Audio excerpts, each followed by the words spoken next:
Assalamu alaikum, Your Excellencies, distinguished guests, ladies and gentlemen. Welcome to the 8th edition of the Government Services Forum. Today we are honored by the presence of leaders from across the world who are not only responding to change but actively shaping it. I, on behalf of the organizers, would like to extend a warm welcome to His Excellency Ala Karis, President of the Republic of Estonia, who we'll be hearing from in just a moment. His Excellency Honorable David Burt, Premier of Bermuda. Your Excellencies, global leaders, business leaders who are joining us from more than 15 countries, who will be our panelists and part of our esteemed audience. It's our great pleasure to welcome you all. My name's Amandeep. I'm a former BBC presenter, now based here in the UAE as a moderator. It's my great pleasure to support the World Government Services Summit here for the 4th year in a row. So, we are very honored to deliver our keynote address. It begins with giving the spotlight to a country that beyond other countries has really influenced the global conversation on digital government. And that country, Estonia. How has it done it? We'll be hearing from the leader himself, a country that has consistently set global benchmarks in digital governance, public service information, and state resilience. It's our great honor to invite a leader whose vision and leadership have shaped one of the world's most advanced digital societies. So, my esteemed audience, please join me in welcoming on stage for the opening keynote address here for the 8th edition of the Government Services Forum, His Excellency Ala Karis, the President of the Republic of Estonia.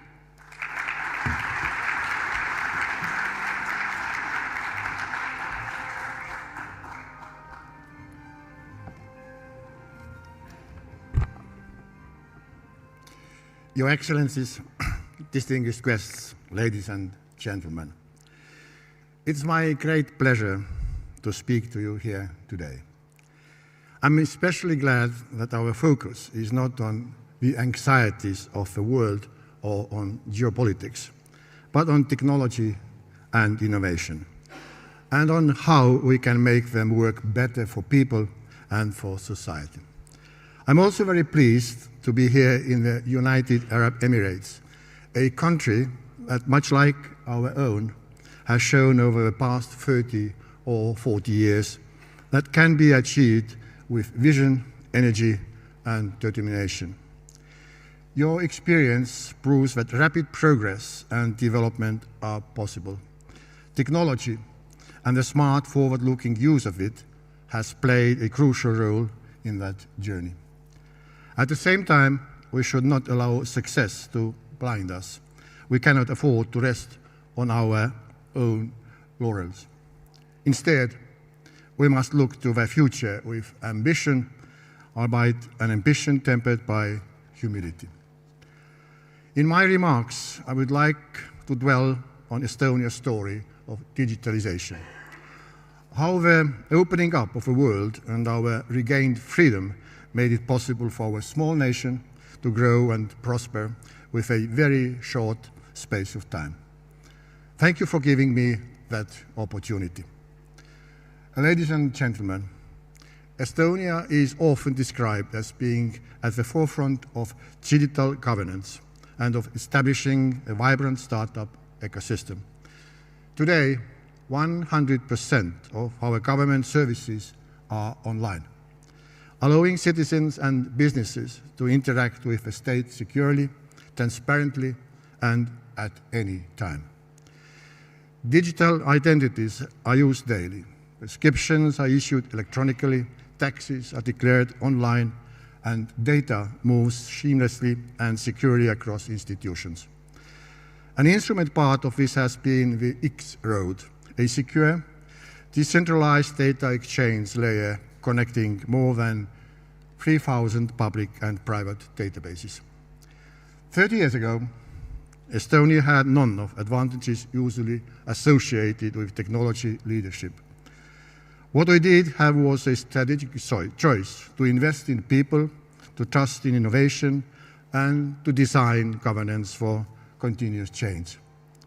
And today, Estonia is not just a digital state, but a deliberately designed governance laboratory in which education, innovation, democracy, and AI are evolving together as one system.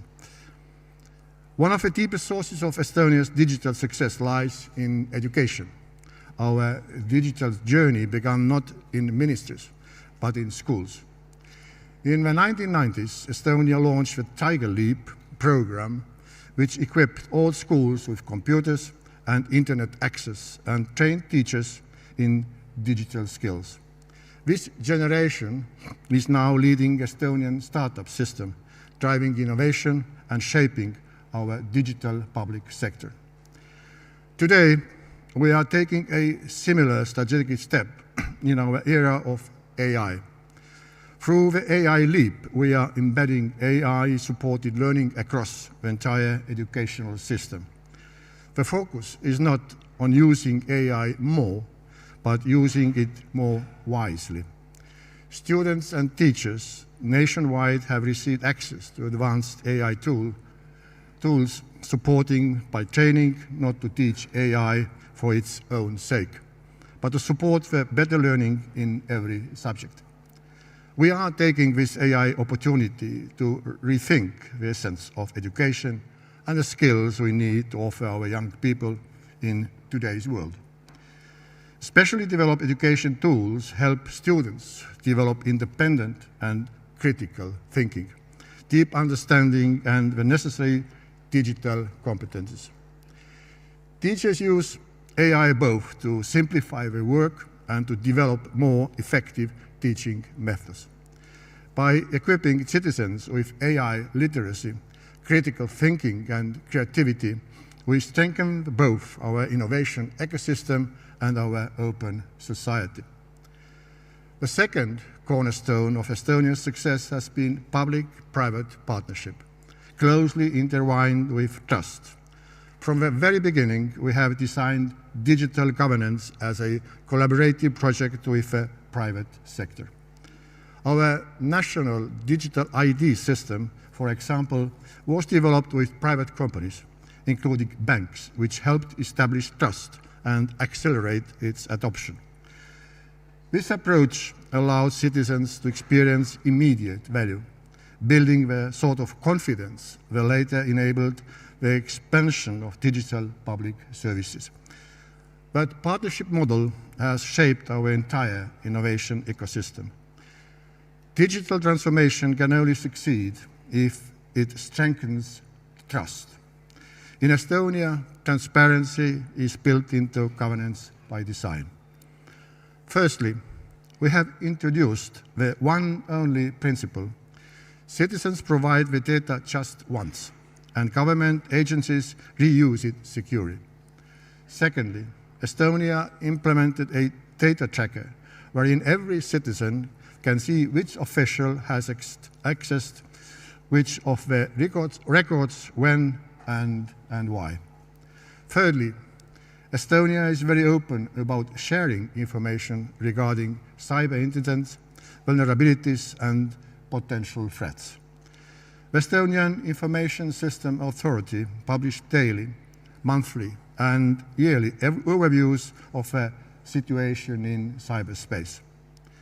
This open and transparent way of communicating and sharing information is good faith, has helped to create trust between public and private sector entities.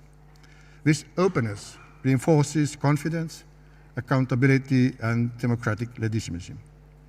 Today, government acts as a platform for information, offering secure infrastructure, regularly clear and real-life testing environments. Startups and technology companies co-create solutions directly within public systems in education, healthcare, taxation, business services, and cybersecurity. As a result, Estonia has become one of the world's most dynamic startup ecosystems.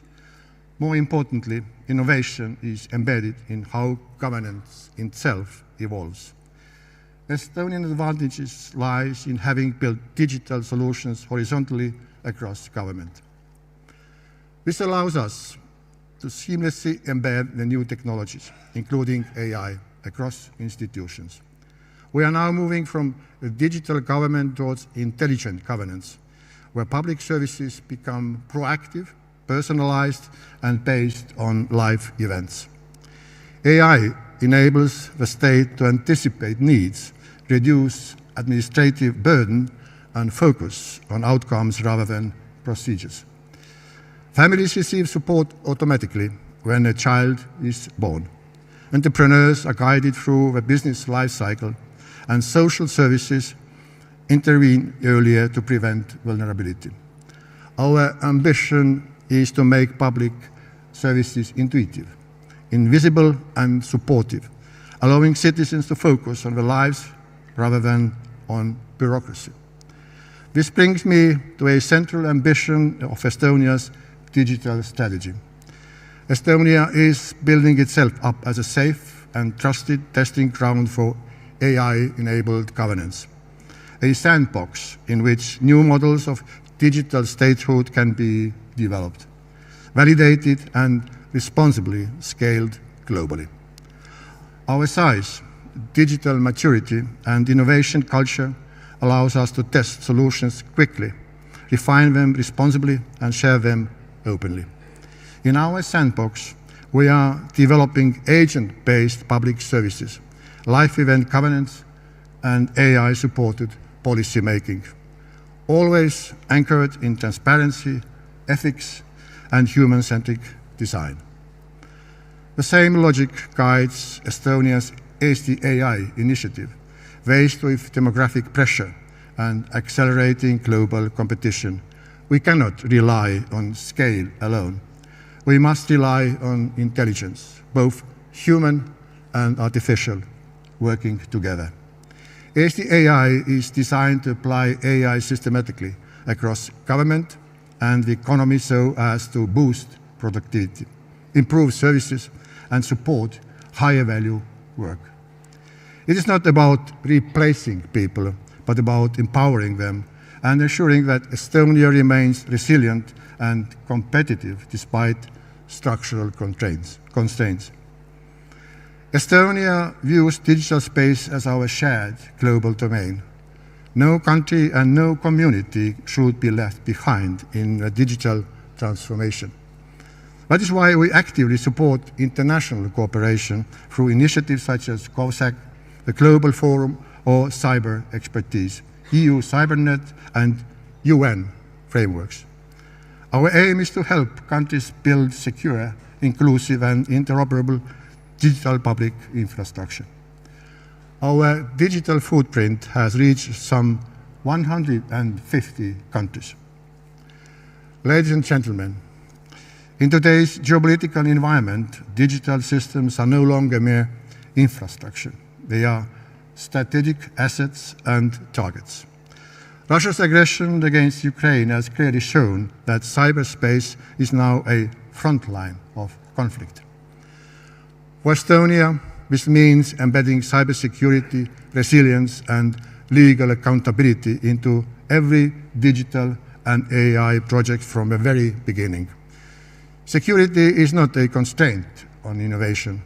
It is our foundation of trust and long-term sustainability. Estonia has already demonstrated this practice by publicly in identifying malicious cyber operations, reinforcing accountability and the application of international law in cyberspace. We have all witnessed rising tension and manifestations of brutality around the world. We must take care to ensure that AI is not affected by these developments, that it rightly understands that is good and bad, what is right and wrong.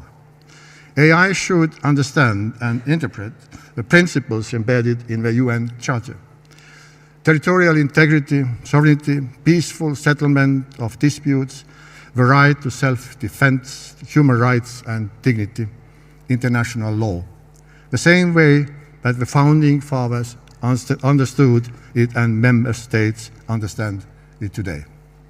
Otherwise, we might end up in a situation where false justification and explanations and malicious interpretations earn a sneaking victory and become perfectly reasonable to the masses. This should not happen, and indeed should be avoided. This is a righteous and extremely important task for us. Steps to that end have already been taken by the United Nations. At the end of the year, the General Assembly established a global dialogue on AI governance, which provides an inclusive platform within the UN for states and stakeholders to discuss critical AI issues facing humanity today. Estonia is honored to have been nominated together with El Salvador to co-facilitate this process, and I assure you that we will do so with great dedication. Ladies and gentlemen, Estonia's ambition is not simply to run faster in the digital race, but to design better governance for the AI era. By serving as a trusted testing ground, by placing education and innovation at the heart of transformation, and by anchoring technology in democratic values and international law, we seek to contribute not just solutions, but directions. Estonia's experience has taught us that limitations can be an advantage, provided we are willing to think differently and act boldly. This is how even small countries, but also larger ones, can help shape a more open, secure, and human-centric digital future by working with partners around the world, including the United Arab Emirates. Thank you very much for your attention.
To introduce the next session, the human algorithm, reclaiming purpose in the age of AI governance. Please welcome to our stage here at the Government Services Forum, Tariq Karim. Thank you very much, Tariq. The stage is yours.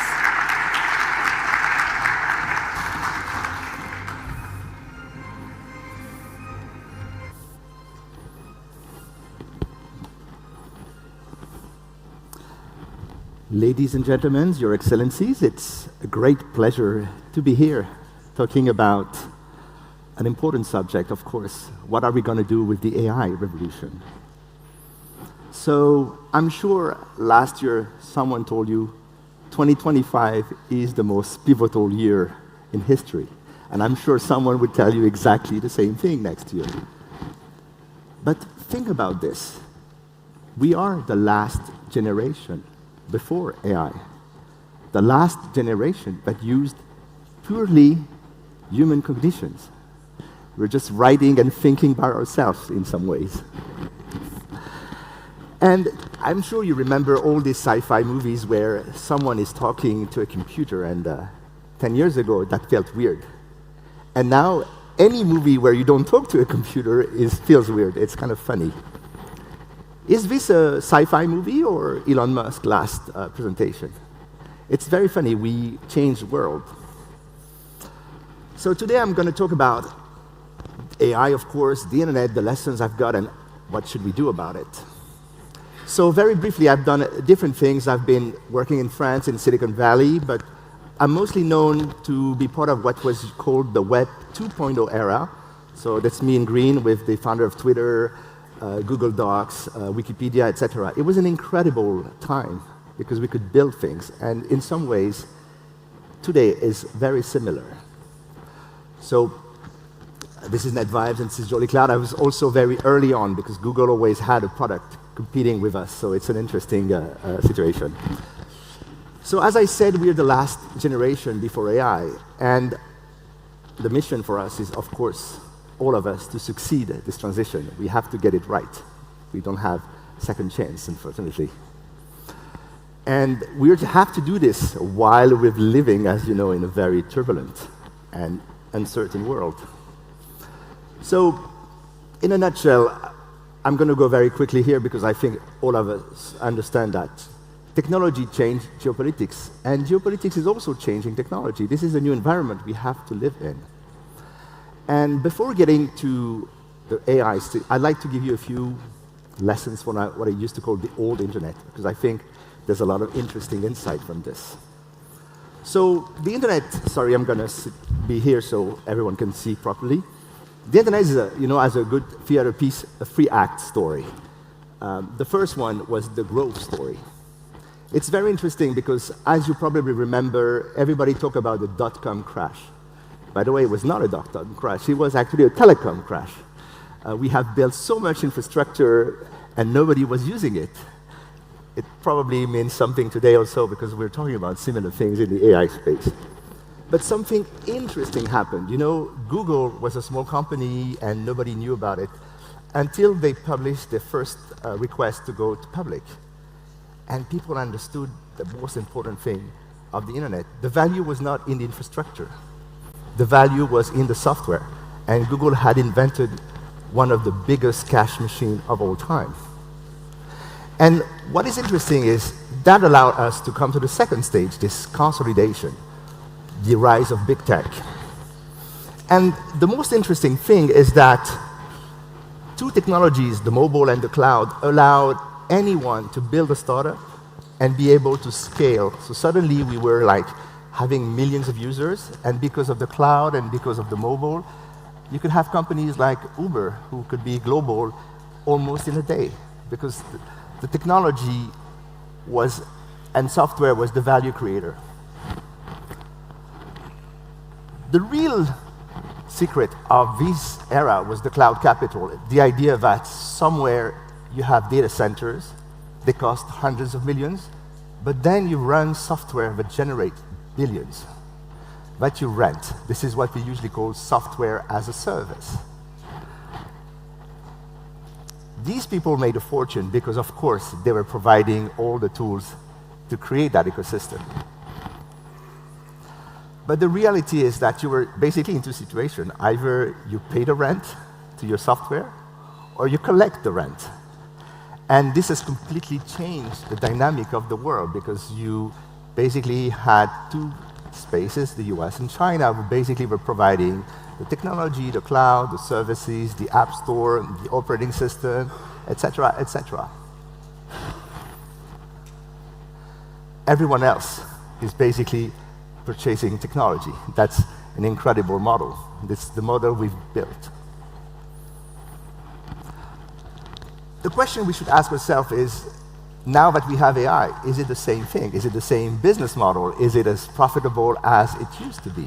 It's a very interesting question because when you think about it, the internet has basically two models.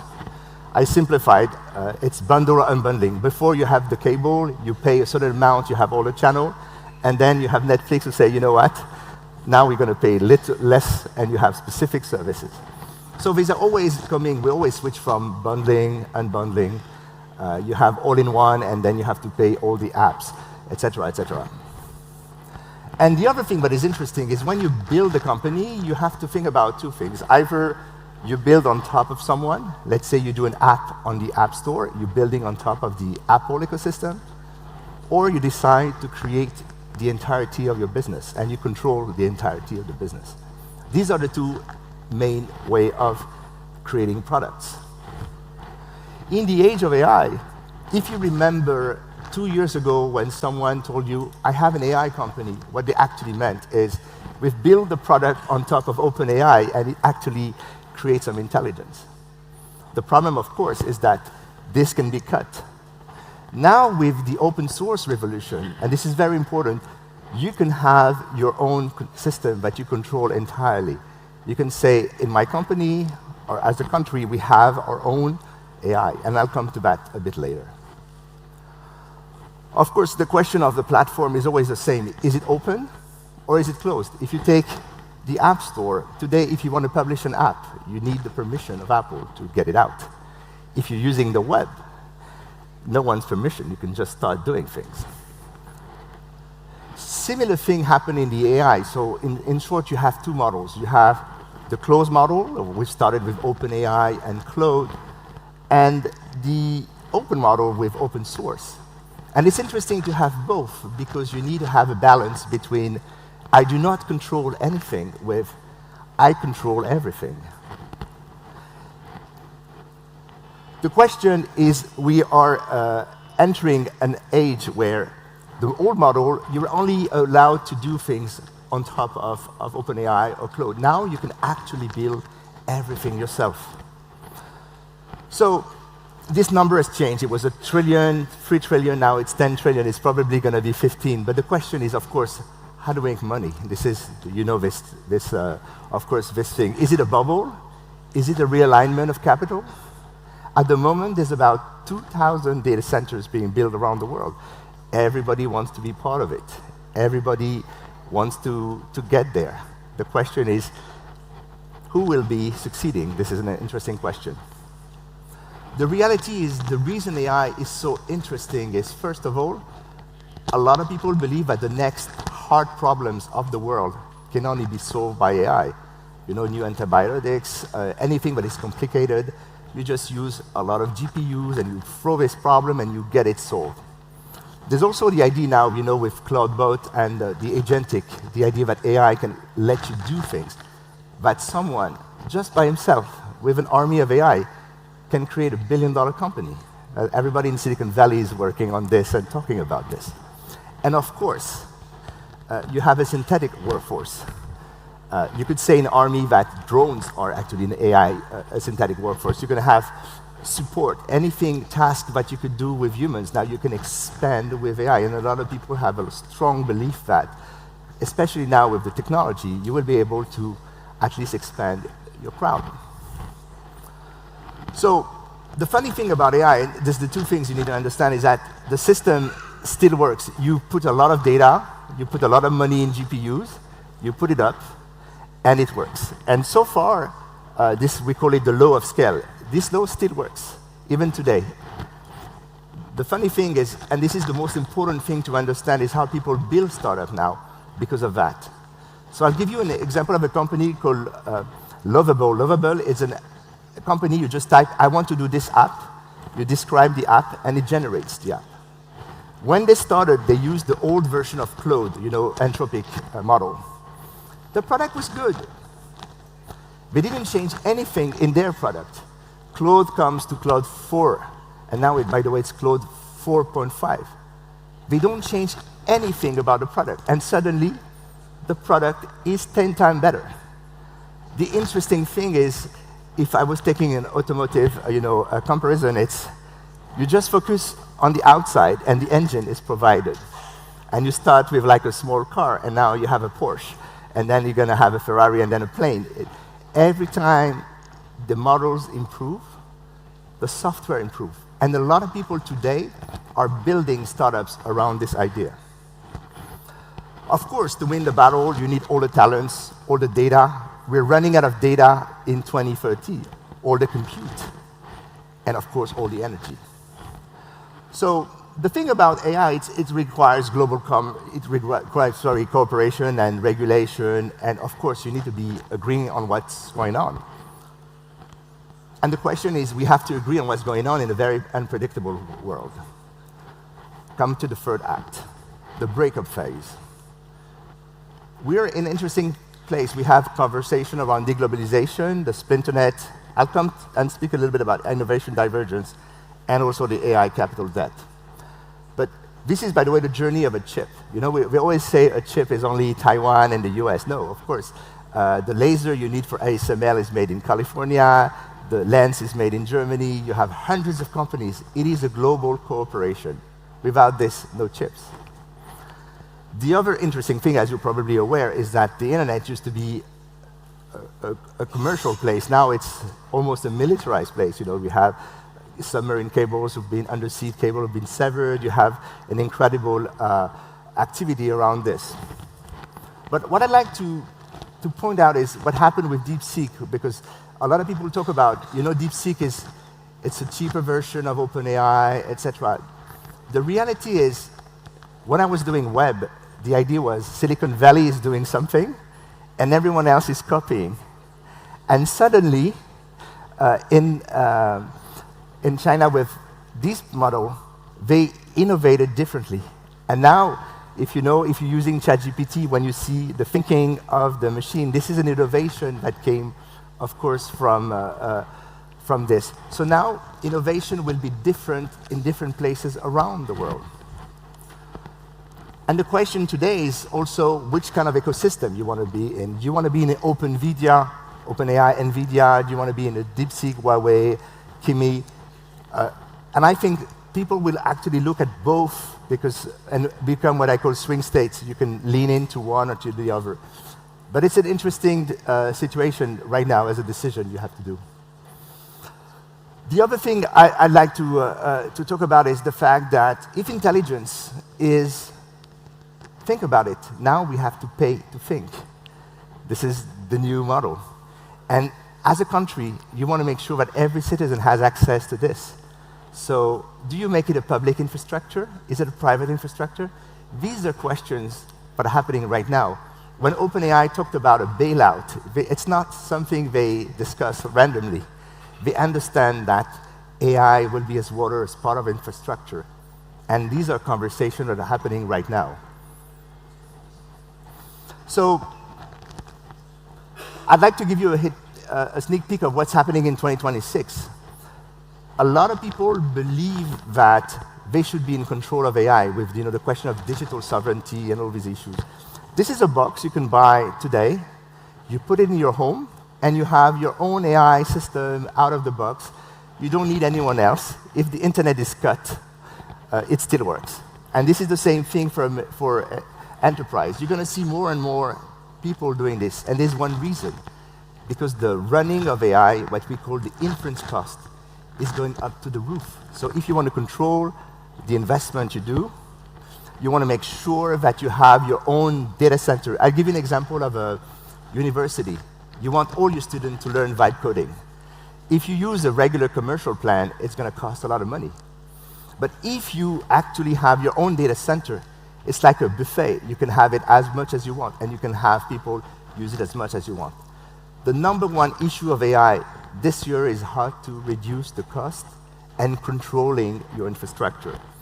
This is going to be a very interesting thing, but we need stable area to innovate. And we're going to see this year locally grown AI, and all the tools are here. Thank you so much.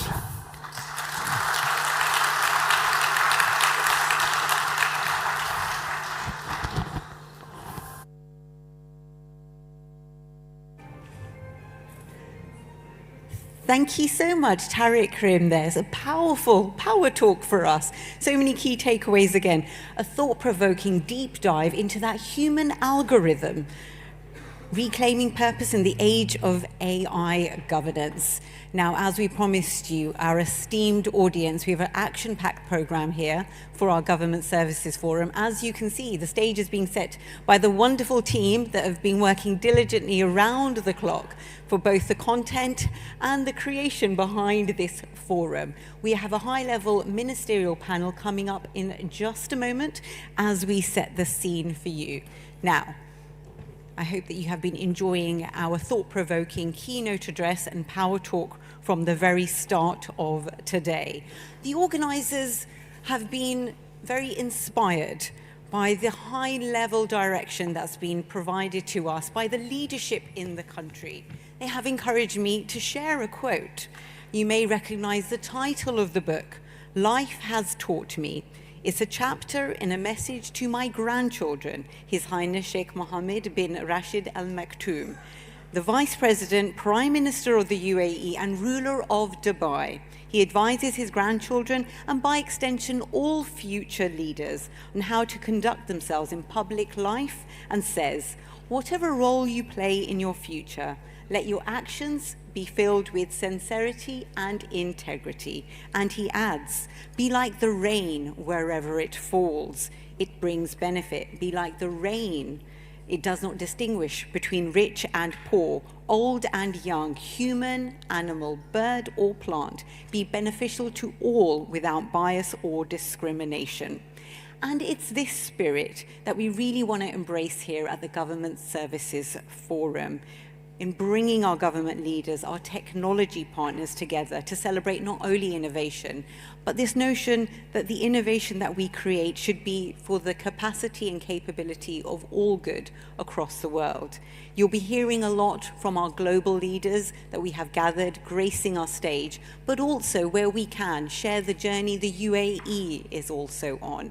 I've had the pleasure of being based here for the last decade and working very closely with my Emirati brothers and sisters and hearing directly about the journey that we have here, which is for the good of the Middle East, but also around the world as well. We heard from the President, Allah Harris, earlier today in his keynote address about international cooperation and partnership being very key, and that's what we bring in the spirit of our journey here. So, as you can see, without further ado, the stage has been set. I'm just going to get the signal from my team to make sure all the tech is in place. I think we are almost there.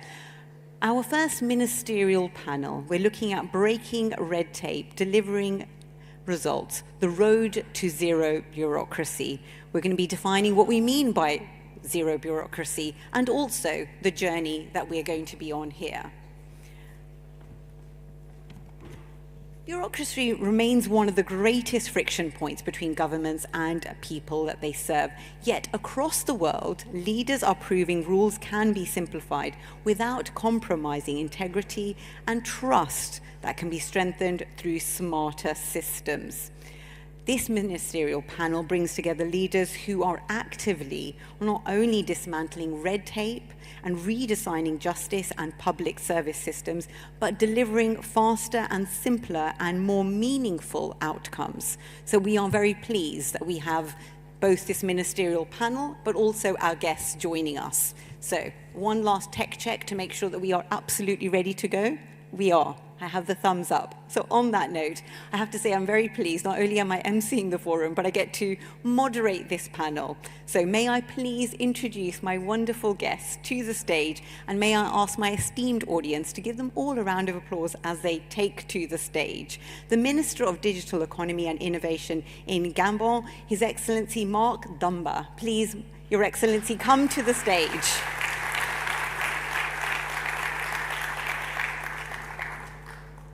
I may ask you to take the second seat. Thank you very much. The second seat, please. The Minister of Telecommunications and the Information Society in Ecuador, His Excellency Roberto Curry.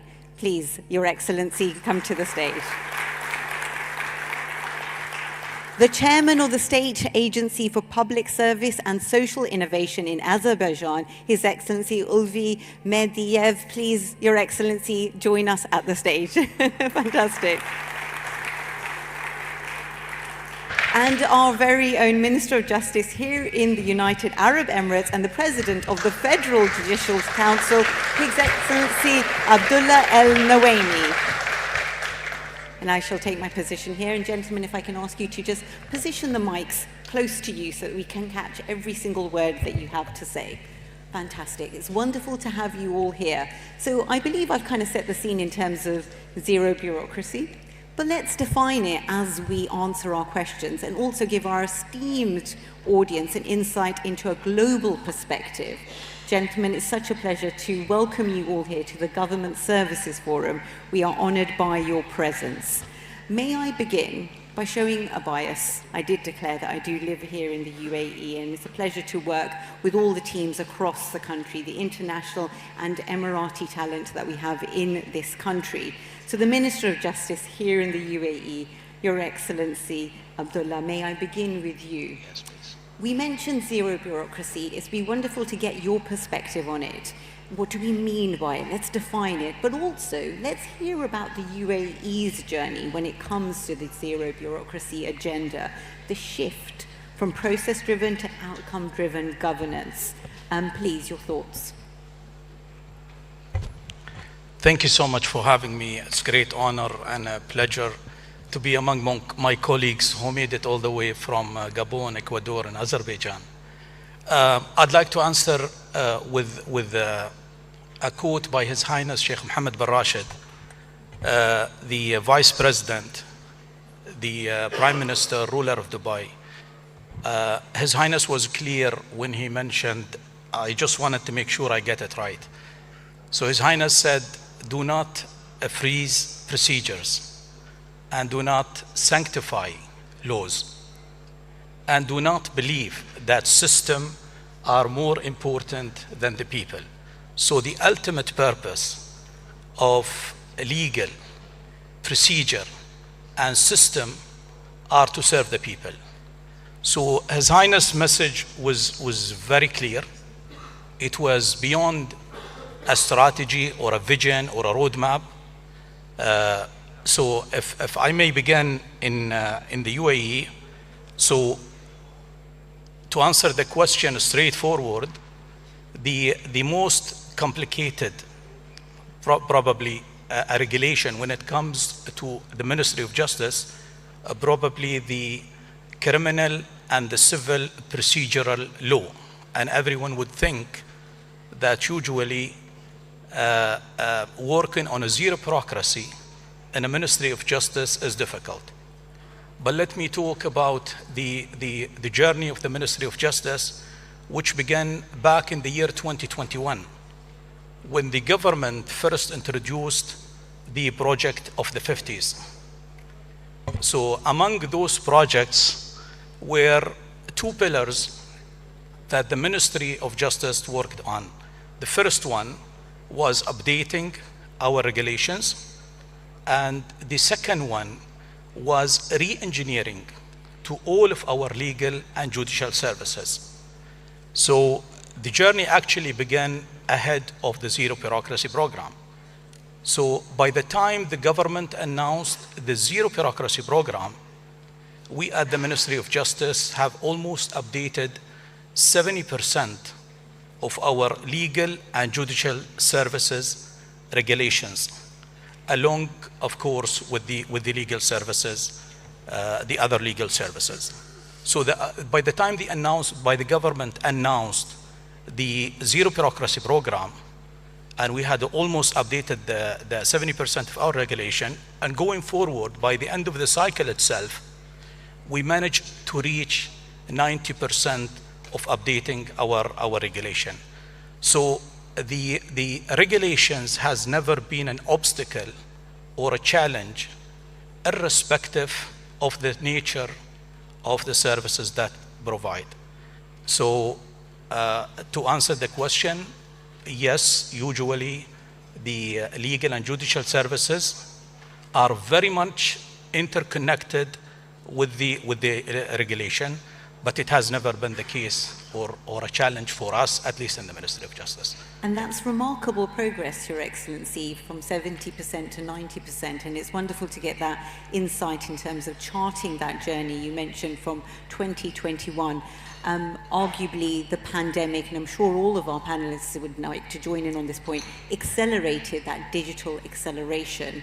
So that's a remarkable oversight of that journey there. Thank you so much. May I bring in Your Excellency Mark now at this point? When it comes to an insight from Gabon, may I ask about the digital transformation agenda there and which initiatives that you're using to connect government, businesses and startups, and how effective they've been in cutting red tape?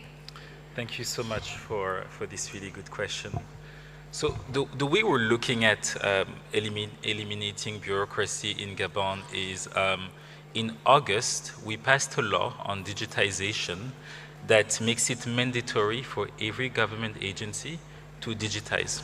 So it's not something that we want to leave up to individuals to think, am I comfortable with technology? Am I not comfortable with technology? The government passed a law saying, you must move forward with technology because this is the way of the world. So that is the first thing. We're also making sure that every government services is interoperable in order to make sure that we're harnessing our data. And some of the key projects that we've been doing and undertaking in order to connect better governments to citizens started obviously with business registration. It's one of the easier way to embrace the private sector and make it easier for them. We know that economic growth comes from making it easier for private businesses to start and to grow. So most of our ecosystem is organized around making it easier for them. We are also looking at DPI and ensuring that making payments for government services is more and more easy. As you know, in Africa, and Gabon is one of those countries, mobile money is really well spread, and so we're ensuring that governments can collect payments by building a government payment entity that will be responsible for collecting payments cashless. So we're really, pushing cashless reforms. The last thing I'll say probably is, why do we print? In Gabon, we spend tens of millions of dollars printing paper every day. When you go into a minister's office and you see a big pile of paper, it's something that looks cool. It's like, oh, he's working hard. But actually, you should not be seeing all this paper. It's not normal. And this is something that I'm really trying to fight for and fight against. That culturally, you want to show that you're having a lot of work, but the new productive government servant should be having an iPad and just signing electronically. So in 2 weeks' time, we're passing a law on e-signature to make sure that you no longer have to print anymore, because we print to sign. Once we sign, we scan, and then we send it. So why should you spend money printing when you don't need to, when you could just sign electronically? And this will be a big cost saving for us. So these are some of the ways we're looking at bringing closer government services to our citizens. Your Excellency Mark, thank you for sharing those key steps in your roadmap in Gabon's digital transformation. They really build on what His Excellency Abdullah was talking about there, that you need the leadership, you need the government to lead the way. His Excellency was talking about that direction from the top, the leadership here in the UAE, and you've mentioned the mandatory laws. So it's not a case of choice, it's actually a case of clear direction. You did mention the financial situation, mobile apps, startups, the public-private partnerships. I'm sure that's something we'll go into with our panelists as well. May I bring in yourself, Your Excellency Roberto, on this point of the tight fiscal situations that we're in, institutional constraints. His Excellency Abdullah mentioned here in the UAE, we try to bypass institutional constraints.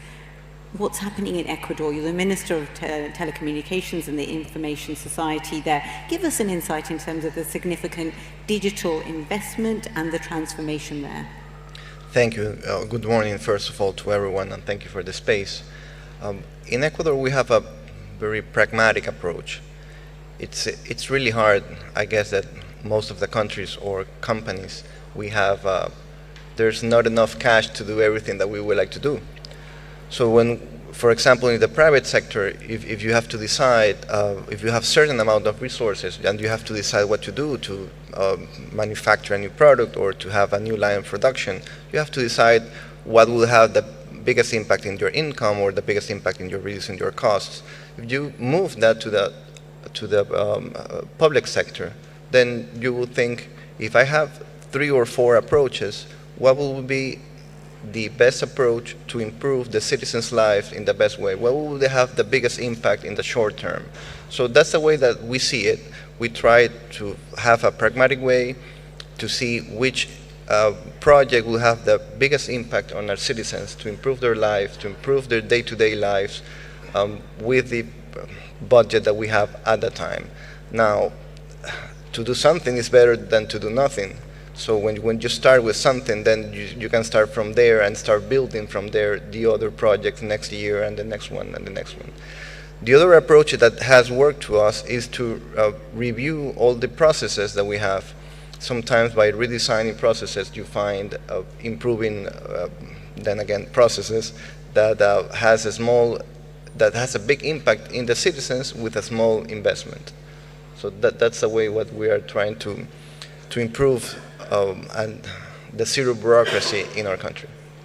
So that's an interesting point. We're building layer by layer and delving deeper into the main focus and the main issues. We've talked about the regulation from the top, how it needs to be streamlined, mandatory direction. And now yourself, Your Excellency Roberto, you've mentioned being really citizen-focused and where fiscally you can have that clear direction where the investment goes to have the greatest impact.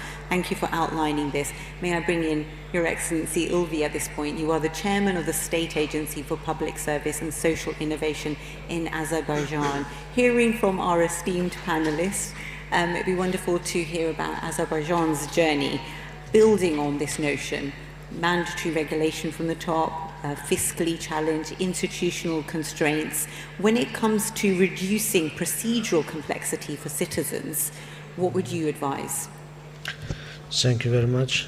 First of all, I would like to extend my sincere gratitude and thanks for organization and invitation to this event and for opportunity discussing this. Fantastic. I may just ask Your Excellency to put the mic really close to you so we don't miss a single word. Okay, thank you. So, Azerbaijan's experience with public service reform is closely linked to the establishment of ASAN service, launched in 2012 on the initiative of the President of Azerbaijan, as part of a broader anti-corruption agenda and public sector reform. The objective was clear: cut red tape, eliminate discretion, and make public services simple, transparent, and citizen-centric. Today, over 400 public and private services are delivered through ASAN service, not only through physical centers, but also via mobile ASAN units that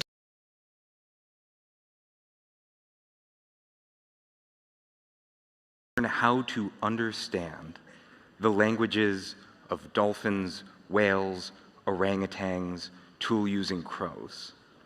And of course, the goal isn't just to do the science, but to transform our relationship with the rest of nature, right? When people go from being out there speaking a language you don't understand, and when you get to know them and speak their language, they go from out there to in your heart. You have to treat them differently. And the same thing with nature. As we learn that animals have had rich communication systems that we can understand, they go from a thing that's out there to something that's in our hearts. And that changes us in the process. So let's play a guessing game. Does anyone know what animal communicates this way, makes this sound?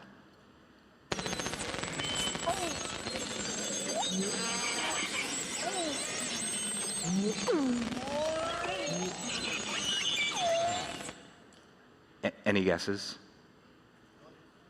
Dolphin? No, it's not a dolphin. Any others?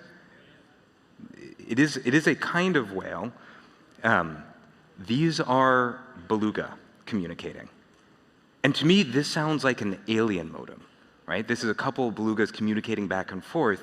And actually, it's very interesting. We hear up to 20 kilohertz. They're communicating all the way up to 120 kilohertz. And the question you should first ask is like, well, why are they communicating at high frequency? High frequencies don't go very far in water. And the answer is because of this. They actually are communicating on top of each other, sometimes touching. And what's already known is that they have names that they call each other by. One of their sister species, sperm whales, they have, they pronounce their clan identity when they say hellos. And the thing that blew my mind when I learned, working with Dr. Valeria Vergara, who is the preeminent expert working with belugas, is that even though she has tags that sit on the whales, you know, whaleables, that they only are able to look at 3% of the data. So this is where your ears should perk up, because here's one of the greatest vocabulary, and science has not looked at 97% of their communication, right? This is the next frontier. This is what I think of as the most humble graph. Why most humble? Because it only includes all of time and all of space. But when you think about it, the human experience is so incredibly small compared to all that is. And our ability to understand is limited by our ability to perceive. And what does AI do? It throws open the aperture of that which we can perceive. So our research is starting to show. We're just working with tool-using crows that have a unique family structure where they raise their chicks together. Normally, crows raise them as parents, just mother and mother, one father. Here, it's like many families come together. They have a unique dialect, unique vocabulary. They take outside adults in, teach them that dialect, and then they learn that new vocabulary and learn the new family structure. What we're discovering is that a whole bunch of their communication has never been seen by scientists and have never been published on. And it's not a small amount. It's 70% of crow communication turns out to be whispers that they say while they fly. It's sort of incredible, actually, that the more we look around the world, the more we realize we do not know what we do not know. Turns out parents spend the first week and a half, 2 weeks, 3 weeks of their chick's life leaned over the chick, whispering a unique name that they will use for the rest of their life. And while I'm here to talk about animal communication, just to really show the point, do you think that plants can hear? In 2019, there was a study where they played different sounds to flowers, a primrose flower, and only when they played the sound of an approaching bee did the flowers respond by producing more and sweeter nectar. That is to say, the flower heard the bee approaching and got excited. Okay. So I think shown that there's rich communication, but is there really a there? Is there really language? And while we do not know yet, we are starting to get huge hints that the answer is yes. This was one of my favorite studies from 1994, University of Hawaii, and here they taught dolphins 2 gestures. The first gesture was do something you've never done before. Right? That is to say, innovate. And to do that, the dolphins have to remember everything that they've done before, understand the concept of negation, not one of those things, and then produce something whole cloth. But they can innovate. Then they teach the dolphin another gesture, do something together. And they'll say to 2 different dolphins, do something you've never done before together.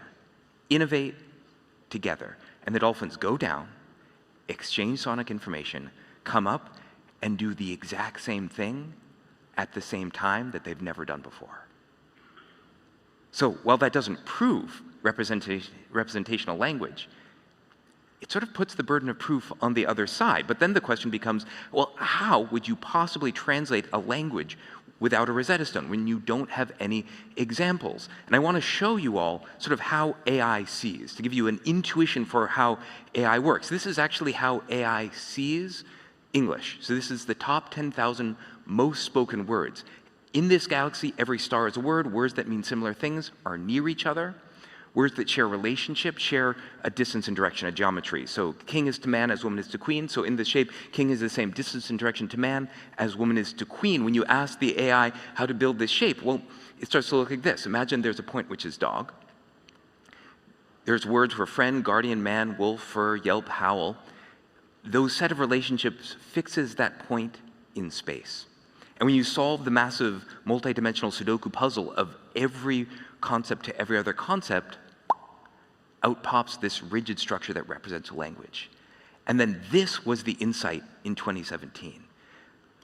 Computer scientists asked, well, how similar are the shapes of language? Is the shape of Spanish similar to English, similar to Arabic? You couldn't possibly just take the 2 shapes and line them up and use that to translate. But when they tried, that's indeed exactly what worked. That the shape of Spanish and the shape of English, even though they're a little bit different, if you sort of blur your eyes, the point which is dog ends up the same in both. And that's not just true of Spanish and English, but Arabic and Aramaic and Urdu and Esperanto. Every language, every human language appears to share a kind of universal human meaning shape. And to me, this is so profound, because in a time of such deep division, technology is showing us that there's a hidden underlying structure that unites us all. I just want to point out, this isn't just true for languages. It goes much deeper than this.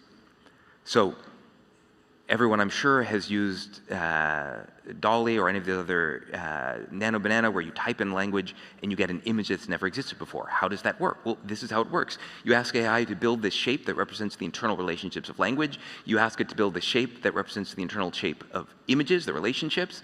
You then use image caption pairs to align these two shapes. And now you can translate between language and image. Portrait of Chile as a person is this point in language space, which points to this point in image space, and that's the image.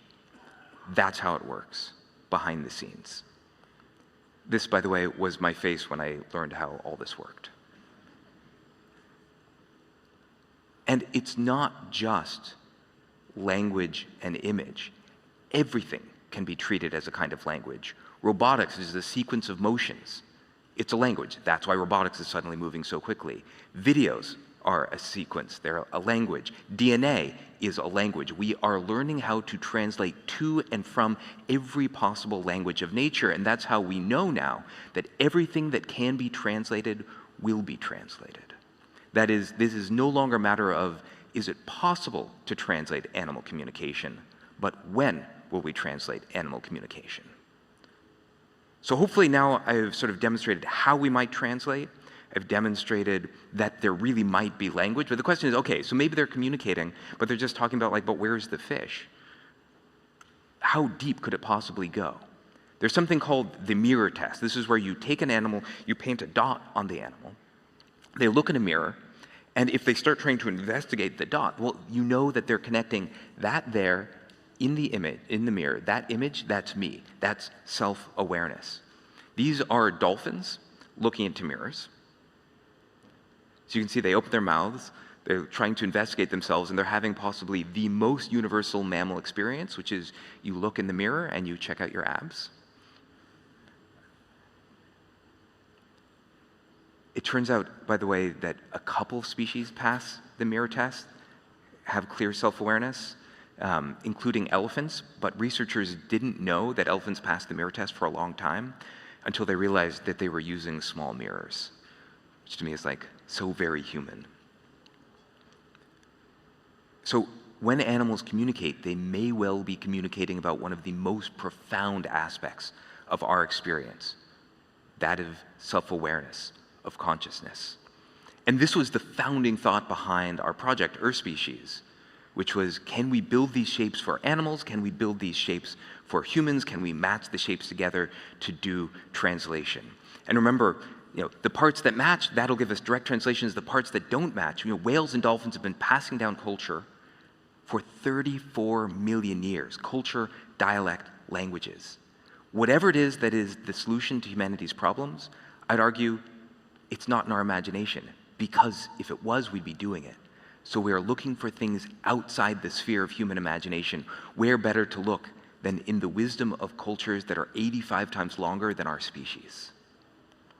So, at Earth Species, we are pioneering animal language processing, sort of like natural language processing for animals, building frontier AI for the rest of nature. We're already demonstrating, actually, that when you train models on humans first and then move them to animals, they do much better. So it's starting to prove out the fundamental hypothesis.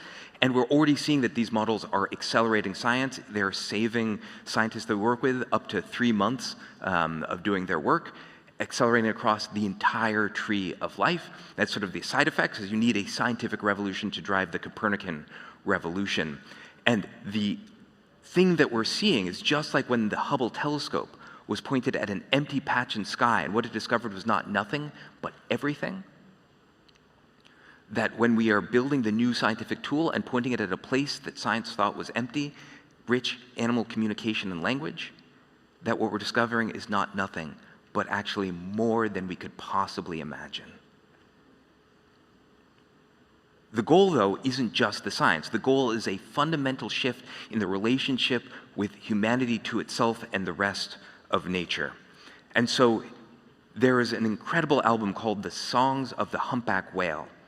It was the first time that the global community heard whales sing.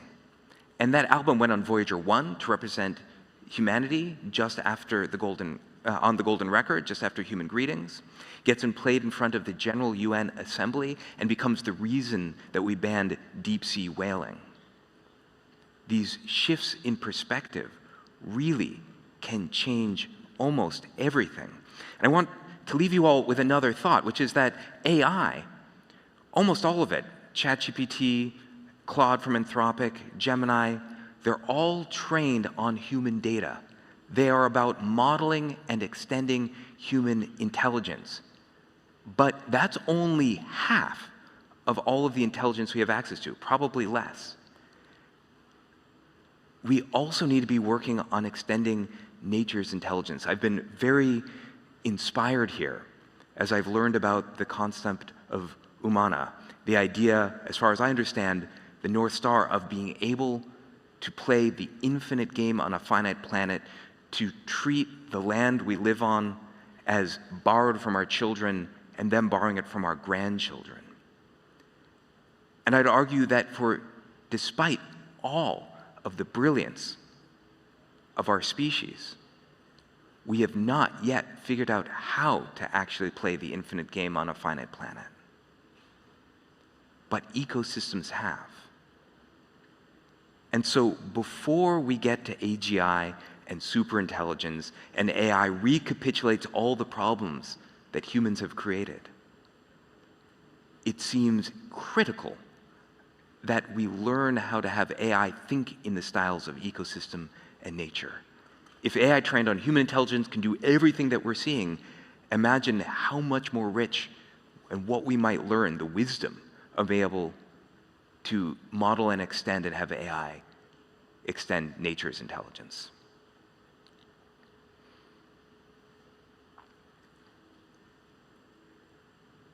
You know, it turns out that humpbacks, just return to this for a second, their songs go viral. Australian humpbacks, for whatever reason, are sort of like the K-pop singers. And whatever they sing within a couple seasons often are sung across the entire world.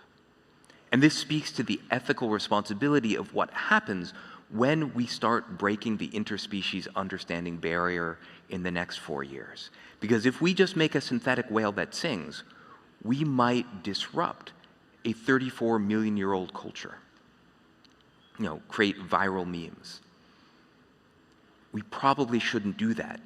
And that means, to propose something, we are going to start needing the Ministry for Interspecies Diplomacy. We're going to need the prime directives.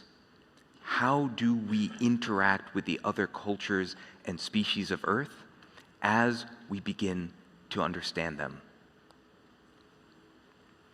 So, for everyone that's interested in following along, please, this will give you direct access to an email.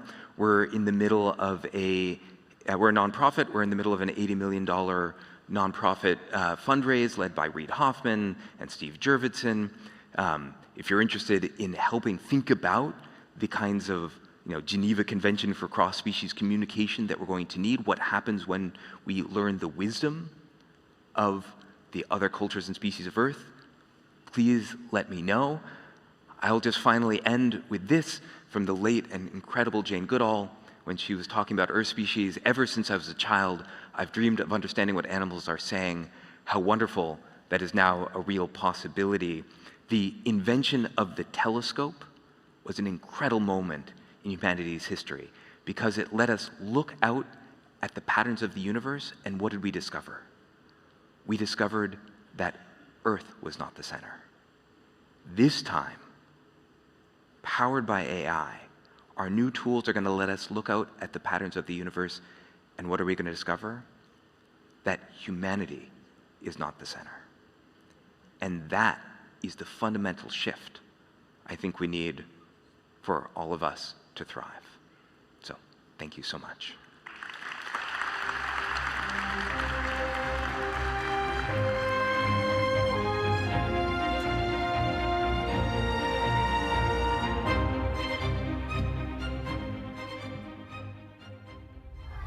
We have this field called de-extinction. We are correcting our intervention in nature. Absolutely mission critical.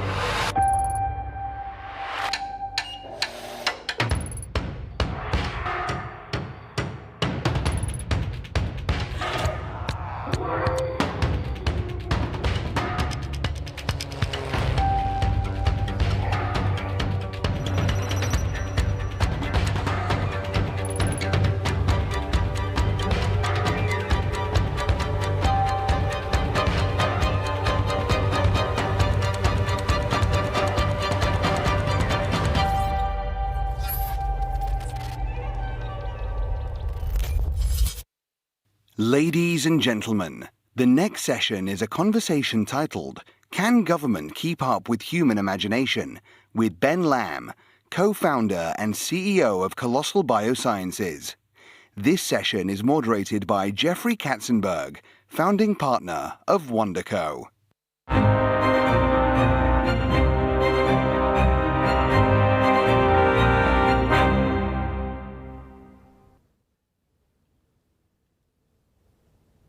Good morning, everybody. How we doing? Okay. Doing great.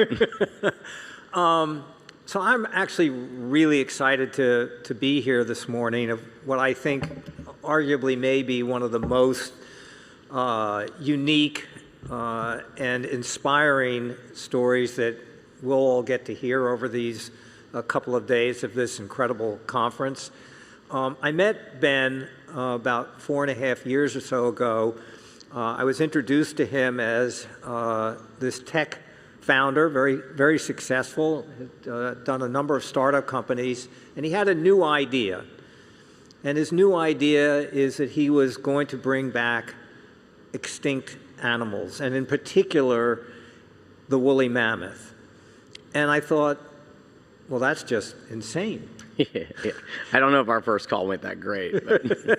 Yes, in fact, our first call I think I got off of and I went, I don't get this. I really don't understand. Like, please never put him on my calendar again. Yeah.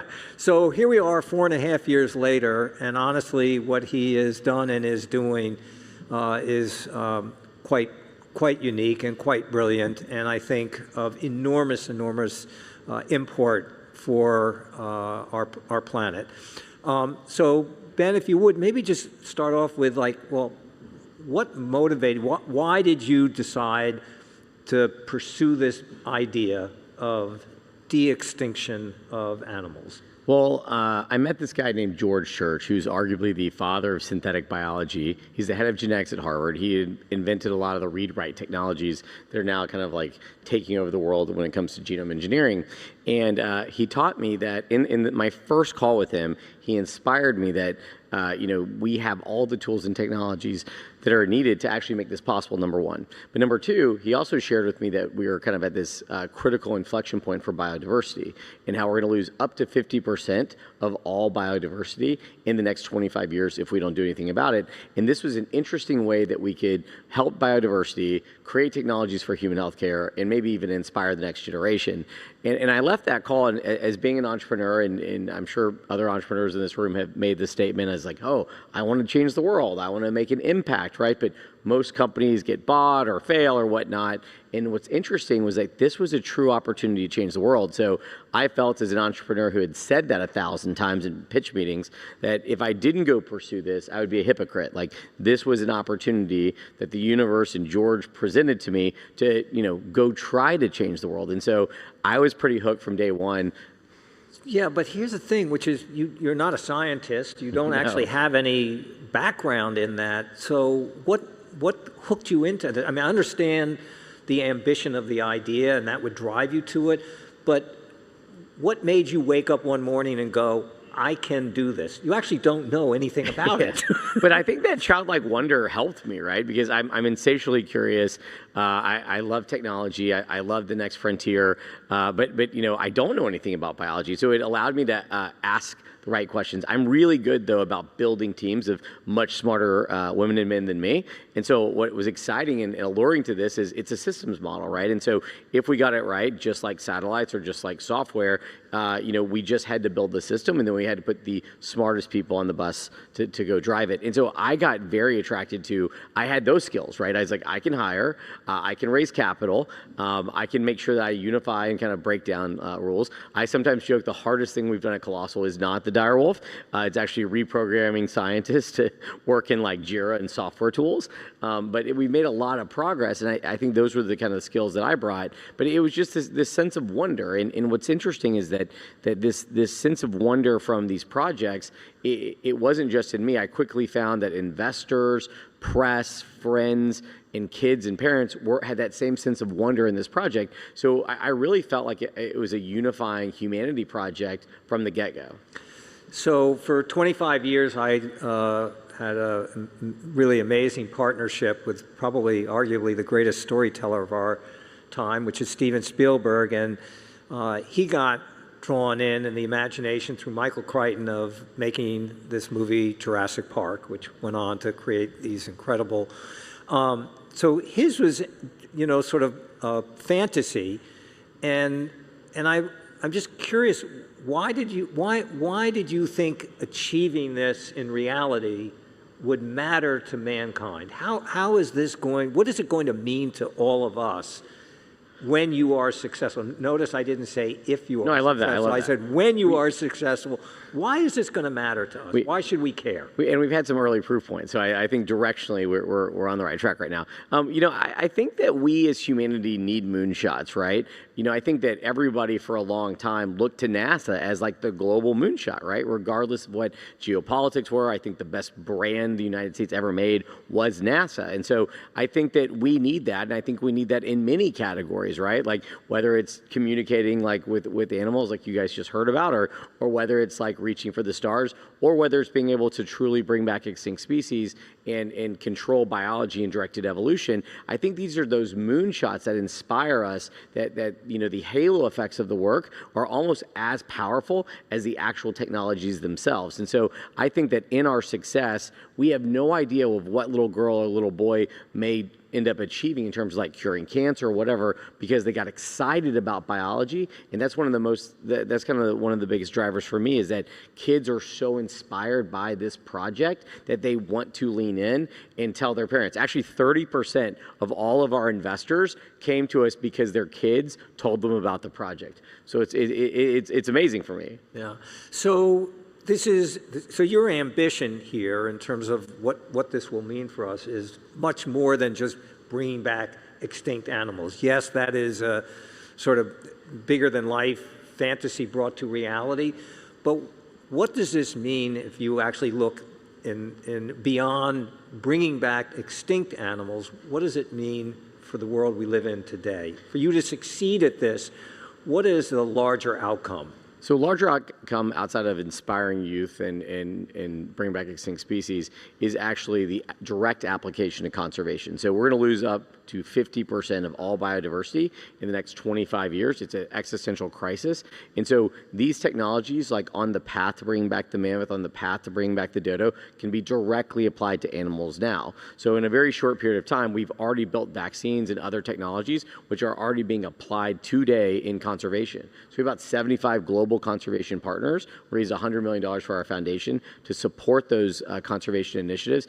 And I'm very excited to say that the #1 killer of elephants is not poaching.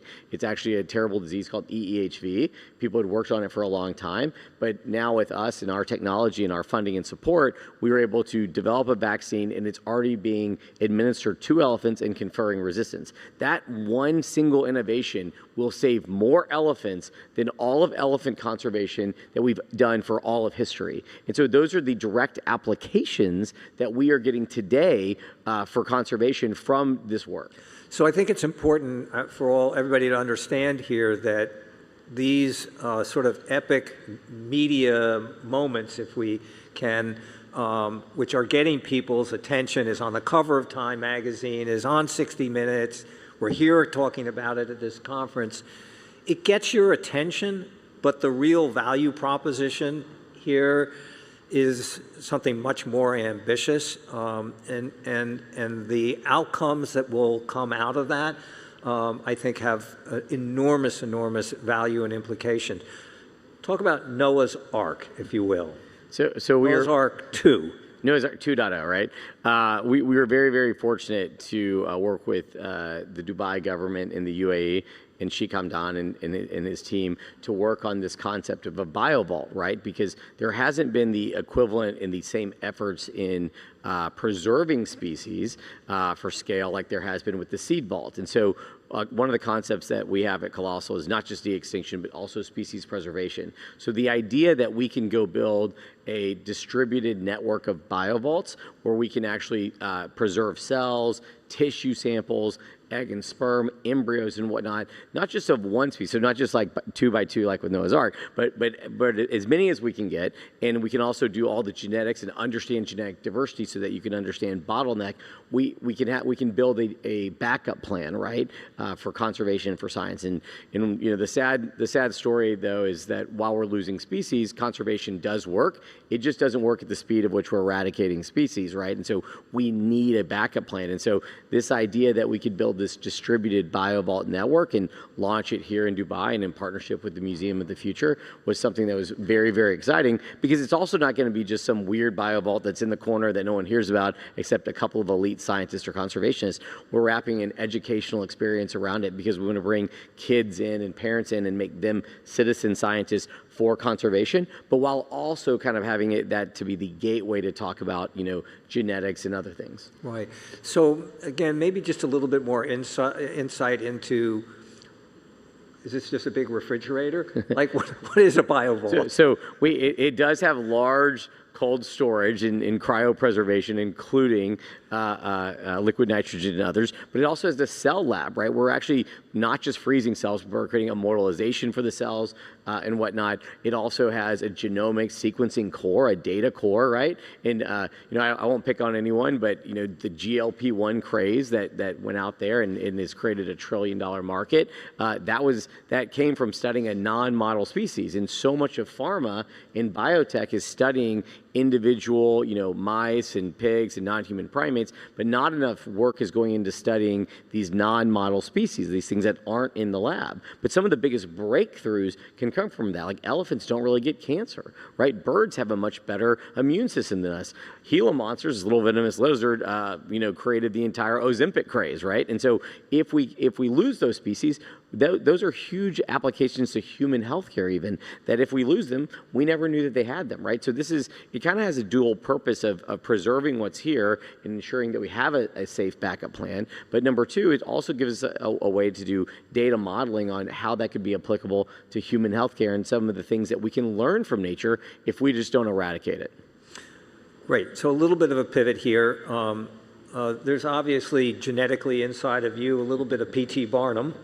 You are a showman, and I have watched, and I would love you to share with the audience a little bit about how you've thought about, you know, how you've rolled this out. I mean, you know, first you brought back an extinct mouse and rolled that out and blew up the internet. You want to talk a little bit about that? So our first woolly mouse wasn't extinct. It was an engineered animal, and we were very, very excited about it. Chip and Dale were our first two woolly mice. And why we were excited about it is it takes 22 months to gestate an elephant. And so if you're making these edits in an Asian elephant cell from mammoth DNA for hair, which is like the most commonly known physical attribute or phenotype, you know, you can wait 22 months. You can also create stem cells and grow hair organoids in a lab and look, it's a little creepy, but you can do it. We've done it. I wouldn't show it to the public because it's a little weird, like cells growing hair. It's not for everybody. But we also, so you know, they are living cells, but it's not a full functional animal. And so what we did was we took our AI models, and there's about 200 million years of genetic divergence between mice and elephants. And so we actually identified within 1 month all of the genes that were the specifics to the mouse equivalent to the mammoth edits that we had already made. We put those in, and 1 month later we had our birth woolly mice, which showed all of the phenotypes or physical attributes that we were attempting for the mammoth, number one. But number two, all the animals that were born 100% healthy, which was amazing. And then number three, the entire system worked within 30 days. And I think that's super important because at the time, that was the most genetically modified multicellular organism on the planet, only to be beaten eventually by the dire wolf. So are you saying that in 30 days you can give me a head of hair? Yeah. So all human healthcare projects go outside of Colossal because we don't want people saying, wait, Colossal came out with like a hair solution. They're like, is that mammoth hair? Yeah. We don't need more weirdness about us. You don't think I'd look good with mammoth hair? I think you look great with mammoth hair. We just don't want to be the chimera. All right. So tell us then, what the next one out for you was the dire wolf? Yeah. I remember sitting at South by Southwest with Joe on stage, and we were talking, and those those cute little mice, which are objectively cute, broke the internet. And I was like, oh, and everyone was like, I thought people would be like, this is a technology first.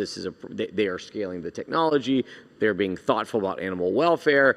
And I thought it just kind of passed. But it like caught the world by fire. People were making fake woolly mice t-shirts. There was actually pillows that were like legalized woolly mice. Like, they're not illegal. I don't even know why people made that, but people were like selling bootleg stuff on us, which was cool. And I remember sitting there saying, in 30 days, we're going to tell the world about the dire wolves, and they're losing their minds over these mice, right?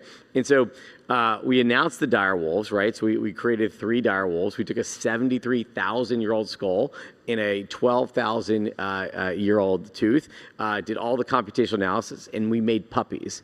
But think about that for a second. We took a 73,000-year-old skull and made puppies. And we made 2 boys, Romulus and Remus, and then a girl, Khaleesi.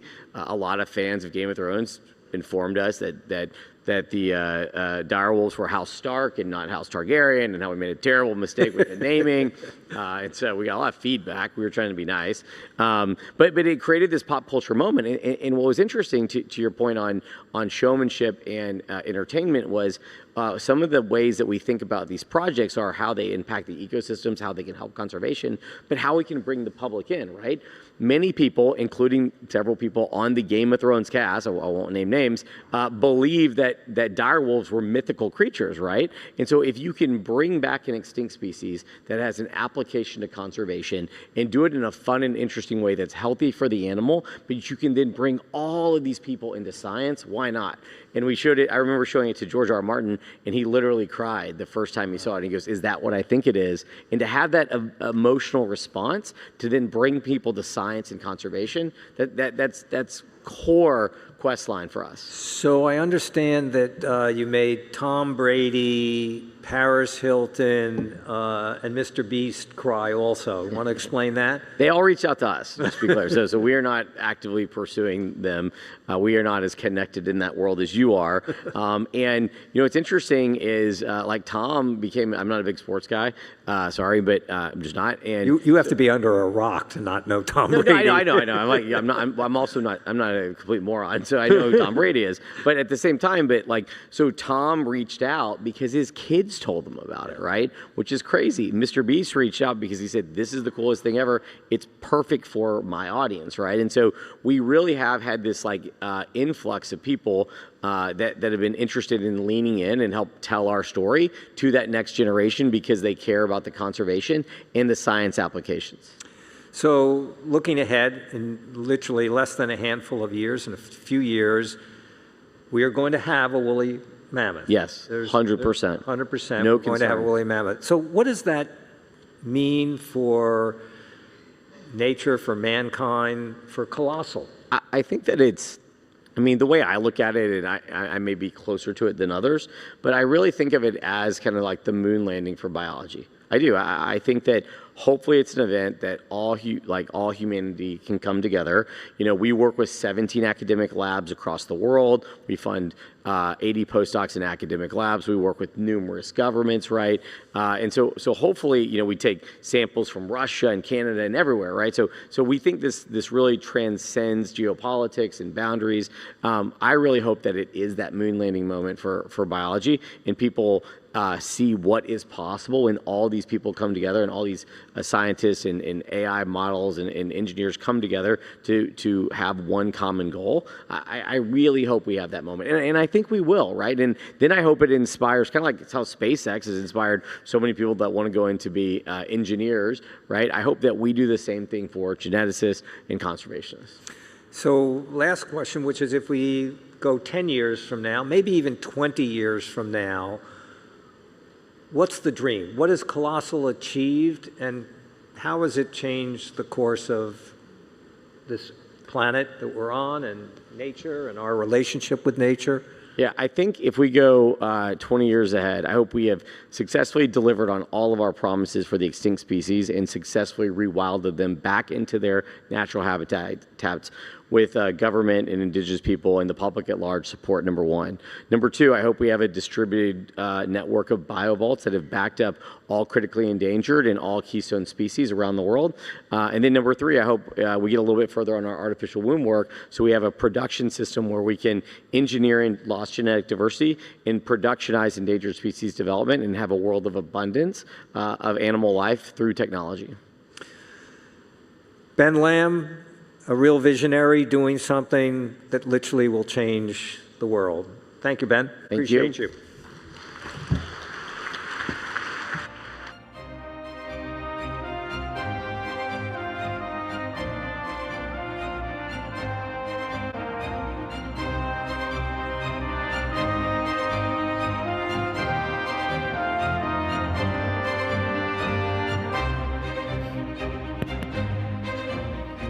Assalamu alaikum and good morning.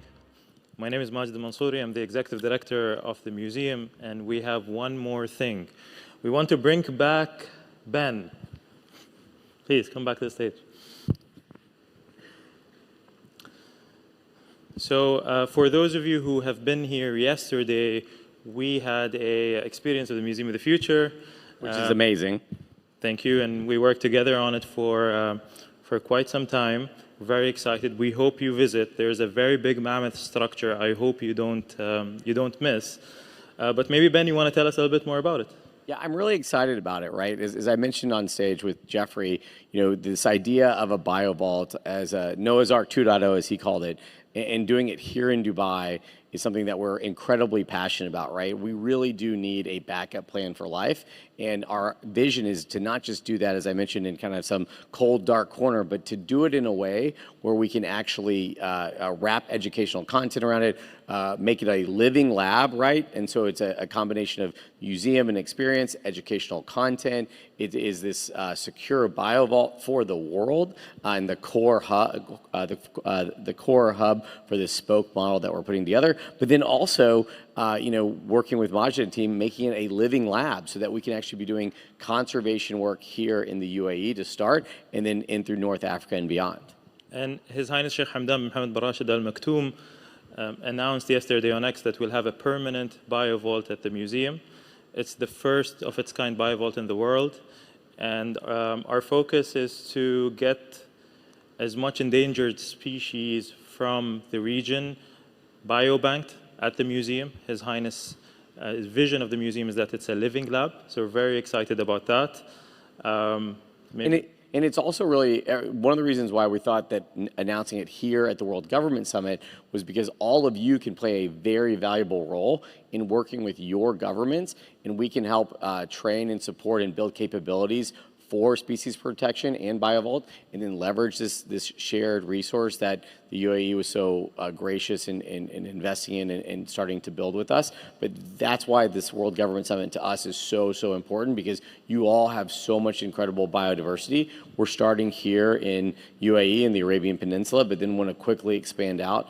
And so we'd love to have conversations with you guys to figure out how we can help preserve your species just as a backup plan, and then also learn more about the health and the genetic diversity of your species.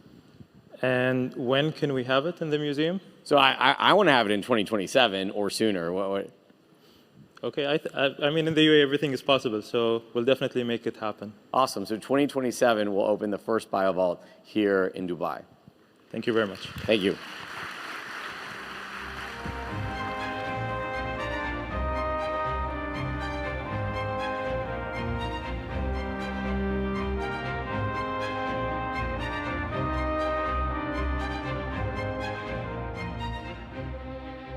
Ladies and gentlemen, our next panel discussion is titled, Are We Ready for Human 2.0? This session is moderated by Jim van der Heij, CEO of Axios.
Thank you, everybody, for joining us.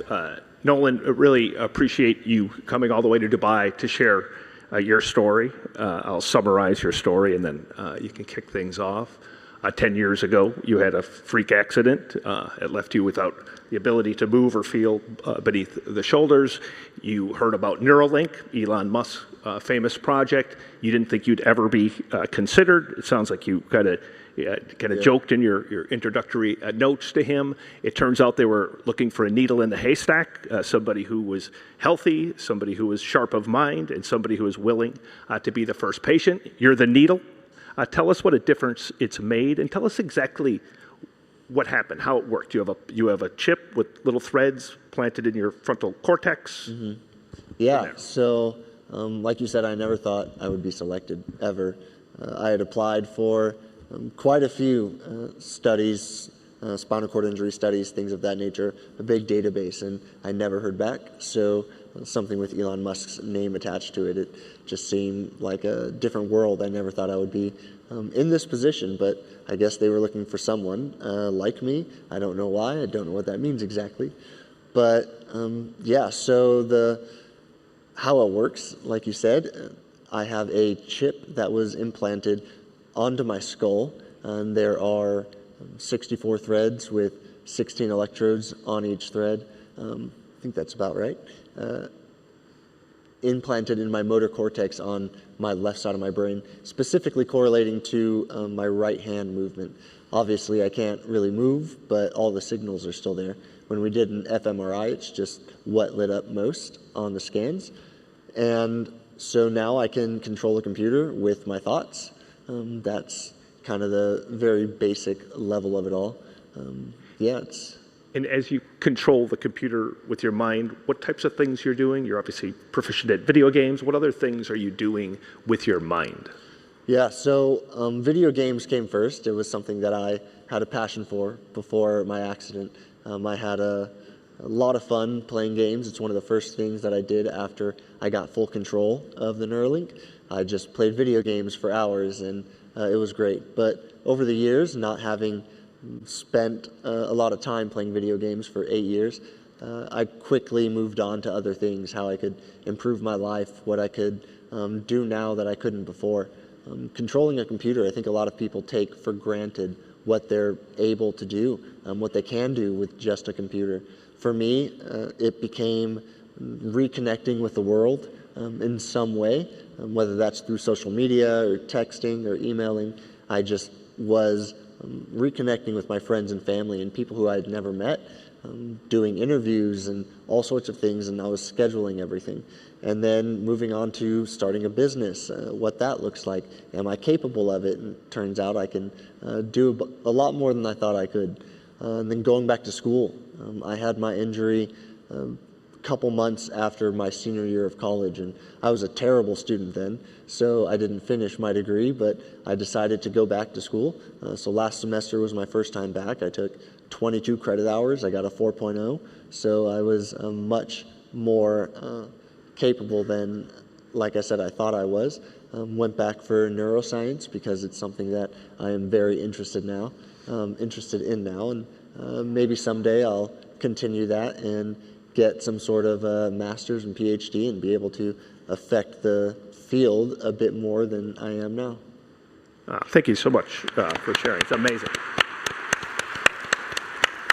Sheriff, you brought your product to the stage. They're in your shoes. When we think about Nike, we obviously think about apparel. We think about what's on our feet. You have a new technology that embeds on the bottom of your shoe called Nike Mind. I guess Nike Mind 2. It's about $90. What does it do? Basically, there are, I have to show if that's okay, there's 22 nodes under this shoe that basically moves independent from the sole of the shoe.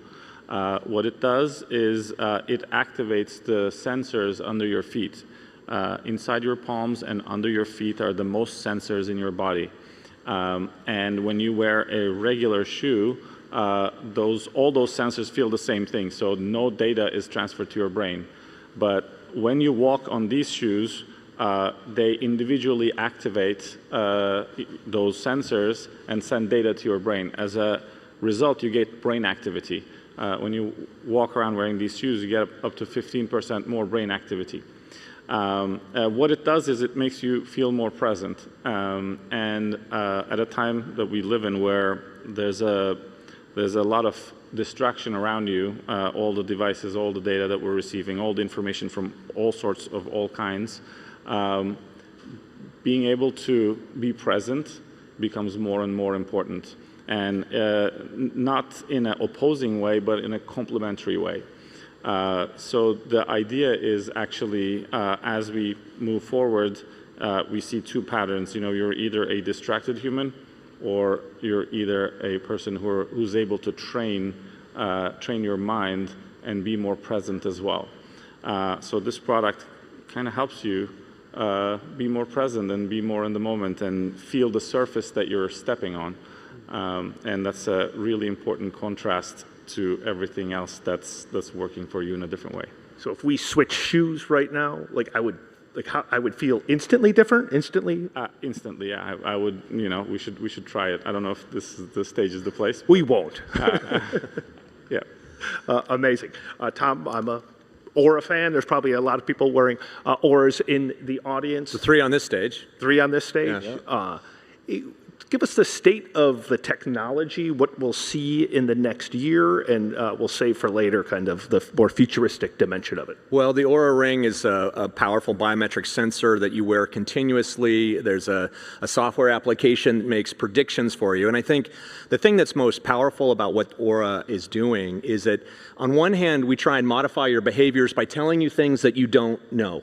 You are getting sick, your stress levels are high, things that you may not experience yourself through your mind or your body. We're trying to give you a sixth sense. And that's sort of in the kind of goal of changing your behaviors to bend towards health. You know, eating healthy, exercising more, drinking less, all the things that would moderate towards health. But where it gets really interesting is when we're making predictions.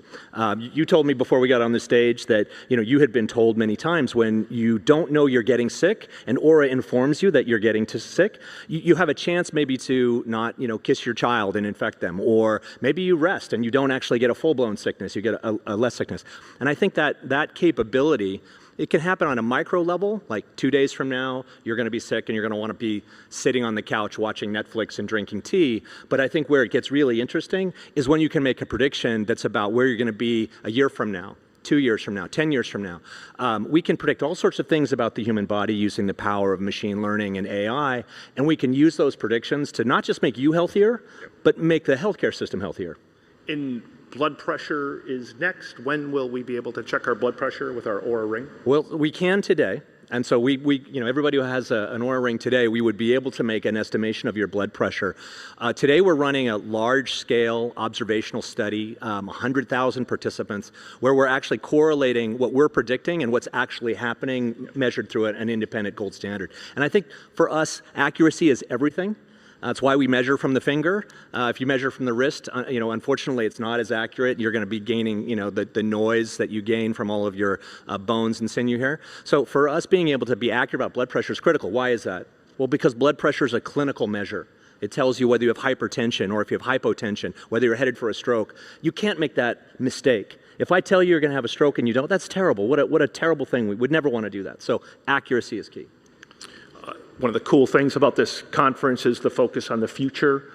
When you talk to Elon Musk, when you talk to your friends at Neuralink, and you think about the future for you, what's a realistic outcome? Will you get to movement? How optimistic are they? I'm very optimistic. I'm not sure it's going to happen in my lifetime. I tell people, I think, in my estimation, 10 to 20 years, it's possible. They're already doing work with implanting a chip in the brain and one below the level of injury in a spinal cord, and essentially they speak to each other and skip that break, and you would be able to regain movement. I've said in interviews before that I think there will come a day where people can come into a hospital with a spinal cord injury and walk out the next day. There are obviously some problems that need to be solved there, but I think it's incredibly realistic. I don't think it's sci-fi anymore. So maybe one day it'll happen for me. I'm not sure exactly what that looks like, how many implants you'll need in the brain. Obviously, I have mine in a very specific spot. You'll need more threads, you'll need more electrodes on different parts of the brain, but that is, I don't think, a very difficult problem. It's just about, getting the surgeries done, and then someone would be able to walk again with the power of Neuralink. I think it's very, very possible. What's realistic in the next year or two for you that has you most excited, hopeful? I think it's just improving the device, being able to control more in my environment. The Neuralink uses a Bluetooth connection, so really you can control anything with a Bluetooth connection. I've told people many times that as things come off the assembly line Alexa compatible, I think someday it'll be they're Neuralink compatible. As long as the app is uploaded on the device, you would be able to connect to it and control it.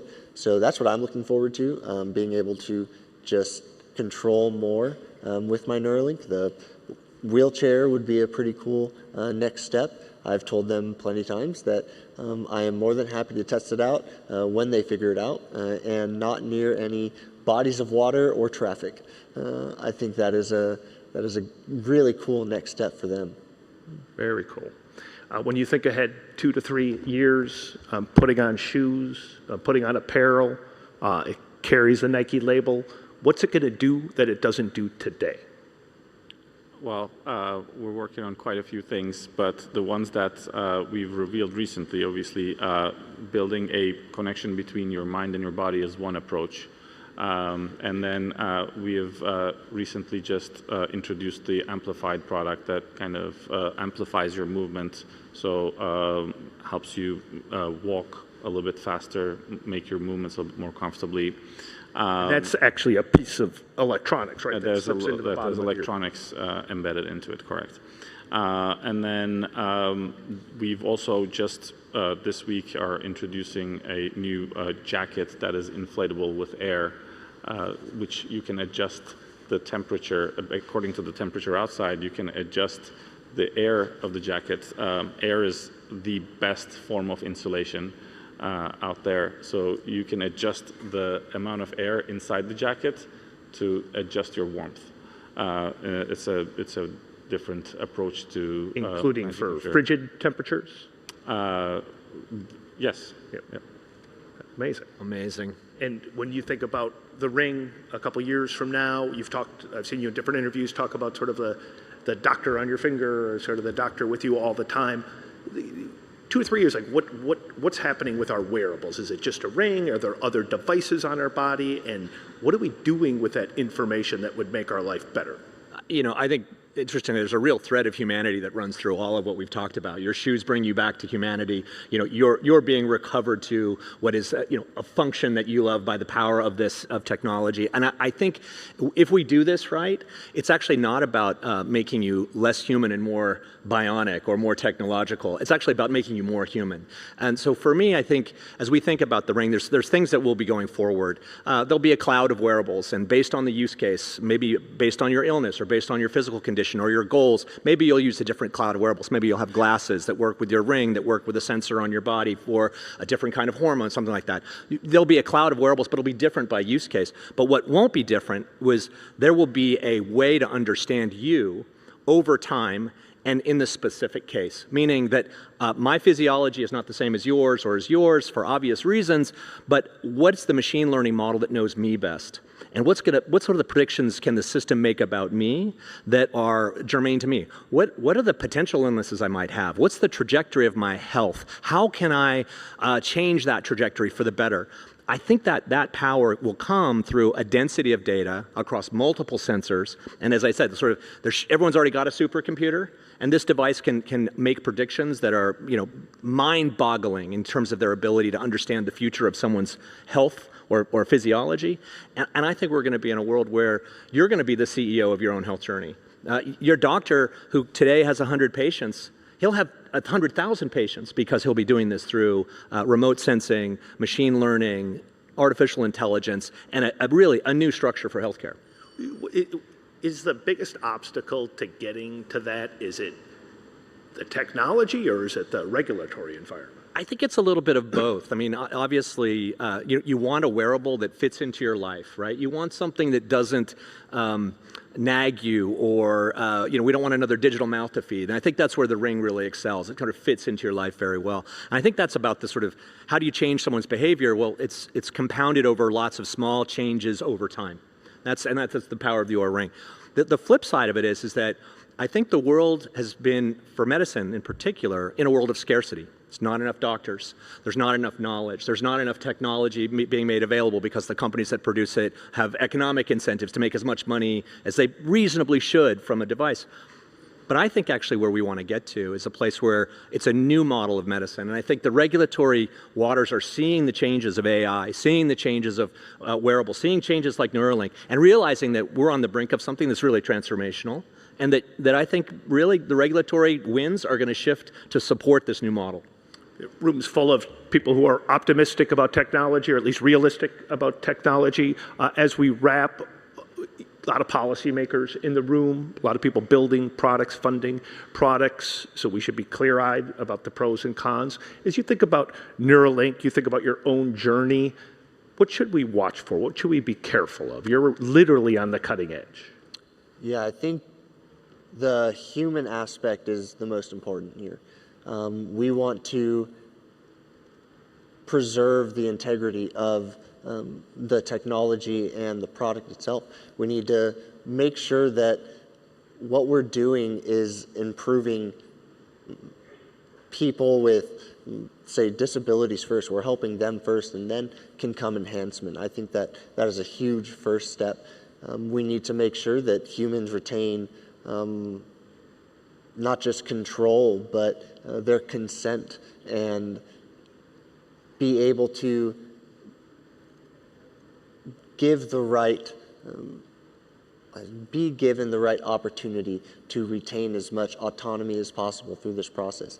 I think that in a lot of ways, it can get out of hand with what governments and companies and different organizations want from the product. And what I always say, and what I think is nearest and dearest to my heart, is that people come first, and we need to make sure that we're helping them, and then we can talk about all of the things to come after that. So it's just a ethical dilemma that I think we'll have many, many more conversations about. I am more than happy to have these conversations with people because I am so close to the technology. I've seen it firsthand. I know that there are privacy concerns, and there are all sorts of different conversations about data, who it belongs to, and where we go from here. And I think that it really is just about making sure that we are serving people first, and not getting caught up in how much the technology can do so many different things, whether that's for the military or I guess just economic incentives. It's about helping people first, and I think that's where government should start. As we quickly wrap, what do you worry about the most when you're talking to your team at Nike in terms of, hey, now I can make you feel more present, I can give you a little robotic pad to help maybe your runtime improve. What do you worry about? It's not so much of a worry. I think it's honestly the opportunity that we see out there. Our founder, Phil Knight, always says, if you have a body, you're an athlete. And in the past, a lot of the data, the information, the technology that we had in the past was exclusive to a few select athletes. And now it's becoming more and more available to larger groups, and hopefully everyone in the future. And that is the opportunity. Everybody has now the ability to treat themselves, their mind and their body like an athlete, to perform better in their daily lives, not just for a basketball game or a football game, but in your daily life, how you can improve who you are through your physical activity, through your mind, through data. That's the opportunity. And the idea is, I think, being able to combine what we all do to actually shape a better future for ourselves, our bodies, and for the communities. Thank you all three for sharing your minds, your stories, your products. We really appreciate you. Thank you. Thank you. Thank you. Thank you.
Ladies and gentlemen, our next panel discussion is titled The Experience Economy, Lessons for Governments.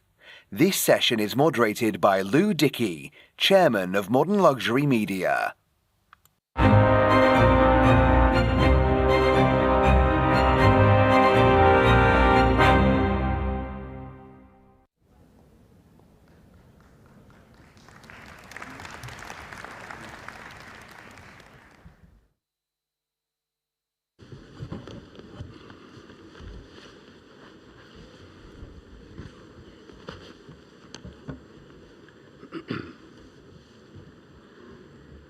Good morning. Thank you for coming.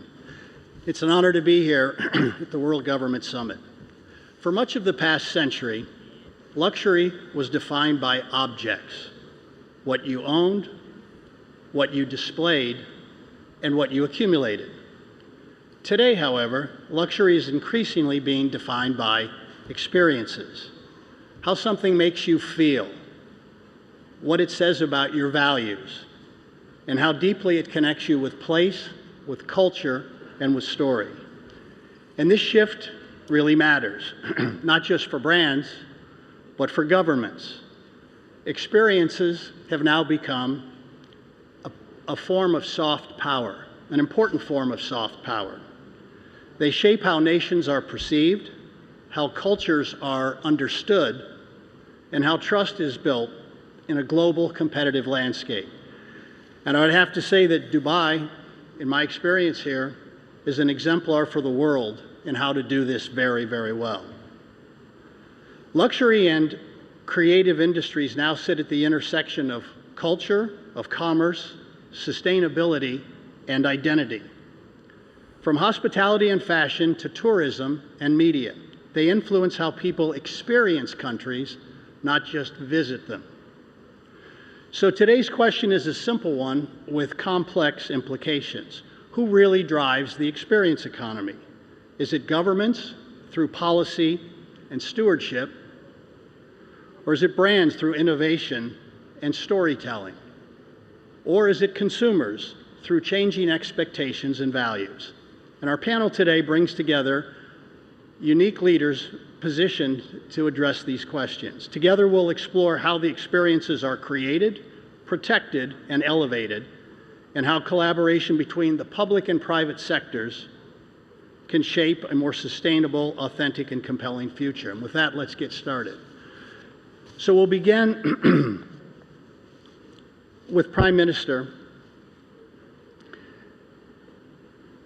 Gaston Brown, for island nations where tourism is both an opportunity and a responsibility, how do you think about attracting high-value visitors while protecting community, culture, and the natural environment that makes the destination so special in the first place?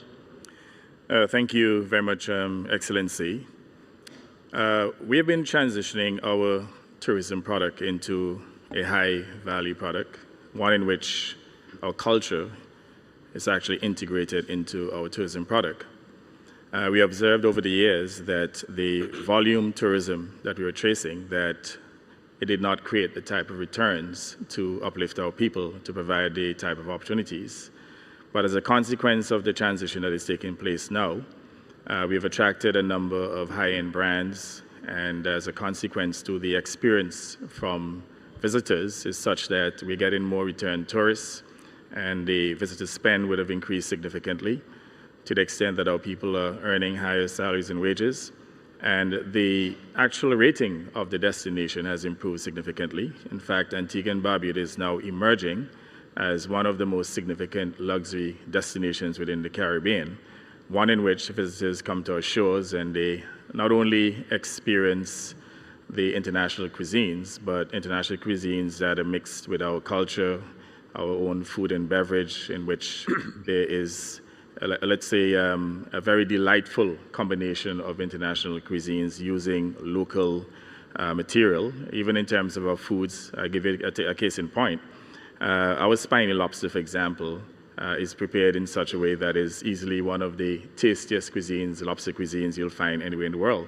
And we have these international brands to include Nobu, and they've been able to come up with these gastronomical delights to the extent that the experience coming to Antigua and Barbuda has been exceptional, and it has created a form of diversification and at the same time a form of differentiation for our product in which visitors are able to experience our culture, our music, our gastronomical delights, our fashion. So for us, again, this is a new ethos in tourism development and one that is working very well for our island state. Wonderful. Thank you.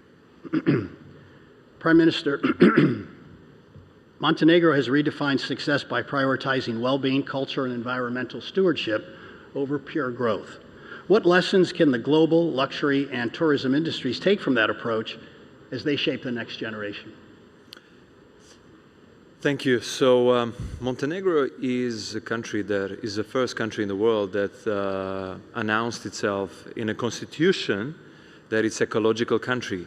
From the early 90s, we were in the constitution written as a country that is a green country. It became a trend afterwards, but Montenegro was, frankly spoken, not really adhering to that from the start. So we had to go through, although we were in the constitution, and the constitution is the highest law of a country, we were not taking it too seriously, to be frank. And only recently we have started understanding what we have done in the 90s and what was that move all about. So Montenegro now is a country that has the largest or the most national parks and UNESCO protected sites per square kilometer in the world. And you know, a lot of people tell me, yeah, is that good or bad? Because you know, if you have so many UNESCO sites, if you have so many national parks, there are so many restrictions and so little things you can do with that space. But I can tell you, this is what the current or the new luxury trends are all about.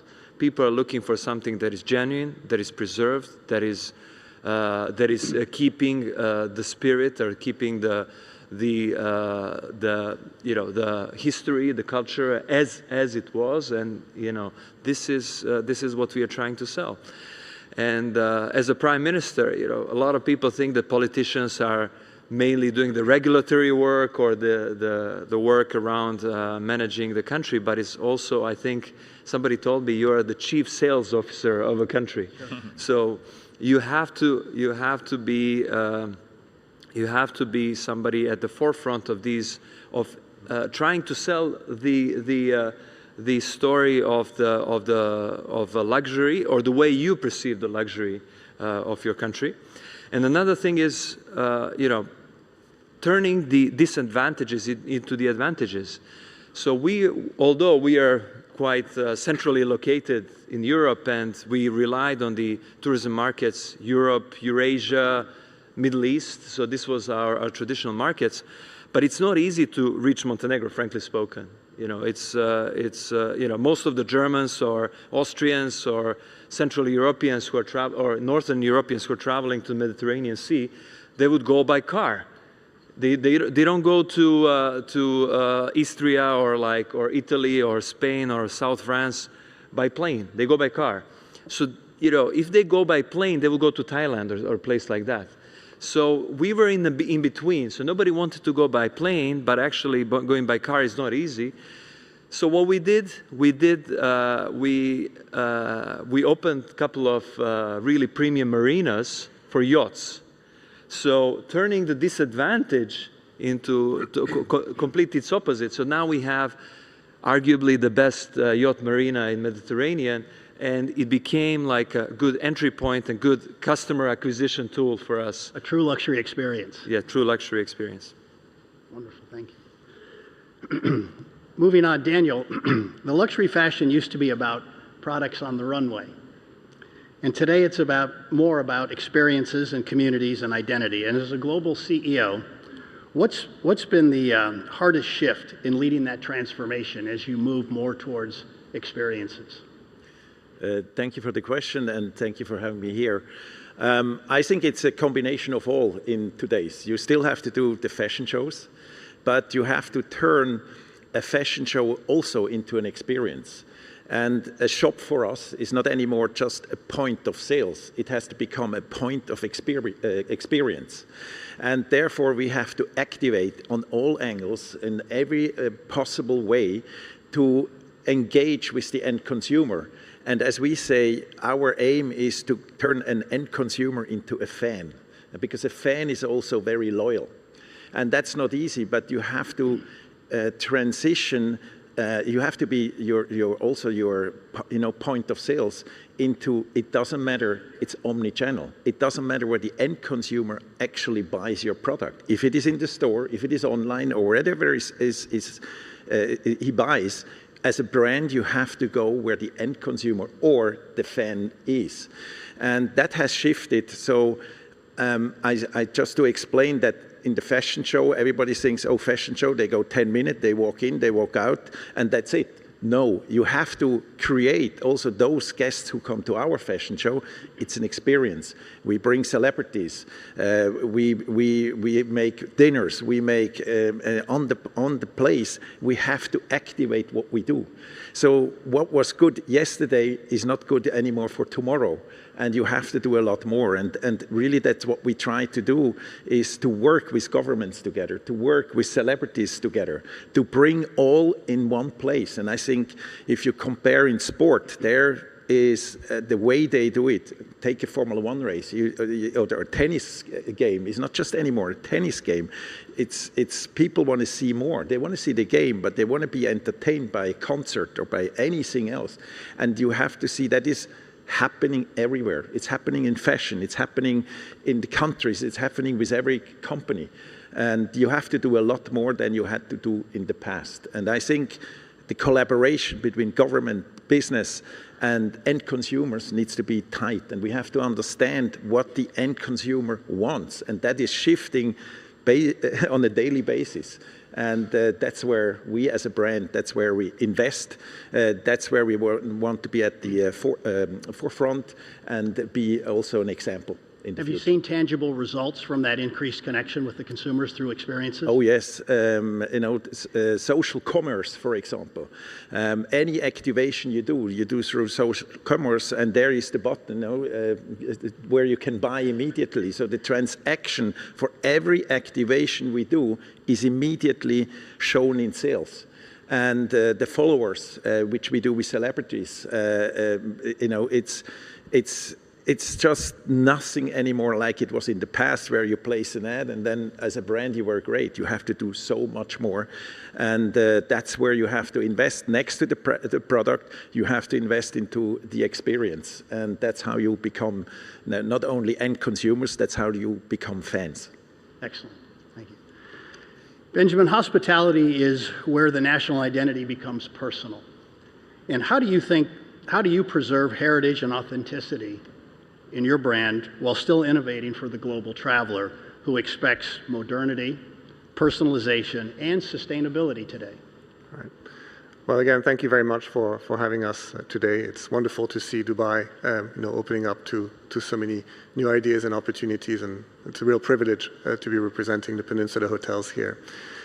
The Peninsula Hotel is part of a company that's been operating luxury hotels for over 160 years. We started in China, in Shanghai, and then are now in over 10 countries or 12 countries. But more importantly, we've had the privilege of being at the forefront of the evolution of those cities, the evolution of those countries. What a business was initially giving lodging for travelers has morphed into being now a place of convergence for governments, for tourists, for local communities, whether they want to do trade, whether they want to celebrate something quite unique and create those memories. And it's a real privilege to be working in hospitality as it offers so many different opportunities. For 160 years, it's also given us the opportunity to anchor ourselves in the cultures where our hotels have been opened, but also to expand this culture and mix with other nationalities and cultures that have joined us along the way. We say that we are able to provide craftsmanship of the local cities where we operate, but give it a global human touch with the services that we offer. I used to work in retail. I used to work in the luxury industry. I kind of joked with Daniel before that I used to sell suits, and now I'm hoping that all of you stay in our suites, in our hotels.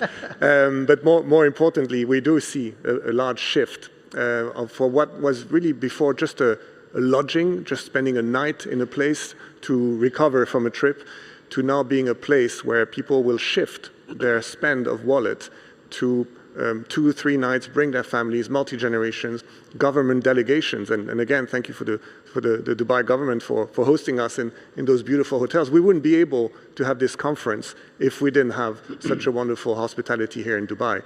So I think this evolution of transaction and owning something is now becoming into living the luxury experience. And it's really, really fascinating. What is important now for us also is to make sure that there's an element of sustainability in what we do. We create jobs where we open hotels. We create careers for local students sometimes who start working in the most menial jobs in the hotel industry, but we provide careers. And we want to make sure that we also give back to the communities and help and support the governments in their efforts in making it a destination for new luxury customers, but also destinations for government entities and be at the conversions of all this trade. So it's a privilege, but it's also a lot of work, and I think it's going to be going on. This world of experience, this world of turning transaction into memories is something that has a big, bright future, and we work very closely with governments in assisting them in creating what is needed for the destinations as well. And with your unique purview, having sat on both sides, on the good side and now the experiences side, when did you see this shift start to occur, and can you attribute it to anything? I think it's definitely in the last 15 to 20 years. What used to be important was to push the door of a retail store. That world has changed. The physical boutique is now become sometimes, creating an event in the desert and bringing your best clients in, taking them somewhere that money cannot buy, which eventually creates that emotional link with the brand and ends up in a transaction. Fashion has started that with the fashion shows, and they became bigger and more bolder. They've invested into musicians and performances into that. But you're seeing that also in the watches and jewelry trade, or even in the food and beverage industry. The pop-up culture, of bringing what was only available in one location, but making it available through, ephemeral moments in other places, has really transformed the way and created new relationships with the customers, the guests, with the brands. And in fact, hospitality is also supporting this evolution of the luxury industry or the fashion industry, because we provide the backbone to make it possible. Right. You're going to need a chef to cook in the desert. You're going to need some amazing, pages to go and greet your guests. And again, this is where the hospitality world can serve different angles and really be part of creating those experiences, sometimes for a brand like the Peninsula, but also at the service of other brands like Ubos and many others. So it's a really exciting times. Good. Odell. Today, athletes and entertainers are major influences in shaping the experience economy. I think we would all agree on that. And as a high-profile athlete yourself, someone who's a Super Bowl champion and who has played their ball in the country's two largest markets, so the fan base is enormous between New York and Los Angeles. How do you think about your role, not only as an intense competitor on the field and a champion, but also as a cultural force for good? Yep. Thanks for having me. It's an honor to be here. I was thinking about something. As I grew up, luxury, it would be a luxury to have luxury, I didn't grow up with money or, anything like that. And it was just always my dream. I remember telling my mom at 4 years old that she came outside. I was practicing in the snow, and she was looking for me all over the house, and I'm throwing the ball to myself, and I was like, I'm practicing for Sundays. And she said, I said it with so much conviction that she had no choice but to continue to push me. And when I think about fashion and growing up, just the way that I dressed was always different from everybody. I felt like it was a way of expressing yourself. And just one thing I always stand by is just being authentic to myself. I'm just always going to be that. So when I got to be on the field and got to be, who I am, I would always just try and stay in that authentic lane, and I would push and inspire kids, to do the same, not to change who they are, and the world will accept you, at some point. So just being able to be in two of the largest markets, honestly, has been a blessing. God has put such a tremendous opportunity for me to have that, to be able to inspire kids. It was always just about inspiring one kid. I remember one of my idols growing up, Michael Vick, and I had the opportunity at halftime. We'll have our Pee Wee teams. We get to play. We'll get one possession each, one defense, one offense. And I remember Mike Vick was just so gracious and so humble. And that moment as a kid, I'll never forget. And I just was always like, when I get to that position, this is exactly how I'm going to be. And just being able to touch one kid's life and inspire him, that's all I ever set out to do. I know that there's been a lot more, but it was always just about being able to place that love like on one kid and have that moment that he'll be able to remember forever. So just inspiring kids to be themselves, be authentic, and just be the very best that they can be. You've done a wonderful job of it. Yes, sir. When we think, and this would be for anybody on the panel, how, and we can combine here on this, but how can governments and brands collaborate more effectively to build world-class experiences? I think it's very simple, like with everything. We have to talk to each other. We have to share ideas. We have to show each other what are the opportunities that the government has, and we have to show as a brand what kind of opportunities we can give. And we heard about pop-up stores. We heard about fashion shows. It's from our point of view, there is so much more, also in sport, that we could collaborate. And having testimonials, and they bring it so fast on the spot. The reach of combining all together really creates that experience. And we as a brand, we can give these emotions that are happening on an event. We can transform for the government into the world. It's how the values of a government, the values of a country, we as a brand can transform that value for government into the world, whatever it is, and if it is in sport, if it is with culture, if it is with anything, brand has the power to do that. That's how I see it. Of course, as a brand owner, I really see we have there a lot of possibilities that we are always able to do. And I think Dubai is an example. I remember 3 years ago, we did even a fashion show in the desert, in the real desert. And that was an experience nobody expected. I think we were one of the first one who did that. But these kind of collaborations, that's what we are looking for. And that is, every government is welcome to talk to us and bring ideas. The more crazy it is, the better. I think we're right at time. I appreciate everybody very much. I think this is an excellent panel. Thank you, guys. Thank you.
Ladies and gentlemen, our next panel discussion is titled, Where is AI Heading?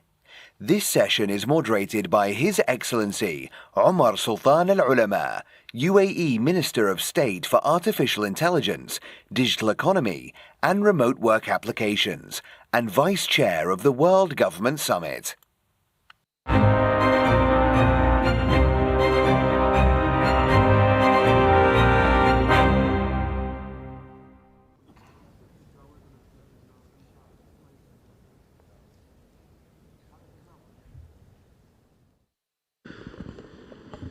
Gentlemen, it's an absolute pleasure joining you on stage today. I'd make a quick introduction. Chamath is a legendary investor. He runs Social Capital, and he's recently done very well with Grok. Your investment there, I think, had paid off dividends, but well done on that. Joe is a friend and the chairman of Alibaba. Last year on the stage, we were talking about AI and where it was going, and I must say all your predictions came true with regards to how fast China is moving when it comes to artificial intelligence, and as well the ability of companies to iterate, to innovate, and to move forward. I'd like to start off by maybe talking about an interesting shift We've always been used to seeing the US being the champion of open source, Silicon Valley leading that charge, and the rest of the world focusing on trying to have their own advantage and focus on building closed source systems. With AI, we're seeing a complete shift. China's championing open source. The US is trying to push for open source, but are working on closed source systems. How do you think that's going to affect the way that governments pivot, the way that people choose the AI models that they use? We'll start with Chamath, and then we're going to go to Joe. Well, I'm actually quite surprised by it as well. I mean, I do think that there are a handful of American open source models that are quite good. I think NVIDIA's models are excellent. But in fairness, the Chinese open source models are just superb. So I think what it means is that every country, probably in the next 3 to 5 years, will be forced to make a very important decision, which is around the sovereignty of their own productivity and GDP. Because to the extent that these AI, and in that realm, I think the open source models provide the clearest path, because it just gives you total transparency into what's happening underneath the hood. Now, there's a lot of work, and we can talk about this later, that has to happen for a country to be able to embrace an open source model. But I think the future is open source. Joe? Well, I totally agree with what Chamath said about different countries. You're better off with open source model if you are focused on sovereignty and having control of your own data. But just going back to history a little bit, why China has evolved and why most companies in China have taken an open source approach is that software has, in terms of application software like SaaS industry, has never developed in China. So the idea of users coming to an API to use an AI model and pay for it has never been a primary business model, and is not. And the judgment by all the model developers is that they're not going to make a lot of money providing a closed source through an API. So all the model companies have decided that why don't we just open source first and let the model take care of itself in terms of adoption of usage and proliferation. Unfortunately, a lot of the various governments have taken notice, and because they care about the sovereignty aspect and care about their data privacy, you could take an open source model and deploy it on your own infrastructure. You can do it on premise. You can do it in a virtual private secure environment. And it will have nothing, whatever you do to post-train the model or running inference will have nothing to do with the original open source model maker. And that thereby you basically claim sovereignty, claim ownership of the model. And, but it remains to be seen, it's still a very big question, how economically all the model companies are going to make it sort of sustainable with an open source approach. Don't you think the issue is the economics? You're spending billions of dollars to build this model, and if you open source them, you're not really monetizing it in the way that you can potentially monetize it. So that's why most of the companies are focusing on closed source to try to generate as much profit from the model. And then they open source the older versions. We've seen that with Grok, for example. We've seen that with even Llama and other, let's say, models in the US, where the frontier ones are closed source until they're able to generate some revenue or at least some advantage, whether it's getting market share or otherwise. Do you think that is the main reason, or is there more of an ideological shift? And can China sustain making all these models open source, especially the frontier ones? So I would make a distinction here between companies that develop the frontier models plus a infrastructure business like cloud computing versus those companies that actually just only do the model. I think the companies that only do the model will have to think about how do you generate economics from open sourcing. The companies that actually have a cloud infrastructure, for example, in the United States, you have Google that has a full stack of the model and the cloud infrastructure. They also have chips, can monetize in other ways from the usage of the open source model. Obviously, Gemini is not an open source, but if you look at China, look at the example of Alibaba, we have our Quinn model is open source, but we also run our cloud business. And today we're monetizing because people are training and also developing their, running inference on their models on our infrastructure and thereby generating the economics. But I think it remains to be seen how in the future, how can you get, especially consumers, pay for a monthly subscription and generate economics there. That remains to be seen. That's the biggest challenge in the Chinese market. Chamath? I mean, I think the reality is that when you adopt an open source model, you're going to need, as Joe said, all of these other things. You're going to need power. You're going to need infrastructure. Depending on the solution that you use, you're going to need a lot of natural resources, specialty chemicals. You're going to need battery systems. And then you're going to need all the know-how. And then on top of all that, you're going to need the capital and the financing. And so I think the reality is that the business model becomes more at the governmental level almost, because if you take an open source alternative, but then the infrastructure of the government can come in and help you with all of these other things, you're going to take it. And so I think that is yet to play out, but I think that's the real opportunity. Similarly, in the United States, it's all private. So the alternative is, you know, you can't really take a spin of Grok or take a spin of Gemini and implement it on your own for the needs of your own population. But yet you still have to bear the cost of all of these other things. So if all of this was packaged and financed and turnkey and in a box, I think that's the ultimate best solution. That's probably where, like, you know, international finance organizations and development banks probably need to play more of an evolving role over these next 10, 20 years. Many of the conversations that I currently have and interviews that I would do, and I'm sure that you guys will go through the same thing, people talk about the AI bubble. And the bubble in the sense of, is it sustainable? Can we keep, you know, seeing the numbers that we're seeing? We've recently seen the issue with memory and, you know, memory availability, and, you know, we're not being able to produce memory enough. And when it comes to bubbles, I think there are two types of bubbles. There's the tulip mania bubble, which was completely made up. It blew up, people lost their money, and there was nothing left except the legacy of the bubble. And then there's the train and railway bubble of the UK of the 19th century, where people went and invested in railway tracks, which gave the UK the legacy of being one of the most connected places on earth through railway. So there was actually a tangible legacy that was left behind.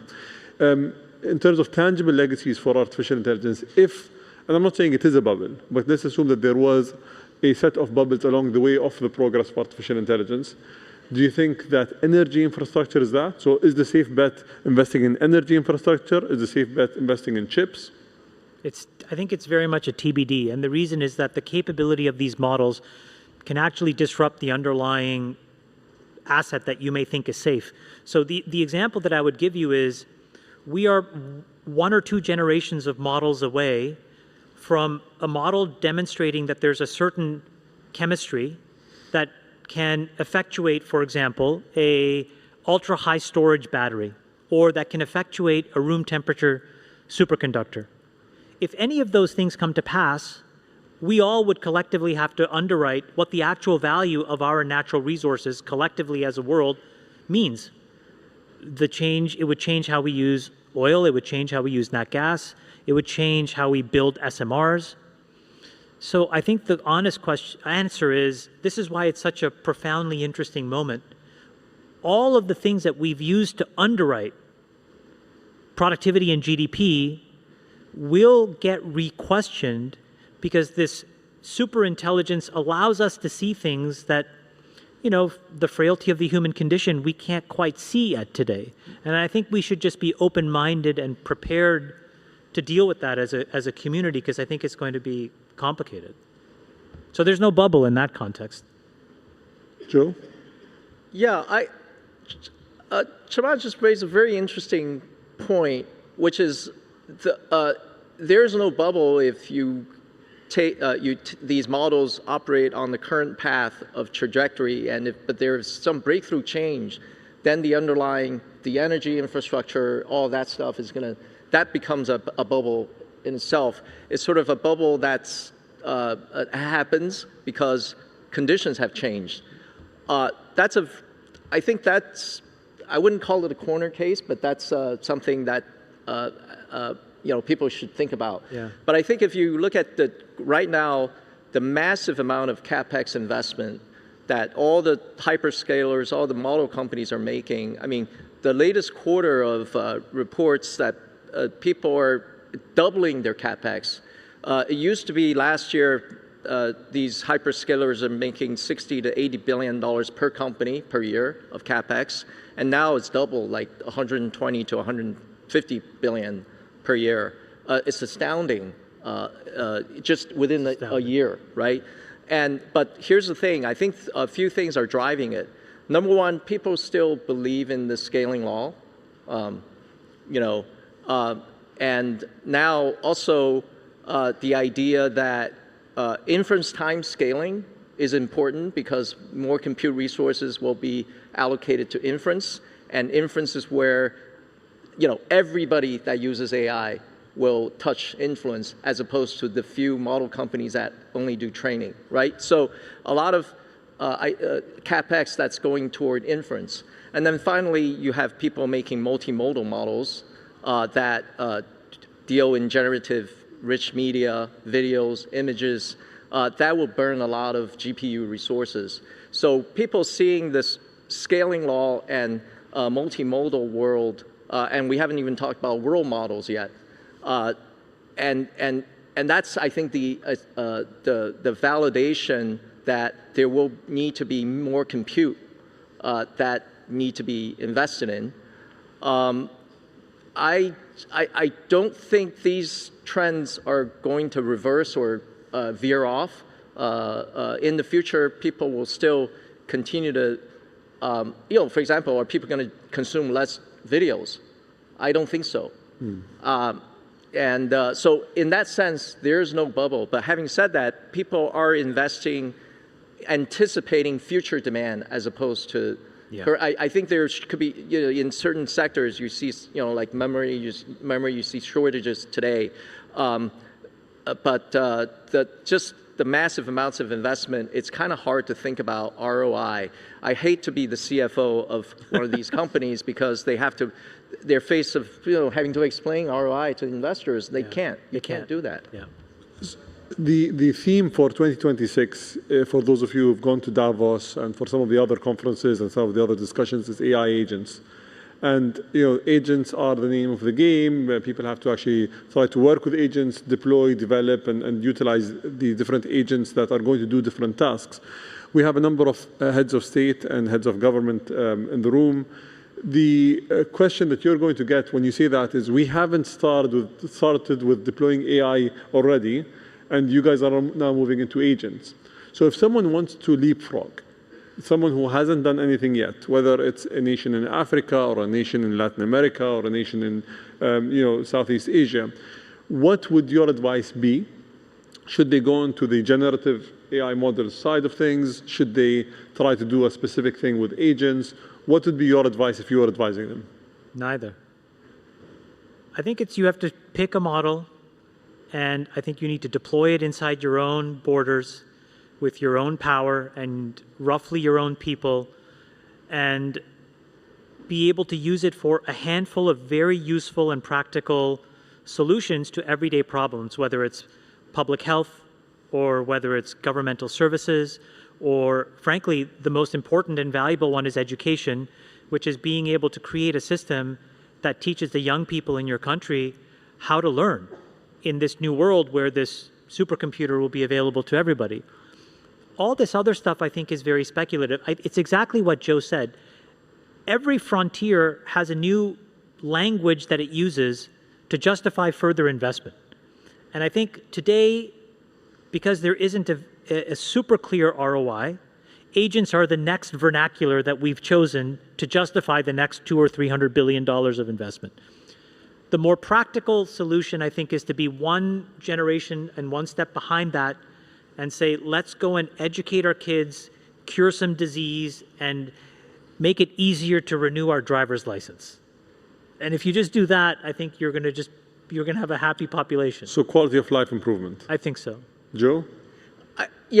I totally agree. I think governments have to think about what is the application where the use of AI will be productive and useful in education, in healthcare, and you should start with the use cases first. What is the right application for AI? I think the idea of building up the full stack infrastructure, that everything, is a game for large economies. It's like building up a military industry. It's not for everybody. So once you've identified the use case and the applications, then the question is, all right, whose technology are we going to leverage on? And on that front, I believe that open source is the best way, is the most secure way where you can have most control of your own AI. Gentlemen, that was a great discussion. I know that we could have gone on for so much longer, but thank you for your insights and thank you for being here today. Thank you. Thank you.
Ladies and gentlemen, our next panel discussion is titled, Is the Next Decade African?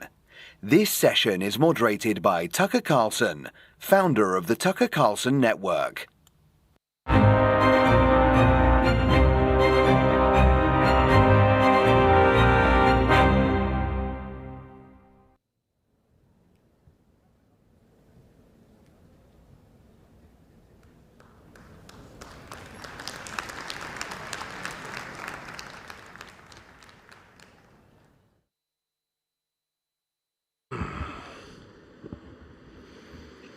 Gentlemen, thank you for doing this. It's awfully nice of you to do this. I'd just like to go right down the line. And first to you, President Nagawa, again, thanks. In as clear terms as you can, I wonder if you would contrast your experience with China versus the Western powers. Do you think that Zimbabwe and other African countries, to be totally blunt, get a better deal from Chinese investment than they have with Western powers over the past 150 years? Well, my view is that initially, as we became independent, we had most of our development thrust was from the West. But as we evolved, we have also benefited from investment and cooperation from countries like China.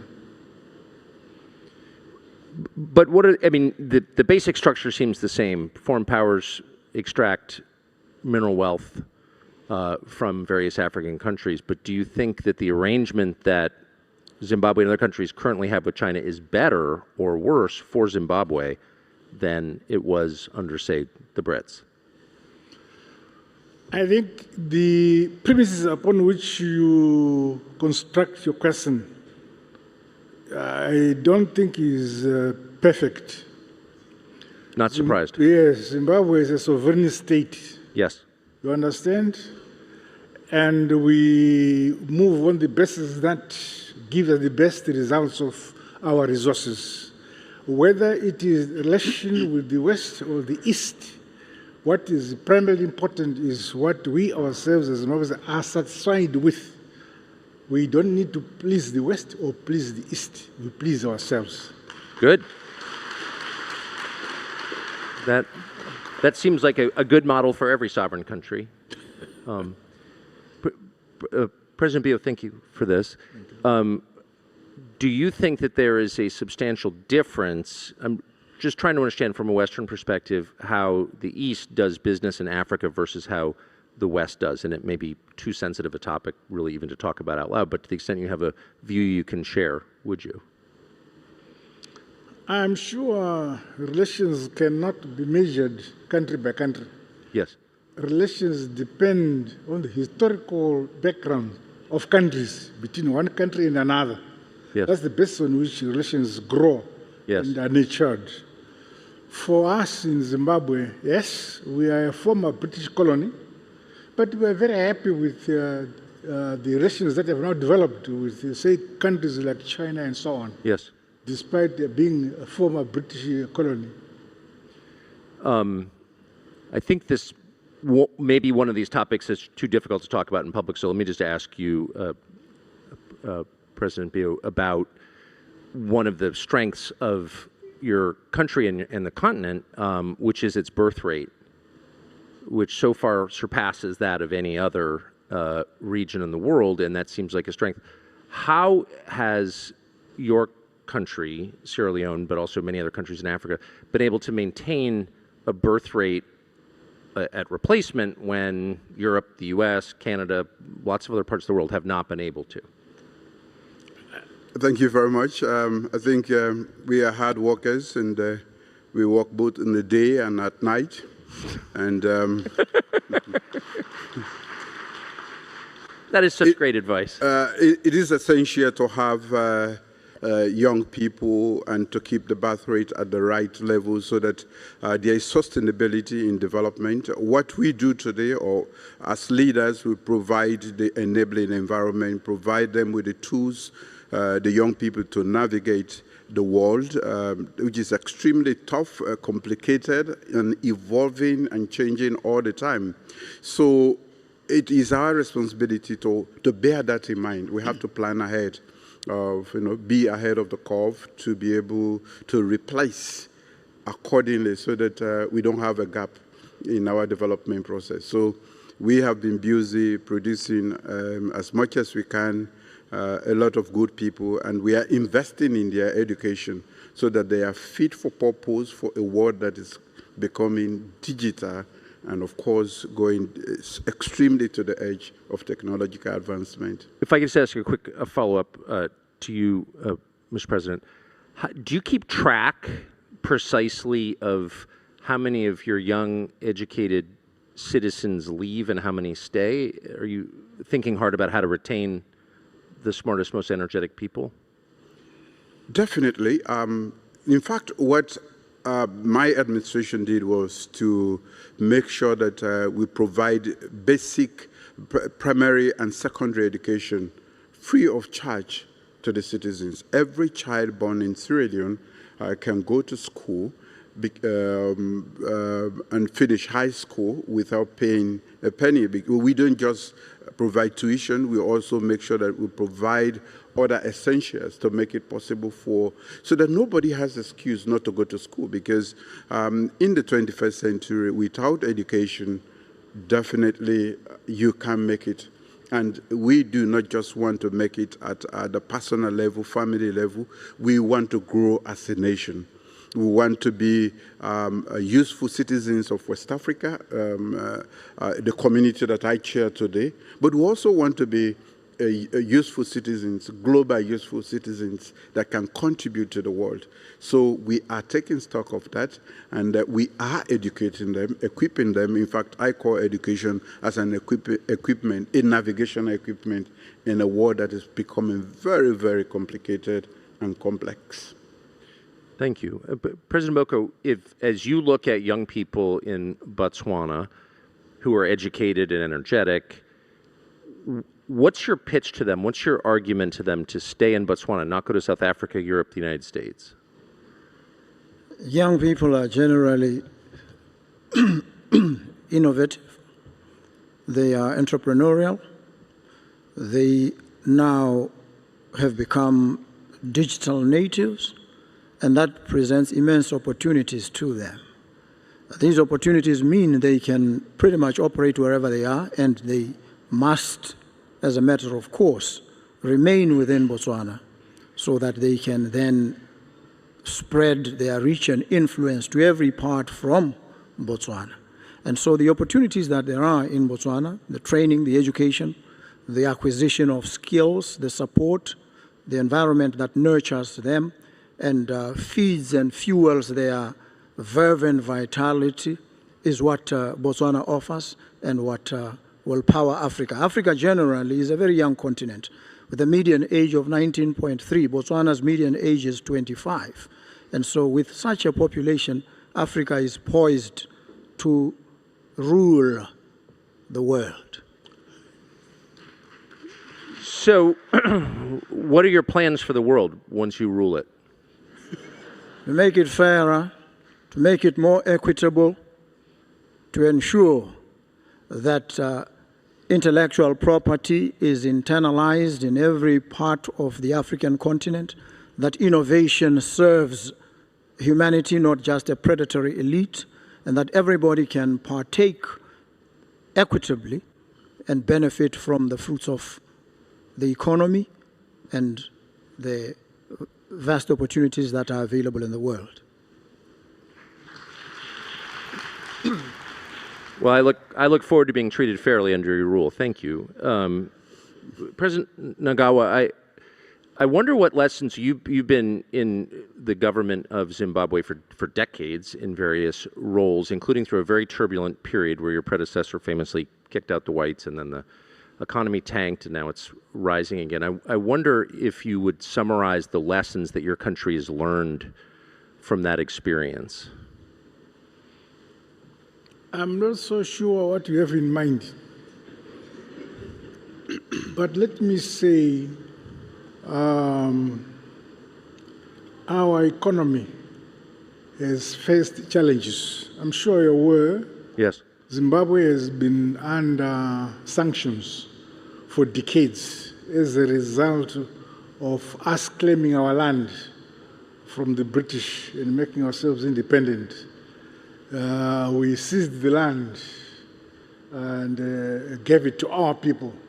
So sanctions were imposed on us. But in spite of all that constraint we have developed, and we are happy that we have developed on our own, and we feel very independent. Well, some of the land was seized from people who were born there. So I wonder if there's a lesson about targeting people on the basis of their skin color. Do you think? I hear you. Well, people had their land seized in Zimbabwe who were born in Zimbabwe, and they were targeted on the basis of their race, and I wonder if you think that's good or bad. No. Land did not belong to a race. It belonged to Zimbabweans. Right. So when the colonialists took land from us, time came when we asserted ourselves, take back our land. And those who wanted to have land at the same basis as the African people of Zimbabwe remained. But those who felt they were superior left. Okay.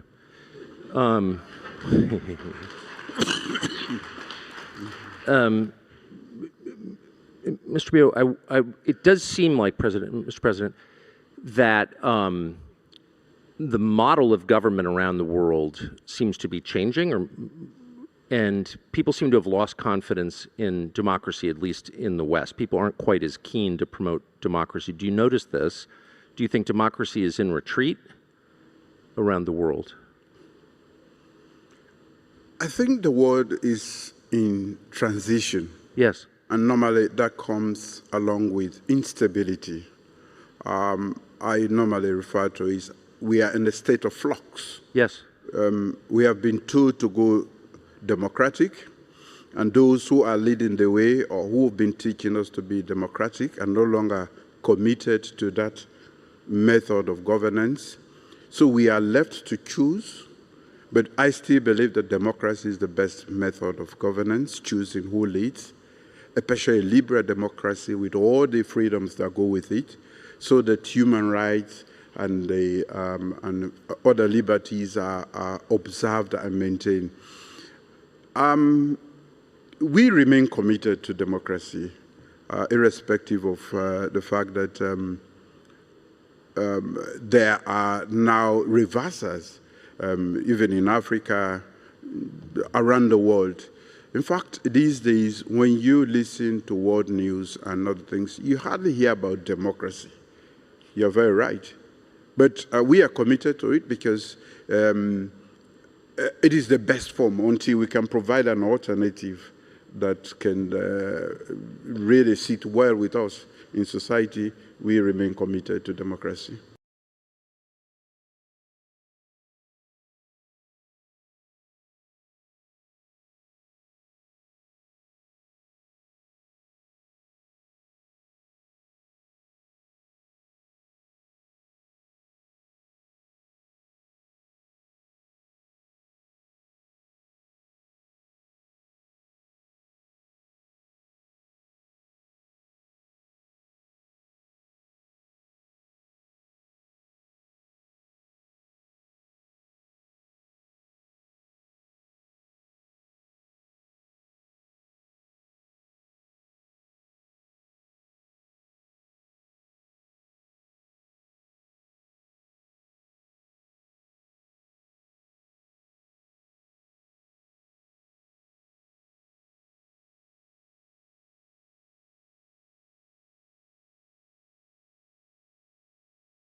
China is a relatively new entrant, really, yes, into the historical space and climb.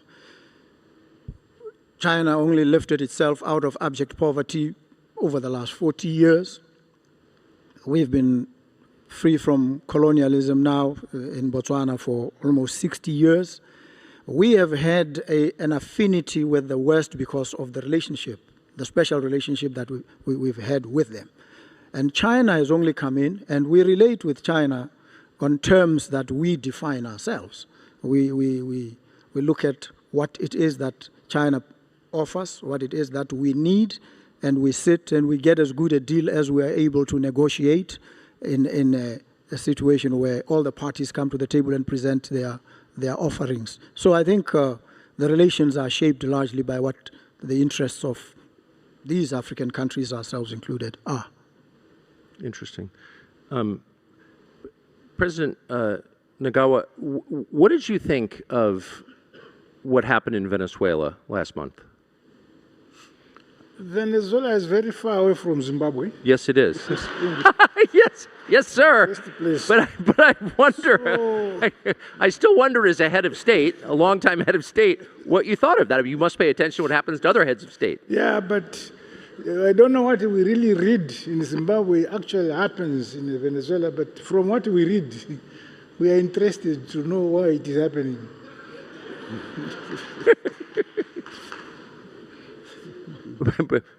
President B, what did you think? I was stunned, and I'm still stunned. It was so surreal that I still have to understand whether the world order, the rules-based society, is still existing, and if not, what becomes of the world? That's why I earlier described the state as we are in a state of flux, because everything that we have understood as the basis for international order is fragmenting or being destroyed right in our face. I'm sorry, it felt like an unfair question, but that's exactly more to the point what I'm asking is this a sign of a changing order? And I will end with you, President Boko. What was your response to it? Well, I think we are seeing a world where rules seem to matter very little, and they matter only depending on who is benefiting from them and who is wielding the stick at any given point in time. We know that public international law respects territorial integrity, it respects the sovereignty of nations. And it also requires that the people of every nation state must exercise their self-determination. They must determine what happens within their borders. And to have external powers intrude and remove any head of state, regardless of what the circumstances are, I think it's something that is utterly shocking, and it is an affront to a rule-based international order. I think it must be described in starkly those terms and nothing pretentious. Gentlemen, thank you for doing this and for your patience with my questions, and I really appreciate it very much. Thanks. Thank you. Thank you very much.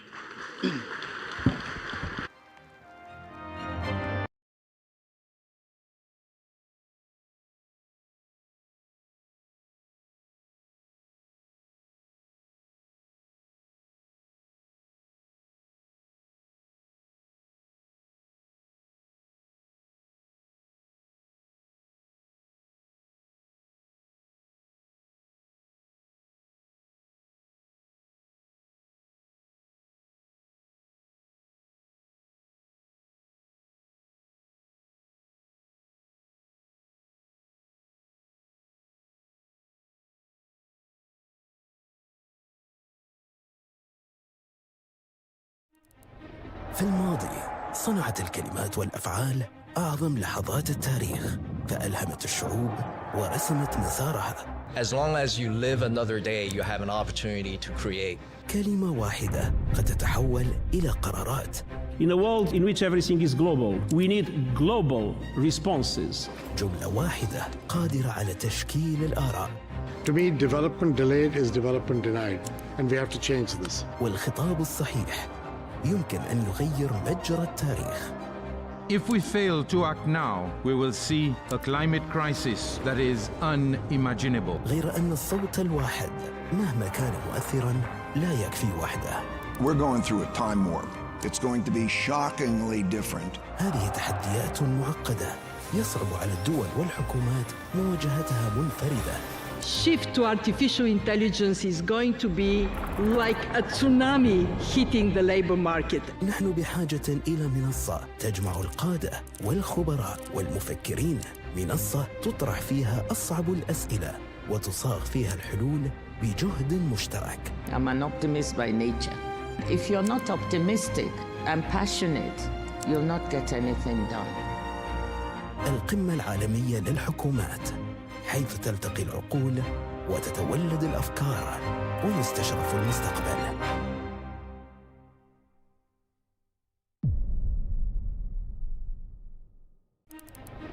Throughout history, our greatest turning points began not with action, but with powerful words.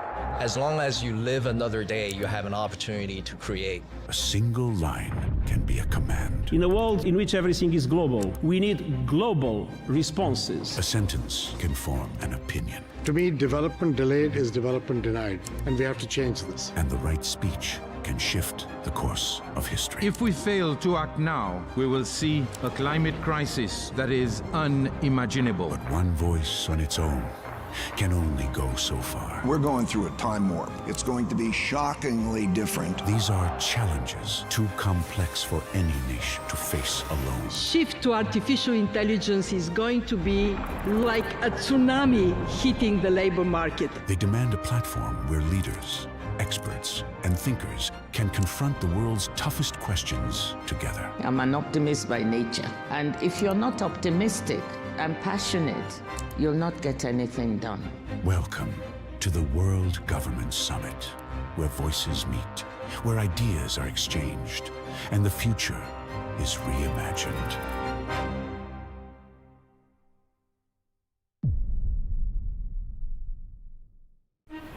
We're going through a time warp. It's going to be shockingly different. If we get into a new Cold War, do countries have to choose which side they are? In a world in which everything is global, we need global responses. I'm an optimist by nature. And if you're not optimistic and passionate, you'll not get anything done.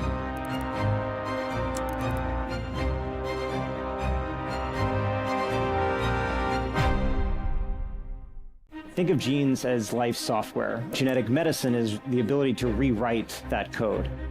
If you are diagnosed early with lung cancer, your probability of being alive at 5 years is going to be 95%. What COVID did is it really stretched our systems to their core. History teaches us the pandemic agreement is mission critical for humanity.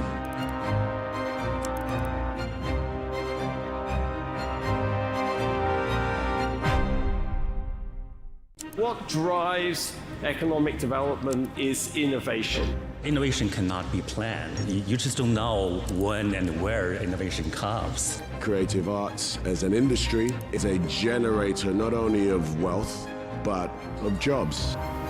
You can find the capital, you can find the resources. It's the ideas that matter.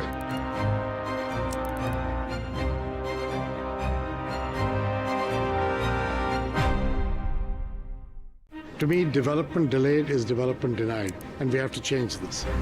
We know the energy demand is going to double by 2050. We don't know how we're going to supply that demand. Those countries that will continue to innovate will have a competitive advantage. They want the data input and the models that they can manage and they can trust.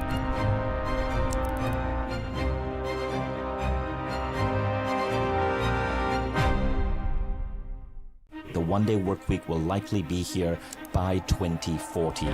Once you have humanoid robots, there's really no limit to the economy. You can make anything. Shift to artificial intelligence is going to be like a tsunami hitting the labor market. This technology is going to impact the world profoundly. It means every day will be your best day.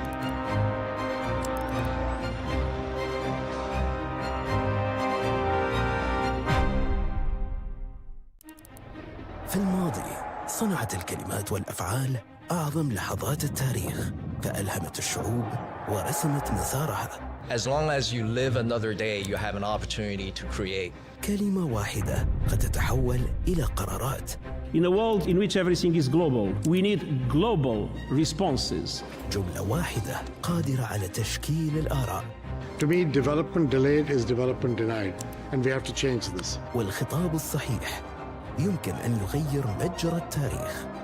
If we fail to act now, we will see a climate crisis that is unimaginable. غير أن الصوت الواحد مهما كان مؤثراً لا يكفي وحده. We're going through a time warp.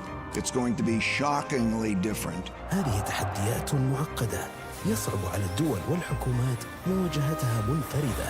Shift to artificial intelligence is going to be like a tsunami hitting the labor market. نحن بحاجة إلى منصة تجمع القادة والخبراء والمفكرين، منصة تطرح فيها أصعب الأسئلة وتصاغ فيها الحلول بجهد مشترك. I'm an optimist by nature.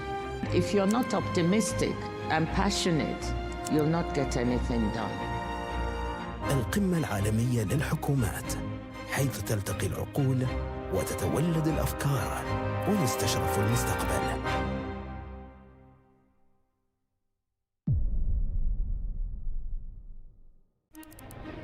Throughout history, our greatest turning points began not with action, but with powerful words. As long as you live another day, you have an opportunity to create. A single line can be a command. In a world in which everything is global, we need global responses. A sentence can form an opinion. To me, development delayed is development denied, and we have to change this. And the right speech can shift the course of history. If we fail to act now, we will see a climate crisis that is unimaginable. But one voice on its own can only go so far. We're going through a time warp. It's going to be shockingly different. These are challenges too complex for any nation to face alone. Shift to artificial intelligence is going to be like a tsunami hitting the labor market. They demand a platform where leaders, experts, and thinkers can confront the world's toughest questions together. I'm an optimist by nature, and if you're not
everyone.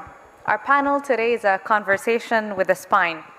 Fewer questions, but deeper ones, and questions to understand how we collectively can create impact, going beyond what works in social welfare. As you all know, governments have been very good at helping people do the right thing.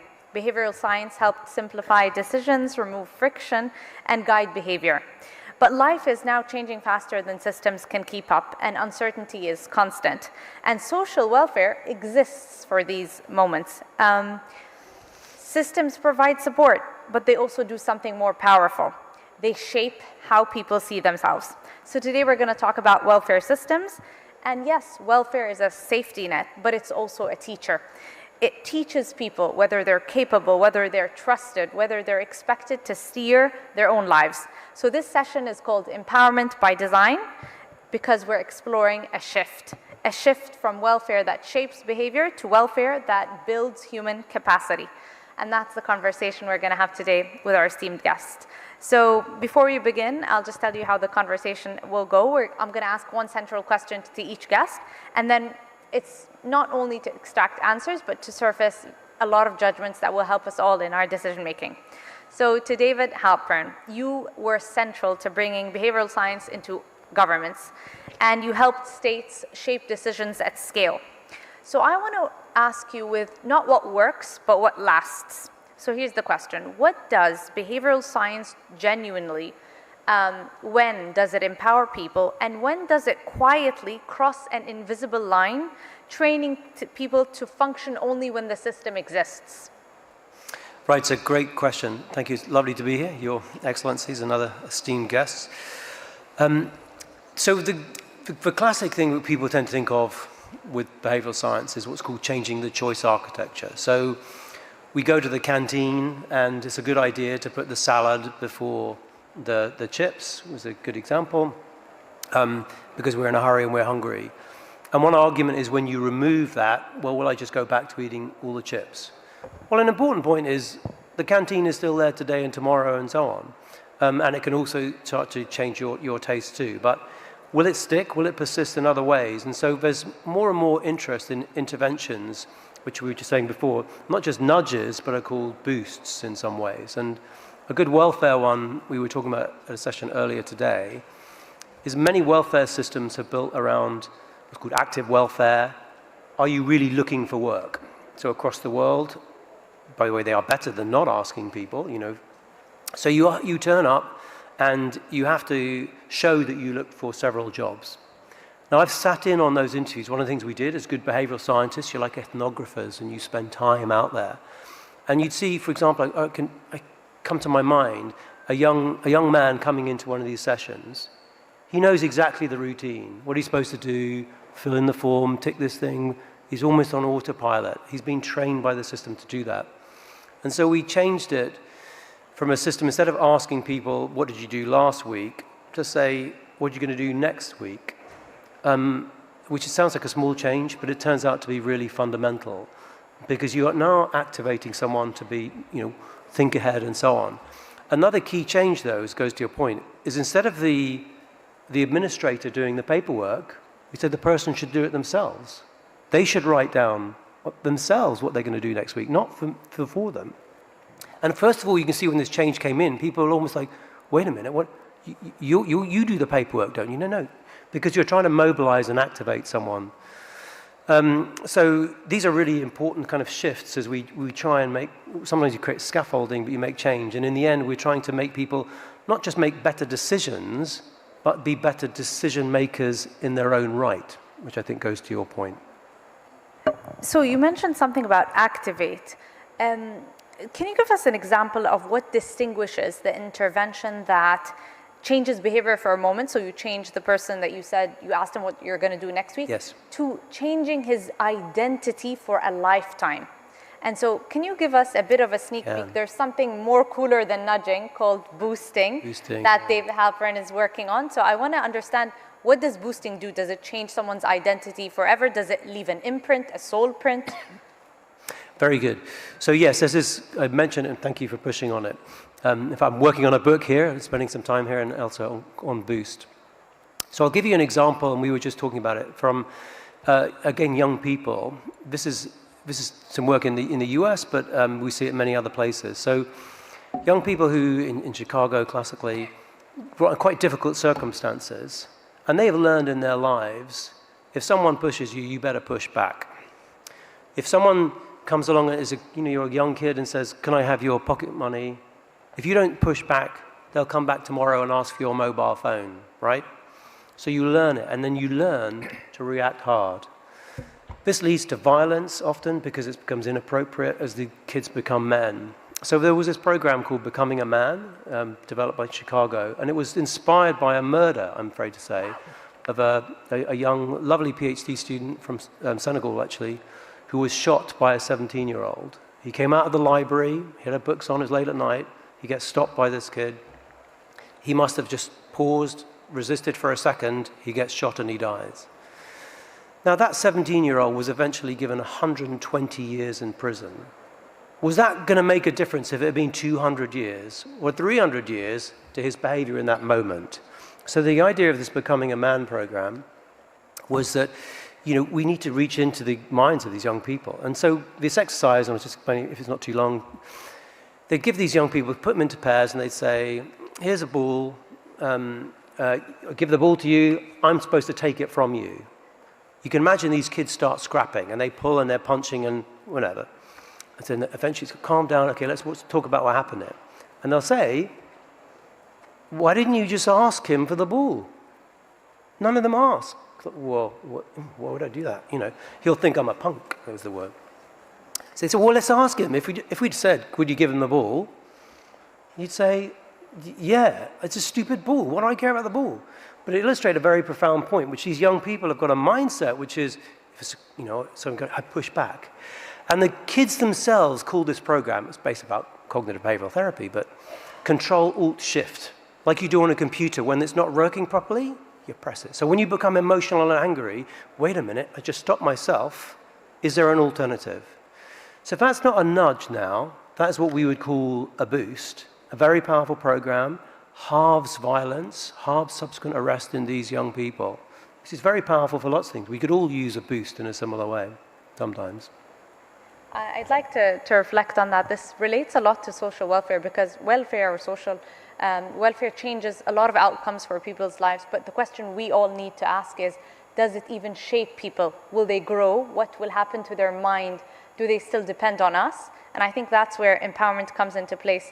I have one more question. If we want to be successful or truly serious about empowerment in different realms of policy, what should governments stop doing even when it looks successful on paper, but actually it doesn't change anything, because if you remove that system, that person will not change his behavior forever. So it's kind of going beyond the nudge, but it might look amazing on paper.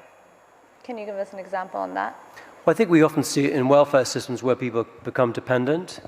Other examples we see in other countries is that the example I mentioned earlier is because the systems are often designed on the basis we think you might be cheating, you know, and so they inadvertently signal, because one of the things about human beings is we don't quite know what other people think, and so we have to infer. And if a system is treating us like I might be cheating, then I think, well, maybe everybody else is cheating, right?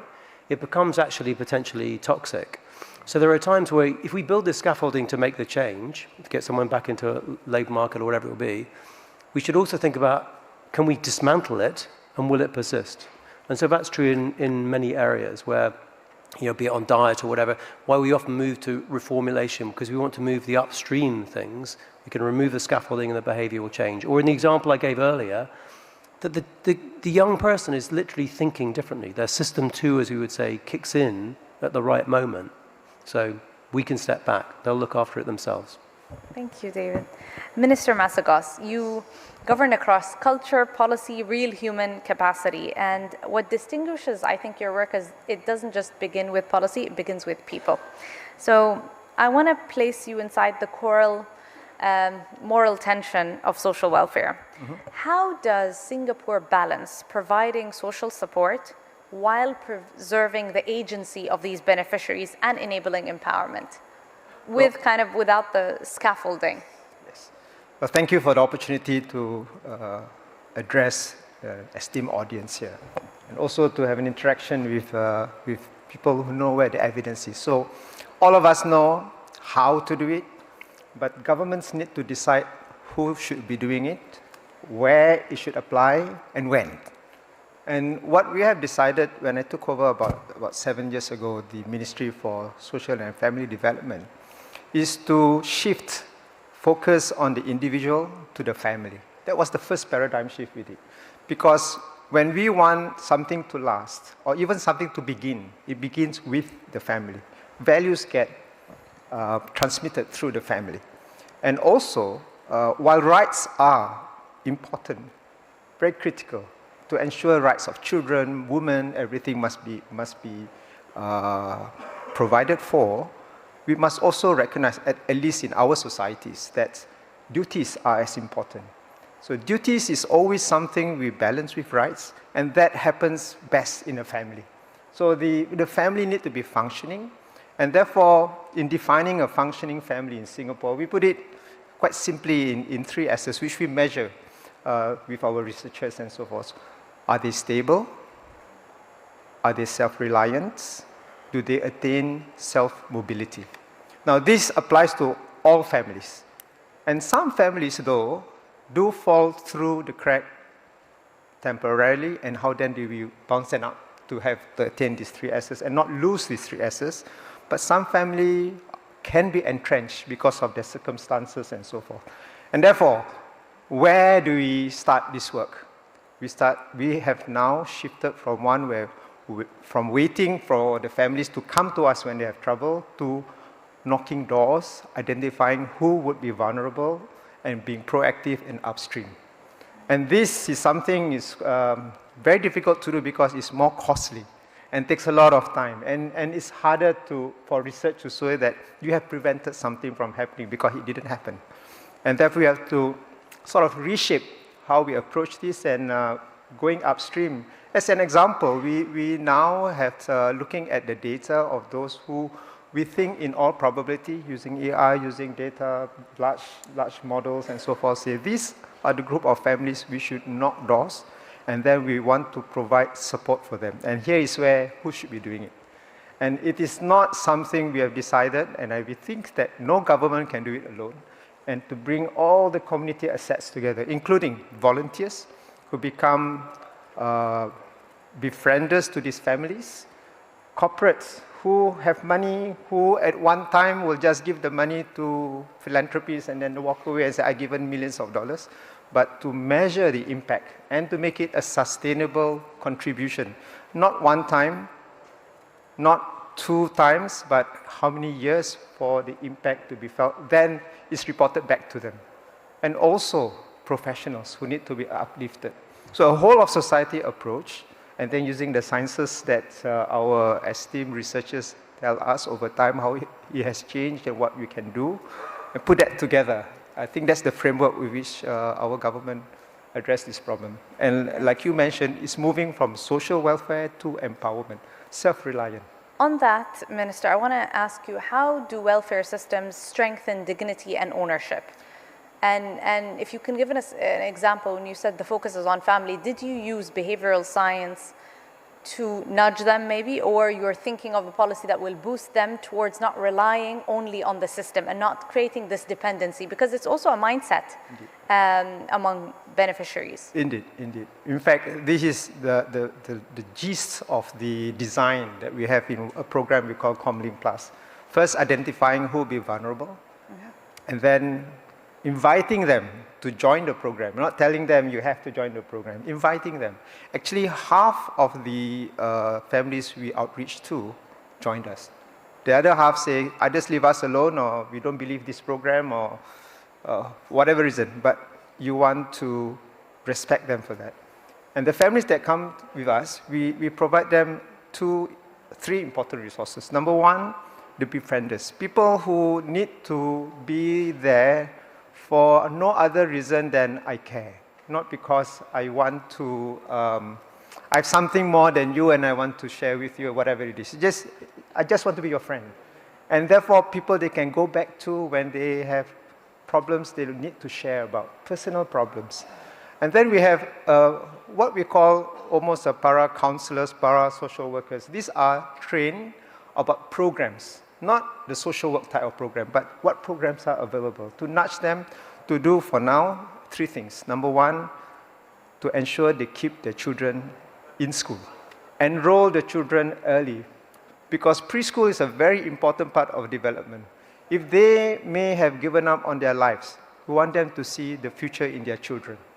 And that how did you nudge them to ensure that they enroll their kids? Like, what policy was it a nudge or a decree or a law? Yes. The simple policy is to give them money if they put their children. So an incentive with money. But if you remove the money, what's going to happen? Did they believe in it? Do they believe in the power of early education? Which is why the befriender is important, to persuade them and to show them what works. I come from a family which benefited from social mobility. And when I meet them and say, look, I used to be like you too. I live in a home which I rented. I moved 11 times before I was 3 years old. But in Singapore, you don't have to be like this all your life or for your children. Just keep your children in school. Start them early. So that kind of advice, that kind of personal connection is important. But many people who do this don't know where the programs are. And therefore, you need to have trained coaches who know what different kind of archetypes of family need. At the same time, then, those who we know could be in trouble or need more therapies and so forth, that's when the social worker comes in. So again, it's a whole of society program.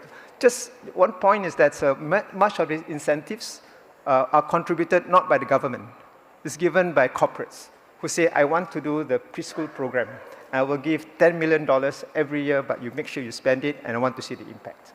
So they see the connection between being good, not just a company that makes money, but with a social mission. Actually, we have also found out that the employees choose this kind of company, especially the young. And putting this all together is something we have started moving for the last 3 years. But again, research is going to be very important to validate whether what we are doing is good, what we're doing is impactful. And I say, we don't want to conclude that this will have a good outcome, but certainly we are happy with the involvement of so many parts of society together, including the dignity that we give to the families who want to do this. I think when we talk about welfare and empowerment, it's not a simple equation to say when we use this nudge and we remove it, what's going to happen to the people. We need to really study it over the long term. Who people become, did they grow, did it change? And what I'm hearing from you all is empowerment and social welfare is more than design. It is about understanding the proper discipline of policymakers to really stick with the decision and self-correct along the way, especially with dependence and social welfare. So it requires a lot of courage. I want to end as a joint question for both of you. How do we know when the support is still helping or when it's quietly replaced people's judgment that they don't even think for themselves anymore? In your case, giving the money for young parents to put their kids in school, they automatically will just enroll them because you gave them the incentive of their money. Remove the money? I don't think so. They really believed in it could be applied to health, to parenting, to a professional life. How do you know that they really believe in it? So maybe the idea of boosting, and I just want to clarify what I mean here. When welfare builds capacity and it changes people's mindset, it builds dignity. Yes. When you are building dependency and you took away their agency, you're kind of creating this kind of reliance and it erodes dignity. And so the question, and maybe the highest ambition or goal of social policy, is not better compliance to my nudge, it's stronger people. And goes back to, David, what you said, it's did we grow people, did we change them, did we change the mindset of that guy? So what's your 2 cents on that, on building capacity, and what empowerment by design truly means? So it's very interesting that you talked about parenting too, because I think there's a classic kind of a distinction often made in parenting, which is very relevant to government, which is when you're teaching your kids. It's normally a contrast between, are you liberal? You do whatever you want. Like, that turns out, by the way, not to be great, often. Or do you be authoritarian, which is, I tell you exactly, you could do this, very, lots and lots of rules. That's not great either. And the magic formula is what's called authoritative. So you intervene occasionally, but you explain to your child why.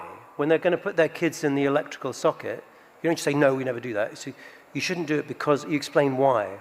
And what's the difference? Is because authoritative means that you now understand the world and it sticks, it persists when you're not there as well, right?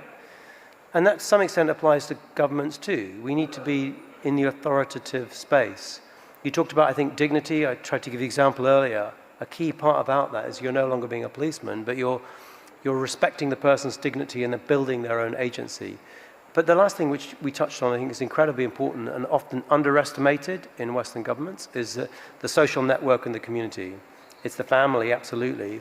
Who is your first line of call for welfare when you need it? It is your family. It may be your neighbors, your friends. Only late on is it often government.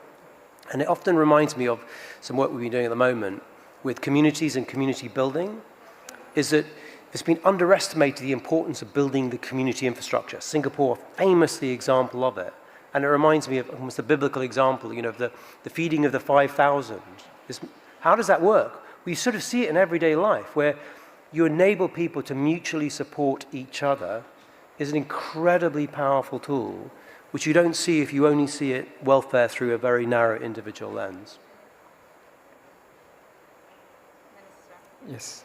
What's your take on the authoritative space of government? Well, the most important thing for me, at least, is to have the courage to share and to open this data to researchers, to people who will then present this and criticize you in public to say, no, this doesn't work. Or the evidence says that you have to shift it somewhere else. For the longest time, governments have internal mechanisms to do that, and you can hide your embarrassment because you don't share the data. Today in Singapore, more and more of us are in various parts of government want third parties to come appraise us, give us a critique, even publish the paper, and be open about it. Because we know that the virtue of all what governments want to do, this is always the part that we are very happy about. But the courage to accept that there are failures and that we need to shift can only come from people who produce this from evidence, from research that is objective, no motivation, not a political opposition, whatever it is. And therefore, you can take it even with a pinch of salt. And then you move on. They say, yes, this is something we have misgivings about, we should move on. And this is how Singapore has improved over the years, starting from internal criticism and not sharing it, and now, hopefully with more courage to share this data with the external evaluators to tell us how to do it better. I think as I reflect on both, the quiet truth of maybe behavioral science is that every system we build is building a human being.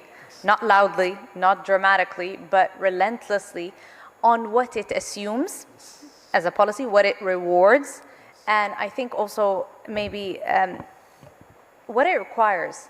And if we take social welfare, it's also a teacher, it builds capacity. It's telling these people and these beneficiaries whether they're capable, whether the government believes in them, whether they're trusted, but also not to comply, and whether they're expected to try on their own. Yes. And I think for us, as you said, data, the authoritative space of government, we need to kind of explain why, but also create that ecosystem around it. So it's not just one cut solution. Indeed.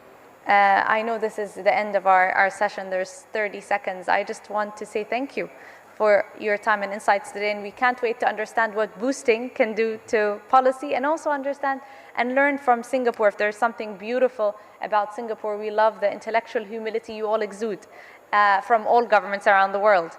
And maybe Dave Halpern said it so perfectly that any innovation that happens around the world, you always see a Singaporean learning from that innovation. And I think it's something that also the UAE exudes, the love for learning and the love for self-correction. And I hope all of us as governments continue to improve our social policies. And thank you all for your time. Thank you. Thank you.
في الماضي صنعت الكلمات والأفعال أعظم لحظات التاريخ، فألهمت الشعوب ورسمت مسارها. As long as you live another day, you have an opportunity to create. كلمة واحدة قد تتحول إلى قرارات. In a world in which everything is global, we need global responses. جملة واحدة قادرة على تشكيل الآراء. To me, development delayed is development denied, and we have to change this. والخطاب الصحيح يمكن أن يغير مجرى التاريخ.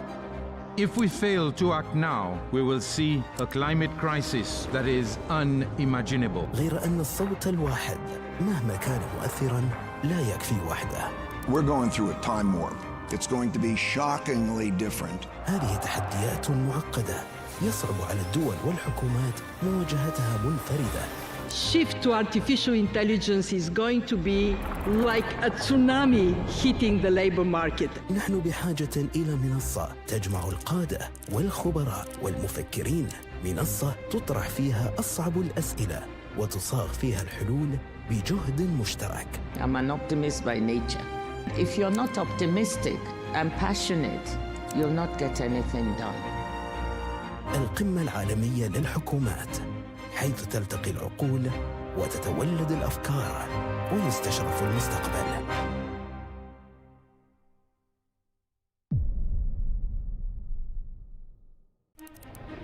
Throughout history, our greatest turning points began not with action, but with powerful words. As long as you live another day, you have an opportunity to create. A single line can be a command. In a world in which everything is global, we need global responses. A sentence can form an opinion. To me, development delayed is development denied, and we have to change this. And the right speech can shift the course of history. If we fail to act now, we will see a climate crisis that is unimaginable. But one voice on its own can only go so far. We're going through a time warp. It's going to be shockingly different. These are challenges too complex for any nation to face alone. Shift to artificial intelligence is going to be like a tsunami hitting the labor market. They demand a platform where leaders, experts, and thinkers can confront the world's toughest questions together. I'm an optimist by nature. And if you're not optimistic and passionate, you'll not get anything done. Welcome to the World Government Summit, where voices meet, where ideas are exchanged, and the future is reimagined.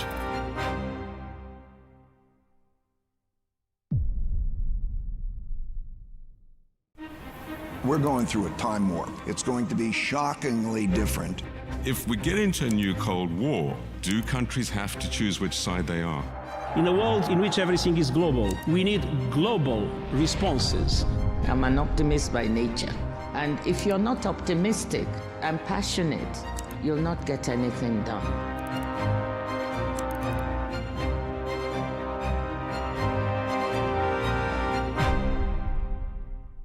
Think of genes as life software. Genetic medicine is the ability to rewrite that code.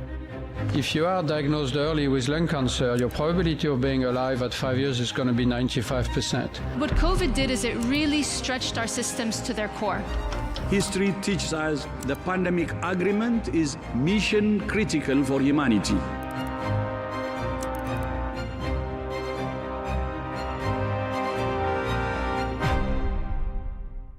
What drives economic development is innovation. Innovation cannot be planned. You just don't know when and where innovation comes. Creative arts as an industry is a generator not only of wealth, but of jobs. You can find the capital, you can find the resources. It's the ideas that matter.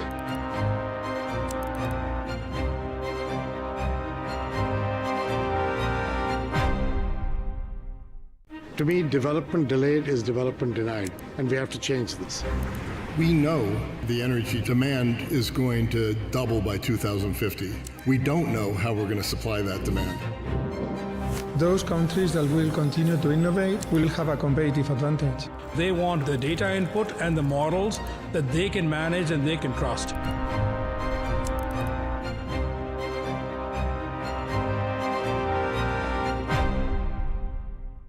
The one-day work week will likely be here by 2040. Once you have humanoid robots, there's really no limit to the economy. You can make anything. Shift to artificial intelligence is going to be like a tsunami hitting the labor market. This technology is going to impact the world profoundly. It means every day will be your best day.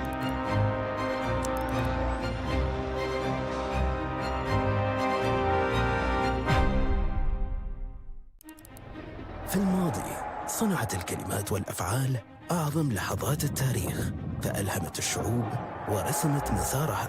As long as you live another day, you have an opportunity to create. كلمة واحدة قد تتحول إلى قرارات.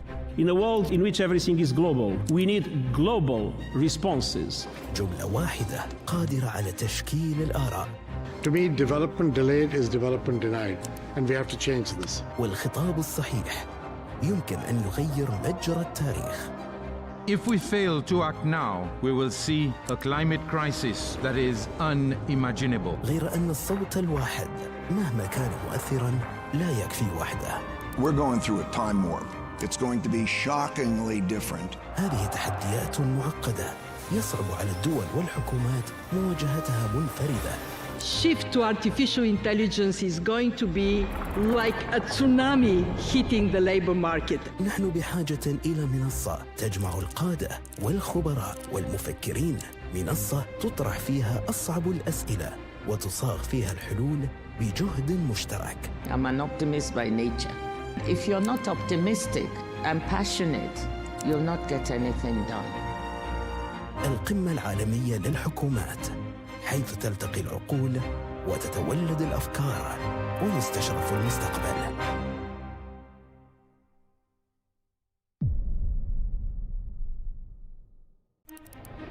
Throughout history, our greatest turning points began not with action, but with powerful words.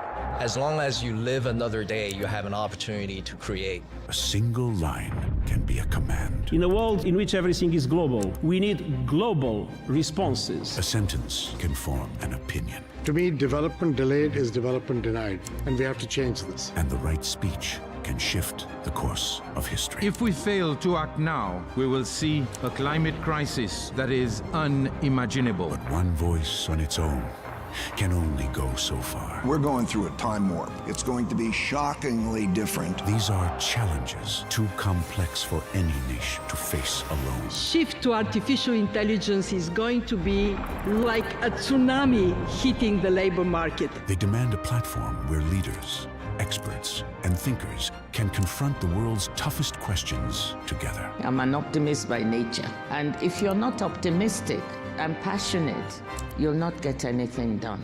Welcome to the World Government Summit, where voices meet, where ideas are exchanged, and the future is reimagined.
السمو والمعالي، الحضور الكريم، نستمع الآن لكلمة رئيسية لسمو الشيخ أحمد عبد الله الأحمد الصباح رئيس مجلس وزراء دولة الكويت.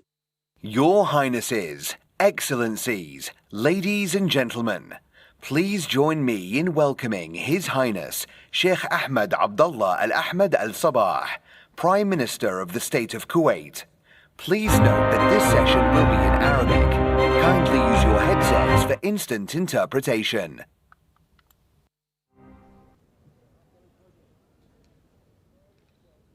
Good afternoon, ladies and gentlemen. Glad to be with you today after last year's speech and see what happened since then. And hopefully what I said happened. And this time, ladies, I will not touch anything on you. Last time you were the target, but this time the men turn to look at. Luckily, I had the chance to meet President Trump a few weeks ago, or a few months ago, at Sharm for Gaza Summit. And we were sitting there at the lounge and waiting for President Trump to come and shake hands with him. And we were waiting and waiting and waiting. He was late. And then we came to know that he was at the Knesset. He had a speech there. And he said, I'm late, and because of that, all the rich country already left Sharm.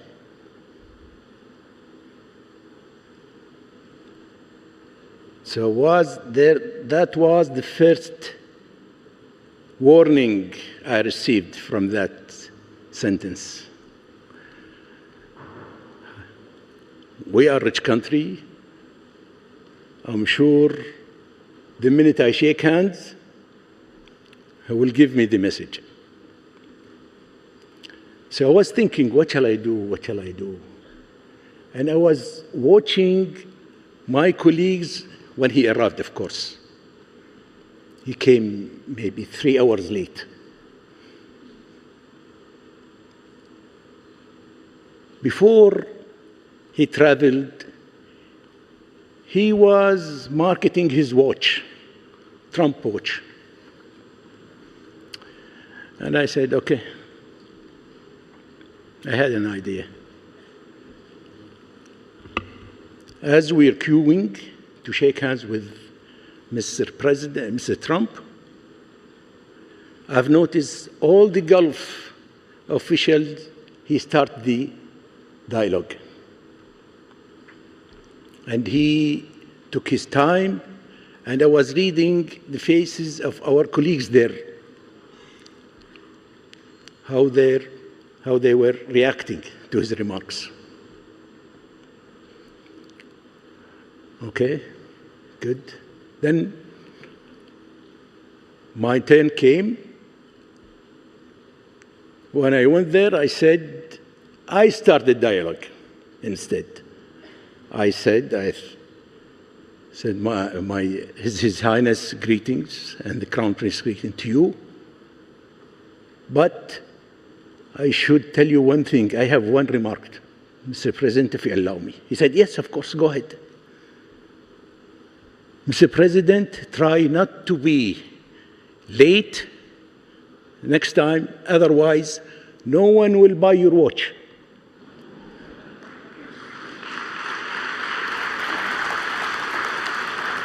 He stayed there second, and he said, you got me this time. Then we finished the dialogue in a nice way. So I was the starting of that by reading the incidents, reading what's happening in the international world. I hope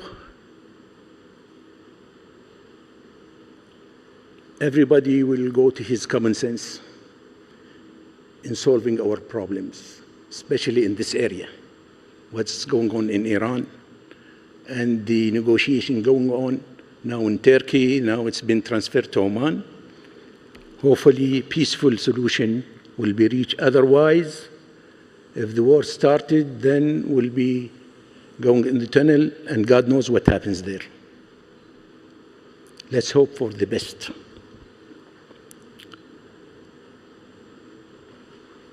We cannot live in a world that is not controlled properly. We don't have to establish new institutions for a shorter time, then we'll change it later on, because it's been followed for years and years for the world order. So if you allow me to start my speech in my proud Arabic language.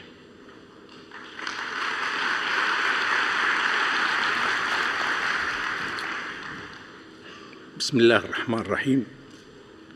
صاحب السمو الشيخ محمد بن راشد آل مكتوم،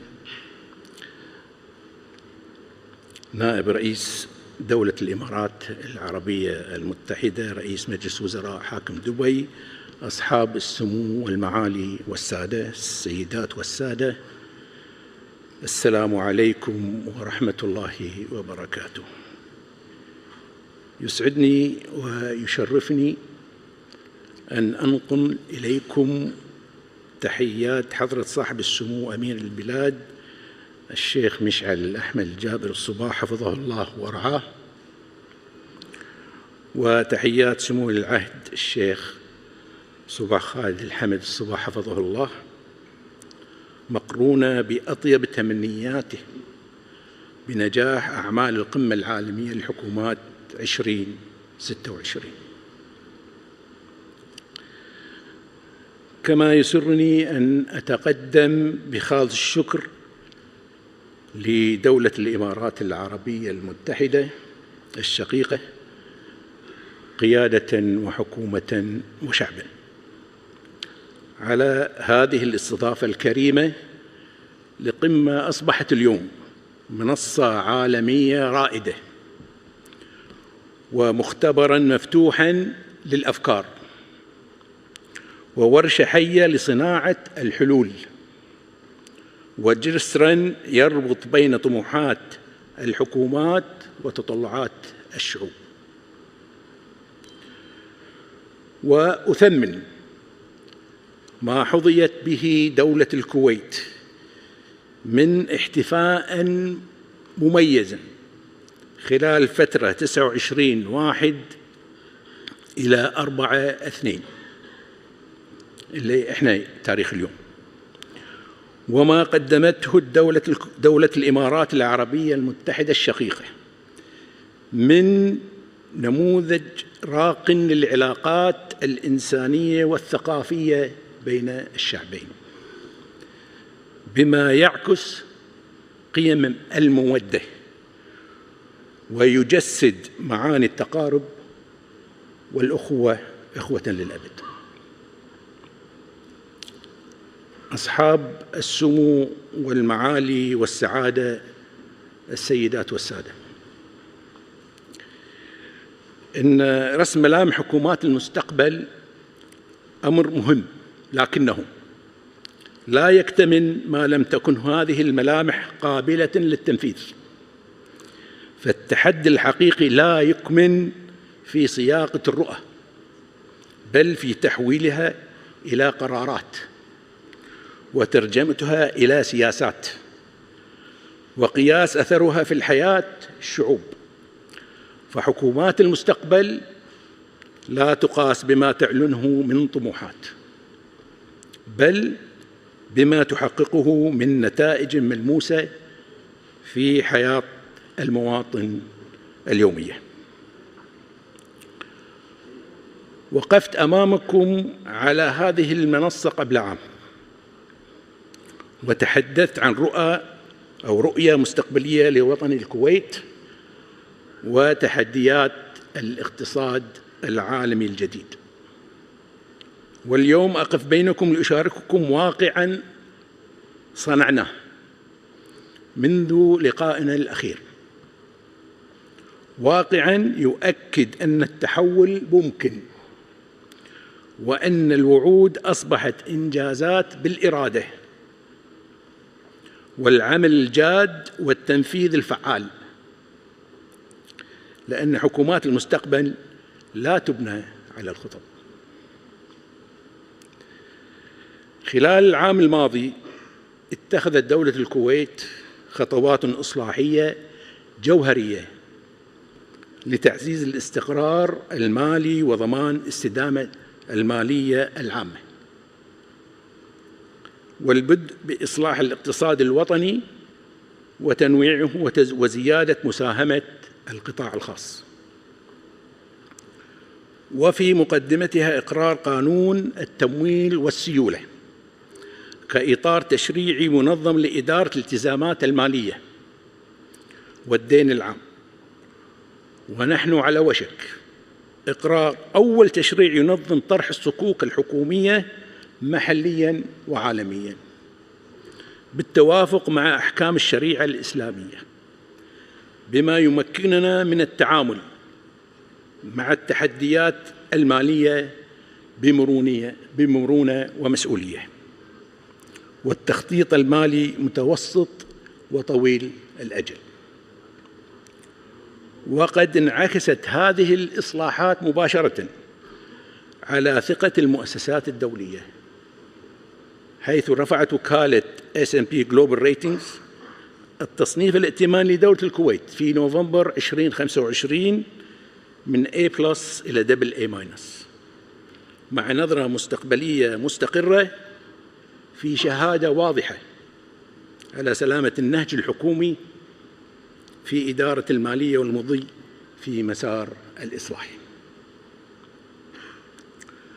وترجمنا هذه الثقة إلى خطوات عملية من خلال العودة إلى أسواق الدين الدولية بإصدار تاريخي لسندات سيادية بقيمة 11.25 مليار دولار، والانضمام عضواً كاملاً إلى البنك الآسيوي للاستثمار في البنية التحتية، وتحقيق أعلى معدل إنفاق تنموي خلال ال5 سنوات الماضية. وفي هذا الإطار نؤكد أن التصنيفات والسندات أدوات لغاية أكبر تتمثل في بناء اقتصاد متنوع ومستدام يقوم على الشراكة الفاعلة مع القطاع الخاص. ومن هذا المنطلق نعمل على إنشاء منظومة متكاملة للنقل والخدمات اللوجستية تعيد موضع الكويت كمركز إقليمي يربط بين القارات. فتم توقيع عقد ميناء مبارك الكبير ليكون بوابتنا البحرية للتجارة العالمية، وافتتاح برج المراقبة الجديد والمدرج الثالث في مطار الكويت الدولي، واستكمال العمل في مبنى الركاب الجديد إن شاء الله سيفتتح 27. كما تم توقيع عقد الدراسة والتصميم لمشروع سكك الحديد، والتقدم في مشروع الربط الحديدي بين الكويت والرياض ضمن منظومة تعزز تكامل سلاسل الإمداد وحركة التجارة والركاب بين مجلس دول التعاون. ويشكل هذا التكامل بين البحر والجو والبر منظومة استراتيجية لنقل والخدمات اللوجستية لدعم تنويع الاقتصاد واستدامة النمو. وفي مؤازرة ذلك عملنا على ترسيخ بيئة اقتصادية مستقرة جاذبة انعكست في تدفقات استثمارية نوعية، من بينها افتتاح مكتب جولدمان ساكس في الكويت وحصول بلاك روك على ترخيص فتح فرع، إضافة إلى تعزيز الشراكات في قطاع الطاقة وتطوير البحث والتكنولوجيا ونقل المعرفة، حيث احتفلنا مؤخراً بمرور 10 سنوات على شراكتنا مع GE فيرنوفا وتأسيس مركزها التكنولوجي الإقليمي الذي يمثل منصة للنهوض بقدرات الكفاءات الوطنية وكذلك تدريب كوادر دول أخرى. وفي قطاع النفط والغاز أعلنا يوم أمس في كلمتنا التي ألقيناها في مؤتمر ومعرض الكويت للنفط والغاز كوغز عن فرص غير مسبوقة للاستعانة بالشركات العالمية، أولها مشروع شاهين بيرغرين لشبكة أنابيب تصدير النفط، والثانية مشروع السيف لتطوير الاكتشافات النفطية البحرية،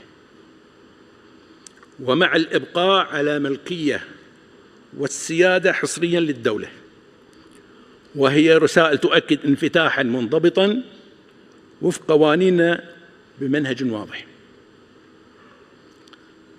أصحاب السمو والمعالي والسعادة، السيدات والسادة،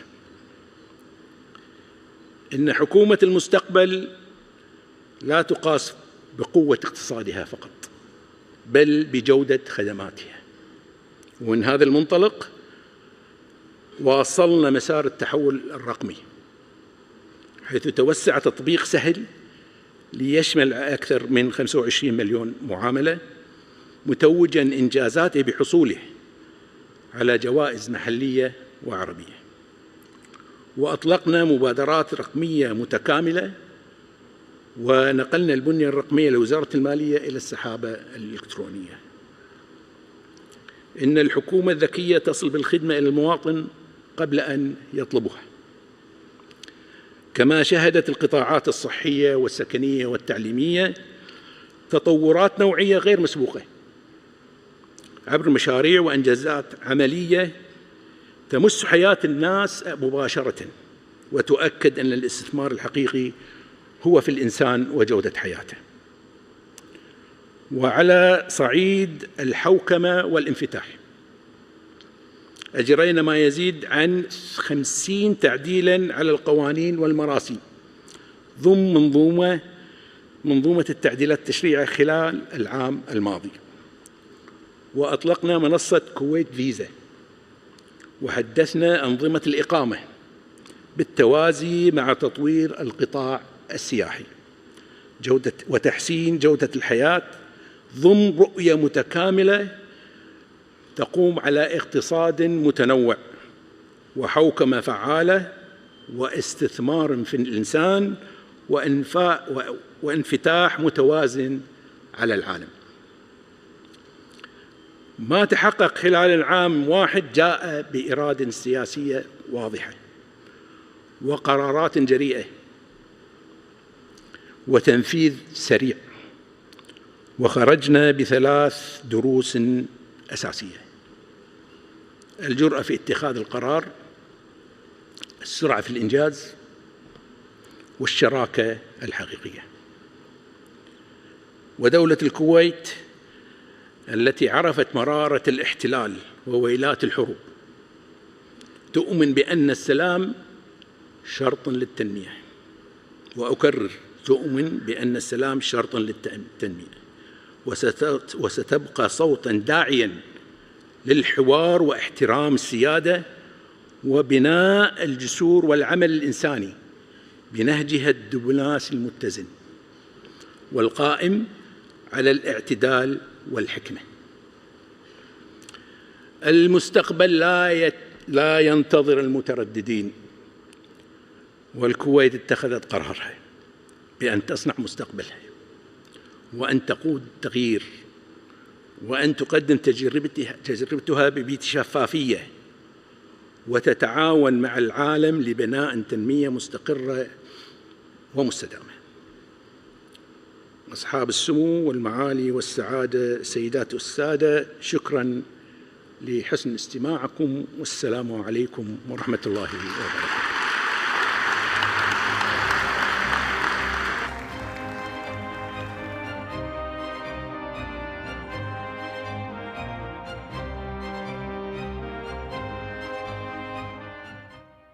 أصحاب السمو والمعالي، أيها الحضور الكريم، الفصل القادم لأمريكا اللاتينية ماذا بعد؟ هو عنوان الجلسة الحوارية التالية. رحبوا معي بمتحدثي هذه الجلسة، يحاورهم دان ميرفي من قناة CNBC. Your Highnesses, Excellencies, Ladies and Gentlemen, our next panel discussion is titled Latin America's Next Chapter, What Comes Next? This session is moderated by Dan Murphy from CNBC.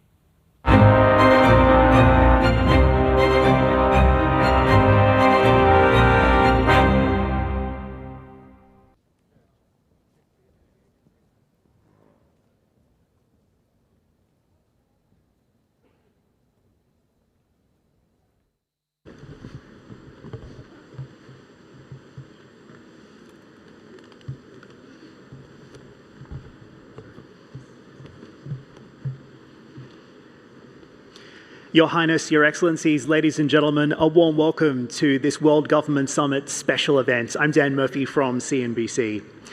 Let's begin with the state of play inside the region today. Just weeks ago, the world watched as US Special Forces extracted Nicolas Maduro from Venezuela. Today, he sits in a federal prison in Manhattan. President Trump calls this the Donroe Doctrine. It is a new policy asserting a new era of US primacy across the Western Hemisphere. For leaders across Latin America and the Caribbean, this raises some fundamental questions. How much strategic autonomy do countries in the region still have?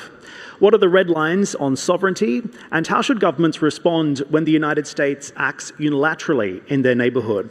So I'm joined today by three sitting presidents who are navigating these questions while also growing trade and investment ties with the UAE and the wider Gulf. Your Excellencies, welcome to the World Government Summit, and thank you for joining me today. Thank you. Thank you.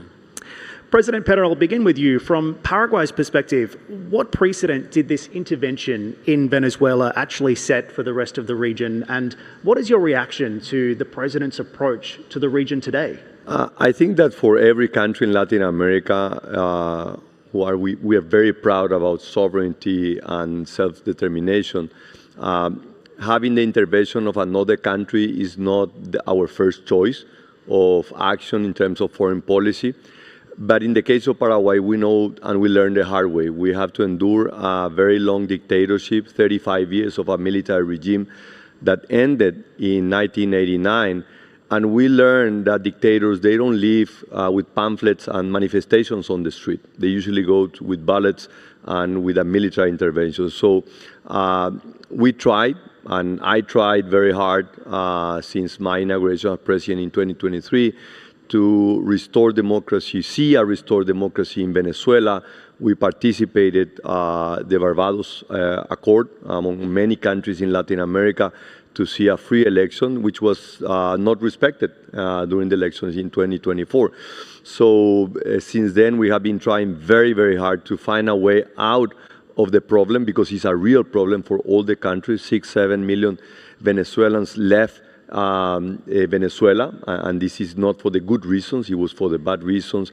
Many more were incarcerated without a judiciary process. So things were not going the right way in Venezuela. Now we're seeing a change. Hopefully this change is going to put Venezuela back on track as a democratic country, and I hope that this is going to happen very, very soon. President Noboa, do you agree, and do you believe that the Donroe Doctrine has made Latin America safer or more dangerous?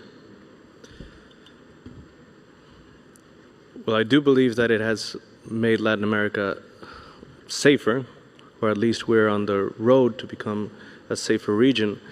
At the moment, we do have 30-35% of the region still vouching for what they call blind sovereignty. But at the same time, we have narco-terrorists in our region. We have Hamas, we have Hezbollah, we have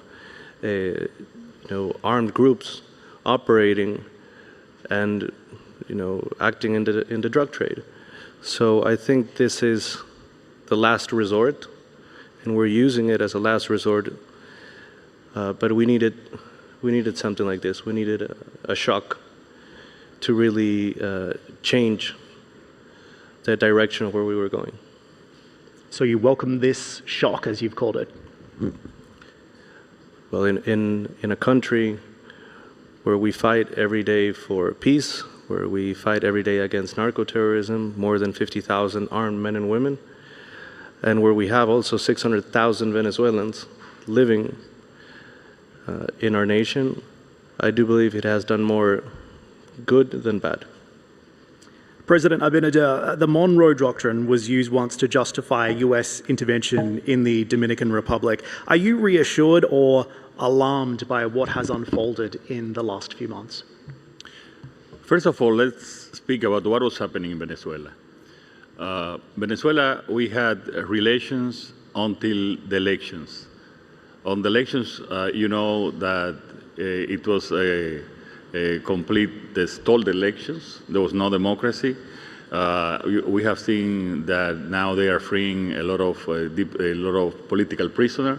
So the situation was very special in Venezuela. We already had almost 200,000 Venezuelans in Dominican Republic that they were there because of political and economic problems. So this was a very special situation. And in our case, like it or not, we have a special relation with the United States economically, geographically. 2 million Dominicans live in the United States. They are the major source of our tourists that goes to Dominican Republic. That last year was more than 6 million Americans visiting Dominican Republic from 11.5 million of visitors. So we have that special situation. And we have always been personally, in our country, a fighter for democracy. So in this part, I think we are hoping that this goes to a transition to democracy in Venezuela, and that's, I think, is good for the whole region. Are you not concerned, though, that given the way that the president has behaved and his own approach to Latin America and the Caribbean, that perhaps any other country in the region could be next? I am not concerned because I think you have to have a cause, you have to have the reasons, and in Latin America, as Daniel, President Noboa was saying, it's emerging more and more democracies, and we have, for example, a very trustful and respectful relationship with United States. We don't like intervention. Nobody likes intervention. And to respect also the sovereignty, and they respect our sovereignty. We discuss, but we also need partners for the fight of crime, for the fight of narco-terrorism. We need partners. You cannot fight the narco trade alone in one country. You need a strong military force like United States. So we work very respectful, and we have done very well together, and we have a very fine relationship. President Pena, can I have you react to that as well? Sure. No, I think that what is important is what we understand for the Monroe Doctrine. This is a 200-year-old belief that the U.S. security is also affected by the environment of the U.S., and this is the Western Hemisphere. But if you go back to 1823, many of the countries in Latin America were still struggling to get independence. In the case of Paraguay, we were among the first ones to get independence in South America in 1811. So our situation was quite different back then to what is today. Today we see a partnership relation. We don't see a submission relation with the U.S. Paraguay is a strong partner with the U.S., and the same applies to Ecuador and Dominican Republic. But that doesn't mean, because we have a strong partnership, is that we have to put our own interests second to the interests of the U.S. No, we respect their interests, but we also have our interests. The good thing is we have mutual interests and think that we are both agreeing. One of them is that organized crime is probably one of the greatest threats for the Western Hemisphere. This is a great threat, and we need to work together. Our organized crime, which was fueled by many, many governments under this false ideology, the socialism of 21st century, that they were lowering the capacity of defense of the national governments, allowing organized crime to move, this weakened us. So now we need to change, and we understand that working together with the US, they have their own interests. They are putting pressure on the Caribbean, and for us, this is critical because we don't want organized crimes institutions to go further down. That's why we are also strengthening our military and defense capacity. So I'm not concerned about the Monroe Doctrine. Actually, I welcome the Monroe Doctrine, because it means they care about it. They care about the safety about the Western Hemisphere, and we need to work all together, and we need to do also our fair share. President Noboa, you've also addressed this, but what we saw in Minneapolis is a case in point here. Of course, ICE agents attempting to enter the Ecuadorian consulate inside Minneapolis.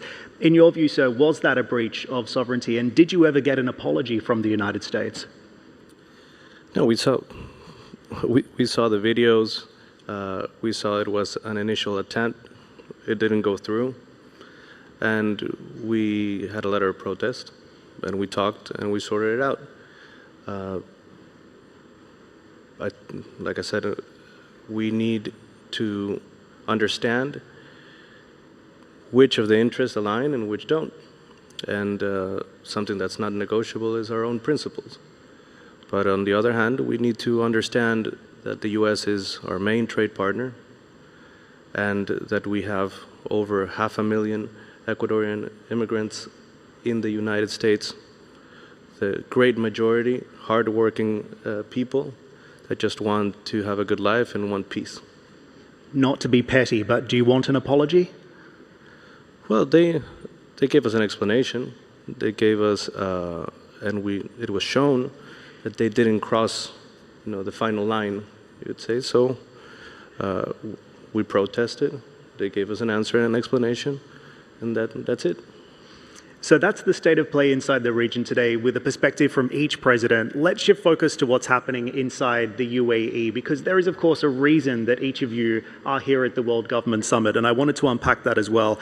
President Pena, you've been working with UAE companies to build infrastructure in Paraguay in particular. Tell us about your ambition to build on your trade and investment ties, not just with the UAE, but also with the Gulf.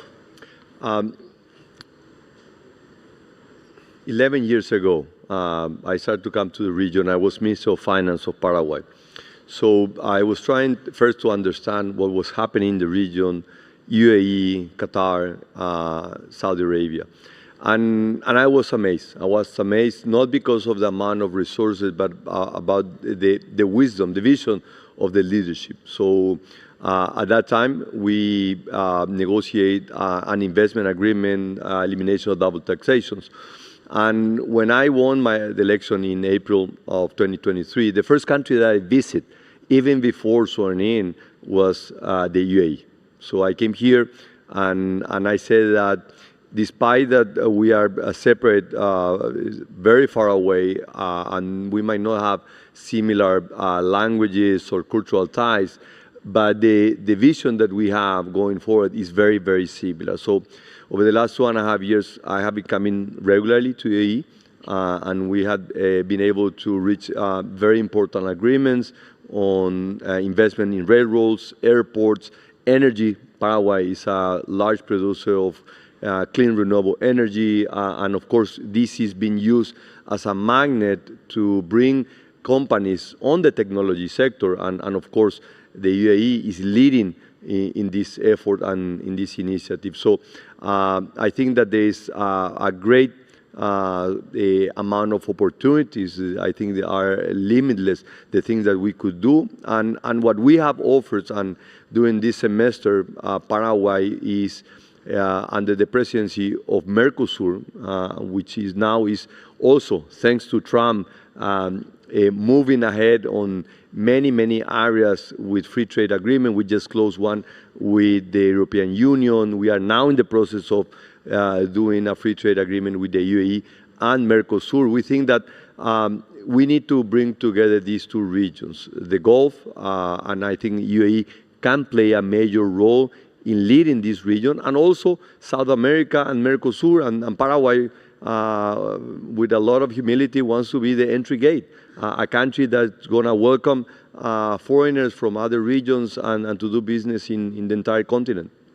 President Noboa, to you on this as well. Of course, we have also just seen the signing of a brand new economic partnership agreement with the UAE. This is very important. You're also opening a trade office this week as well. Does having a strong friend in the Gulf make you less dependent, if you will, on the mood in Washington? I mean, we have a diversified group of trading partners. We trade a lot in Asia.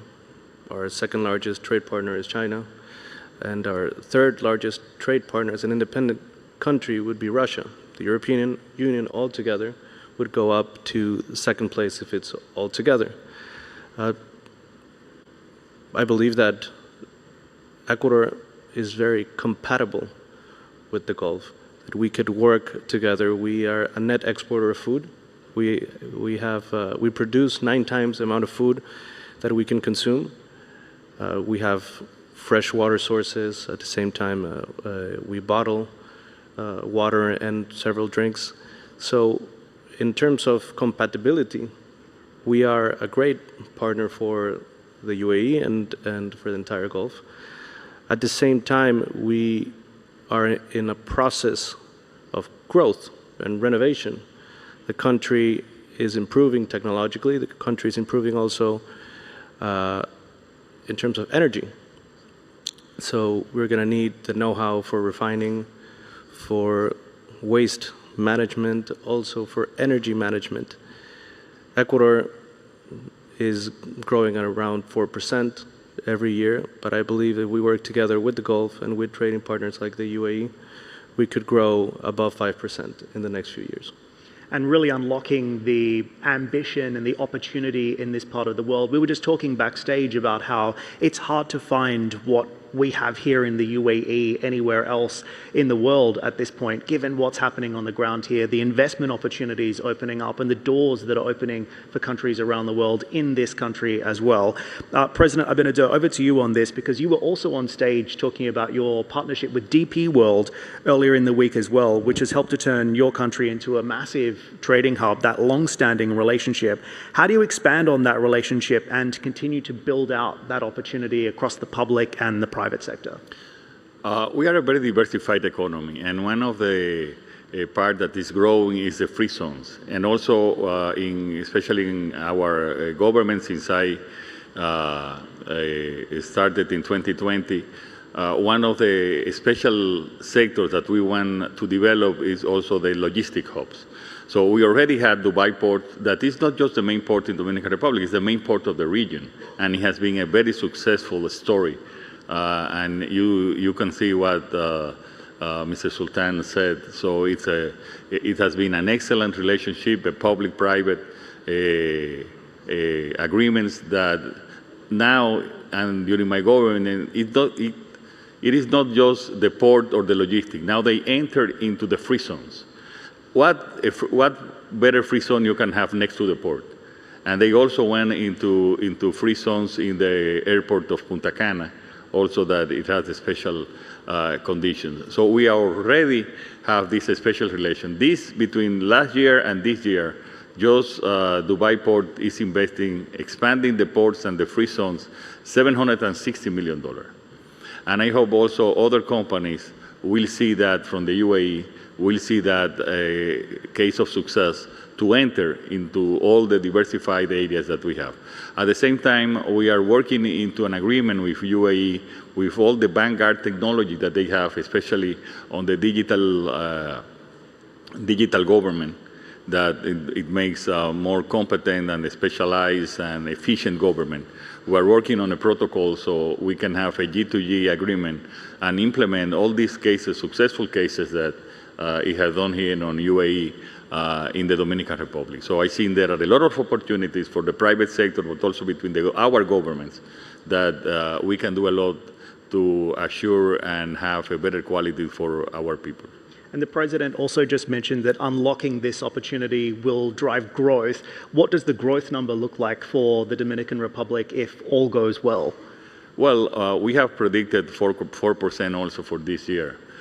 We have been growing at approximately 4.5% for the last 30 years.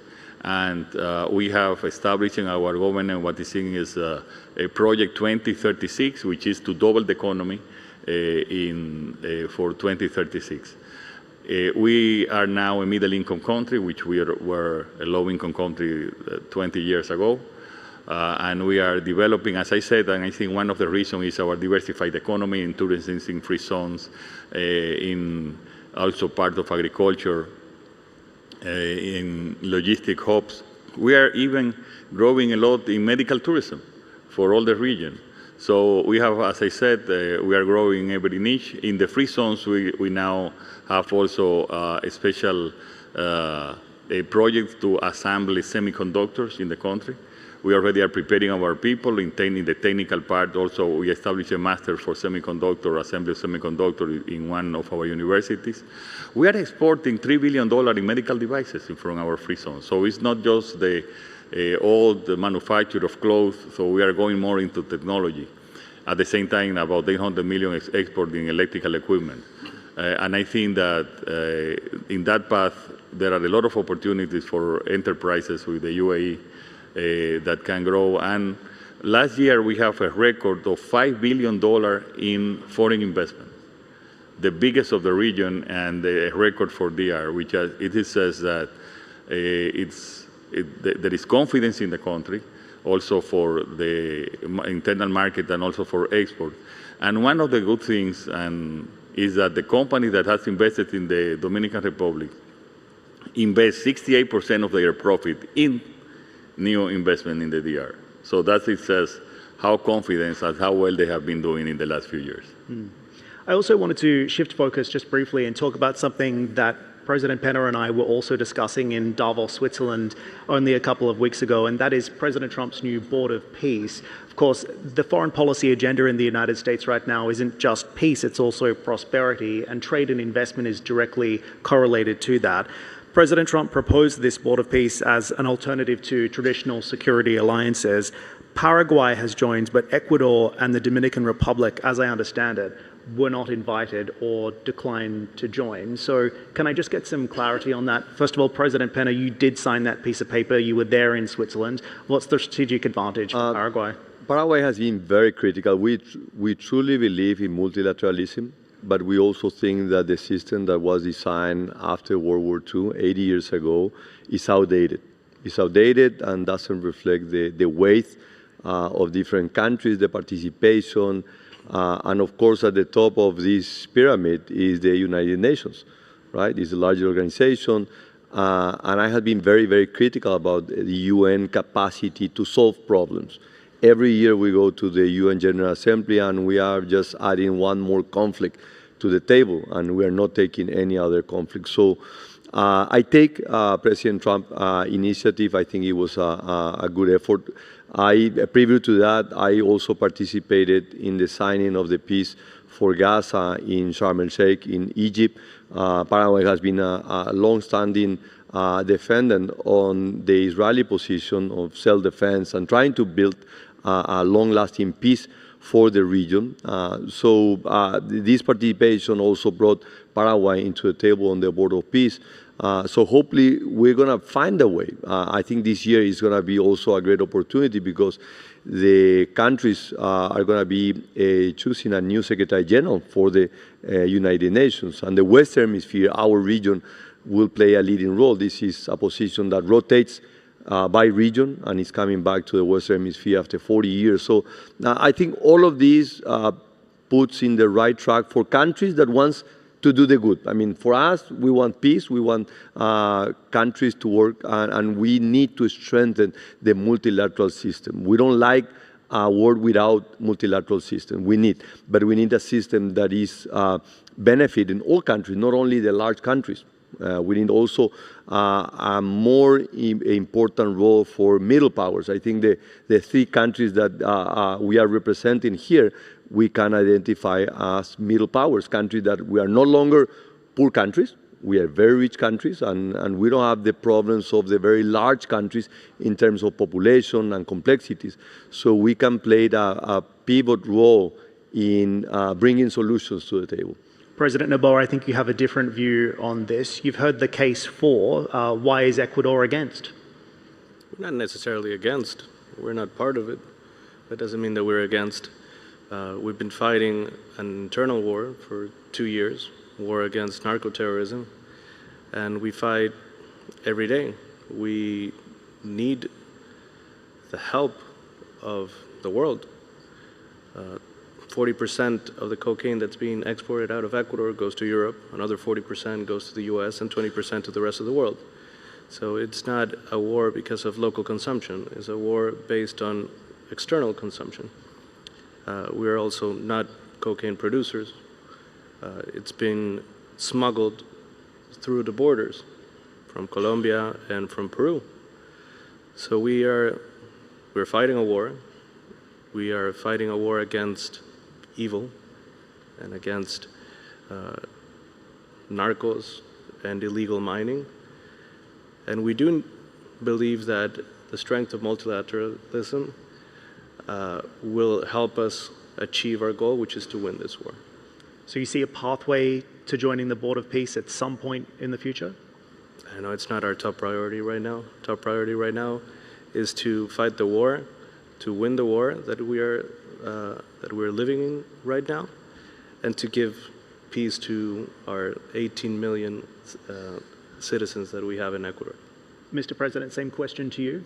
Yes, we were not agree or disagree. We're just not participated. But we have, as never before, an excellent relationship for security with the United States. We are working. We are the main country in the Caribbean fighting narco traffickers and all other sorts of criminal activities.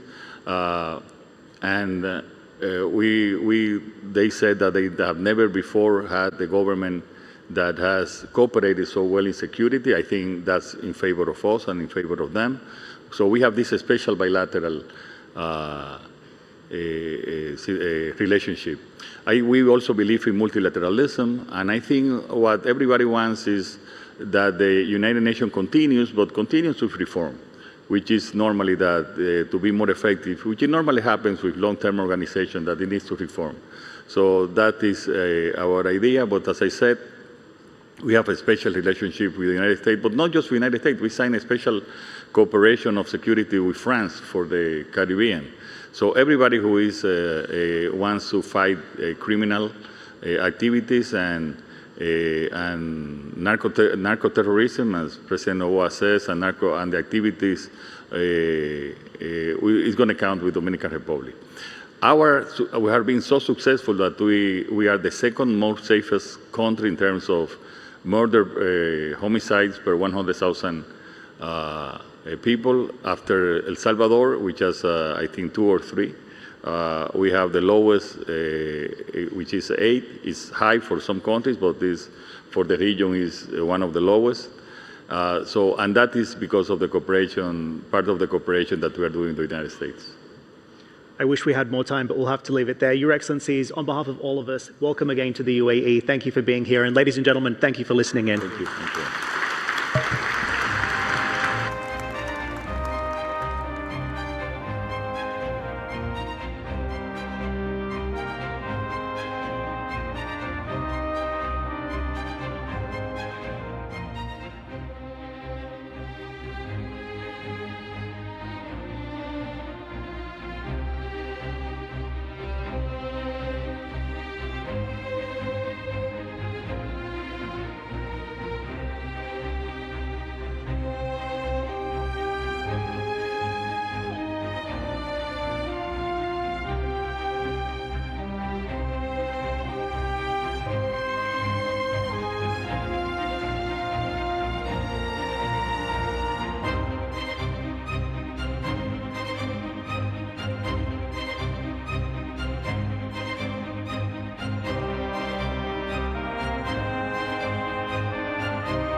أصحاب السمو والمعالي، الحضور الكريم، الجلسة التالية حوار مع معالي كاليكستو أورتيغا سانشيز، نائب الرئيس للشؤون الاقتصادية في فنزويلا. يحاوره تاكر كارلسون، مؤسس The Tucker Carlson Network.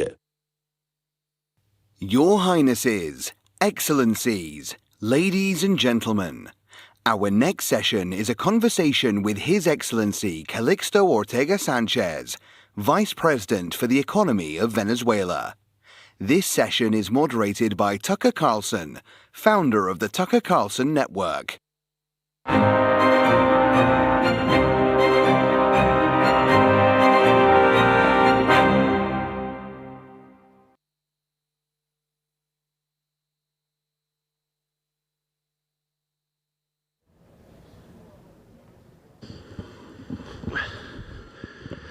Thank you, Mr. Vice President. So how's your year been? How my year has been? Just kidding. Interesting. Yeah, I know that. Thank you Very so much for doing this. I was trying to picture your New Year's Day. You know, you sort of envision the year ahead, and I bet you didn't call this one on New Year's Day. So you are now in charge of the Venezuelan economy. I should say, for those who don't know your bio, you were head of the country's central bank at 34 and weathered hyperinflation and a lot of other twists and turns. So I think it sounds like you're the man for the job. But let's just start on January 3rd, the day that all of this began. Where were you that day, and what was your experience of it? Well, I was in Caracas. I'm coming from a Catholic family, and those days are very important for us, for family reunion. So I had in my house my mother, my father, my sister, my nieces, of course my little kids. And it was an event that, is at a dark point in our history now, but we try to move forward and somehow build opportunities for economy under the situation we have to face. Did you know what was happening that day? Well, I woke up in the middle of the night and the events were passing very fast, and just following the news and the statements of the authorities. And, it was a very extraordinary situation, but the Venezuelan people and the authorities have shown that they are ready peacefully to move forward and to build opportunities for our people and for the welfare of the Venezuelan people. So now you're in charge, as noted, of the Venezuelan economy, quite a portfolio at this point. The defining fact, I think, of the economy for more than a decade has been U.S. sanctions, which were very strict. And they were levied with the idea they would destabilize the regime. Obviously, they didn't. It took Delta Force and directed energy weapons to take out the regime. So they didn't actually affect political change, but they did constrain, they defined your economy. I'm a little bit confused. Are they American sanctions still in place? Well, so due to my former responsibility as a central bank head, I had the opportunity to see and to be in the front line on while all this was happening.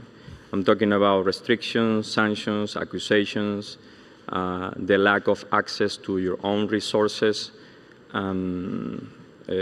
In 2018, when I started at the central bank, we have hyperinflation, we have scarcity levels that probably that was something that everybody read in the news.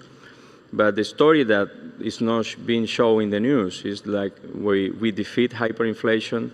We now we have scarcity levels the lowest. We have like a regular, normal economy right now.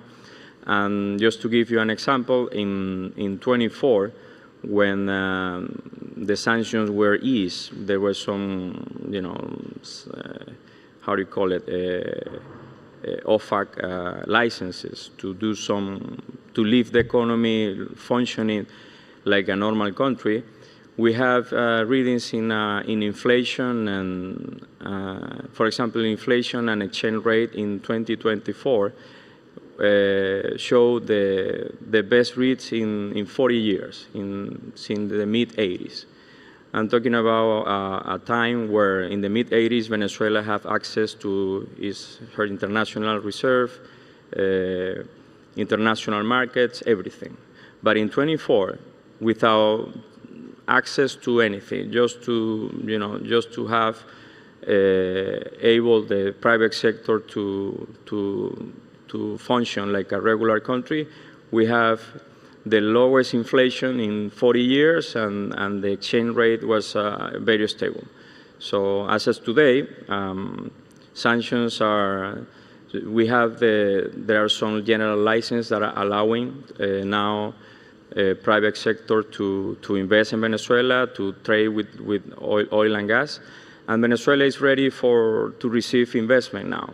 One of the first decisions that interim President Delcy Rodriguez took was to go to the National Assembly and ask for a reform to the hydrocarbon law. Yes. And it was already sanctioned, the law, and this law will allow international investors to go to Venezuela with favorable conditions, with legal assurance of their investments. And we want to build upon this, because Venezuela, under sanctions, was leading. This is something that you will not read in the news as well. Venezuela, the last 5 years, according to United Nations entities, the CEPAL, the Commission for Latin American Economy, Venezuela had led 3 of the last 5 years the growth, GDP growth in Latin America, and that was under sanctions. So the economy is ready for investment. The economy is ready. Economic agents, private sector is ready to build up a better future for the Venezuelan people. And I want to ask you about the foreign investment, but as an American, I can't help but wonder, how quickly are those restrictions being withdrawn? I mean, the U.S. Congress, yes, White House levy sanctions a lot. Once they affect regime change, do they pull them back, and have they pulled them back? And where are we on that? Yeah. Well, there is a functional government in Venezuela. It's led by President Delcy Rodriguez, and we are facing. So we know how to deal with these restrictions, because that's what we have to do. That was our reality. And what we are experiencing right now is that this U.S. institution have a lot of experience putting restrictions, accusations, and having lists and putting you in this list. But when it comes to taking down or trying to open doors for a new relationship, then it's a process, and we are working on it. But I think it's working in the direction that it should have ever been. U.S. companies, U.S. investors having the opportunity to go to Venezuela, which is a natural market. Venezuela is a natural market for all neighbors, including the United States. So I mean, to the extent you can say, or that you know right now, how exactly will that work? The U.S. president, my president, Donald Trump, has said that the revenue from oil production in Venezuela will go to the United States and then be allocated to the government of Venezuela and to the extractors, to the American oil companies. What is the plan? Is that the plan? So the government, the interim president Delcy Rodriguez, announced the creation of 2 sovereign funds. One is going to be used for the Venezuelan welfare. I'm talking about salaries and the Yes. policy in regards to directly helping the Venezuelan people. to overcome all what happened due to these sanctions. The other sovereign fund will be related to infrastructure. I'm talking about electricity projects, roads, and so on. So that's what we're expecting to see in the coming month. And is it the government of Venezuela that will decide how that money is split, how it's allocated? Yes, yes. There is only one functional government in Venezuela, and it's led by our authorities, and they are under control. One example to this reality is that after the events of the last month, Venezuela is peacefully moving forward and ready to, to receive investment and trying to compete in the market, in the international market, like every other player.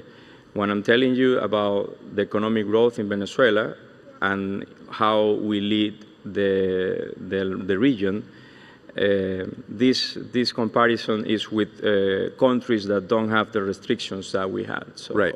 So we hope that the growth is going to be really, really fast.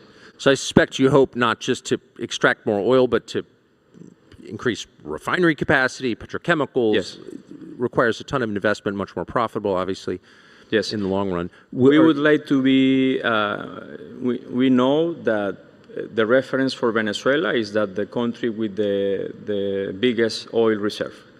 And we want to stop being known about this, and we want to be known as one of the countries with the highest production levels, and use the model, for example, of this country that use these revenues to, diversify the economy. So when you speak, as I know you are speaking, to potential entrants into your market, big companies from abroad, including the United States, what are they asking you to assure before they commit these massive capital investments? I think what they were waiting is for sanctions to be lifted.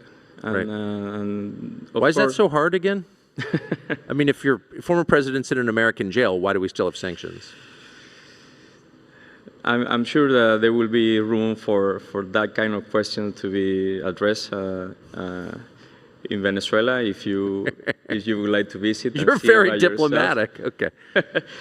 But I think it's a great opportunity right now for investors. The first one who enter in the market right now will be the ones who will benefit the most, and we are ready. Venezuela is ready.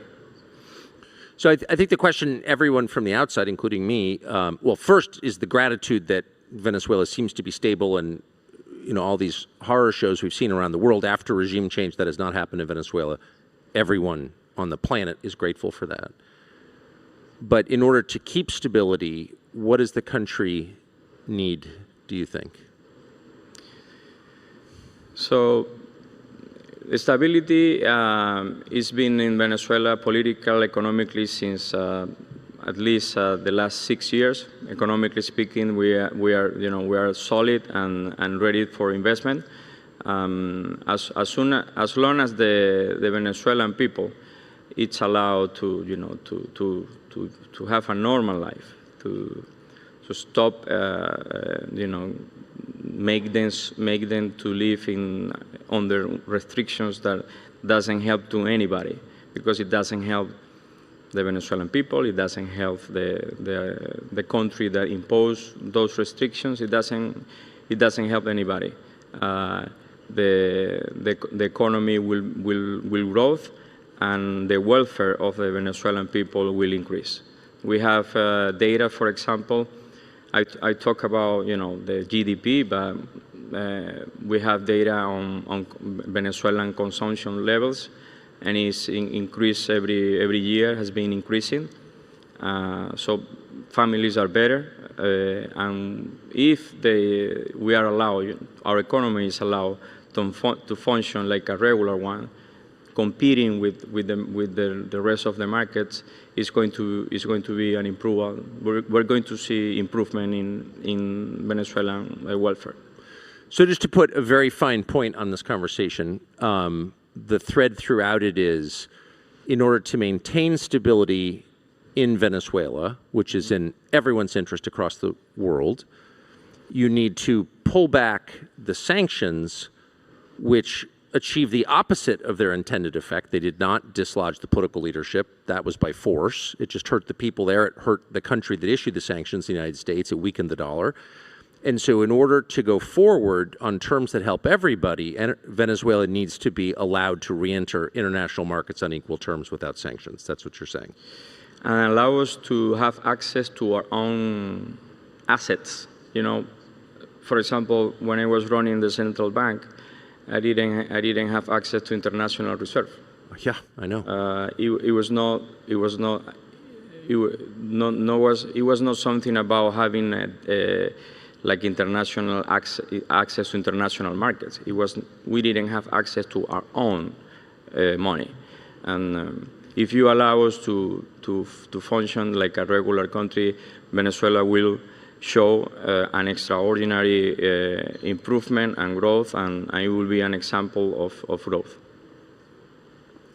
I believe that. Mr. Vice President, thank you. If you ran the central bank at 34 through hyperinflation, then you're equal to the job you have, which is an amazing job. So Godspeed. Thank you. Thank you. Amen to that. Thank you.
Ladies and gentlemen, our next panel discussion is titled Government and the Future of Investment, an African Perspective. This session is moderated by John Defterios from APCO. Please join me in welcoming our distinguished panel.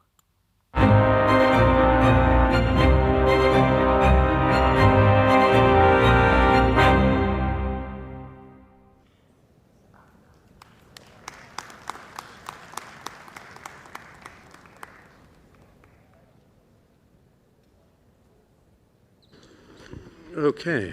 Good afternoon.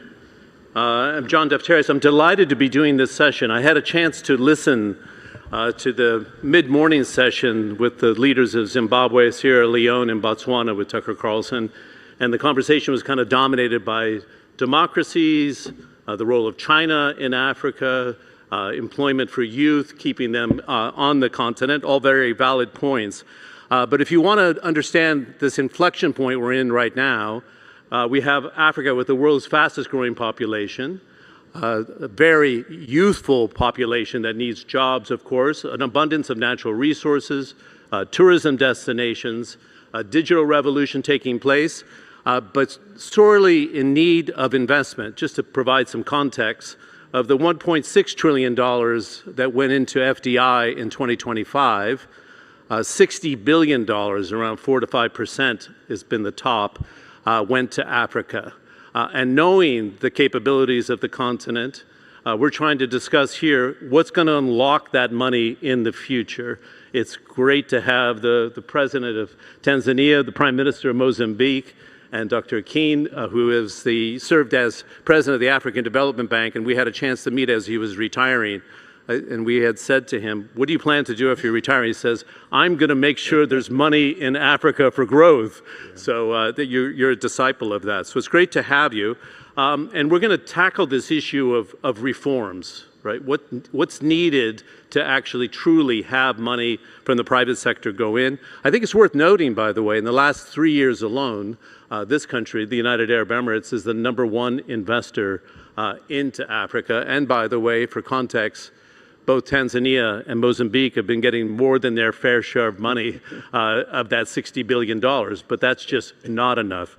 So, Dr. Adesina, number one, you're the one that brought us together. There was an Africa dinner last night with 4 heads of state, and you were, I would say, banging the drum, saying this is the decade at this inflection point where we have to go from aid to private sector capital. In your view, why is it important now? And is the time right? And are the reforms in place? Thanks. Well, thank you very much, John. I'm delighted. First, let me thank the Excellencies for being here yesterday for the event that we had. First and foremost, I don't really believe that Africa should ever develop with aid, because when you talk about aid, it's almost as if you have a walking stick and it keeps going down and you're going to just simply fall over, right? And so that's not the way in which you're going to really develop. But we have to look at Africa not from an aid perspective, from an investment perspective. And let me tell you why I believe so much in Africa. First is that we take a look at the real GDP growth rates that have been projected by IMF. This year, Africa will grow at roughly 4%. And at 4%, it has the highest growth rate in the world, of all regions of the world. But not only that, something else to pay attention to is that for the first time ever, Africa will maintain that real GDP growth rate as the best in the world for the next 4 consecutive years. So that is not a blip. That is not some kind of cyclical noise. That is something that tells you that this is structural momentum that we are talking about, that is powering the growth. And you can understand why. Macroeconomic stabilization is working better on the continent. Fiscal consolidation is working. A lot more investment in terms of attracting investment, investing in infrastructure, which is leading to productivity growth, and all of that is going on. So that is something to pay attention to. Secondly, is that if you look at global capital, John, you see that quite a lot of that from MTN, you have BlackRock, and you have Vanguard that are investing in it. You have Dangote, for example, which is the largest industrial conglomerate that we have in Africa in terms of cement. You have Safaricom, which is the world's largest mobile company in terms of mobile money. And you look also at Jumia, which is now listed on the New York Stock Exchange inside of fintech. So that tells you that Africa here is not just about promise, okay? Africa is about portfolio. These portfolios are working. Now, look at what is happening for those that are investing in Africa. In the last 5 years, the performance of infrastructure assets and also other real assets is probably given about low teens to mid-teens in terms of returns. Now, that is important to the extent that it's also not correlated with public market public assets globally. So that tells you that Africa, right, it's really more exciting for people to look at. And finally, so essentially Africa is fantastic. Finally, let's talk about minerals, metals, and all the things. I'm sure their excellencies are going to talk about this particular issue. John, we have $6 trillion, whether you're talking about lithium, cobalt, manganese, chromium, you're talking about rare earth and all of these things, $6 trillion. When you got $6 trillion, what are you going to do with aid? That $6 trillion, we have to turn that into real assets for ourselves, unlock those assets. That's how we are going to really develop. So the point I want to say is, we are here in UAE, they invest a lot in AI. So if you're doing AI, if you are doing energy, if you're doing agriculture, Madam President will talk about her great work on agriculture. Africa is where it is. So Africa is not aid. Africa is about alpha. It's about, this is the region of the world that you are going to have the highest return. And so I'm very, very confident about that. And therefore, I believe that pay attention to Africa. That's where the alpha is. Okay, and we're going to drill down here on the role of development banks. Yeah, absolutely the case. Thank you for that. The role of development banks in the region the global development banks, currency guarantees, how to exit with profits in our next round with you. Before we go further, I call on President Hassan. Prime Minister Levy is going to be speaking in Portuguese. She understands my English, which I'm very pleased about. But she prefers, because we're talking about investment and we have investors in the audience, to go to her mother tongue, which I fully understand. The English translation, I know, is on number 1, and Portuguese is on 6, but I think we're going to have Arabic also in translation as well. So please grab your devices. President Hassan, I talked about the $60 billion. It's not a huge sum for Africa last year, but you pulled in, as a country, $11 billion. Last year, you had 3 mineral resource deals take place. For those who follow energy, and I'm one of them, you have a $42 billion deal pending for LNG, which is a monster, with ExxonMobil, Equinor, Shell, and a regional partner as well. What reforms have you already done to attract that capital? And you were saying that tourism makes up 17% of your economy. It's been very robust. You're the former Minister of Tourism. But what reforms are in place now to attract investment, and the guarantees you're giving, and what do you want to do next to entice even more investment, please? Thank you very much. Thank you for inviting me in this panel. Going back to your question, that what reforms have you been taking to invite more investment in the country? First of all, we thought we have to create a conducive business environment in the country. So we had to change our policies, laws and regulations to make them more attractive to the investors to come in the country. But number 2, we had to have policy consistency, reliable policy, consistency in our policies. That's what we have done. But again, building the necessary investment infrastructure, like the physical infrastructure. We've been working hard in constructing the standard gauge railway. It's about 2,100 kilometers, connecting to Burundi, and then it will connect to DRC. And we think that's a major route which can be used from Dar es Salaam port to wherever in the region. It's very important for the DRC to unlock its mineral resources as well, right? Yes. That's a major infrastructure project, by the way. The length and the scale you're talking about. And Tanzania is bordering 8 countries. So we have to make sure we are getting through all 8 countries. So physical infrastructure, roads, railway, but then Tanzania is sharing 3 major lakes, Lake Victoria, Lake Nyasa, and Lake Tanganyika. And we have major ports in all those lakes, plus the ports in Indian Ocean. We are surrounded, we have a very big stretch of Indian Ocean where we have 4 major ports, Dar es Salaam ports, which is the main gate. But again, we have Mtwara port to the south of Tanzania, and then we have Tanga port to the north. And we're trying to connect these ports to other areas of Tanzania by railway so that we can transport the stocks which are coming to Tanzania, going to the neighboring countries. Can I ask you a quick question? Were you raising the money for these very large infrastructure projects? They're sizable. Yeah, of course, we have been working closely with the African Development Bank during when Adesina was a president of the bank, but even before. And we are working very well with the World Bank, plus other funds in the Gulf, the OPEC Fund, the Abu Dhabi Fund, the ADEX, Abu Dhabi Export Fund. So we are working, we are exploring from different funds. So another area, so let me say that in principle, the basic infrastructure for investment growth is already laid in Tanzania. Already laid, and now, and having done that, we have improved the number of projects registered in the country. By 2018, we had around 250 projects, FDIs, Wow. in the country. But till 2024, we have registered 970-something projects in the country. And that's from $3.8 billion, and now we have close to $12 billion. Interesting. So that's So you did lay out that's the the result of the roll out the carpet for those investors that Yes. come in. So I'll park it there with you for just a moment because we're a little bit tight on time, and I'm going to bring in Prime Minister Levy. Again, on the natural resource front, you have a great deal of potential for strategic minerals and rare earths.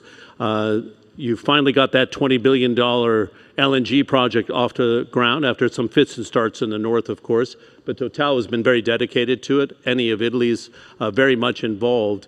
How are you making it easier for investors to come in? And Prime Minister, if I may ask, de-risking the assets for investors to say, that's my comfort level, I'm in?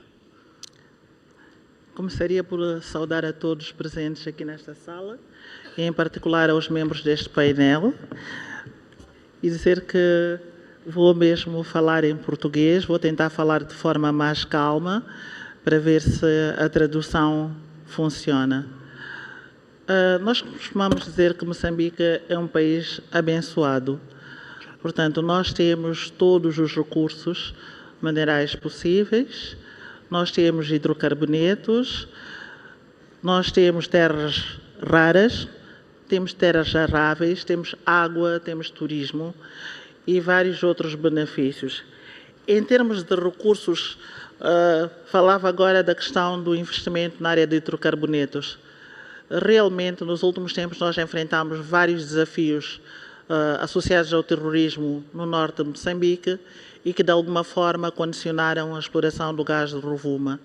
Mas, hoje, estes problemas estão minimizados e nós temos investimentos de empresas globais, como a ExxonMobil, a Total, a Eni, que estão a explorar os hidrocarbonetos em Moçambique, particularmente o gás, um daqueles gases que é de melhor qualidade no mundo. Portanto, há vários países que produzem gás, mas o gás de Moçambique é um gás limpo, um gás de muita qualidade e que torna atrativo para todos os mercados. Mas nós também temos minerais estratégicos. Muito recentemente, semana passada, foi inaugurada uma das maiores fábricas de grafite do mundo e é do conhecimento geral as utilidades que este mineral tem na indústria um pouco ao longo do mundo. Para nós garantirmos que os investidores venham a Moçambique, nós temos um quadro regulatório atrativo e temos estado a trabalhar no combate à corrupção, no branqueamento ao capitais e outras práticas que podem, de alguma maneira, afetar o investimento. Muito recentemente, Moçambique saiu da lista cinzenta do GAFI e sabem quais são as consequências de um país que está na lista cinzenta. Isso limita muito o investimento. Portanto, já estamos a desenvolver uma estratégia de sustentabilidade para que não voltemos a cair na lista cinzenta com todas as consequências daí decorrentes. As infraestruturas são fundamentais para o desenvolvimento de qualquer país e em Moçambique não poderia ser diferente. Moçambique tem uma localização geográfica privilegiada em certos momentos, mas em outros momentos também constitui um desafio. Mas eu queria falar deste aspecto positivo e que faz com que Moçambique constitua um verdadeiro hub logístico. Os países do interior usam muito as linhas férreas, as estradas e os portos moçambicanos para importar e exportar os seus produtos.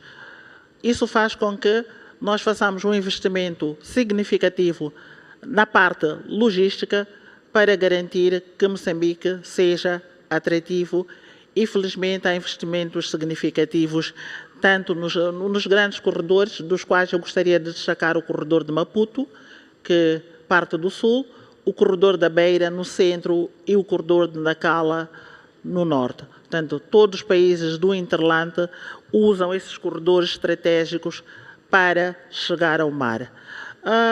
O nosso governo tomou posse no ano passado e definiu alguns instrumentos orientadores sobre a nossa política de investimento, ciente de que temos todo o potencial para beneficiar e capitalizar aquilo que são os nossos recursos e não ir recorrer a pedidos de apoio como vimos fazendo ao longo de décadas. Um dos potenciais que Moçambique tem é o turismo. A nossa costa é uma costa extensa, com mais de 2.000 quilómetros de costa, e o turismo foi declarado uma das áreas essenciais. Também, no ano passado, determinamos que a província de Inhambane vai ser o polo turístico mais importante de Moçambique e Inhambane, para quem conhece outras ilhas e outros espaços turísticos de grande valor no continente africano, é comparável, por exemplo, a Zanzibar, é comparável a Seychelles, as Maurícias e a outros locais que têm praias paradisíacas e outros atrativos. E, claro, não poderíamos nunca deixar de pensar na agricultura. A maior parte da nossa população depende da agricultura. A agricultura é a sua fonte de renda e tem um potencial enormíssimo. Portanto, o investimento na agricultura deve ser potencializado de tal forma que não só constitua fonte de renda para as famílias que dele dependem, mas também que grandes empresas façam parcerias público-privadas para investir neste setor. Nós referimos apenas àqueles setores que acho que têm grande potencial de alavancar o desenvolvimento de Moçambique com parcerias público-privadas e recorrendo a investimento não só interno, como investimento externo, mas não apoio. Obrigada. Good. I think that's actually what the African Development Bank was trying to do, is encourage. I think the World Bank has been doing the same. The AIIB, the Asian Investment Infrastructure Bank, has been a big player. We only have 2 minutes left, so I'm going to ask to go to our anchor on the other side there, Dr. Adesina, to wrap us up, if I may. How does this go from that ability to de-risk the assets? And I have to really appreciate both the candor of the President and the Prime Minister, because you're addressing very serious issues at play right now. But how do we go from the theory of talking about the shift from aid to investment into practice, in your view? We sat with 4 leaders last night. They were singing from the same hymn sheet. They're not interested in aid anymore, and they want to go down the value chain. They're not interested in natural resource exports, correct? I think you would say the same, President. Can you wrap us up, Dr. Adesina? Yeah, well, thank you. I just wanted to say that the presidents in Africa are doing a phenomenal job, and that's why I said about the growth that we have in Africa. And I think yesterday was fantastic. We had presidents, from Angola, presidents from Tanzania, Prime Minister here, but also President from Ghana, as we announced what's called the Global Africa Investment Summit. And the reason why this is important is what their excellencies were saying. Take, for example, just the case of the minerals, oil, gas, metals, and all the natural assets that we have. So it's roughly about, $3 trillion right now by 2050. Now, but we only account for no more than 5% of allocation of capital to that. So that is not really, in my view, risk. That is simply mispricing Africa's assets, okay? And so what we have to really make sure is that Africa's assets are properly priced, is always underpriced, our risks are overpriced, okay? And our assets are undervalued. And so what we are saying is that, look, we are going to develop, as they have said, based on the proper unlocking the value of our assets. And unlocking that requires that when people come to Africa, you have to go around. The search costs are very high. The due diligence is very high. There's asymmetric of information. And you also find some of the assets are not properly valued and structured. And so it's very difficult for institutional investors to do that. So this Global Africa Investment Summit is going to fill that particular gap. And what it will do is that all these assets that Your Excellency are talking about, they are great. These are not your frontier risks. These are assets that are already revenue generating, most of them in FX, most of them long-term, okay, revenue potential of that. We're going to take that through the Global Africa Investment Summit and convert those assets into de-risk investment portfolios for which global investors can actually invest. Okay, that way you take a risk on Africa. It's not a frontier risk, but it's actually highly, very, very important. So, and as I you just said, there's say, sovereign assets, which is a guarantee behind it. Yes, and we will put a lot of guarantees there. You know, there will be multilateral development banks that we'll work with for partial credit guarantees, partial risk guarantees, but also the governments will play their role in terms of de-risking that, in terms of policy certainty and all of that. That's also going to be very important. But I just want to close by saying I'm so delighted, Your Excellencies, with your leadership, your vision, your commitment, that Africa will not walk on a walking stick and fall over, that we are going to develop with ourselves, using our resources. You know, Africa is not optional. Yeah. Africa is inevitable. And I think that there's no way in which the world will grow. Madam President Samia was talking about agriculture, so was Prime Minister. 65% of all the uncultivated arable land left to feed the world is not in Asia, it's not Latin America, it's not in Europe, it's in Africa. So what Africa does with that is going to determine the future of the world. So I just want to say that Excellencies are doing the right things, and you know, the train is already ready to leave. I think just don't be late. Thank you very much. Good way of putting it. You can't have an energy transition without strategic minerals, and they sit on 65% of them around the world, so it's a major play. Before, on a serious note, I mentioned a number of colleagues here at the WGS that I had the Prime Minister of Mozambique on our panel. Our hearts go out to you and the people of Mozambique because you've had tremendous, tremendous floods over the last month, and I know it's been a very tumultuous time. I'm sure the WGS is grateful you made the trip anyway, and I know you served here on part of the President. And I wanted a picture from this panel because I have two young daughters, and I said to the President and the Prime Minister, we've got some girl power here, and Dr. Adesina and I are just happy to share the stage, if you will. Can we give them a nice round of applause? Thanks very much. Thank you. Thank you.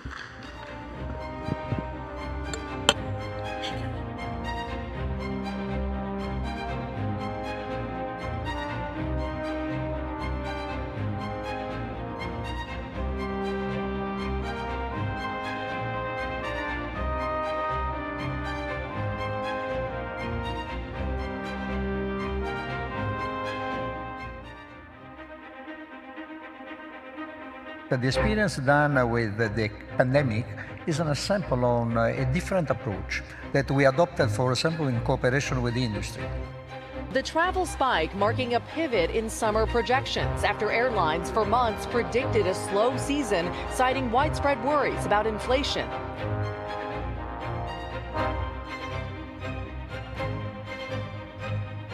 We have all these aeroplanes flying. They are going to be more unique going forward. We're now seeing a resurgence of demand across all our countries on our network and the segments within that.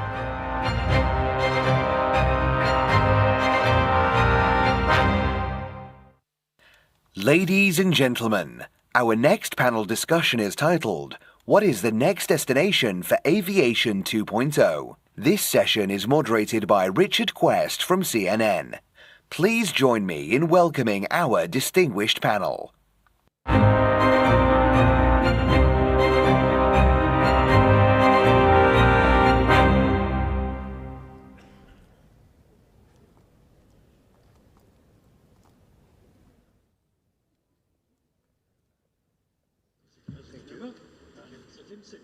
Right. Interesting, this one, because as an aviation panel that we're going to discuss, I think the topic is something about whatever grandiose title they've given us, but the reality is the gentleman to my left, President Numa, is the president of ICAO, which is an organization you may or may not have heard of, but it is incredibly important. And yet again, it's an organization you may or may not have heard of, because it is, if you will, the main UN representative, if you will, regulator for aviation. Now, we always think of IATA as being crucial, but IATA is the organization of the airlines. ICAO, based in Canada, is the organization of governments on aviation. Please do stop me, Mr. President, if I'm getting this right. How would you describe ICAO? Thank you very much. ICAO is, as exactly explained, body of the regulator, but the purpose of this organization is not just regulating, enhance aviation for the future, as the title mentioned. So we are the international organization to make standard which is necessary to secure safety and security of the aviation. Right, but when you say make standards or do standards, give me an idea of the range of standards that you're responsible for. Basically related to safety and security of the aviation. If you do not have a clear standard, what kind of aircraft you could use for the international flight, or what kind of security management you are necessary to endorse the international flight, you couldn't manage international flight. So the main field is this field. But in addition to that, recently, we need to also think about the sustainability, what kind of fuel we could use for the future. Right, but it's highly technical. A lot of the work is extremely technical. And, but this, for example, sustainability question is not only technical, but it's fundamental. You have your Corsair, which is the main global aviation sustainability program, correct? Yes, exactly. Just maybe bring that a bit closer so you have straight. Yes. Yeah. Now, Tim, as you look at the relationship with ICAO, because again, at one level, the airline doesn't have a relationship per se, because it's through your regulator and through your country. But at the same time, you're very well aware of what ICAO is doing, or you have people in the airline that are aware. Yes, absolutely. The organisation, as you say, is a governmental function from the United Nations. Most of the countries are represented at ICAO one way or the other, and it is in that framework and the structures that were put in place decades ago with regard to how a civil aviation was going to operate, and as the President said, safety of operation, all the other bits and pieces that go with this. So they provide the framework in which all airlines, I say without exception, comply with. And as you mentioned, the regulators of those countries that are a part of ICAO make sure that the rules of the game are applied to the carriers in those particular countries. Is there a disconnect, in your view, between what the airlines want and need and what the regulators provide at the speed at which they provide it? Well, that's an interesting question. I am quite sure that ICAO would move at a far greater pace if it wasn't one based on consensus. And unfortunately, in the world today, consensus is one of that rare things that happens. So some governments who are represented at ICAO don't quite agree with what the ICAO management or structures would require. You mentioned sustainability. That's a classic case. So you have to have, at the head of ICAO, the ability to manage the differences of opinion within the various structures that are coming down the track. It could be tech, cybersecurity, or whatever. And you've got to get a fairly diverse group of countries with different agendas around the table to try and come up with a common answer or way forward. Right. Yeah. Now, you are the president of ICAO. There is a secretariat, the Secretary General, who deals with the actual nuts and bolts of it. But you are responsible for bringing together, if you will, the political consensus. Does that still work? Very good question. Honestly speaking, it's very challenging. Originally, our organization's council member is just above 20. Now we have 36 members. That's too many. From the business viewpoint, yeah, as the scale of the board member, I'm not quite sure it is a manageable scale or not. But the reality, all of the UN agency has a council member, much more than us. And our organization will soon accommodate additional 4 members. So how could you manage this 40 membership as effective as the board member, which is expected by airlines? That is a very challenging matter. So I'm trying to, firstly, actively listen all the voices and in which way we could get the point of the consensus. That is a very important thing. Then how to encourage everybody to go to the consensus by saying it is also your merit.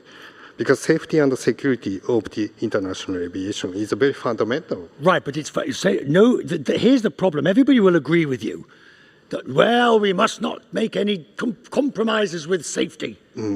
But, safety first. And before long, everything is well and truly bogged down. A good example of this, we were just talking, is commercial space.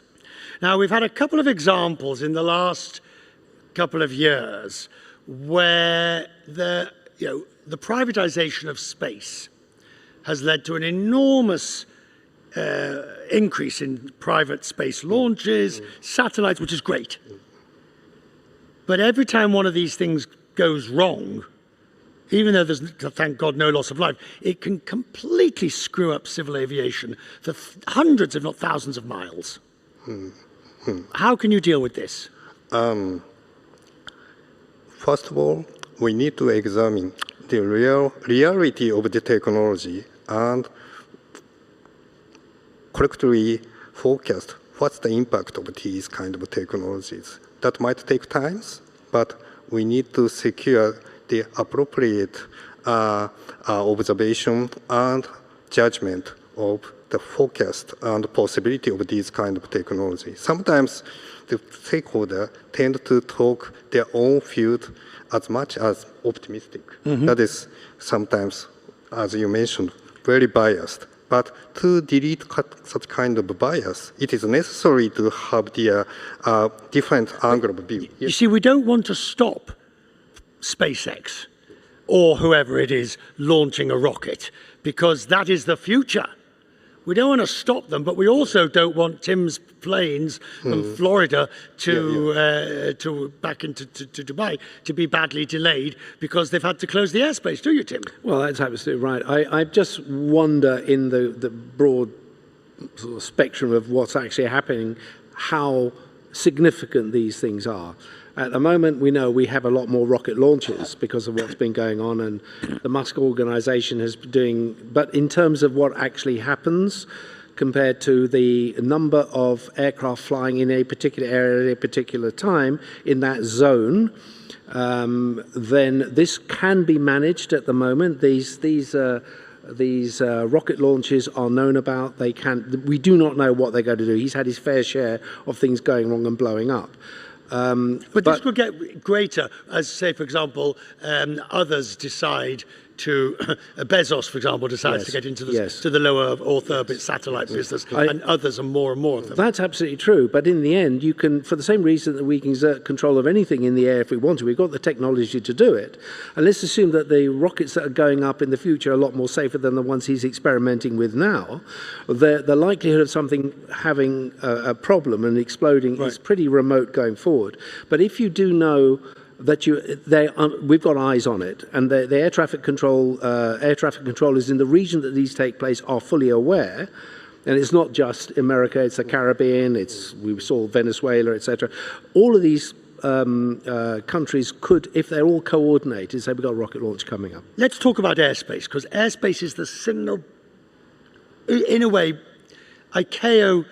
The ability of ICAO to negotiate and reach consensus on airspace management is one of your core functions. Yes.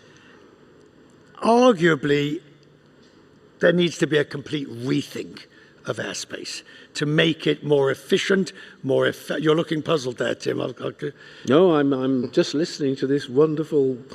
You agree? Be careful, of course. Yeah. But this part of the world is a good example of the needing to have a rethink of airspace, to make it smoother and easier so your planes are not having to circle. I think that's not a question of managing the airspace with a new system. It's just managing the compression that happens.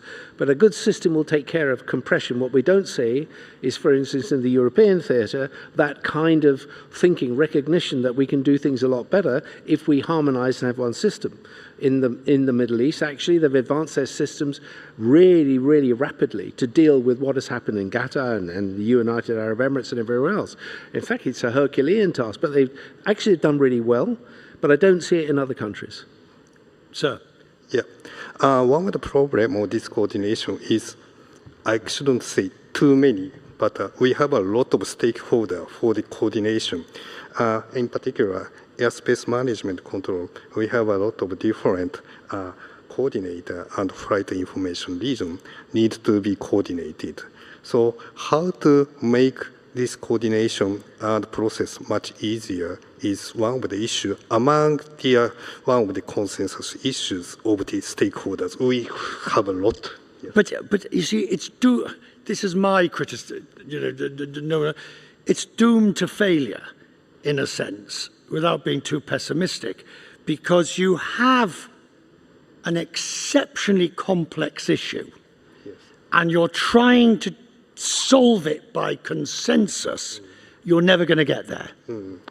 Of course, it's a very challenging matter, but so long as matter is the safety and security, which could share as the whole goal, and it is very technical in nature, as you mentioned, I think it is much easier to get compared to the very purely geopolitical matter, which could have a lot of different standpoints. So long as the matter is safety and security, I'm never being pessimistic. I'm optimistic. One of the wonderful things about ICAO is do you remember the old baggage tag?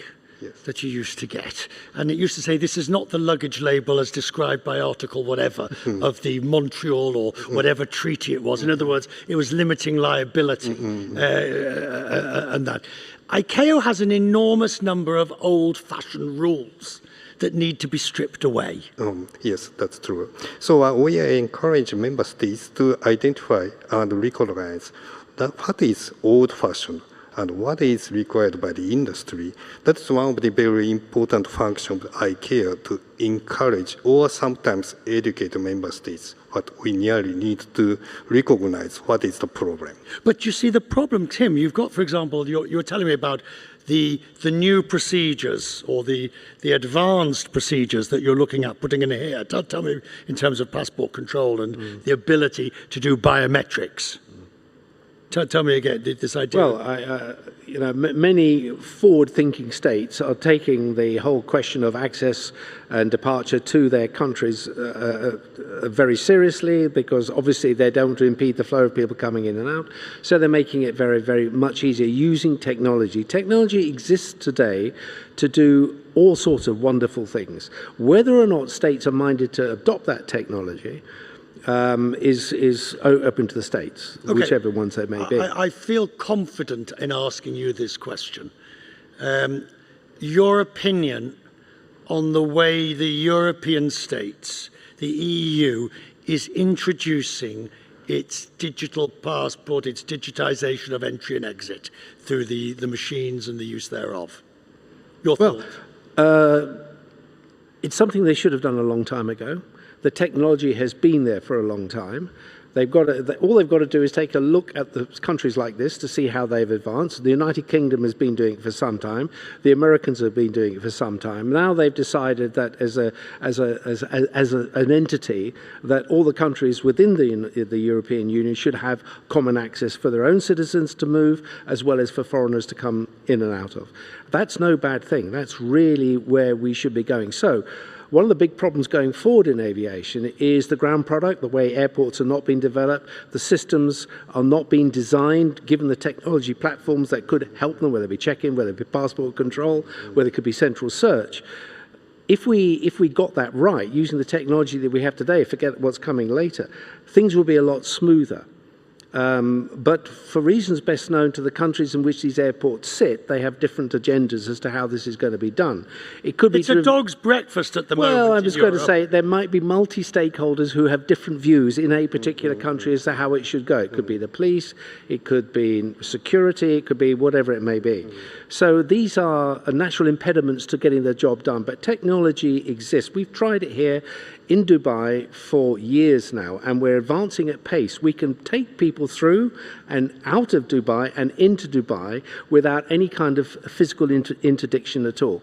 And you can do that in other countries of the world as well. So it's there for you. You can do it. Thank goodness the Europeans have got on top of that. It's a bit of a Herculean task trying to get registered for that. But once you're done, then there's absolutely no reason why you should have, foreigners and EU citizens and part EU citizens and all these lanes and lines. You just walk through, and the technology is there. So, if we move forward on that at the pace that we should do, there's no excuse, given what we have today and the power of computing, to be able to get this sorted within the next 5 years. There's maybe no excuse, but you don't sound terribly helpful or hopeful. Look, the airline industry is remarkably good at workarounds. They will adapt whatever they have to do. We welcome, and I'm not talking about Emirates, I'm talking about everybody, any airport, any country that facilitates the smooth flow of their passengers and, of course, their cargo as well, makes our lives a lot simpler. It makes the whole back of house work so much simpler. It's a message that, of course, ICAO would be out there saying, come on, guys, if we have common ground, there are these kind of things we can do together. Don't worry about whether, we have differences of opinion on environment and sustainability, but these kind of things are where the centralized organizations can bring value. Let me, you get the last word. Are you hopeful in your time as president you can make progress on something like this? Yes, that is my mission. It is not only the matter of the optimistic, that is the matter I need to do. In particular, for example, what he said is correct. Technology, in my view, already prepared. But how to prioritize this technology to contribute to the aviation is another matter. For example, immigration policy. Immigration need to think about not only aviation, but also the other prioritized matters. But how to prioritize aviation in the context of global economy is one of my very important missions. Are you confident you can make progress? Of course, I'm confident. Ladies and gentlemen, our panel.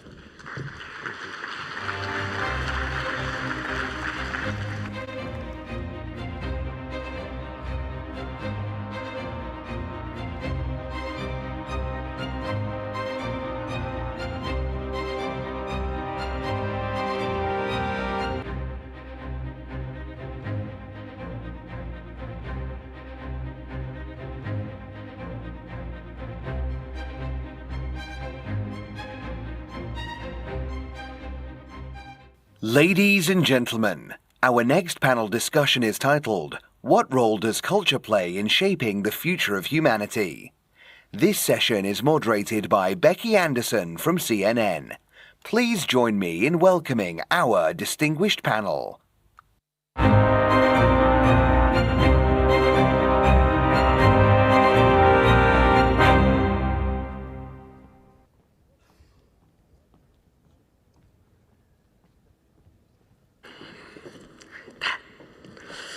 Hello, hello. Great to be back in the plenary hall, day 2 of World Government Summit, and I'm absolutely delighted to be hosting these 2 fabulous men. You and I spoke last year. We did. Your Excellency, Sheikh Salem, and we were with the, at the time, outgoing Director General of UNESCO. Dr. Khalid, welcome. Mabruk, congratulations. You are the new Director General, first from the Arab region in the organization's history, and it couldn't be a more difficult time. Good luck with this role.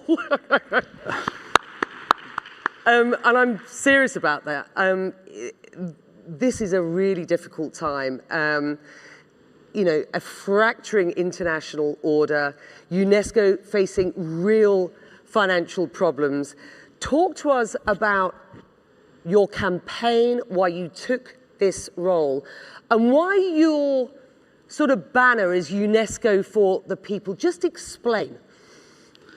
Thank you, Becky. Thank you for your nice words. Thank you, dear Minister, dear brother. I'm very excited to be here, and I'm very thankful to the UAE authorities for inviting me. It's my first World Government Summit in my new capacity that I started 10 weeks ago. As you said, the first Arab DG and the second from Africa. among 12 the brilliant DGs. It was a very long campaign. Yes, it started in 2023. I have been to 66 member states. My background was dedicated all my life in fields of competence of UNESCO.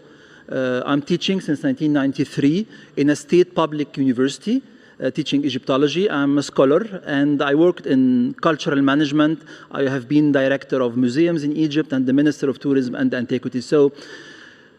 But what I faced and what I learned during this campaign guided me to and shaped my view to the world. I have been to 66 member states with different priorities, different culture, different religions, different aspirations, but there is one thing common, that there is a hope for a better tomorrow. There is a fear from what we don't know, from others that we don't know. And this is the power of UNESCO. UNESCO was created in 1945 at the end of the Second World War to avoid another World War, to avoid another Holocaust. And this is UNESCO, to bring peace, to build peace in the minds of people through education, science, culture, communication, and information. And fast forward 70 years and things feel as fractured as they were back when the organization launched, sir.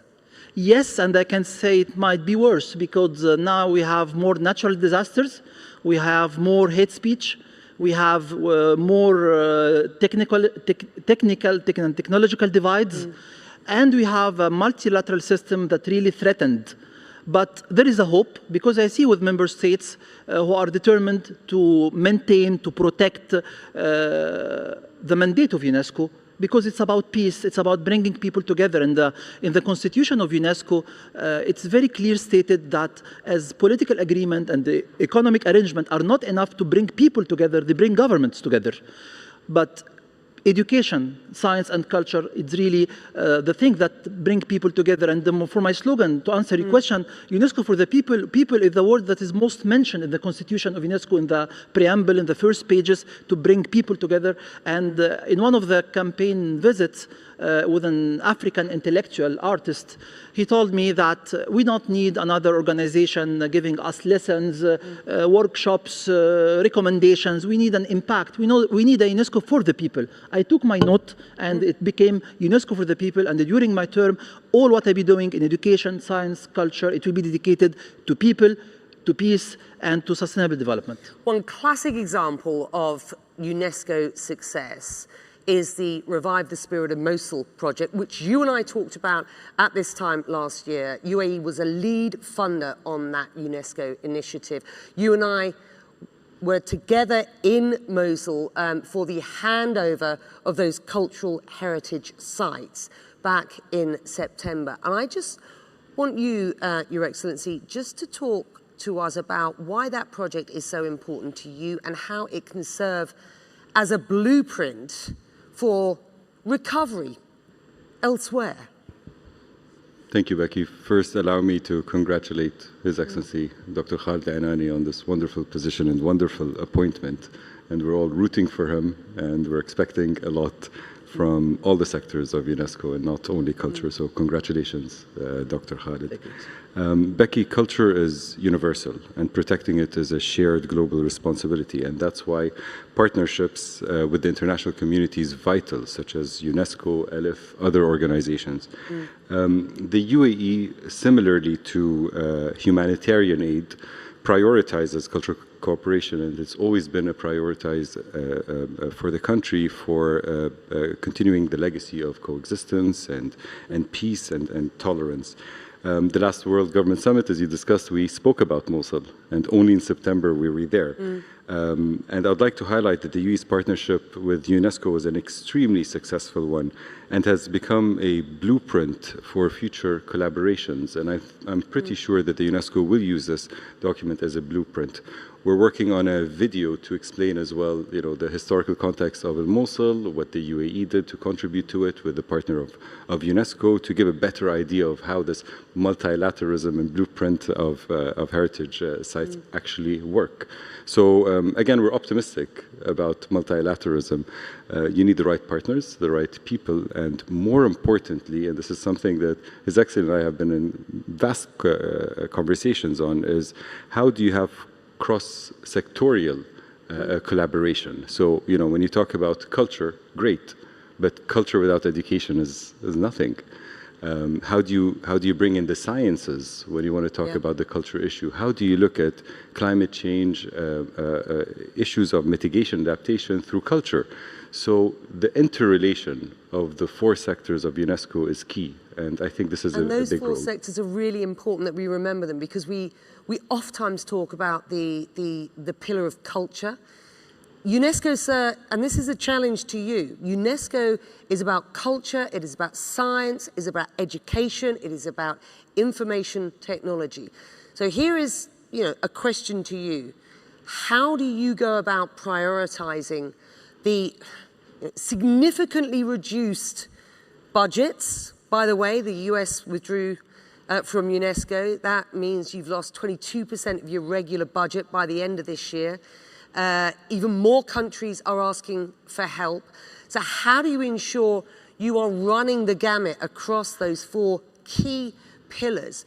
And, you know, when conflict dominates, when we look at this fractured world, when we, you know, look at how few people are talking about the opportunities that multilateralism affords, you know, there are a lot of people who say culture's a luxury. You know, investment in science and education, really? Tell us. Go on. Thank you for this complex question. What you said is very right, that UNESCO, we are the victims of our success in cultural heritage, big Nubian campaign and rescuing monuments around the world. I spent my life in cultural heritage. So, but when I started the campaign, I started to dig inside UNESCO. UNESCO is also, and mainly education, because UNESCO is the mind of the people and minds of the children. It's empowering children with skills, with knowledge, with values from the early childhood going through lifelong learning. It's a capacity building of teachers. It's a catalyst of international scientific cooperation. And I know that the day that I traveled to study my PhD abroad, it changed my life. So scientific diplomacy is something that is very valuable. Culture, it's not only about heritage sites, about intangible heritage sites, about creative industries that can help communities to thrive. And I'm very happy that finally, in 2024, the UN recognized in the Pact for the Future culture for the first time as the driver of sustainable development. And of course, the communication information, that we are in charge of freedom of expression, of reliable and free communication, and safety of journalists. It's also in the mandate of the organization.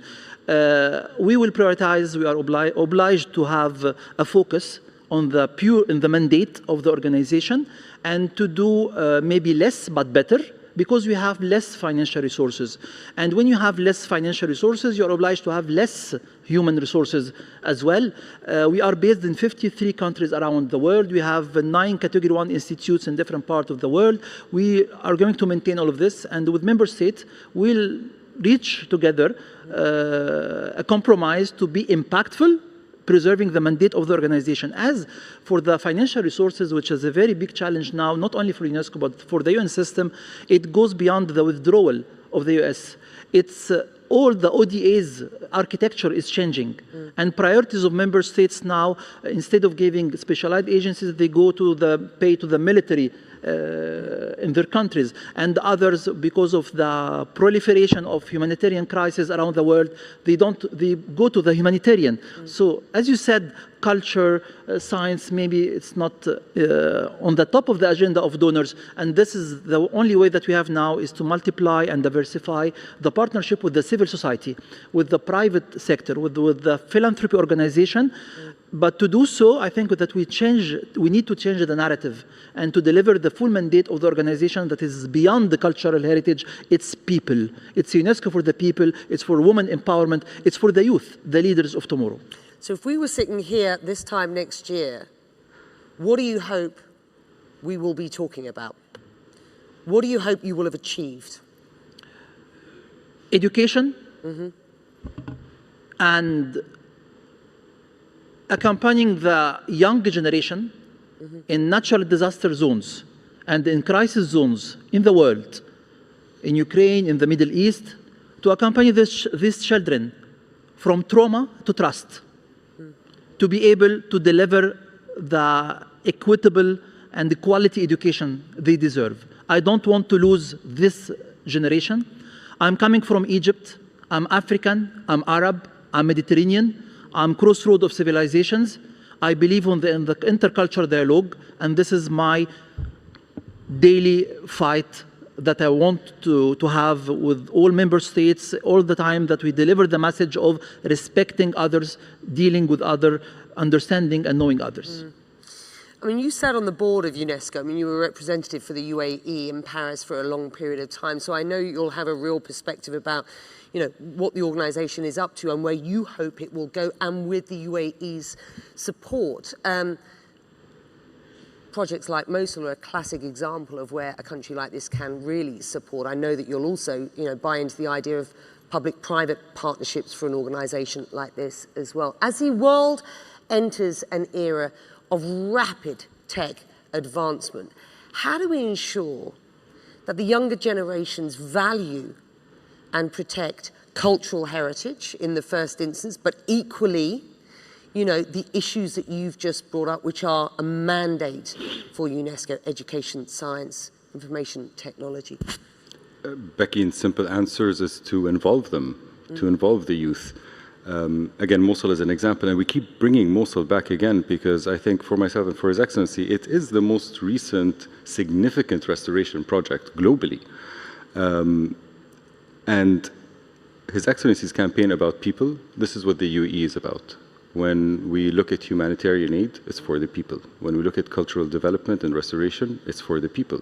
So we have to be people focused. You know, you were at Mosul, you saw Al Nouri Mosque, you saw the incredible Hadba Minaret, you saw both churches restored, the houses. However, at the end of the day, it's about the people. 7,700 Mosulis have been trained. 2,700 of them are trained under the UAE budget and have permanent jobs there. What I also saw was a city that needs an awful lot of help still. What this project is doing is inspiring that sort of, you know, the opportunity to work on one project which will ripple Absolutely, absolutely. The center of the city has been restored. People are back into the city. ISIS is completely out. You have youth working and believing in this project, and that's how you bring communities back together. I want to lean into your experience to that point. As a tour guide, and I want to close with this, you talked to the audience about your experience, and your CV clearly was, you know, the ultimate reason why after a 30-month campaign you got 55 of 57 votes for this role. I mean, you know, but your experience as a tour guide after a really frightening period of terrorism in Egypt back in the day in the 1990s really provides you, I think, some good storytelling on this. I think two stories to tell from my experience as a tour guide is how culture diplomacy is a very effective tool. I saw tourists when they arrived to Egypt after terrorist attack, scared in the beginning when they arrived because they are coming to the Middle East, and some of them and when I saw them crying while leaving because they loved Egypt, they loved the Egyptians. So I saw how the word of mouth, when they went back, until today, after 35 years, I kept a very strong friendship from my work as a tour guide. The second lesson I learned that how culture is a sustainable development tool. And when we had this terrorist attack in 1997, that people who are working mainly in tourism in Luxor were unable to feed their horses. So imagine the families. It was really a very horrible situation that I see now when tourism is flourishing. I saw what happened during the COVID time when I was Minister of Tourism at the time. We closed the restaurants, airports, hotels, how 1 million family suffered during the COVID time because of lack of resources. Culture is a very important socio-economic factor. And I'm just going to finally close with you, because from a UAE perspective, culture is a strategic priority right now, not just for identity, but for the economy and for diplomacy, correct? Absolutely, absolutely. Culture and everything that comes out of culture. So again, education. Culture doesn't come without education. What is the link of climate change with culture? How do we look at issues of mitigation and adaptation of the link of culture and climate? So again, culture as we traditionally know it to be, but also how it links to other subsectors is quite crucial for the UAE. We are timed out. We've been timed out for a minute or so, so I'm going to have to leave it there. Too short a session. It's been fantastic to have you, though. Thank you very much indeed. Thank you. My guest today. Shukran. Shukran.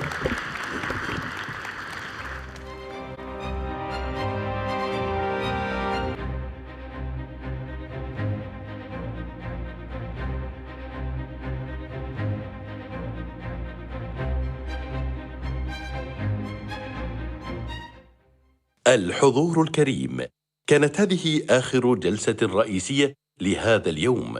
نشكركم على حضوركم القمة العالمية للحكومات 2026. سيتجدد لقاؤنا معكم غدا عند الساعة 9 صباحا. Distinguished guests, this was the last plenary session for today. We thank you for your attendance and look forward to welcoming you tomorrow at 9 a.m. for the third day of the World Government Summit 2026.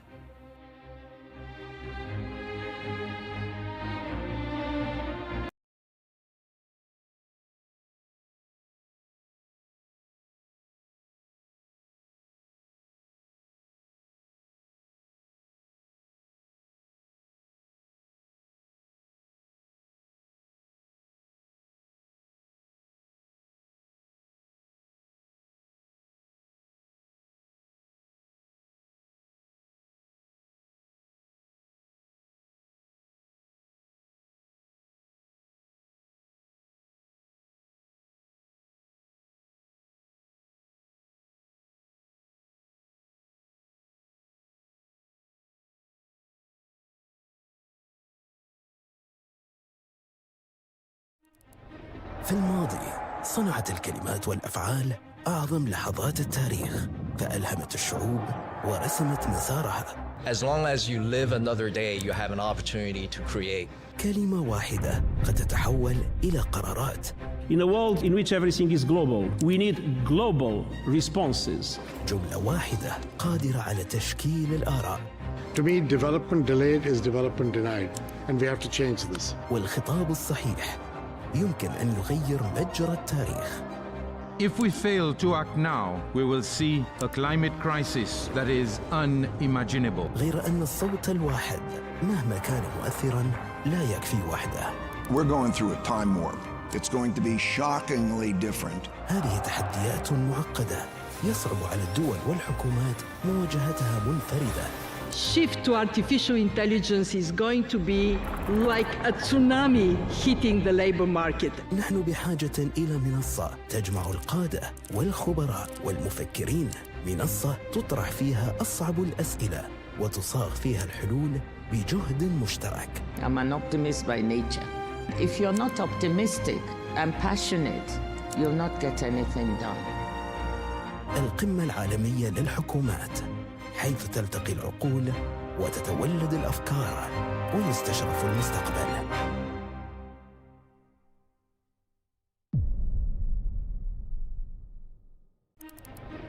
Throughout history, our greatest turning points began not with action, but with powerful words.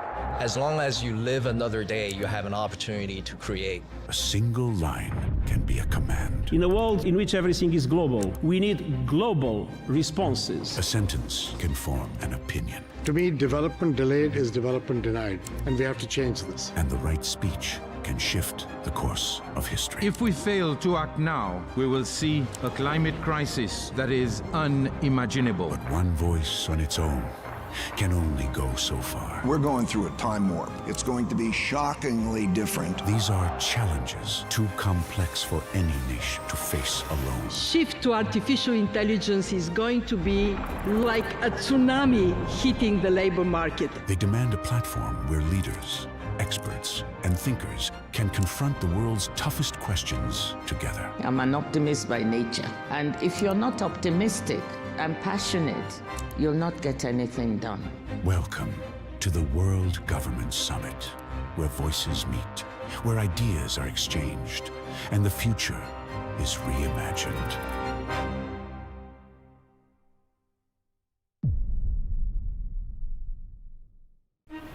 We're going through a time warp. It's going to be shockingly different. If we get into a new Cold War, do countries have to choose which side they are? In a world in which everything is global, we need global responses. I'm an optimist by nature.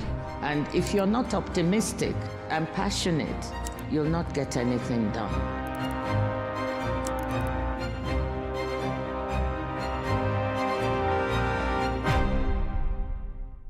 Think of genes as life software. Genetic medicine is the ability to rewrite that code.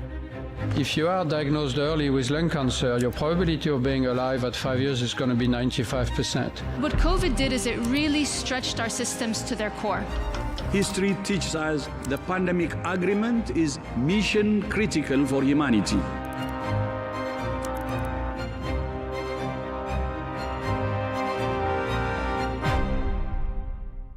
What drives economic development is innovation. Innovation cannot be planned. You just don't know when and where innovation comes. Creative arts as an industry is a generator not only of wealth, but of jobs. You can find the capital, you can find the resources. It's the ideas that matter.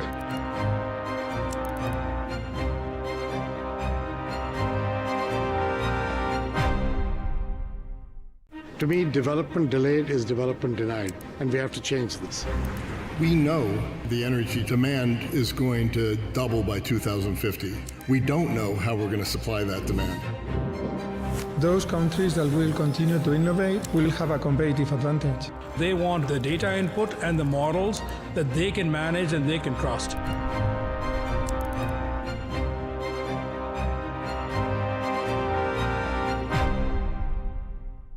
The one-day work week will likely be here by 2040.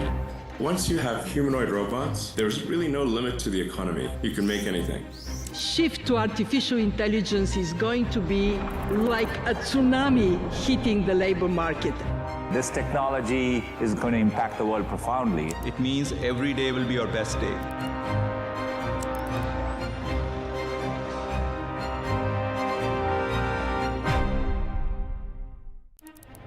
في الماضي صنعت الكلمات والأفعال أعظم لحظات التاريخ، فألهمت الشعوب ورسمت مسارها.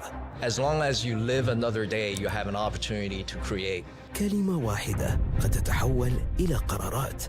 In a world in which everything is global, we need global responses. جملة واحدة قادرة على تشكيل الآراء.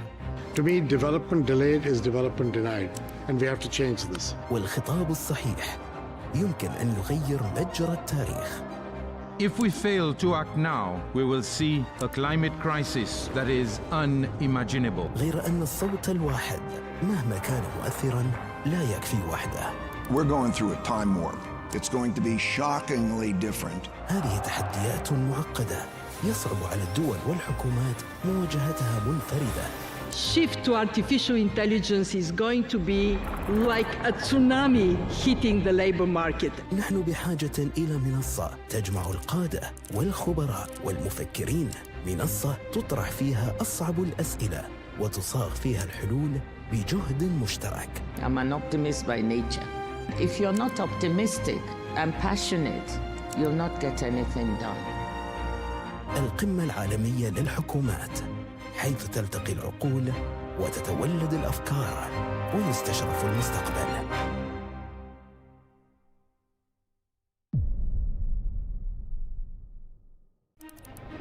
Throughout history, our greatest turning points began not with action, but with powerful words. As long as you live another day, you have an opportunity to create. A single line can be a command. In a world in which everything is global, we need global responses. A sentence can form an opinion. To me, development delayed is development denied, and we have to change this. And the right speech can shift the course of history. If we fail to act now, we will see a climate crisis that is unimaginable. But one voice on its own can only go so far. We're going through a time warp. It's going to be shockingly different. These are challenges too complex for any nation to face alone. Shift to artificial intelligence is going to be like a tsunami hitting the labor market. They demand a platform where leaders, experts, and thinkers can confront the world's toughest questions together. I'm an optimist by nature. And if you're not optimistic and passionate, you'll not get anything done. Welcome to the World Government Summit, where voices meet, where ideas are exchanged, and the future is reimagined.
Population growth and decline, aging societies, migration, urbanization and changing family structures are very much redefining economic growth. So across the track, we're going to explore a critical question. Are systems, policies and institutions evolving fast enough to keep pace with how humanity itself is changing? And how do we manage all of this? Well, to set the global and leadership context for our conversations, we begin our track today with our opening keynote address. And it is a great honor to now welcome the Macedonian President, Her Excellency Gordana Siljanovska-Davkova. A very warm welcome.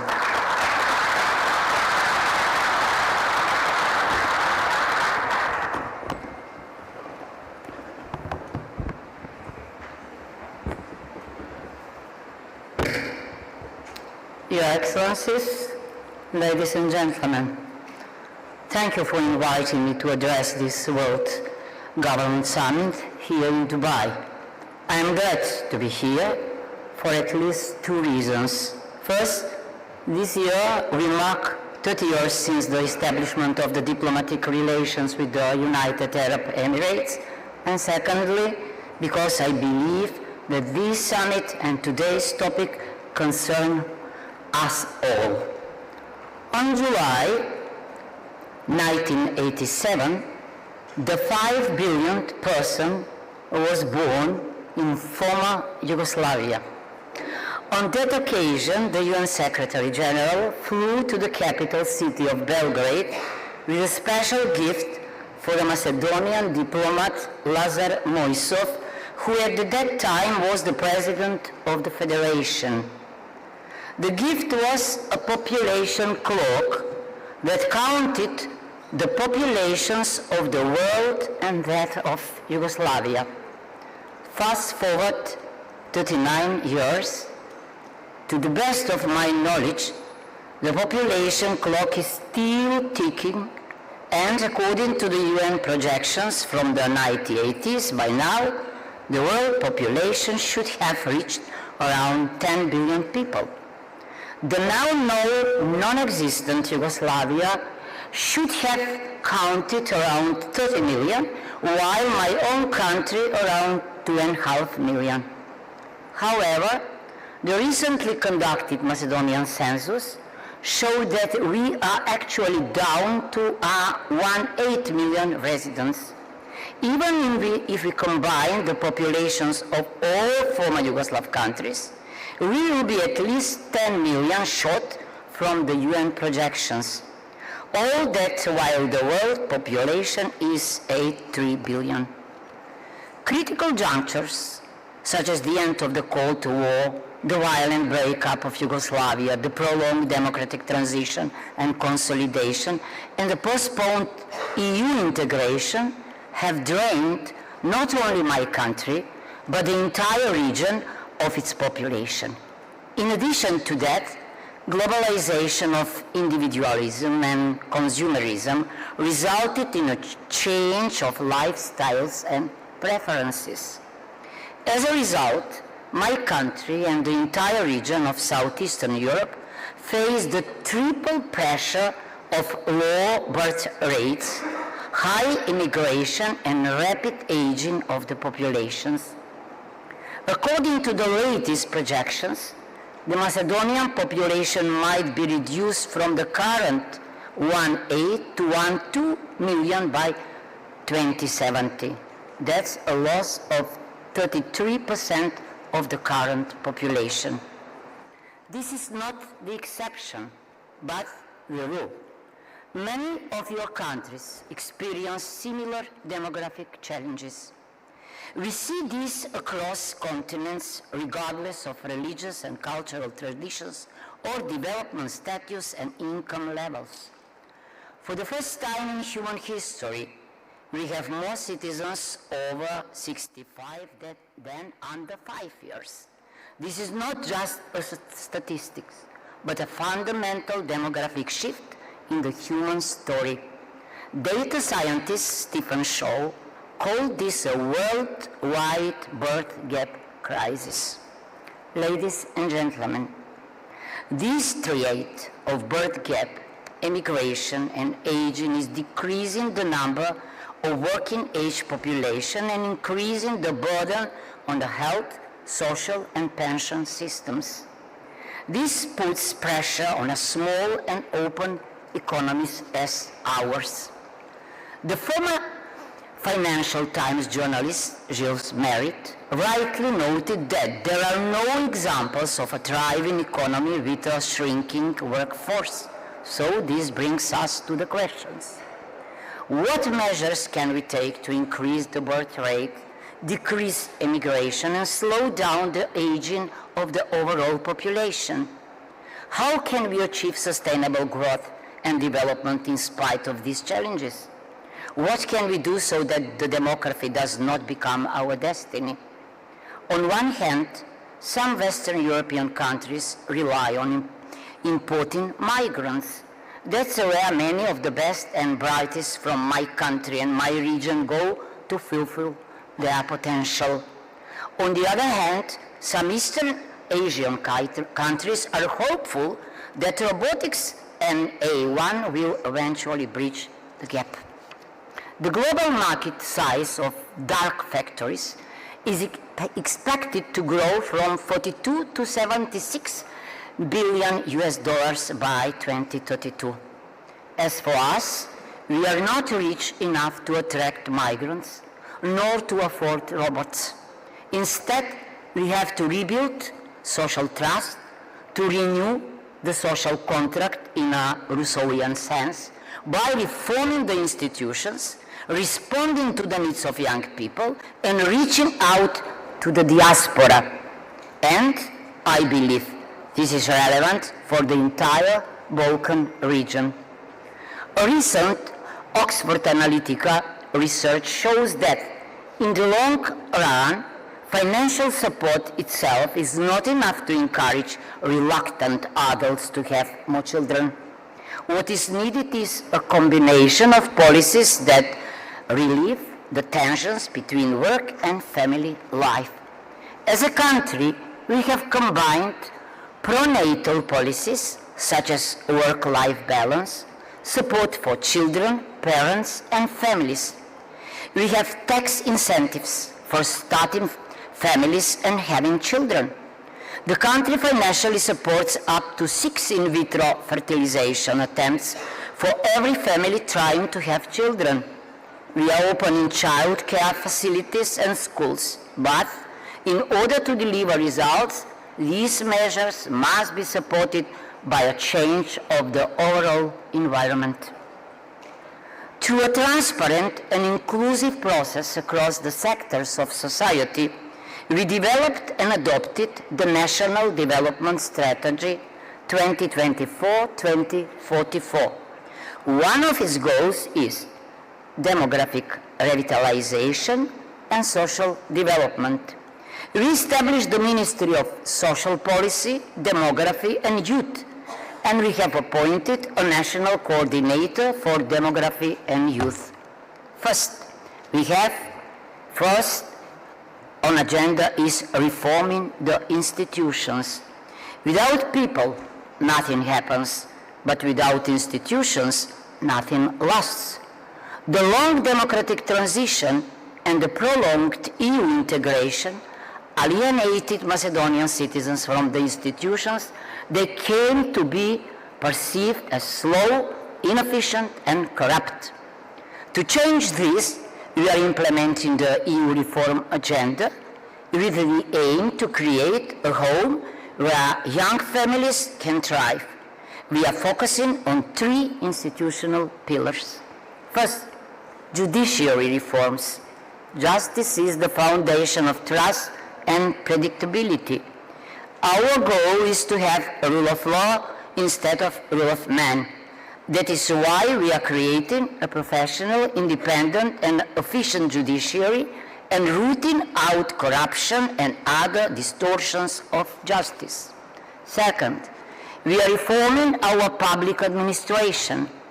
By adopting a modern human resources management system, our government aims at transforming the civil service from a barrier that drives people away into a credible and accountable partner that serves the citizens. Finally, we are accelerating the digitalization of public services, making them transparent and accessible to every Macedonian citizen. Through these and many others reforms, we are renewing the trust in the institutions so that our youth can confidently choose to stay, form families, and raise the next generation. This brings me to the second aspect of that social contract, and that is responding to young people. Polls show that over 40% of young people consider leaving the country. Emigration has become a trend. The entire Balkans is facing a mass exodus that is causing a serious demographic and democratic crisis. In order to keep young people in the country and in the region, we must stop viewing them merely as a demographic statistic and start treating them for what they really are, drivers of change.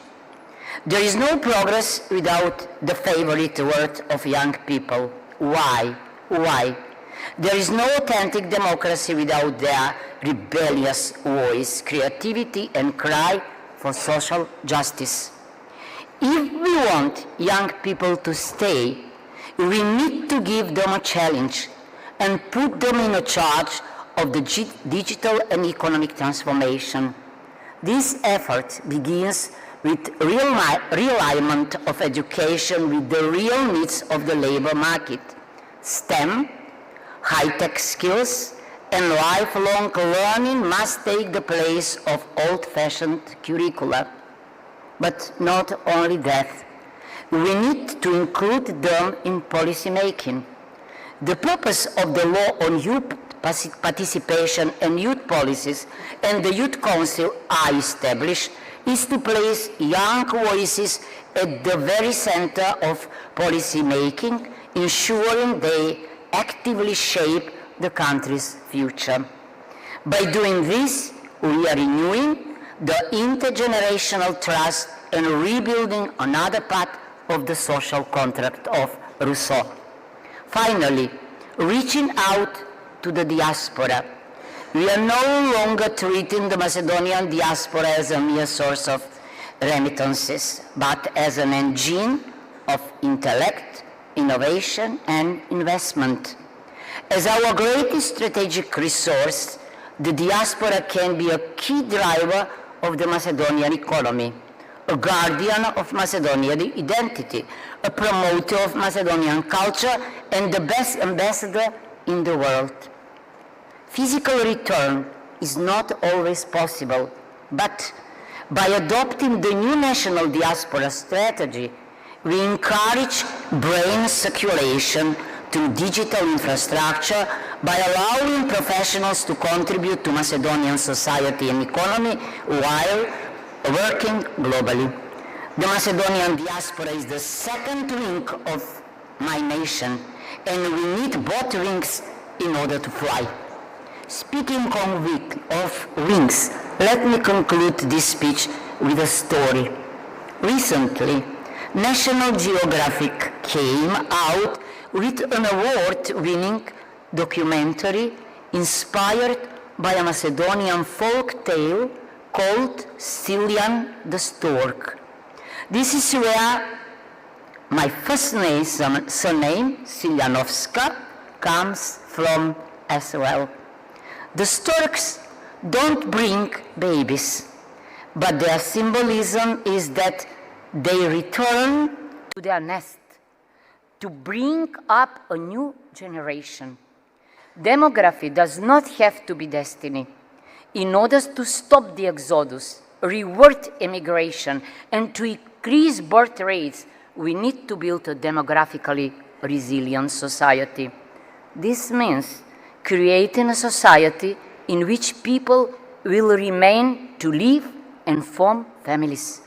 And we hope that with all the measures, with a changed perspective, we will have a revival.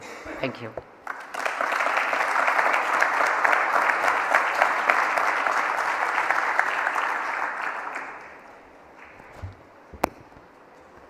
Thank you so much, Your Excellency, for your opening remarks and setting us up perfectly here for our sessions ahead here at the World Government Summit. Thank you so much.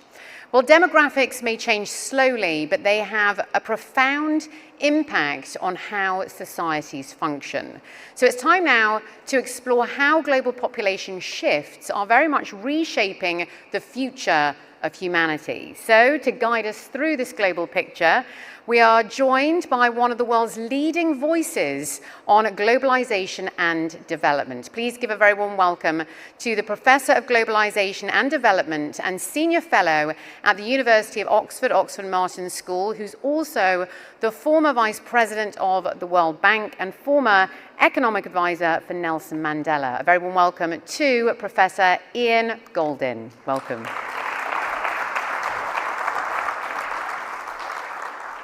Good afternoon. It's a huge pleasure to be here in Dubai at the World Government Summit and to think about how demography, economics, technology, and geopolitics are intersecting. We're at a time where we have to rethink everything. When I first thought about demography, I was hearing about the demographic bomb. The scare then was too many people. The planet seemed to be full. And now the concern is the opposite. Too few people, at least too few young people. And the concerns are plummeting birth rates, well over half the countries in the world, way below replacement level. And the trend is, in everywhere except Africa, that we're going to see declining populations well before the end of this century. In fact, the current predictions are that we're likely to peak at about 9.5 billion people and be around where we are today, 8 billion people in the year 2100.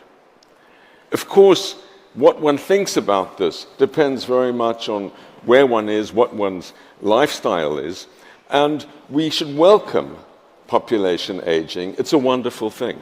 We're living longer, healthier lives. And we should particularly welcome if we can have healthy life expectancy. Because at the moment, while life expectancy is increasing by about 2 years every decade, that's about 20%, so while I'm with you for 15 minutes, your average life expectancies should improve by about 3-4 minutes. This is the good news. We're learning. Smoking kills you. Eat healthy food. What causes cancer? And so on. This learning process is worldwide, and it's very rapid. But unfortunately, with current technologies, there's very little progress on neurodegenerative diseases, Alzheimer's, Parkinson's, dementia. And so we're heading for the next 20 years or so to population average life expectancies being near 90 and very rapidly growing numbers of people who are mentally not quite there. Very dependent, financially draining, and also emotionally draining for families and friends and care systems. After that, we get into a much better world where we have healthy and mental life expectancy. AI will revolutionize many things, and it's certainly going to revolutionize and is revolutionizing medicine. So I'm glad that my children don't have to worry about what I worry about. They don't have to worry about neurodegeneration. They don't have to worry about the cancers that afflict elderly people, because by the time they get there, these things will no longer be a great challenge. So we should welcome it, but we should understand the implications of rapidly declining workforces. Nothing will change this. No amount of government policy is going to increase fertility rates. This is not about a one-child policy. This is not about governments encouraging people. And some countries are spending 5% of their GDP, like Poland, on trying to increase their populations unsuccessfully. This is about women's rights to choose and people's choices. And we should welcome people having a choice and the availability of contraception. The choice is that people want to have smaller families. It's partly that they want to work themselves, they want to exercise different preferences, they want to go on holidays, they want to do different things, and it's also because the cost of children. And next, ladies and gentlemen, please join me in welcome the panel discussion of connecting economies through innovation. Please welcome.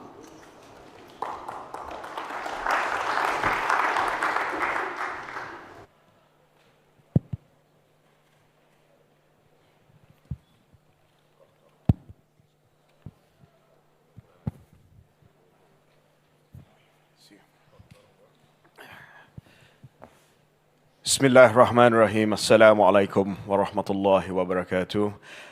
Your Excellency, Deputy Prime Minister, ladies and gentlemen, thank you for joining us this panel, Connecting Economies Through Investment. The Economist newspaper, which I once wrote for, every year nominates the country of the year. They pick a country which has shown the biggest improvement throughout the year. And for 2025, The Economist chose Syria as their country of the year, country that showed the greatest improvement. Within the matter of 1 year, since the political change at the end of 2024, right up till today, we have seen Syria not only stabilize the country, but also open its doors to investments from around the world. Often people say that regime change or political change, political upheaval, revolution, whatever you want to call it, is actually easier than nation building. And we've seen many examples where that's true, where the initial change in leadership or change in regime has been followed by disappointment in nation building and in creating a resilient economy.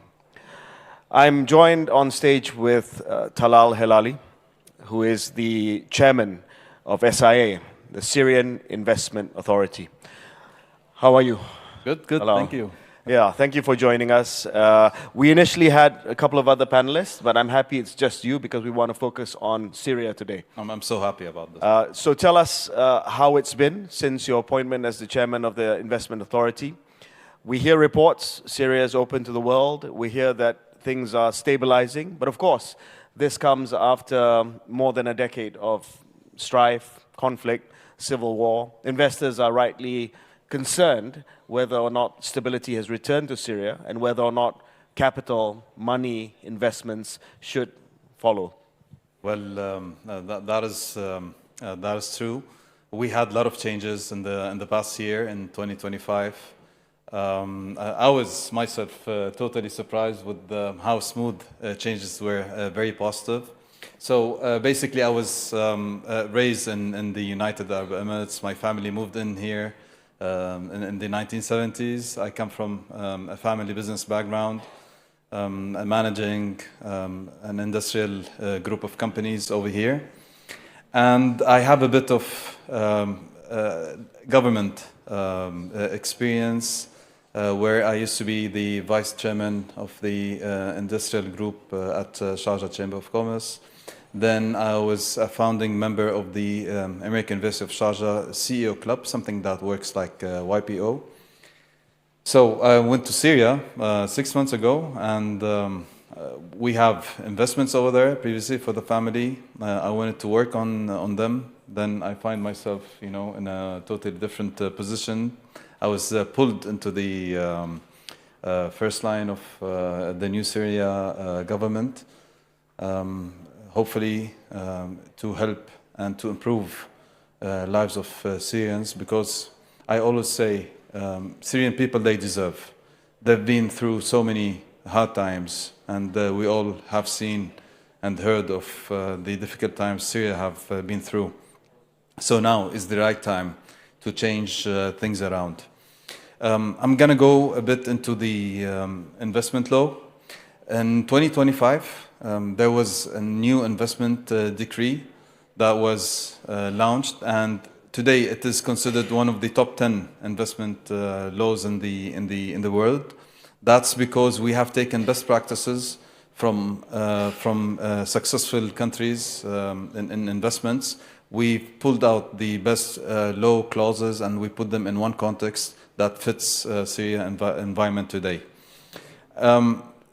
To guarantee investments and to give more comfort to especially foreign investors, the main 5 pillars of the Syrian new law focuses on, number 1, having no hands-on any project whatsoever from the government or from the private sector on any project. So this used to happen before by law with the previous regime. At any point of contact, any point of time, the government could have taken the projects for whatever reason. So today by law it's not allowed.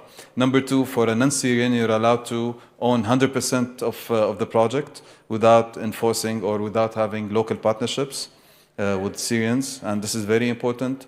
The 3rd pillar is you may get in foreign employment up to 40%, and this is really important to mention right now because a lot of Syrians have left Syria, and we have a big loop of doctors, engineers all around the world, and they've proven themselves. So we want them to come back. However, projects cannot be waiting for anyone to come back. We want to start right now. And this is what we have proven in 2025. We have also tax waivers on industries like agriculture and medical sectors. So you are exempt from taxes. If you are a manufacturer, for instance, and you would like to export 50% of your products, you're also waived up to 80% from taxes.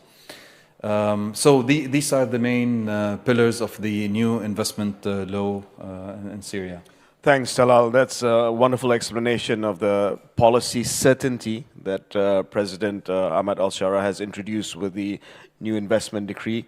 I think that gives comfort to a lot of investors that Syria is not just open for business, but there is policy certainty and transparency and integrity.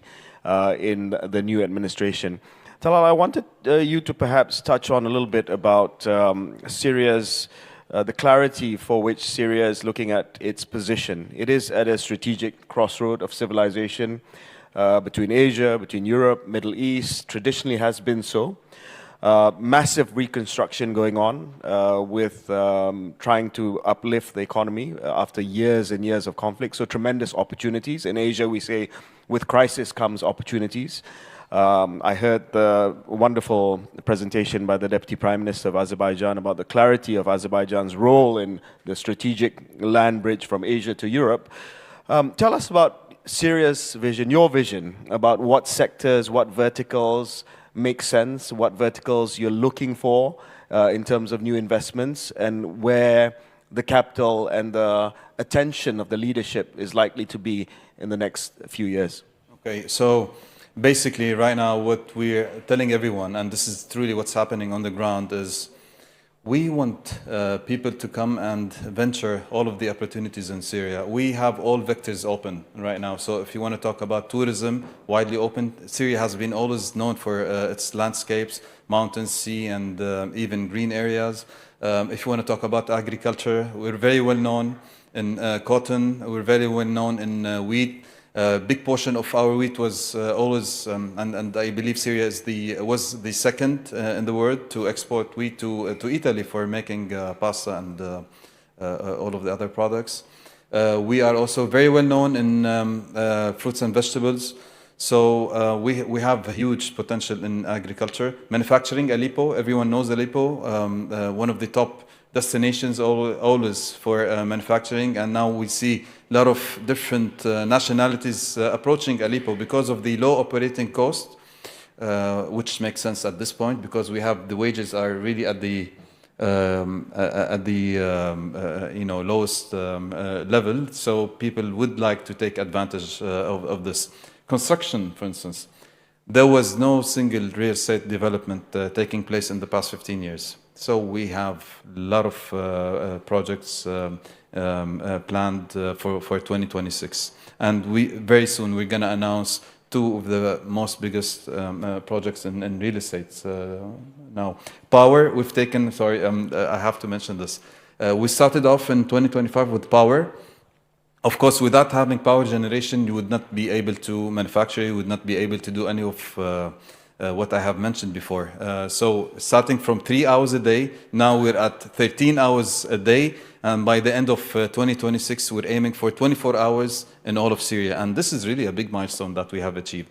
We spent a lot of efforts and expertise and money in this. We had a lot of support. Azerbaijan is also one of the biggest supporters when it comes to gas for power generation. And we thank them, of course, as well as all of our partners who came in directly without even hesitation. You know, UAE, Saudi Arabia, Qatar, Turkey, so many countries, they come with a lot of passion about Syria. And this is something that I have seen before. As a businessman, you know, it's nice to have profit, but people come and say, we want to invest. We just want to see Syria at a different level right now. Talal, the mood music for Syria internationally, the optics and everything has changed dramatically in the last year or so, especially with the change in regime, with the lifting of sanctions, with the announcement of deals, not just with the West, but with the Gulf, with other Central Asian countries. I hope you're also looking at other countries from around Asia, I'm from Malaysia, to bring our capital, to bring our companies to invest there. But a follow-up question to the vectors would be, how would projects be funded and financed?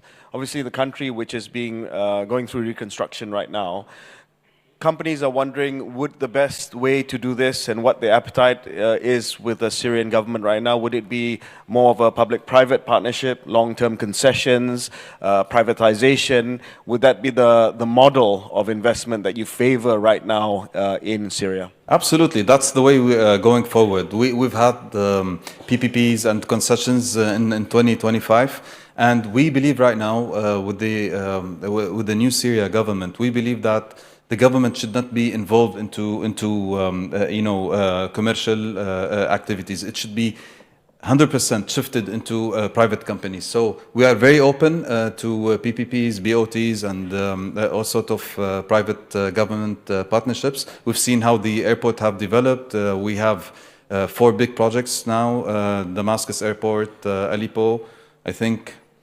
Yeah, now we're going to have a big announcement. You have an announcement, eh? Yeah. So now Ambassador Tom Barak is in Damascus. So today, and in the next maybe few minutes, we're going to announce a big project, oil project with the USA by Chevron, oil and gas company. And next Saturday also we're announcing also 4 to 5 big mega projects also. So things are moving in the right direction. We are open to everyone. This is something very important, you know. We are open to all countries. We don't have limits. We don't have restrictions to everyone. Whoever would like to come and venture the opportunities in Syria, he's more than welcome, whoever it is. We've got 2 minutes, Tal. I've got 2 questions, last questions for you to conclude with. The first, you have an experience living here in Dubai, you're exposed to the world. Tell us about how you're running the Syrian Investment Authority, the SIA. Is it truly one-stop shop, facilitate everything from A to Z to make sure that from conceptualization to signing to on the ground to shovel-ready projects, you guys have the capacity to do so? One. Secondly, and a more sensitive question, Talal, I've got to ask you this. The government itself is a transitional government. The president is also an interim president. So a lot of people are wondering, this wonderful vision that you have, this wonderful sense of purpose, clarity of thought that you have, we wish and we pray that it will happen. Tell us, as somebody who has been living abroad but now back in Damascus, back in Syria, how optimistic are you that this is a permanent change for better in Syria? Well, that's the reason why we're here right now. We're open to everyone. We're saying that this is a vision, it comes from the leadership. Number one, we've taken, as the new frontline right now in Syria, we've taken best practices. When I first came in, I've called a couple of colleagues and friends, very close friends, who are in the frontline over here right now from UAE, and I told them, guys, please send me all of the regulations, whatever you have. So we're trying to take all the best practices from people who have made successful stories.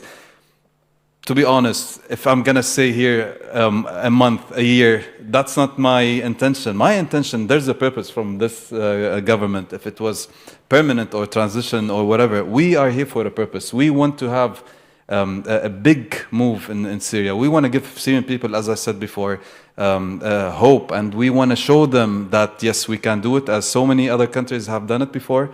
Syria has a lot of potential. Back to the first question. At Syria Investment Authority, right now we have a one-stop shop that all of the government representatives are in our building. So you can do, as an investor, all of the formalities through our desks. We have a customer service. We have one more thing which is important. This is to be clear and to give all those investors clarity of how is the process going in the Syrian Investment Authority. We have something called the PMO office, Project Management Office. It used to be 1, led by me. Now we're 18, and the total employment have exceeded 120 in the past 5 months only. So this PMO office, it studies the projects, the investment projects, based on 3 main pillars. Number 1, on legal background of the investor and of the company. We'd like to make sure that the company and the background comes in with a true purpose. Number 2, financial capacity of continuing the project. And number 3, technical expertise. We want companies to come and true companies to come and invest within their experience. So that's what we're doing right now. Thank you very much, ladies and gentlemen. Mr. Talal Hilali, thank you so much for that. Thank you. Pleasure.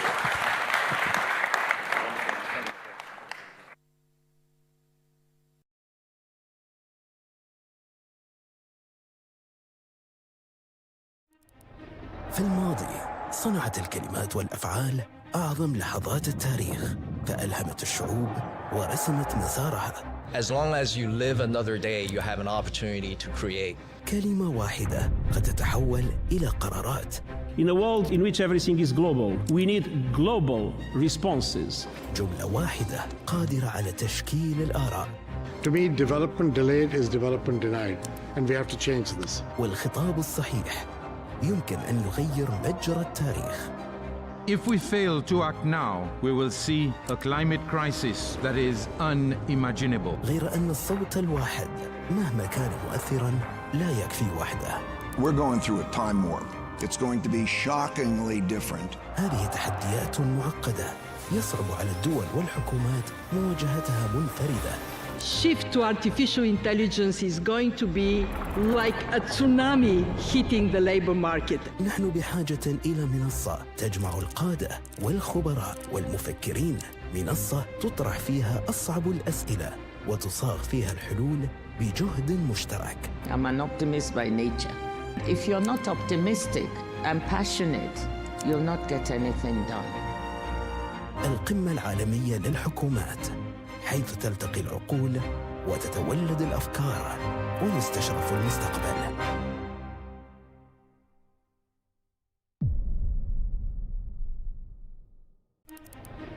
Throughout history, our greatest turning points began not with action, but with powerful words.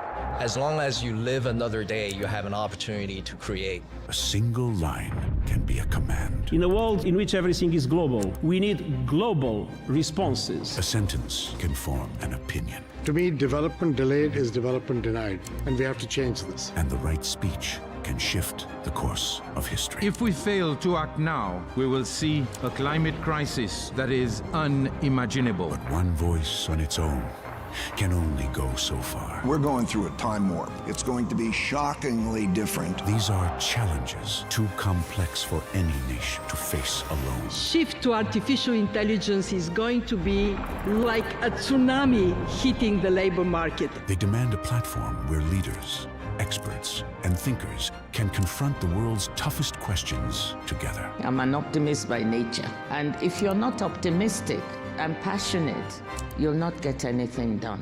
Welcome to the World Government Summit, where voices meet, where ideas are exchanged, and the future is reimagined.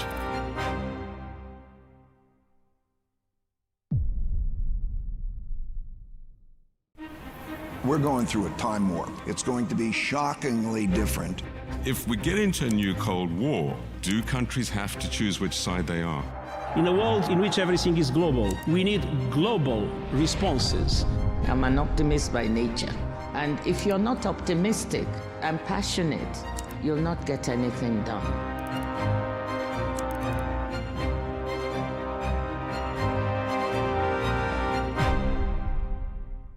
Think of genes as life software. Genetic medicine is the ability to rewrite that code. If you are diagnosed early with lung cancer, your probability of being alive at 5 years is going to be 95%. What COVID did is it really stretched our systems to their core.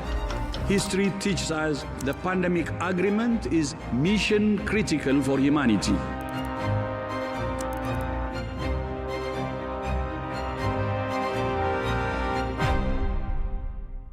What drives economic development is innovation. Innovation cannot be planned. You just don't know when and where innovation comes. Creative arts as an industry is a generator not only of wealth, but of jobs. You can find the capital, you can find the resources. It's the ideas that matter.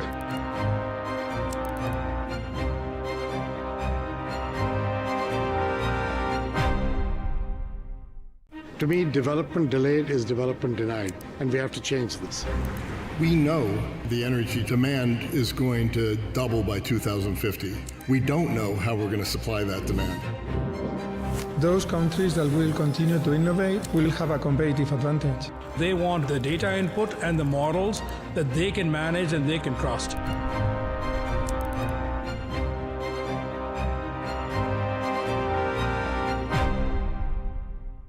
The one-day work week will likely be here by 2040. Once you have humanoid robots, there's really no limit to the economy. You can make anything. Shift to artificial intelligence is going to be like a tsunami hitting the labor market. This technology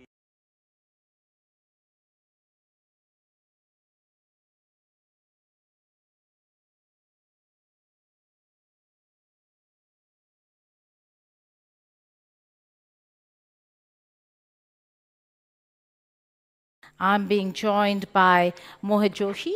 He's the CEO and Managing Director of Tech Mahindra, leading digital transformation and global delivery for enterprises worldwide. And Khan Terziaolu, who is the CEO of Vion Group, bringing in a unique perspective from operating in multiple regulatory, political, and social environments. Thank you so much, gentlemen, for joining me here. Let's begin, Mohit, with you talking about the centrality of business success in today's global economy. Is trust that central determinant? No, absolutely. Look, I feel that anytime you're running a global business, anytime you're running a multi-product business, customers and societies and employees and governments need to trust that you will be predictable, but equally that you will display a high degree of integrity, right? And the reality is that people want to do business with organizations that they trust. We have seen this in many, many studies across the world, that in societies which are high-trust societies, the eventual outcomes for every organization are great, right? And trust obviously has many attributes. Predictability is one, like I said, integrity is the other. Systems, governance, guardrails, checks and balances sort of round out all the things that you need. And it is something which is earned over a long period of time, but unfortunately can be lost rather quickly. Okay. Khan, we were discussing a little earlier on what governments and private sectors can do. Talk us through what are the tangibles on how governments are working with companies. Geeta, thank you very much for having me here. I think you have a very provocative title, What Governments Should Do. I have seen in my career governments really focused on policy setting, and some other governments getting excited about procurement of technologies and systems. I prefer the first one. I think policies, especially, of course, there could be wrong ones, right ones, but the right policies are the ones which enables private sector and the economy to develop. I'll give you a very tangible example. About 2 months ago, I was in Chengdu, and I noticed that the next 5-year development plan of China, from 26 to 30 practically, had addressed the issue of utilities available for households. And it defines 3 utilities: water, electricity, and AI. Now, how to execute this? Government can set the policy, but if you look to the execution of this, and I had the chance to visit a municipal-level data inference center, a 15-megawatt AI processing center in one of the municipalities of Chengdu, serving about 1 million people. And what I have seen, with the right partnership of the private sector, in that case, my colleagues in China Mobile did a good job. They have developed this capacity there, and hospitals, schools, and households were connected to this data inference center. The MRIs, X-rays, ultrasounds done in the hospitals were diagnosed by AI-based doctors at a fraction of a cost, 30% more accuracy.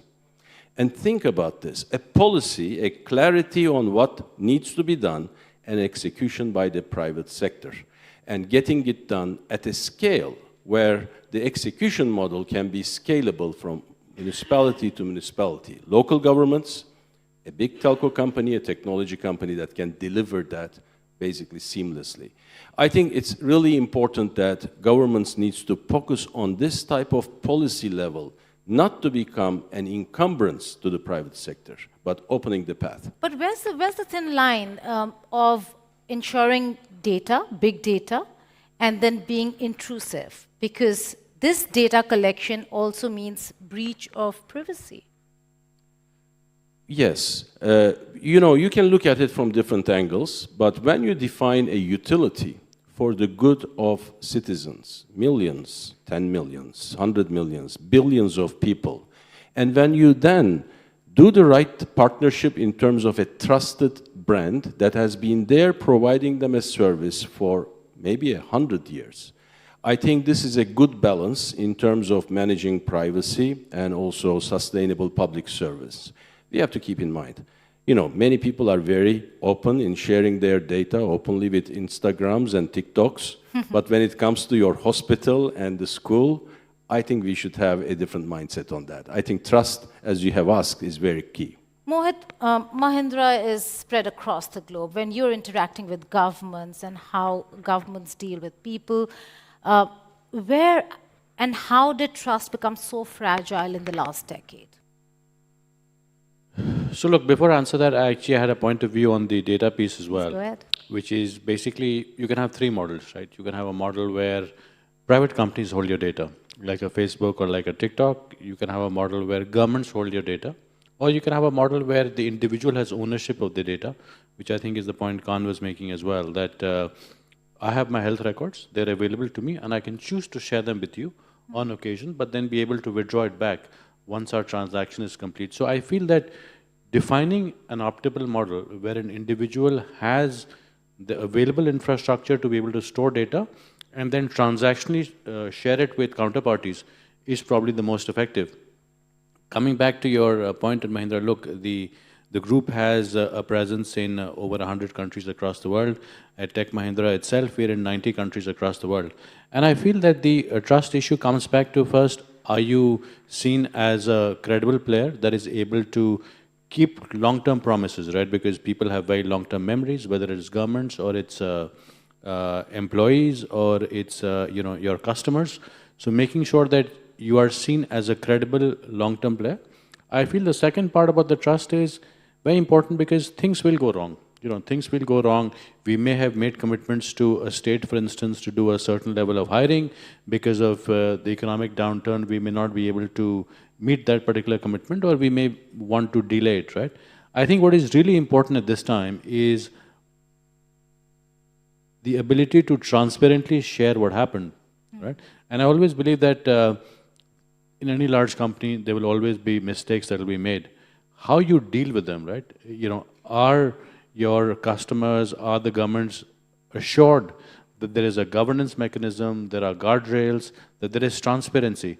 The cover-up is always worse than the crime. So from a Mahindra perspective, the fact that we have a large presence, everywhere from the US through to China, is a reflection of our ability to be seen as a credible counterparty, whether it's by the state of Michigan, where we build, recreational vehicles, or the state of Dallas, where we do a significant amount of work with the private sector players, or in China.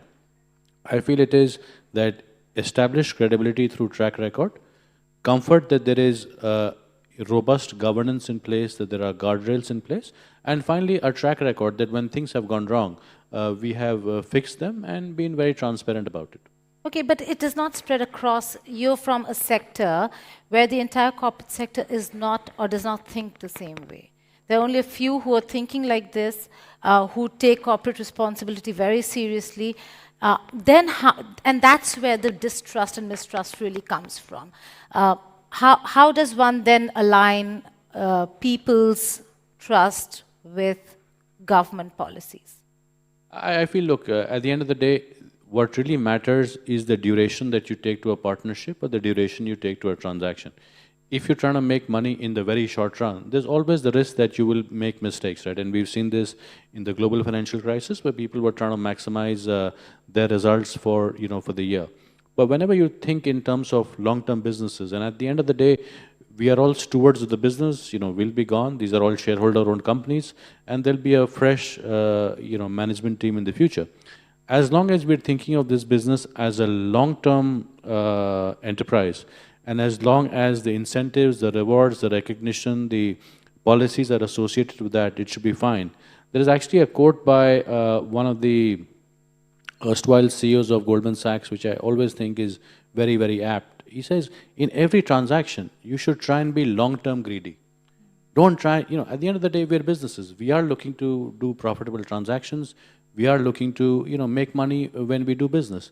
But we are always long-term greedy. You're not looking to make money of every transaction. You're not being very short-term oriented in your thinking.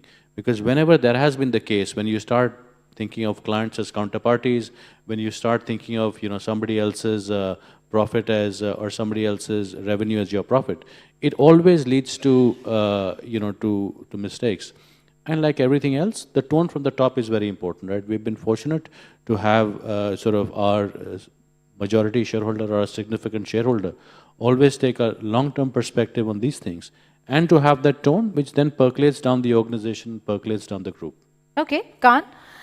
Building systems, buying products, how do the two meet? Because there are examples of how you and have helped build systems in parts of the world where there's emergency, there's conflict. Tell us about that. So we operate in countries, in frontier markets like Pakistan, Bangladesh, Uzbekistan, Kazakhstan, Ukraine. And over the years, we have been blessed with man-made and natural disasters. And when you are exposed to these type of situations... I'm going to ignore that. you need to have an answer, and you need to have a very strong trust and partnership with the governments. And the best available technologies needs to be used for the people who need the most at the right time. Let me give you another example. Take a country like Ukraine, which has been under war and for 4 years now, very difficult conditions to operate a network. And 30% of the land is mined, so with land mines, it's difficult to maintain. There are destruction at different levels of energy sources, so there is rarely, maybe 6 hours a day, there is electricity to operate the network. How do you address the issue of connecting people on a ubiquitous basis? So that's why we actually developed, with the partnership of the ICT Ministry, a partnership with Starlink. Got the approvals from multi-governments, from FCC to, of course, local regulations. And we decided to do something which was actually extremely controversial to the industry, because we developed a partnership where we integrated our terrestrial network with the satellite platform. Irregardless of there is electricity or not, irregardless of the terrestrial networks are properly maintained or not, today in Ukraine, every single person with a 4G-enabled phone can directly connect to a satellite without any equipment needed, and can get a signal and can communicate. Now, many parties in our industry thinks that satellites, Starlink is potentially a competition. But when it is needed, it's an essential service. And with the right government policy and with the, I think, right execution, it can really open up big opportunities and build again the trust with the consumers. Ukraine is not the only example. Kazakhstan is doing the same thing. If you look to Kazakhstan, the mass of Kazakhstan is bigger than entire Europe. Only 20 million people live in that area. How do you provide a ubiquitous connectivity? The only way is through satellite integration with the terrestrial.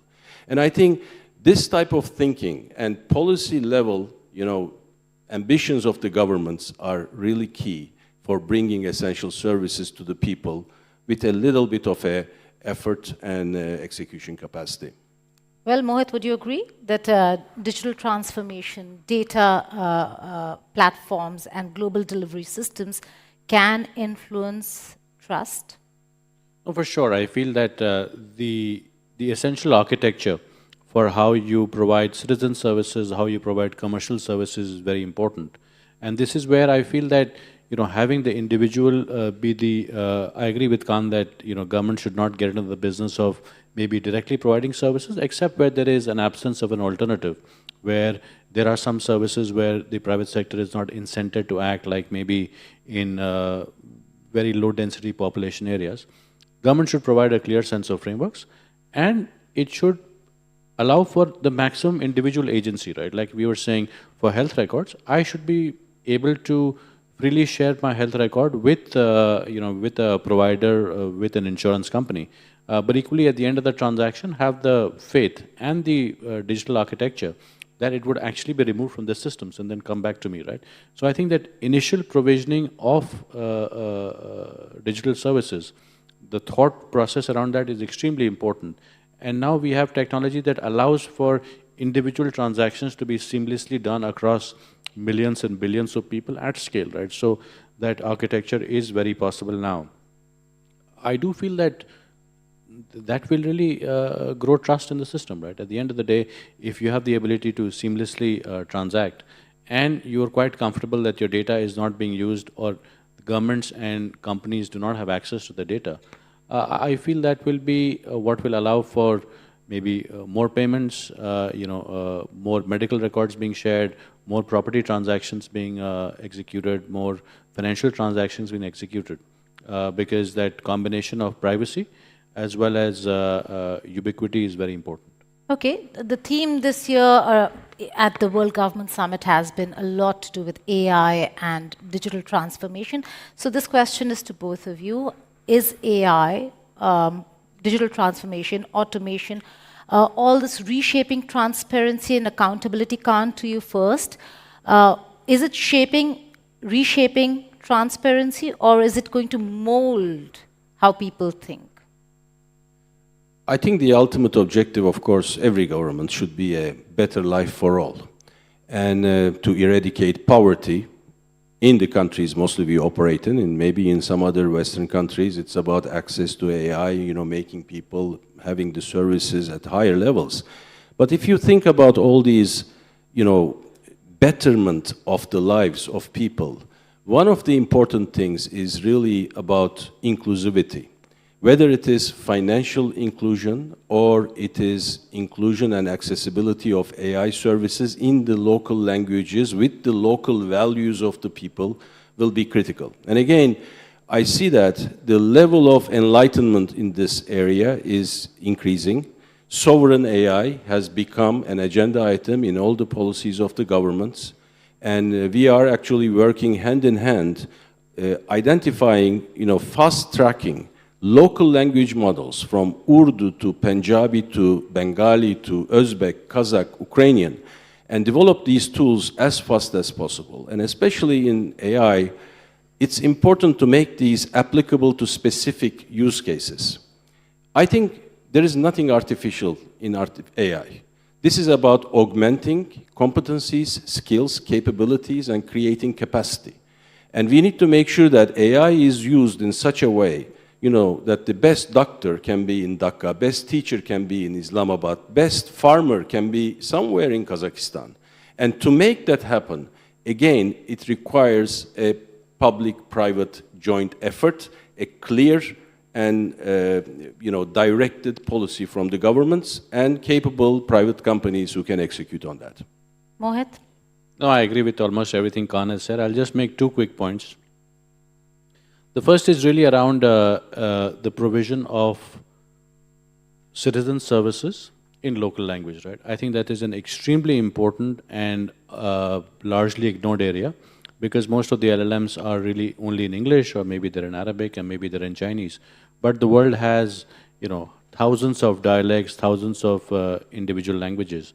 And so one of the things that we've been focused on as well is creating large language models in local languages, right? So for instance, we created a large language model in Hindi called Indus that covers about 27 dialects in Hindi. We built a large language model in Bahasa Indonesian, and these will allow for provision of citizen services.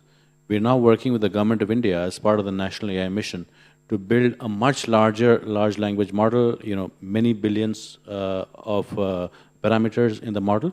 And the first use case that we're building is really to allow for students between grade 6 and grade 12 to answer and to be educated in physics in their own language, right? It's, potentially could be transformational as you look at a new generation of science whiz kids growing up. I think that's a very powerful capability that we are creating. The second point I wanted to make is it is important to stress the scale of ambition in AI.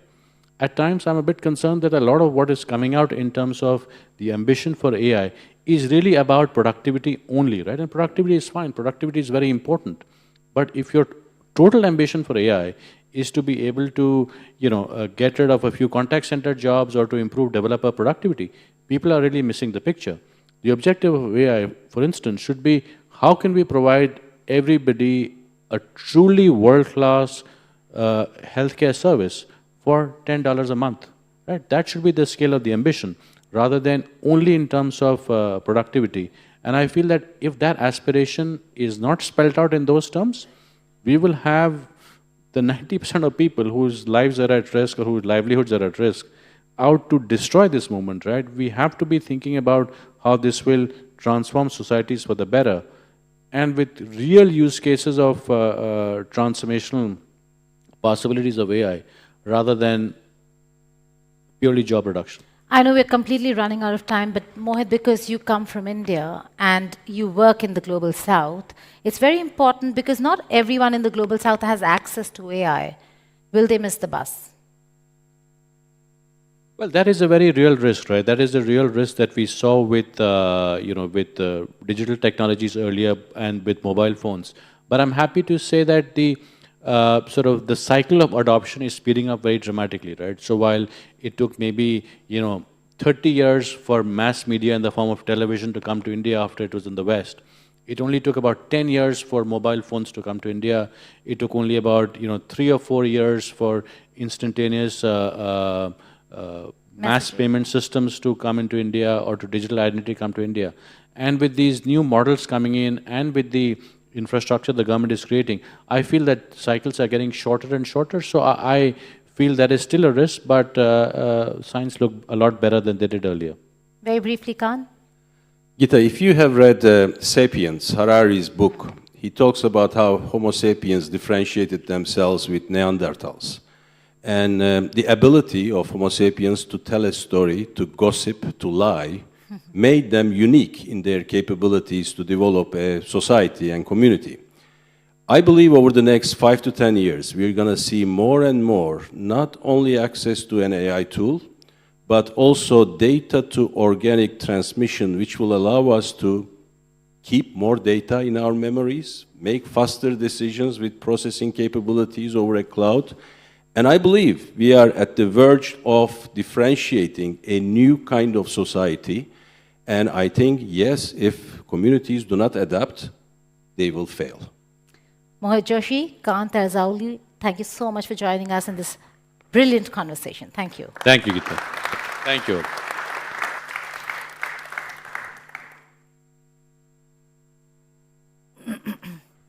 Thank you.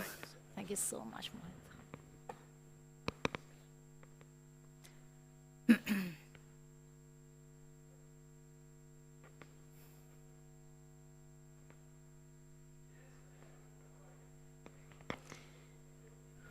We ended with a conversation on not just trust, on the Global South. What forces are reshaping government investment decisions? It has not just to do with the fact that the West thinks differently from the Global South.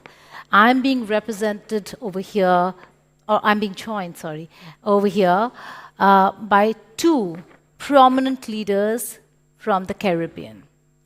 Joining me today are Honorable Natalio Wheatley, Premier of the British Virgin Islands, and Honorable Dickon Mitchell, Prime Minister of Grenada. Thank you so much for joining me here.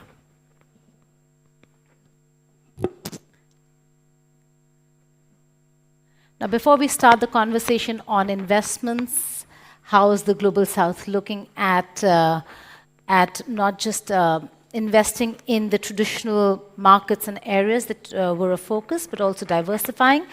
Let's just talk about how hot the Caribbean islands have gotten after certain actions by the United States of America.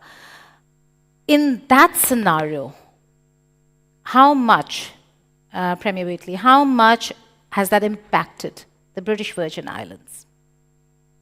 Well, first of all, let me just thank World Government Summit for inviting me here for this important conversation.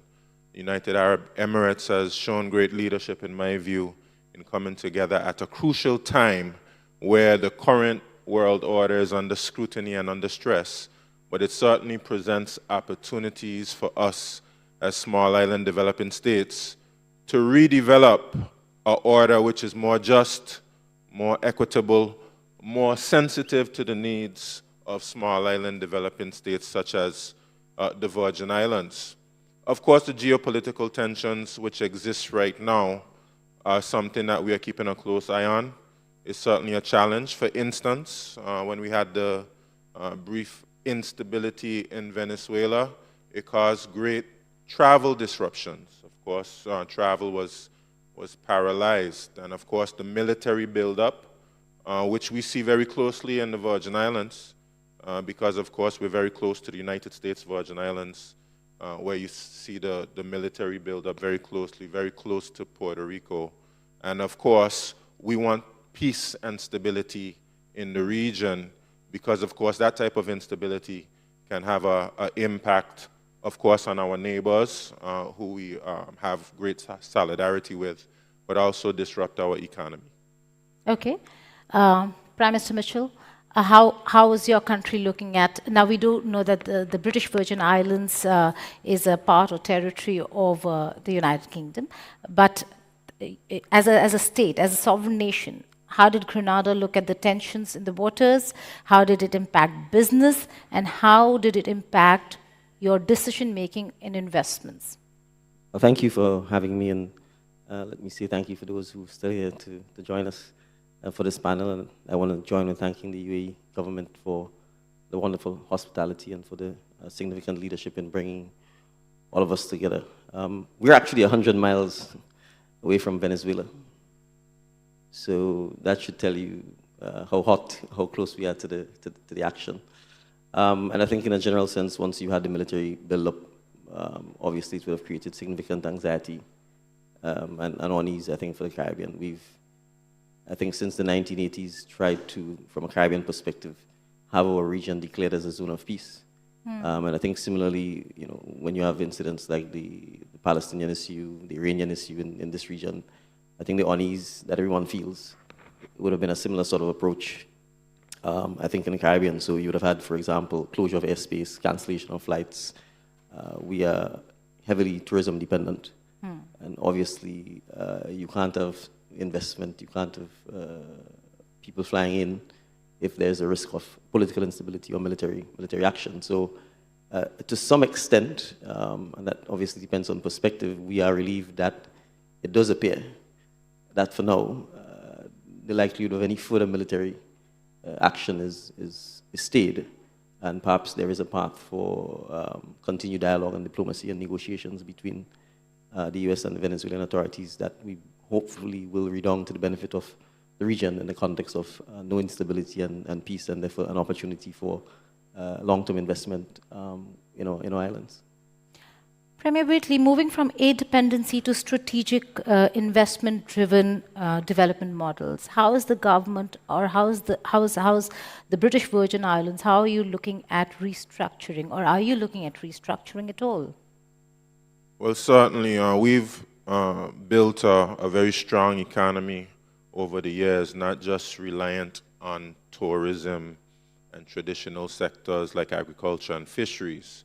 But we are a very strong financial center in the Virgin Islands. We have about 370 plus companies registered in the Virgin Islands. You know, these companies hold assets of over $1.4 trillion, facilitates 2.3 million jobs overseas, and in the region of the Middle East, we facilitate maybe about $2 billion of inward investment through our companies into the Middle East.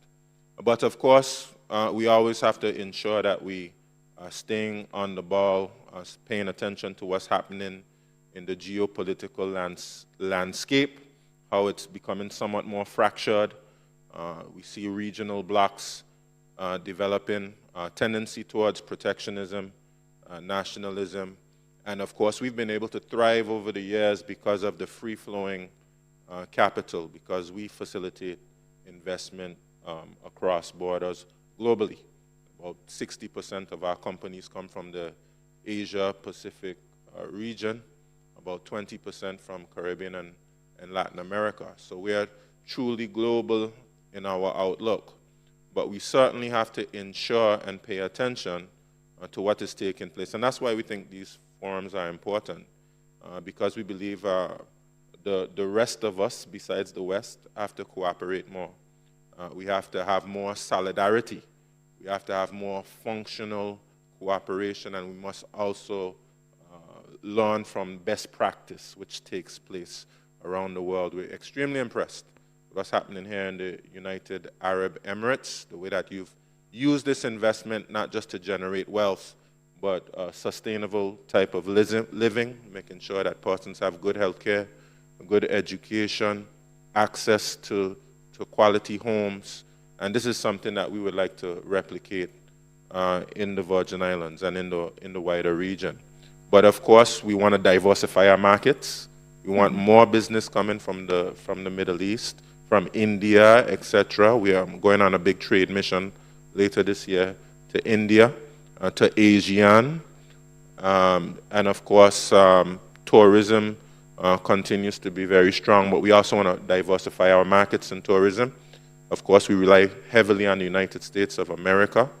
Soon we'll be extending our airport runway, and we hope to facilitate long-haul flights that would facilitate persons coming from places like the Middle East and from Asia, etc. All right, Prime Minister Mitchell, how is Grenada looking at diversifying beyond just the traditional sectors? Are we looking at more financial sectors as well within the country? And again, in a day and age where the Caribbean is seeing a lot of disruption, how are you prioritizing the sectors here? Sure, thank you. Well, I should point out, I think most of the Caribbean have long gone beyond the aid model of development. To a large extent, we are all middle-income countries. I'll give an example. USAID was cancelled, and in my country, there wasn't a single program that was impacted because there's just no USAID to us. So we've sort of long gone beyond that and have taken, in a sense, non-traditional ways of attracting foreign direct investment. So, for example, in Grenada, our financial services are not as strong or robust as the BVI, but we have an investment migration program that has, in the last 10 years, contributed significantly to both direct government revenues as well as foreign direct investment that has allowed us to actually weather some pretty significant shocks, both in terms of economic shocks as well as climate shocks. For example, last year, and COVID. So for example, last year we would have had a pretty devastating Category 4 hurricane very early in the hurricane season. That allowed us to withstand that shock, engage in significant rebuilding without having in any way to suspend our debt payments or engage in any sort of calamitous financial restructuring. We were able to weather the COVID-19 shutdown of the economy for almost 2 years. And still pay people in the tourism sector who are out of jobs. So, our approach is, I heard a Prime Minister of Montenegro talking about the need for, a Prime Minister essentially to be the chief salesperson of the countries, and to a large extent, that's how we see our roles as well. So it's not just from a policy-making perspective, but how do you champion an environment that encourages foreign direct investment? So we think there are a couple of areas, and the Premier talked about it. Healthcare, for example. We don't see healthcare as a sector where you're just simply trying to provide, primary or reactive care to your citizens, but we see it as a specific growth sector. We have a huge offshore medical and veterinary school on our island that has, in a sense, grown enormously over the last decade, that attracts students from all over the world. It's valued at over $1 billion, has significant hedge fund investments. And so we are producing doctors from all over the world, including from Africa, Asia, the Middle East. The students come. It's accredited to the US, so they have an opportunity, both from a nursing, veterinary, and a medical perspective, to be educated in Grenada, live in perhaps paradise, and at the same time get an opportunity to then become global citizens. And we are looking to build a state-of-the-art teaching research hospital that will piggyback on this, that would allow for us to enter the medical tourism market at a high-end level that matches with our tourism. So we take this is just one extra. So traditionally, you'd see education as something a government spends to educate its citizens. We've managed to actually create an education industry that is effectively about 20% of the country's GDP by having that school. And so we think the next stage is obviously actual healthcare. And there's some clear advantages. A lot of the research that is done in Western countries. So you find the ethnic makeup is not necessarily appropriate for Africa or Asia or even the Middle East. The Caribbean is ethnically diverse, so we think it's an opportunity as well for a lot more research to be done and for us to drive innovation in areas like this. So those are some of the non-traditional approaches that we are taking to diversifying our sectors. And I'd add one area, because obviously we've been talking a lot about AI, but I think fintech is still an area that's largely on tap. Blockchain, crypto. My colleague in Bermuda, Bermuda has sort of led the way in creating a regulatory framework for cryptocurrency. We just talked about how do we piggyback on the fact that they already have the expertise in regulation to allow Bermuda to be able to become the regulator in Grenada, rather than reinventing the wheel of attempting to do it ourselves, so that we can leapfrog into the space rather than trying to start from scratch. So that's the kind of innovative approach that we are taking to diversifying some of the economic sectors. Diversifying, okay, but let's just talk about traditional economies within the island nations and states. You just spoke about climate change. How are you building investable pipelines in the blue and green economy, which are traditional, important, and here to stay? Well, I think it's critical for us to recognize that investment in resilience is critical to our survival and our ability to thrive in a long-term perspective. So whether it's from reef restoration to mangrove restoration to ensuring that we have marine protected areas, those are all carbon sequestering, those are all areas, watershed and water management, waste management, even issues such as having a cyclical economy where we begin to address our waste separation and how we can actually encourage greater composting so that there's less and less waste and in a sense less and less resources dedicating to dealing with waste. Those are all some of the sort of long-term pipeline projects we are looking at in a sense as one investable bank. We've actually created a specific ministry to address the blue economy and to make sure that we see growth in that area. But I think for small islands, our marine space is oftentimes 10 times larger than our land space. So I think repivoting our view of ourselves is critical, and in that sense, traditionally our education system has largely ignored the fact that we are essentially a marine-based state. I call ourselves big ocean states. And so one of the things we are addressing from an investment point of view is making sure that our education system actually recognizes that it's more important for young people to be educated on the fact that you are in fact a marine state rather than a land-based state. And to that extent, we intend to create a marine school, create a center of excellence that will actually allow us to be able to drive more investment in the long run and greater jobs for young people in the marine sector.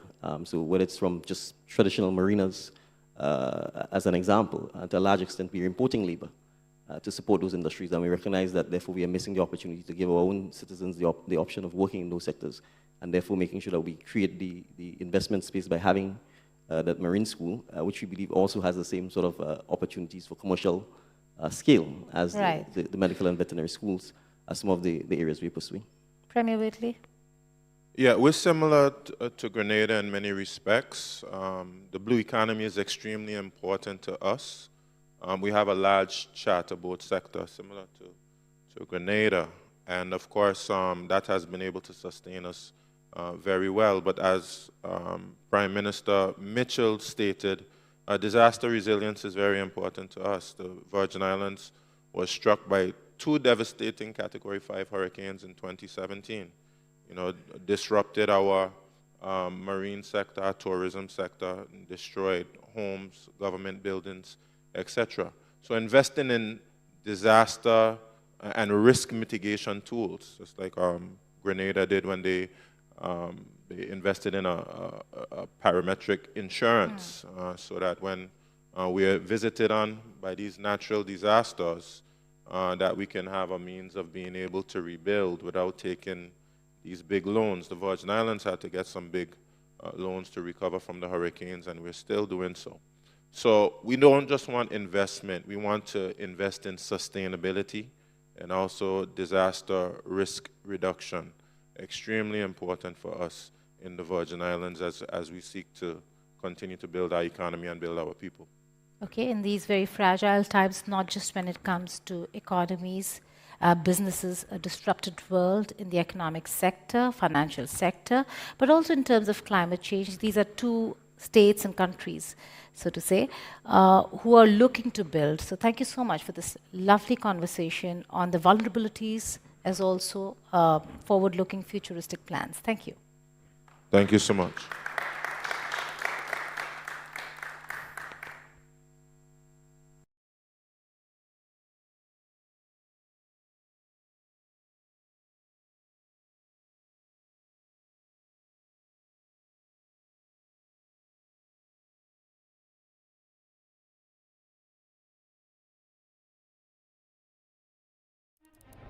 في الماضي صنعت الكلمات والأفعال أعظم لحظات التاريخ، فألهمت الشعوب ورسمت مسارها. As long as you live another day, you have an opportunity to create. كلمة واحدة قد تتحول إلى قرارات. In a world in which everything is global, we need global responses. جملة واحدة قادرة على تشكيل الآراء. To me, development delayed is development denied, and we have to change this. والخطاب الصحيح يمكن أن يغير مجرى التاريخ.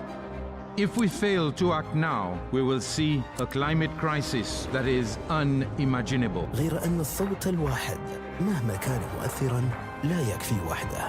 We're going through a time warp. It's going to be shockingly different. هذه تحديات معقدة يصعب على الدول والحكومات مواجهتها منفردة.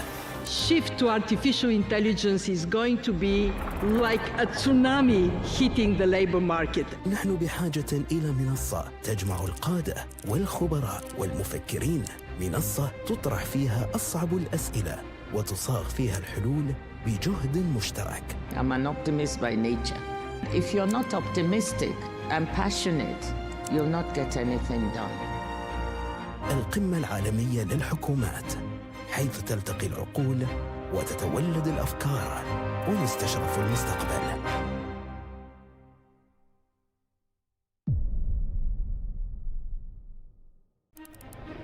Throughout history, our greatest turning points began not with action, but with powerful words.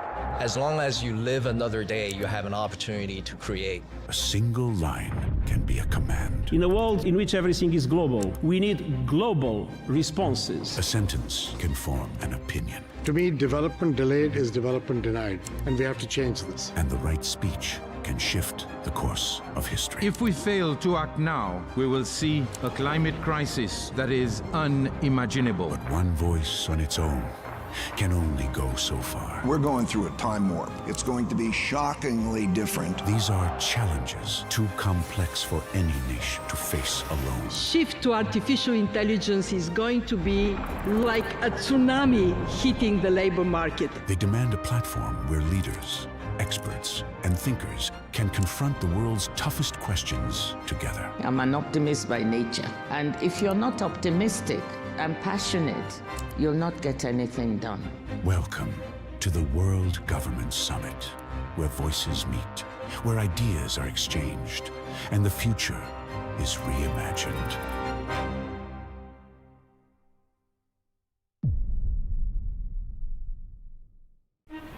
We're going through a time warp. It's going to be shockingly different. If we get into a new Cold War, do countries have to choose which side they are? In a world in which everything is global, we need global responses. I'm an optimist by nature. And if you're not optimistic and passionate, you'll not get anything done.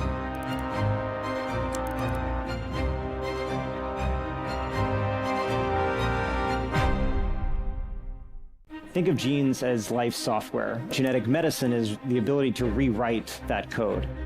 If you are diagnosed early with lung cancer, your probability of being alive at 5 years is going to be 95%. What COVID did is it really stretched our systems to their core.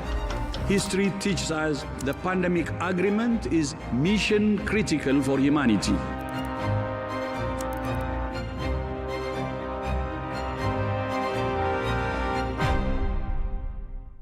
What drives economic development is innovation. Innovation cannot be planned. You just don't know when and where innovation comes. Creative arts as an industry is a generator not only of wealth, but of jobs. You can find the capital, you can find the resources. It's the ideas that matter.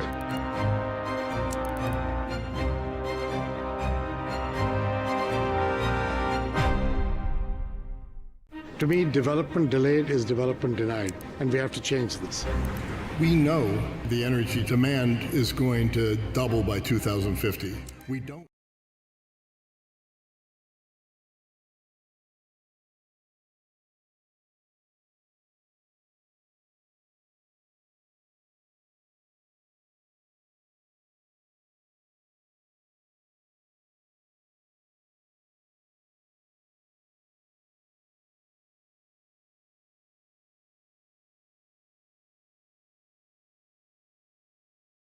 Innovation.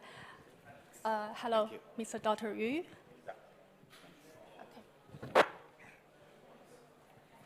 Okay, the topic of this session is about global expansion. So when we talk about global expansion, we're no longer just talking about the trade routes or market access. We're talking about how innovation travels across different borders and improve lives. So in the field of life sciences in particularly, innovation has the power to move from scientific breakthrough to real access solutions for millions of people. To explore how this works in practice, I'm joined by Dr. Yu Xuefeng. Okay, and Dr. Yu, you've described innovation as a powerful engine for global expansion. So from your perspective, how does innovation in life science differ from other sectors when it comes into global, especially in terms of responsibility and impact? Yeah. Well, that's a very good question. We have heard a lot of innovation, EV cars, green energies, the big data, everything. What life science is different? Life science really, innovation rely on science and technology advance. However, if I look at the life science, or particularly the vaccine in this field, we have to realize the vaccine impact on everybody. It doesn't matter whether you're rich or poor, right, where you live. I mean, we had just the experience in the past 5 years. We have hit by this pandemic. No matter where you are, you cannot get away with the potential threat of the virus infection. Okay, so what innovation would take place? Anywhere? Yeah, it can be anywhere. But you just have technology, have science. It's not going to really help you in all. You need a system. You need somewhere start with innovation, but that innovation include the whole system, should be adaptive, should be systematic, should be scalable, should be transferable. There are multiple components related to the science technology innovation. To me, I see the whole system has to be innovative, right? How you choose your local partner, how you get your vaccine to the field. I'll give you a perfect example.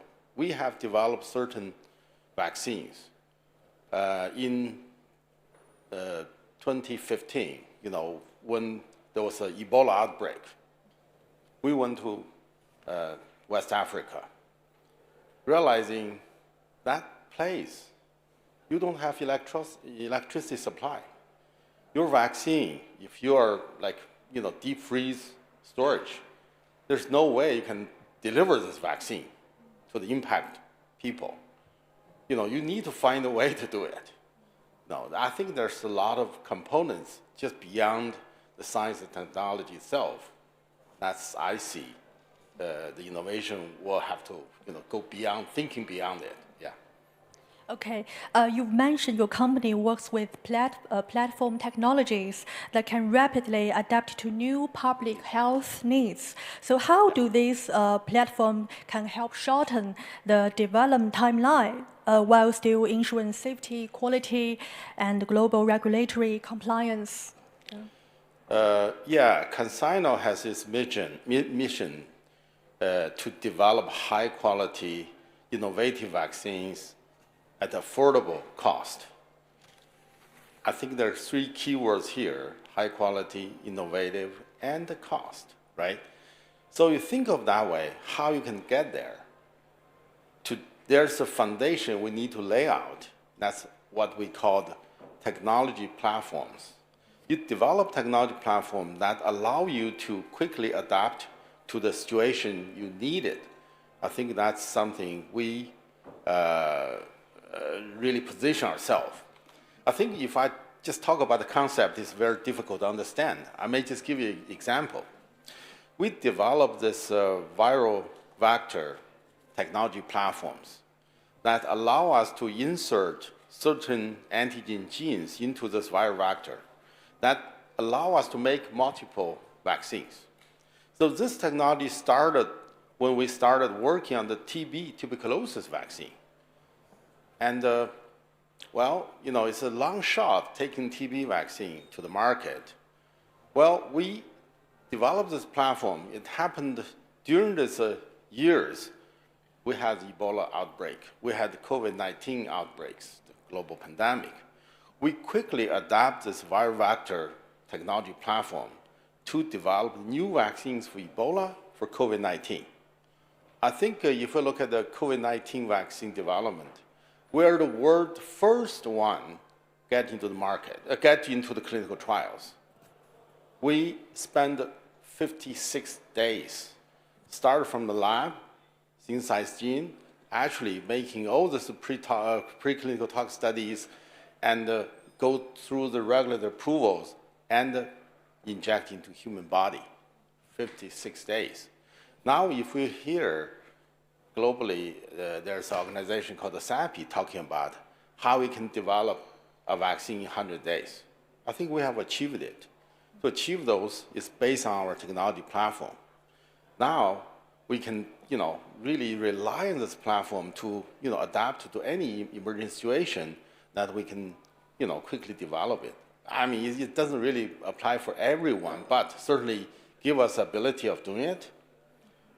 But that technology development takes time. We spend almost 10 years develop the viral vector, really maturalize this technology. We actually developed this mucosal immunization through inhalation to accompany with this technology. That's the delivery technology. Nowadays, we can see our technology actually starting making completely innovative vaccine candidates. While we're talking here, we have a clinical trial running in Indonesia using our viral vector technology developed for TB vaccine through inhalation. You breathe in this vaccine. You don't need to stick a needle in your arms. That actually much easier for people vaccinate. And the benefit is actually induce much stronger immune response because we not only induce antibody response, we also induce cell-mediated immune response. On top of those two, we actually induced mucosal immune response, that preventing the bugs getting into the body and will be more effective to actually block the infection. And I think this technology could be broadly applicable to other respiratory tract diseases. That's some innovation, some of the technology platform development, the benefit. Yeah. Okay, so from science to global access, turning scientific breakthrough into the real practical benefits for humanity is a major challenge. Just like you said, taking the vaccine as example. So what does it take to scale innovation so that reaches not just high-income markets, but also countries with urgent unmet medical needs? What do you think of that? As I said in the beginning, vaccine impact on everybody. As only one player, it's very challenging. To go beyond the borders to really global market, we need to consider a few factors. How the product could be accessible, whether there's IP issues, there's any supply issues, whatever is accessible. We also have to understand the regulatory impact. And every vaccine is a highly regulated industry because it's used for most people, it's in healthy people. So each country has its policy, have its regulation. Of course, we can adapt in more like general WHO, ICH, and that's for sure we have to get there. But still, you have to go through all the regulatory hurdles. And for many countries, the vaccine it really is a public health issue. It's really purchased or guided by the government, how we build up the government relations. There are so many factors to be considered. And lastly, but it's also not the least, is how you build up local partnership. Just for ourselves, it's very difficult to access to everywhere. And I think for us is to, thinking of different business models to build up local partnership that we can collaborate to roll out our vaccines, especially the high-impact product. For example, another example, we are currently working on a viral-like particle polio. And people may know, we talk about the polio eradication for 30 years. I think WHO has this ambition to eradicate polio by 1984, but now it's 1925, 26. We're 30 years behind. The reason was, the polio vaccine, we have two forms. One is life attenuated polio vaccine, we call it OPV. That's broadly being used, especially in the developing country. But that form of polio is a live virus, even it's attenuated. It actually, in rare cases, it mutates. It spread into the environment. You can never really completely eradicating if there's a live virus in the environment. On the other side, we are making this inactivate the polio, we call it IPV. It's kill the virus. It's much safer, but making vaccine, you need a polio virus. Still, it's a biocontainment risk.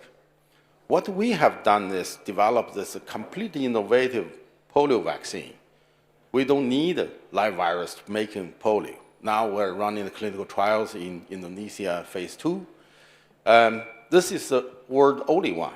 But if we're thinking of a supply globally, we need to make almost like 1 billion doses a year. That's a whole challenge. And particularly, we need to combine with other vaccines. So how to achieve it? So we work with global partners, multiple of them, to develop combo vaccines that include the VLP polio, that include the support also coming from WHO, from Gates Foundation, from multiple organizations, not just government, not just private industry. It's actually go much beyond. I think adding that complicity, really, the innovation go beyond borders. We would like to transfer technology to somewhere.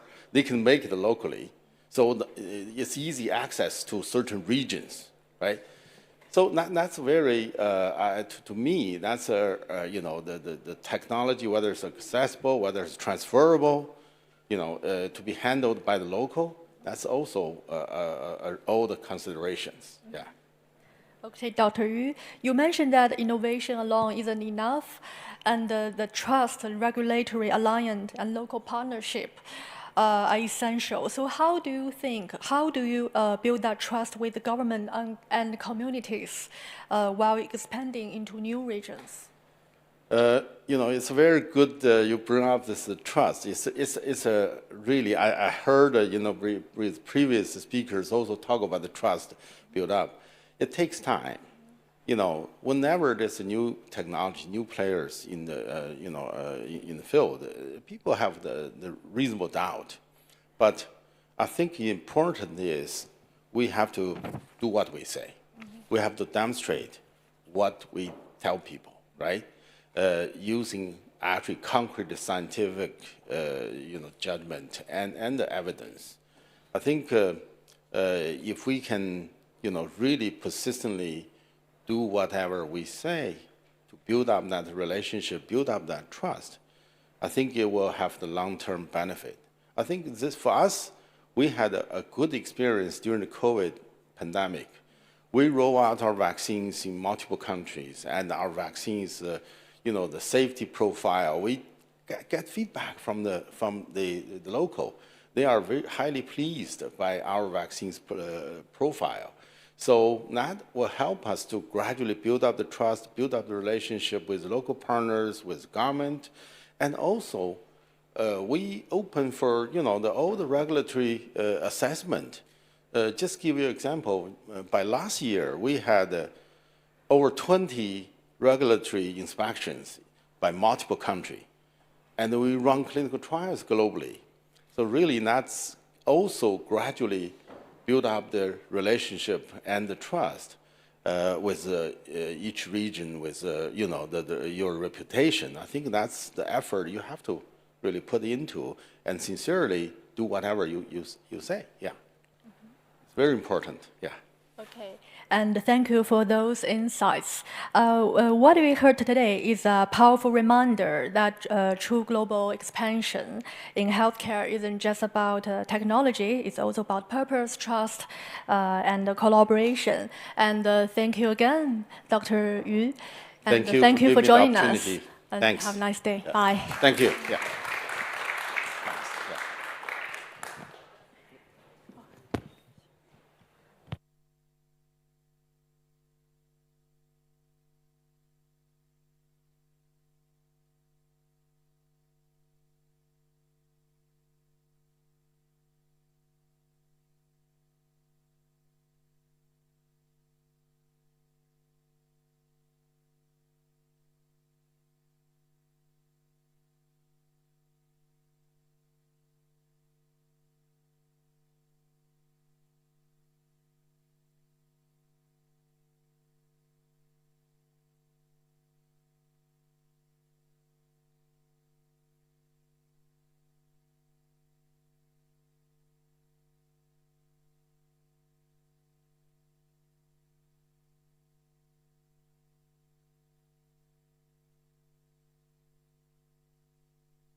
في الماضي صنعت الكلمات والأفعال أعظم لحظات التاريخ، فألهمت الشعوب ورسمت مسارها.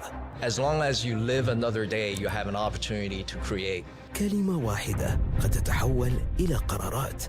In a world in which everything is global, we need global responses. جملة واحدة قادرة على تشكيل الآراء. To me, development delayed is development denied, and we have to change this. والخطاب الصحيح يمكن أن يغير مجرى التاريخ. If we fail to act now, we will see a climate crisis that is unimaginable. غير أن الصوت الواحد مهما كان مؤثراً لا يكفي وحده. We're going through a time warp. It's going to be shockingly different. هذه تحديات معقدة يصعب على الدول والحكومات مواجهتها منفردة.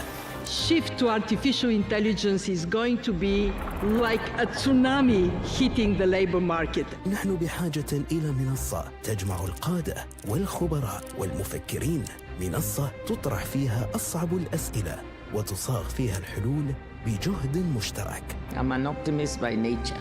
If you're not optimistic and passionate, you'll not get anything done. القمة العالمية للحكومات، حيث تلتقي العقول وتتولد الأفكار ويستشرف المستقبل.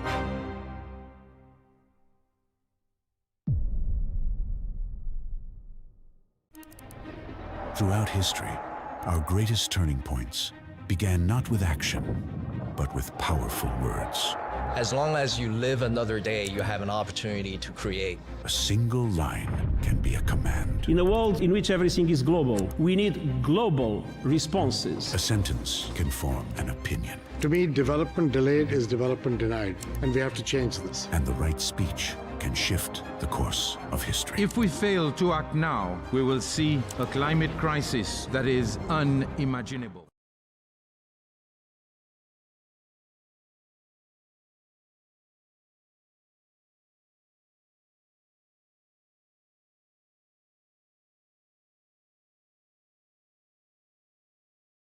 Three answer that question. Look, we are facing this. We are being asked to have SAF when there's no SAF available, and we pay taxes for that. Right, but so I don't know who's pushing for that. Right, but if you suddenly decided we're not going to put up with this, let me take it, because I am the one representing in essence Europe. It was even worse because, of course, we've always said it has to be level playing field. And now there were individual European countries going for, right, exactly to my point just a minute ago, right, aviation is fantastic and we're absolutely willing and able to stand up to politicians, but the frustrating thing about aviation is we're a global industry, we're completely connected. When everything works well and smooth, it's all great. But as soon as something happens, one country or one regulator or one politician can destroy a lot of things for us. On the question of the supply chain at the moment, Do any of you, you told me yesterday you don't have aircraft on the ground at the moment, or at least negligible. Negligible. You don't. We do. Many? Many. Many for a long time, which is even worse. Can you imagine, do you have any aircraft parked at your place? Well, my airport would grow faster if some of the airlines had access to the aircraft that they've ordered over the last few years. So now we have a real problem of the whole thing. How many aircraft are you? So we have 14 A320s on ground. 14? 14. And we had up to 4 787s last year on ground as well. What does that make you feel? Frustrated. And you know what? The problem Sorry, is, to those who don't know, this is, I assume this was engine related. Was it? I assume this, for the people who may not be familiar, this was engine related, was it? yeah, basically the engines don't last as long as they were promised to last. So you have to take them out faster, and there's no capacity to maintain them at the speed they need to be maintained because they're getting out of the aircraft faster. So you have gliders, basically, instead of jet engines. And for some of them to realize here, I mean, the engine turnaround time can be now up to a year, literally 330 days or something. No, actually, we don't have those problems.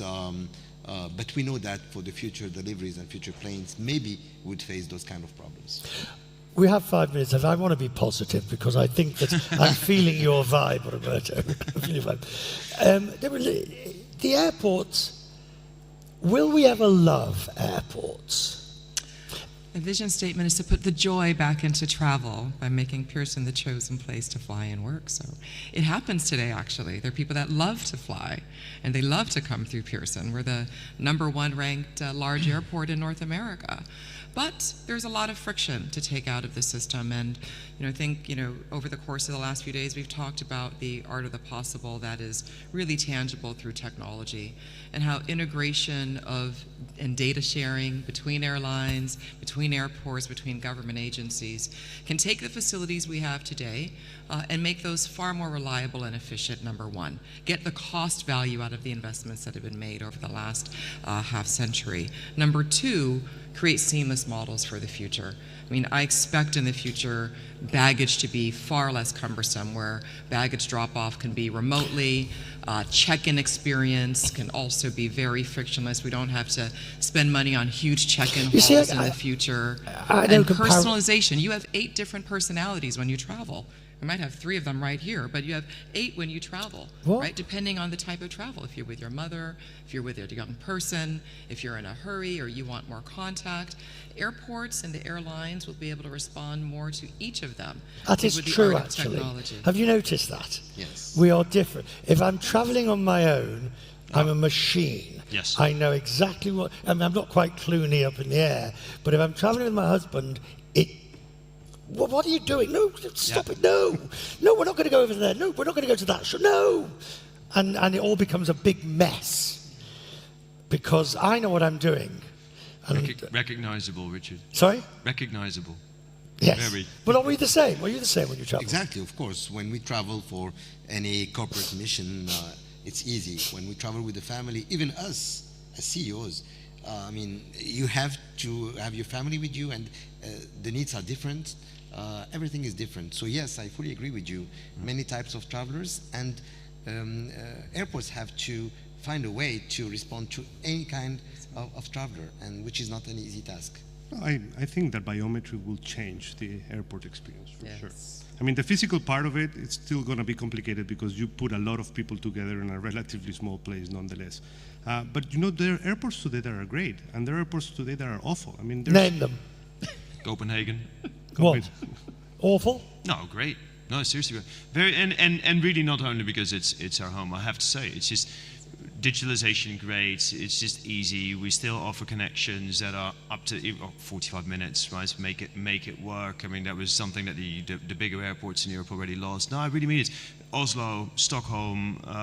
It's just different league. I mean, integration of digitalization helps tremendously. It's really a pleasure. I do find the mid-sized airports anyway to be very comfortable. Scale airports are very difficult. We have 50 million passengers plus connections. Yes. Challenging, that's where technology will ease that. Do you get worried, Deborah, with comparisons to airports either in this part of the world or so particularly when it comes to baggage delivery in some of the Asian airports, which are extremely fast baggage delivery. I mean, Changi obviously comes to mind, HKI comes to mind. Yeah, I mean, in these regions you have such great cooperation and alignment of the importance of airports to the region, the economy, and so that simpatico helps to smooth out all of those experiences. It's very different, say, in North America, where we have different parts of government and entities, airlines and airports alike, that are all trying to work together, but they're not one integrated company. So they're very different playing fields. Let me speak for myself at least, but we're jealous of that, of course, right? I mean, when you look at the alignment at owner level between airline, airport, so many of the suppliers, and what you're then able to provide to your customers, because that's in the end our business, that's so much better. Final thought, not on crisis. I'm going to let you have this. What is the one thing that still amazes you about this industry? Bearing in mind you've all been in it for a good long time, you've been through the crises. Start with you. What's the one thing that still amazes you about it? To be honest, the capacity of the teams to go through transformation in such an easy way. I mean, we have airlines with thousands of people working, and we are as agile as startups. It's amazing, and this is really surprising me every day. Anko. Yeah, I think that's a great answer. There's a couple, but I have to pick one. So the resilience and the creativity of our teams, of everyone who works in this industry. You can throw whatever at us, and here we are, right? I think it's brilliant. I really enjoy still every single day working in this industry. I'll remind you of that in the middle of winter when the snowplows aren't working. We were the third most punctual airline in the world last year. Deborah. We connect to 70% of the world's economies. 50,000 people work at the airport. The magic of the millions of things that the people do every single day to make this beautiful machine work and for the beauty and gift of flight. Roberto. I was thinking that maybe I don't talk about crisis anymore because of the resilience to withstand crisis. Such a good thing. But you know, this is such an international industry. I mean, in how many places can you really meet people and serve people of 100 or 150 different nationalities? I love the way that the industry expands. My answer, that the thing actually works. That you have all these people, all these parts, all these aircraft, and the thing, and the magic, the bloody thing actually flies. Ladies and gentlemen, our panel.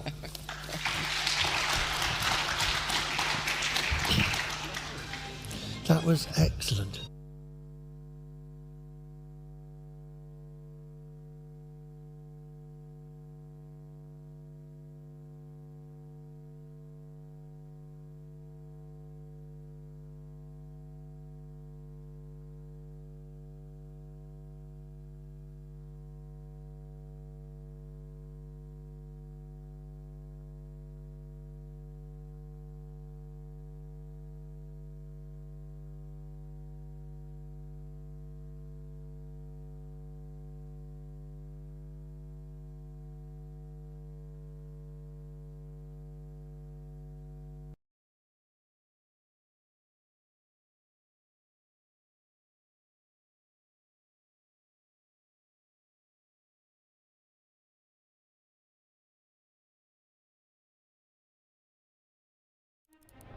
في الماضي صنعت الكلمات والأفعال أعظم لحظات التاريخ، فألهمت الشعوب ورسمت مسارها.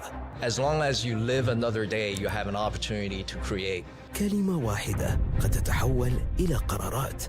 In a world in which everything is global, we need global responses. جملة واحدة قادرة على تشكيل الآراء. To me, development delayed is development denied, and we have to change this. والخطاب الصحيح يمكن أن يغير مجرى التاريخ.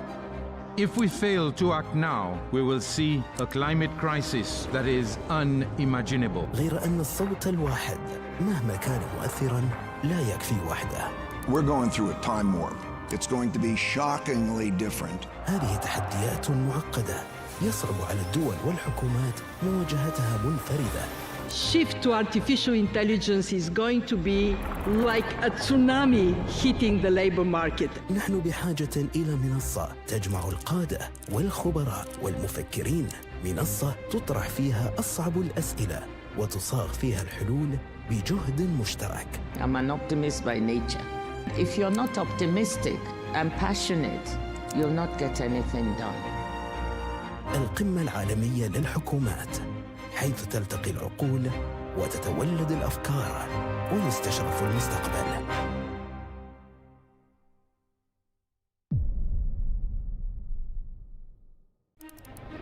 Throughout history, our greatest turning points began not with action, but with powerful words.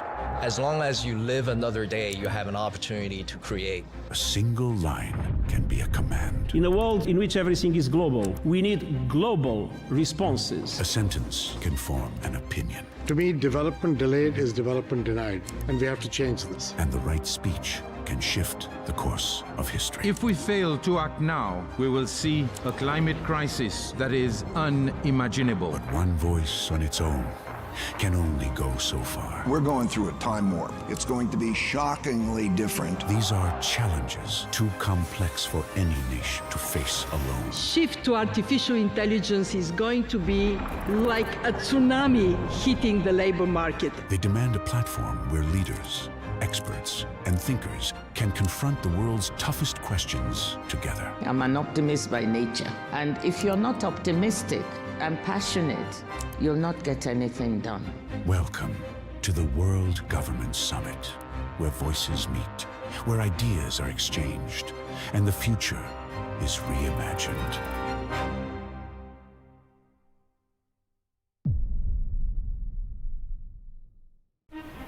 We're going through a time warp. It's going to be shockingly different.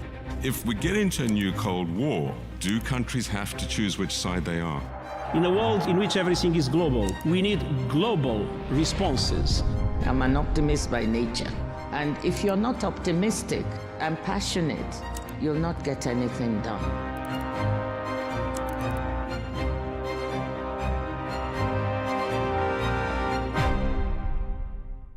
Think of genes as life software. Genetic medicine is the ability to rewrite that code.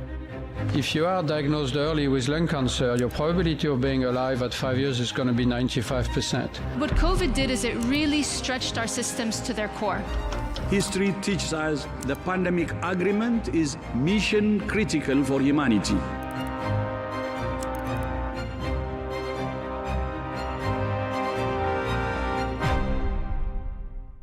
What drives economic development is innovation. Innovation cannot be planned. You just don't know when and where innovation comes. Creative arts as an industry is a generator not only of wealth, but of jobs. You can find the capital, you can find the resources. It's the ideas that matter.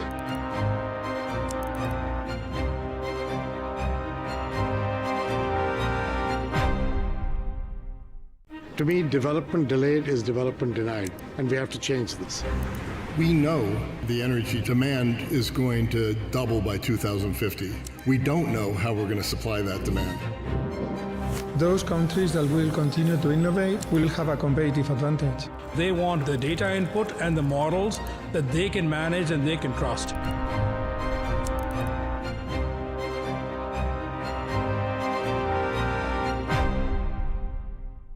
The one-day work week will likely be here by 2040.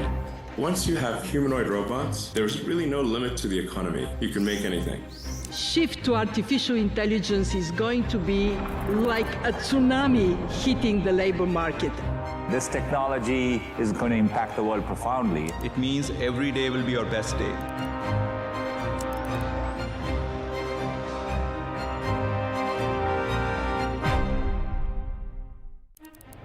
في الماضي صنعت الكلمات والأفعال أعظم لحظات التاريخ، فألهمت الشعوب ورسمت مسارها.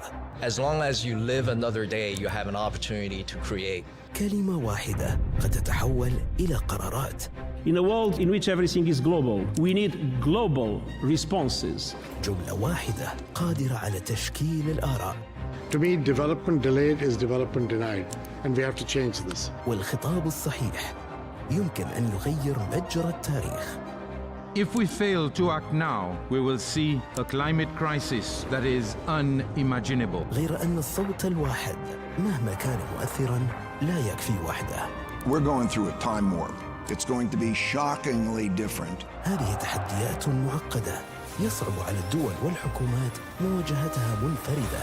Shift to artificial intelligence is going to be like a tsunami hitting the labor market. نحن بحاجة إلى منصة تجمع القادة والخبراء والمفكرين، منصة تطرح فيها أصعب الأسئلة وتصاغ فيها الحلول بجهد مشترك. I'm an optimist by nature. If you're not optimistic and passionate, you'll not get anything done. القمة العالمية للحكومات، حيث تلتقي العقول وتتولد الأفكار ويستشرف المستقبل.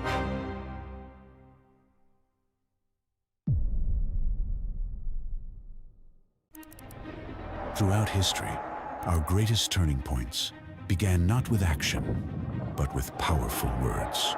As long as you live, you have an opportunity to create. A single line can be a command. In a world in which everything is global, we need global responses. A sentence can form an opinion. To me, development delayed is development denied, and we have to change this. And the right speech can shift the course of history. If we fail to act now, we will see a climate crisis that is unimaginable. But one voice on its own can only go so far. We're going through a time warp. It's going to be shockingly different. These are challenges too complex for any nation to face alone. Shift to artificial intelligence is going to be like a tsunami hitting the labor market. They demand a platform where leaders, experts, and thinkers can confront the world's toughest questions together. I'm an optimist by nature. And if you're not optimistic and passionate, you'll not get anything done. Welcome to the World Government Summit, where voices meet, where ideas are exchanged, and the future is reimagined.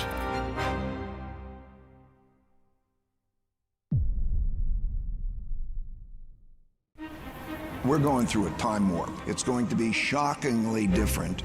If we get into a new Cold War, do countries have to choose which side they are? In a world in which everything is global, we need global responses. I'm an optimist by nature. And if you're not optimistic and passionate, you'll not get anything done.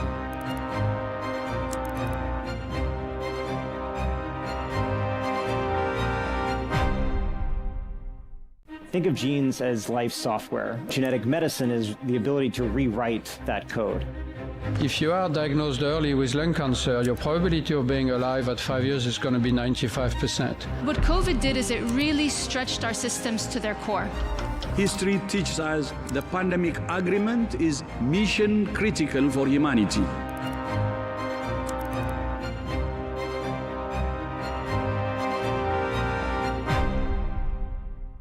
What drives economic development is innovation. Innovation cannot be planned. You just don't know when and where innovation comes. Creative arts as an industry is a generator not only of wealth, but of jobs. You can find the capital, you can find the resources. It's the ideas that matter.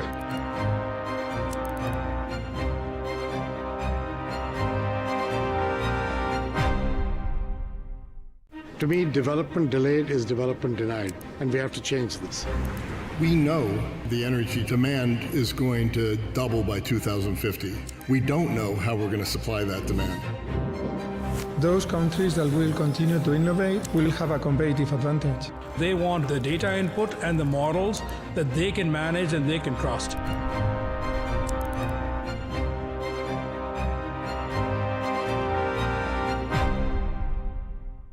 The one-day work week will likely be here by 2040. Once you have humanoid robots, there's really no limit to the economy. You can make anything. Shift to artificial intelligence is going to be like a tsunami hitting the labor market. This technology is going to impact the world profoundly. It means every day will be your best day.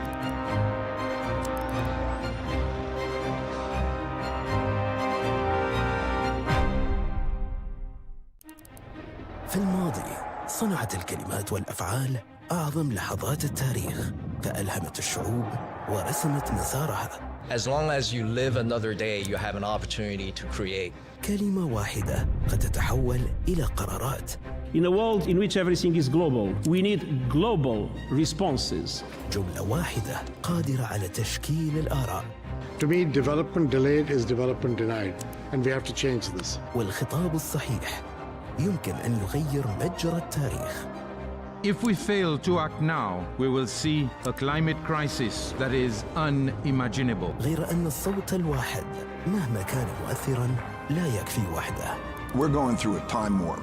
It's going to be shockingly different. هذه تحديات معقدة يصعب على الدول والحكومات مواجهتها منفردة. Shift to artificial intelligence is going to be like a tsunami hitting the labor market. نحن بحاجة إلى منصة تجمع القادة والخبراء والمفكرين، منصة تطرح فيها أصعب الأسئلة وتصاغ فيها الحلول بجهد مشترك. I'm an optimist by nature. If you're not optimistic and passionate, you'll not get anything done. القمة العالمية للحكومات، حيث تلتقي العقول وتتولد الأفكار ويستشرف المستقبل.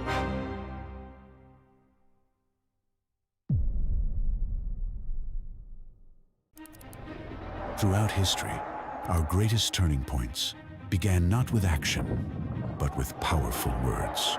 As long as you live another day, you have an opportunity to create. A single line can be a command. In a world in which everything is global, we need global responses. A sentence can form an opinion. To me, development delayed is development denied, and we have to change this. And the right speech can shift the course of history. If we fail to act now, we will see a climate crisis that is unimaginable. But one voice on its own can only go so far. We're going through a time warp. It's going to be shockingly different. These are challenges too complex for any nation to face alone. Shift to artificial intelligence is going to be like a tsunami hitting the labor market. They demand a platform where leaders, experts, and thinkers can confront the world's toughest questions together. I'm an optimist by nature. And if you're not optimistic and passionate, you'll not get anything done. Welcome to the World Government Summit, where voices meet, where ideas are exchanged, and the future is reimagined.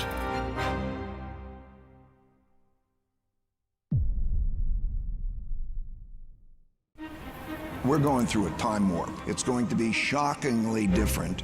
If we get into a new Cold War, do countries have to choose which side they are?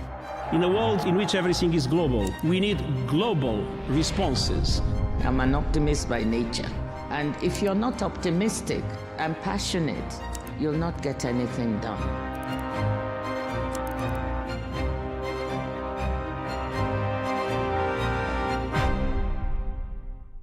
Think of genes as life software. Genetic medicine is the ability to rewrite that code. If you are diagnosed early with lung cancer, your probability of being alive at 5 years is going to be 95%. What COVID did is it really stretched our systems to their core. History teaches us the pandemic agreement is mission critical for humanity.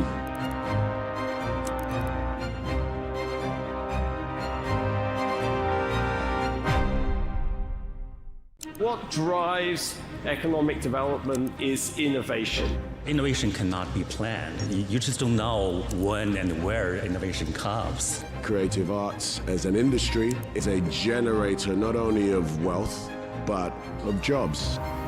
You can find the capital, you can find the resources. It's the ideas that matter.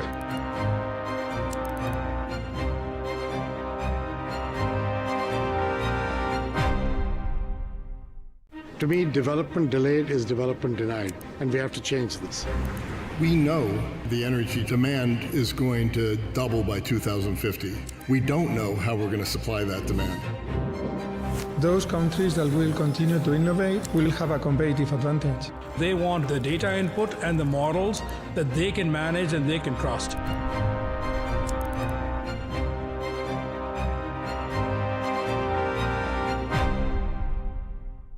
The one-day work week will likely be here by 2040. Once you have humanoid robots, there's really no limit to the economy. You can make anything. Shift to artificial intelligence is going to be like a tsunami hitting the labor market.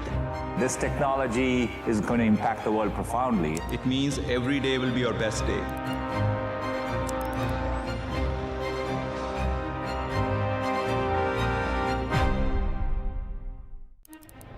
في الماضي صنعت الكلمات والأفعال أعظم لحظات التاريخ، فألهمت الشعوب ورسمت مسارها. As long as you live another day, you have an opportunity to create. كلمة واحدة قد تتحول إلى قرارات. In a world in which everything is global, we need global responses. جملة واحدة قادرة على تشكيل الآراء. To me, development delayed is development denied, and we have to change this. والخطاب الصحيح يمكن أن يغير مجرى التاريخ. If we fail to act now, we will see a climate crisis that is unimaginable. غير أن الصوت الواحد مهما كان مؤثراً لا يكفي وحده. We're going through a time warp. It's going to be shockingly different. هذه تحديات معقدة يصعب على الدول والحكومات مواجهتها منفردة. Shift to artificial intelligence is going to be like a tsunami hitting the labor market. نحن بحاجة إلى منصة تجمع القادة والخبراء والمفكرين، منصة تطرح فيها أصعب الأسئلة وتصاغ فيها الحلول بجهد مشترك. I'm an optimist by nature. If you're not optimistic and passionate, you'll not get anything done. القمة العالمية للحكومات، حيث تلتقي العقول وتتولد الأفكار ويستشرف المستقبل.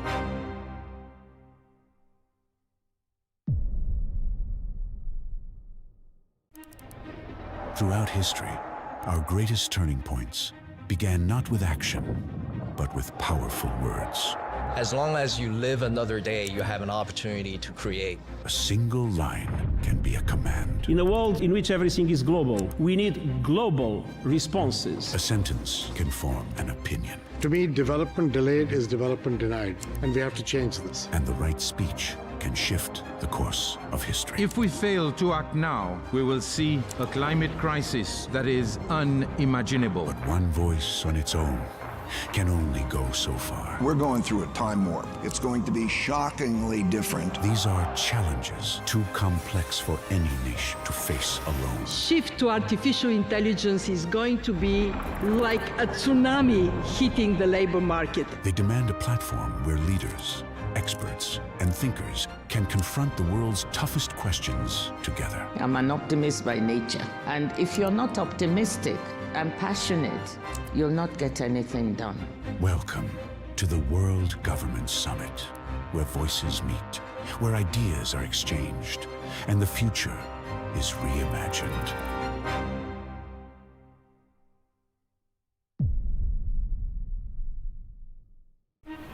We're going through a time warp. It's going to be shockingly different. If we get into a new Cold War, do countries have to choose which side they are? In a world in which everything is global, we need global responses. I'm an optimist by nature. And if you're not optimistic and passionate, you'll not get anything done.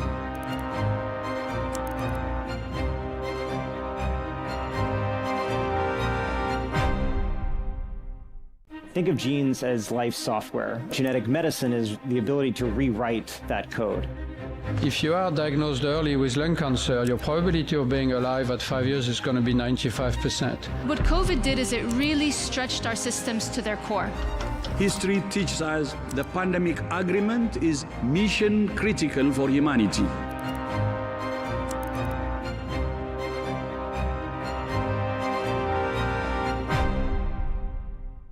What drives economic development is innovation. Innovation cannot be planned. You just don't know when and where innovation comes. Creative arts as an industry is a generator not only of wealth, but of jobs.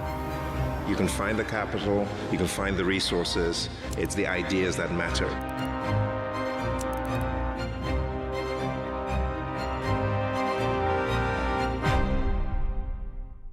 To me, development delayed is development denied, and we have to change this. We know the energy demand is going to double by 2050. We don't know how we're going to supply that demand. Those countries that will continue to innovate will have a competitive advantage. They want the data input and the models that they can manage and they can trust.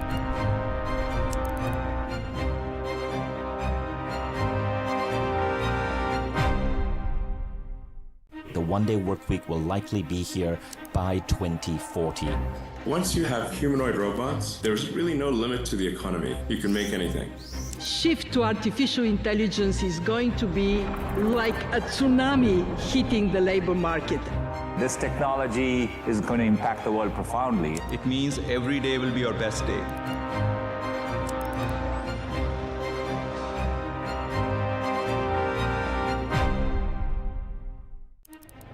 في الماضي صنعت الكلمات والأفعال أعظم لحظات التاريخ، فألهمت الشعوب ورسمت مسارها.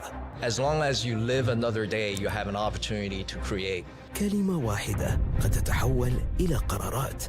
In a world in which everything is global, we need global responses. جملة واحدة قادرة على تشكيل الآراء.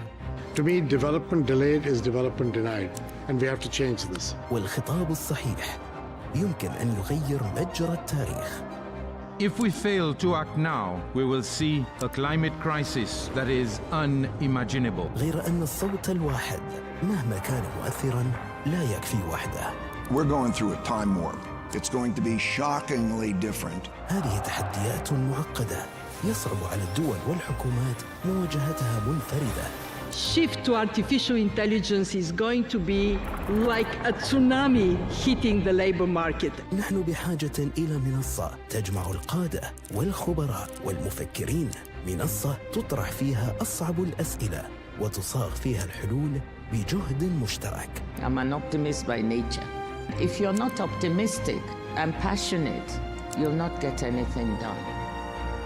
القمة العالمية للحكومات، حيث تلتقي العقول وتتولد الأفكار ويستشرف المستقبل.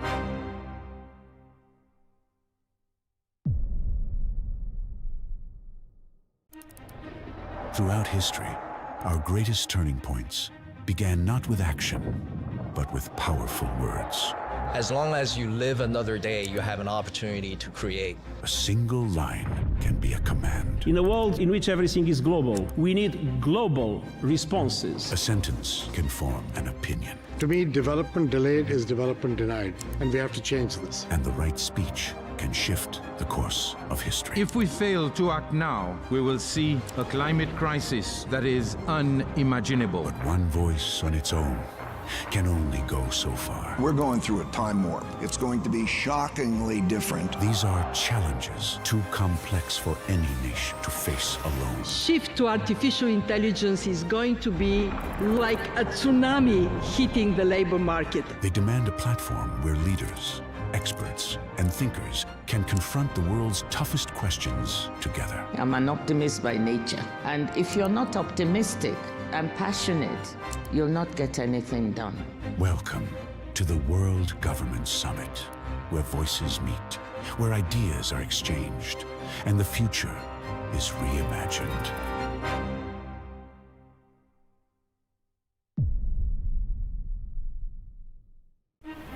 We're going through a time warp. It's going to be shockingly different. If we get into a new Cold War, do countries have to choose which side they are? In a world in which everything is global, we need global responses. I'm an optimist by nature. And if you're not optimistic and passionate, you'll not get anything done.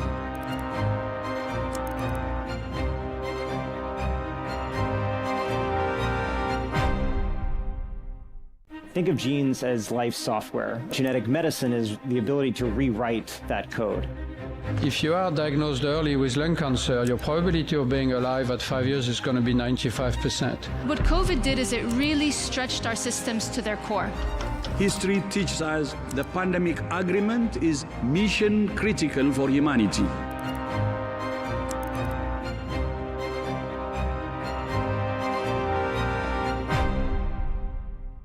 What drives economic development is innovation. Innovation cannot be planned. You just don't know when and where innovation comes. Creative arts as an industry is a generator not only of wealth, but of jobs. You can find the capital, you can find the resources. It's the ideas that matter.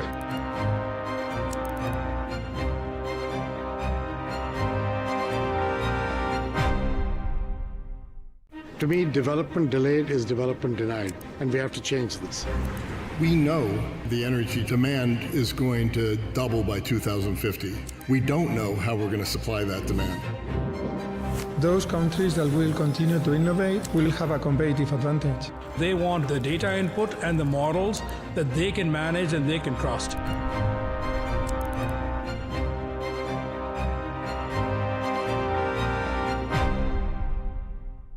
The one-day work week will likely be here by 2040. Once you have humanoid robots, there's really no limit to the economy. You can make anything. Shift to artificial intelligence is going to be like a tsunami hitting the labor market. This technology is going to impact the world profoundly. It means every day will be your best day.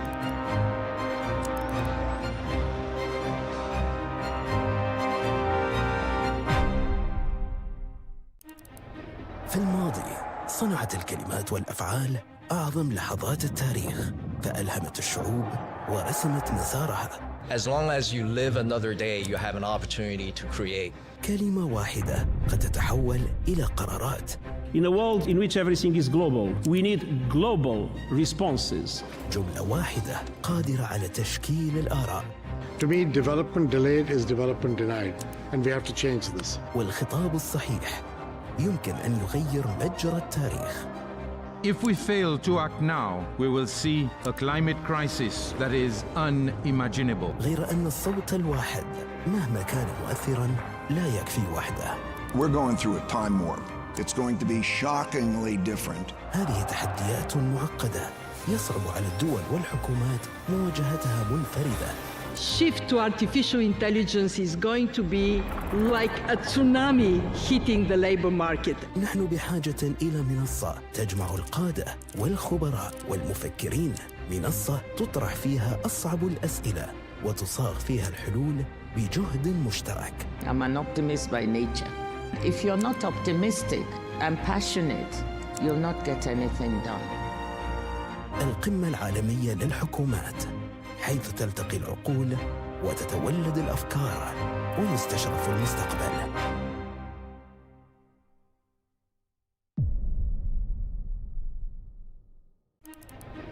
Throughout history, our greatest turning points began not with action, but with powerful words. As long as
Ladies and gentlemen, please take your seats. We have one more address, one more speech. Really important for you to stay with us. So please take your seats. Thank you so very much.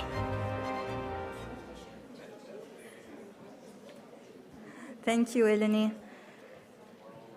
Thank you to all the panelists for your interesting contributions today. Indeed, integrated management of water, energy, and food is critical to achieve comprehensive sustainability. Excellencies, ladies and gentlemen, before we conclude today's forum, I would like to invite the Prime Minister of Lesotho, His Excellency Honorable Ntskwani Samuel Matakan, to deliver the closing remarks.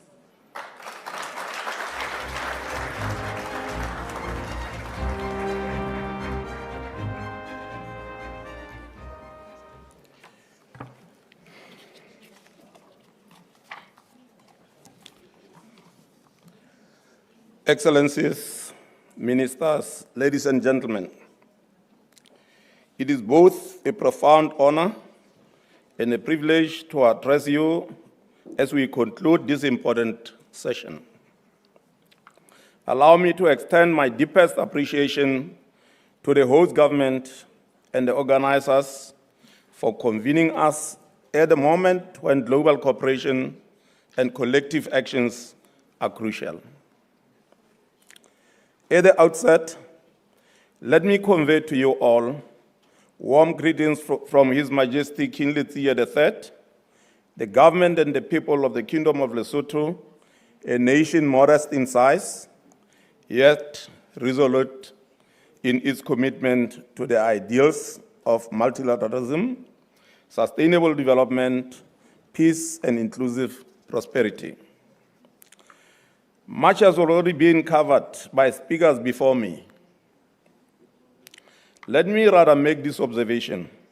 For many years, sustainability has been framed as a constraint on growth.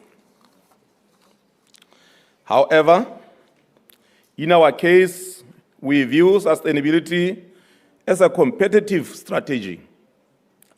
Emerging economies are no longer spherical actors. They are increasingly central to driving innovation towards the low-carbon economies.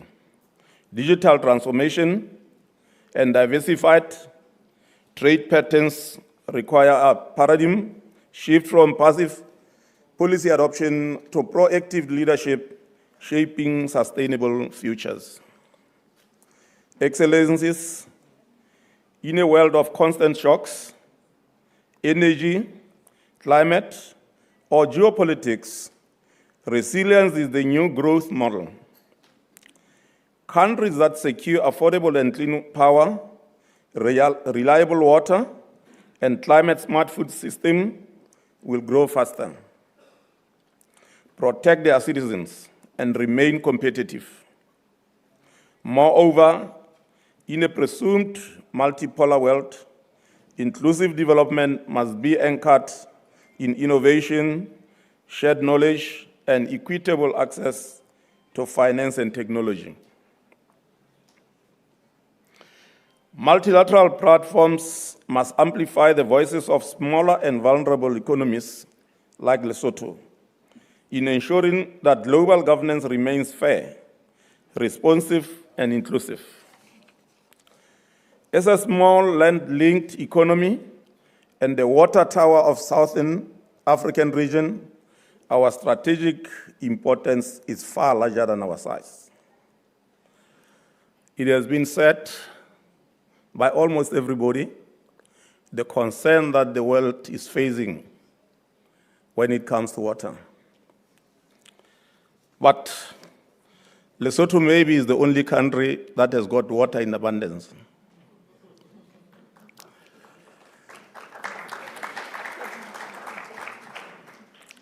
So we are looking for partners that can come and invest with us in water, in hydropower, in many other things that will be able to generate electricity, because we also want to do that and sell it to the pool, the Southern African pool, that is there for us to supply with electricity.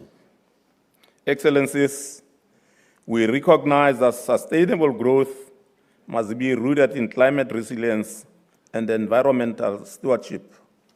Our priorities include the following: renewable energy, expanding investment in hydropower, solar, and wind energy to reduce dependence on imported energy and ensure sustainable access to households and industries. Our focus is simple. We want to execute climate and resource-smart projects. Abundant water and cool weather position Lesotho as the best place to invest in for setting up data centers, which was mentioned. I think one of the speakers that did mention that was Mr. Smith. You did talk about the data centers, so Lesotho is the right place to put the data centers. We have a potential of exceeding 1,000 megawatts production by combining existing and planned hydropower capacity, marking this as a dispatchable green power system scale. This power can be monetized through peak and balancing power sales that wheel green energy into interconnected Southern African power pool markets.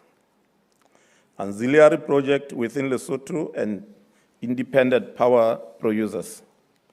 Climate adaptation. Implementing community-based adaptation strategies to address droughts, erratic rainfall, and soil erosion, while strengthening early warning system and disaster preparedness. That is why we are opening opportunities for carbon credit, viable preservation, and rehabilitation programs. These include catchment restoration, wetland protection, invasive species removal, and climate adaptation. Protecting this ecosystem is not optional, it is an economic imperative. Promoting agro-processing value addition and climate-smart agriculture to enhance food security and rural livelihoods is a must to achieve productivity. Create jobs and foreign exchange earnings. We can irrigate at scale, increase cropping intensity, and supply agro-processing reliability. Our water infrastructure is anchored in the Lesotho Highlands Water Project, a project that began 30 years ago and continues to operate and add new phases today, advancing projects such as the Lesotho Highlands Water Project Phase 2, which not only supports regional water security, but also generate hydropower and employment opportunities. More investment will be made in the Lesotho-Botswana water transfer in the coming years and expanding to Namibia too. Lesotho is, of course, the water source and gateway of the Senqu Basin region, underpinning a $450 billion sub-regional economy across the Southern Africa that serves over 60 million people. Excellencies, these priorities that I have just shared with you are true testament to our true potential that can only be realized with strategic partners. Let me reiterate, we need partnership around irrigation systems, climate-smart farming, cold chain logistics, processing facilities, and export-oriented value chains. I invite partners into a defined investment pipeline. The solar, hydro, and storage portfolio. A 300 to 800 million independent power producers program, generating revenues from peak power, ancillary services, and wheeling across Southern African power pool markets. Climate-resilient bulk water and smart distribution.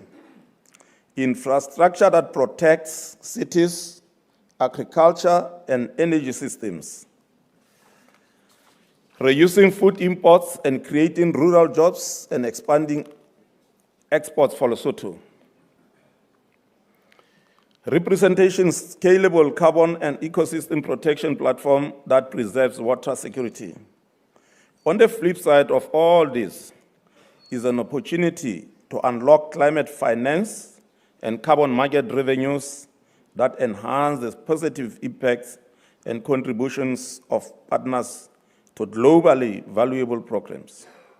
As I conclude, Excellencies, we are ready to collaborate with partners across regions to harness the potential of emerging economies as engines of sustainable development, shared prosperity, and global stability.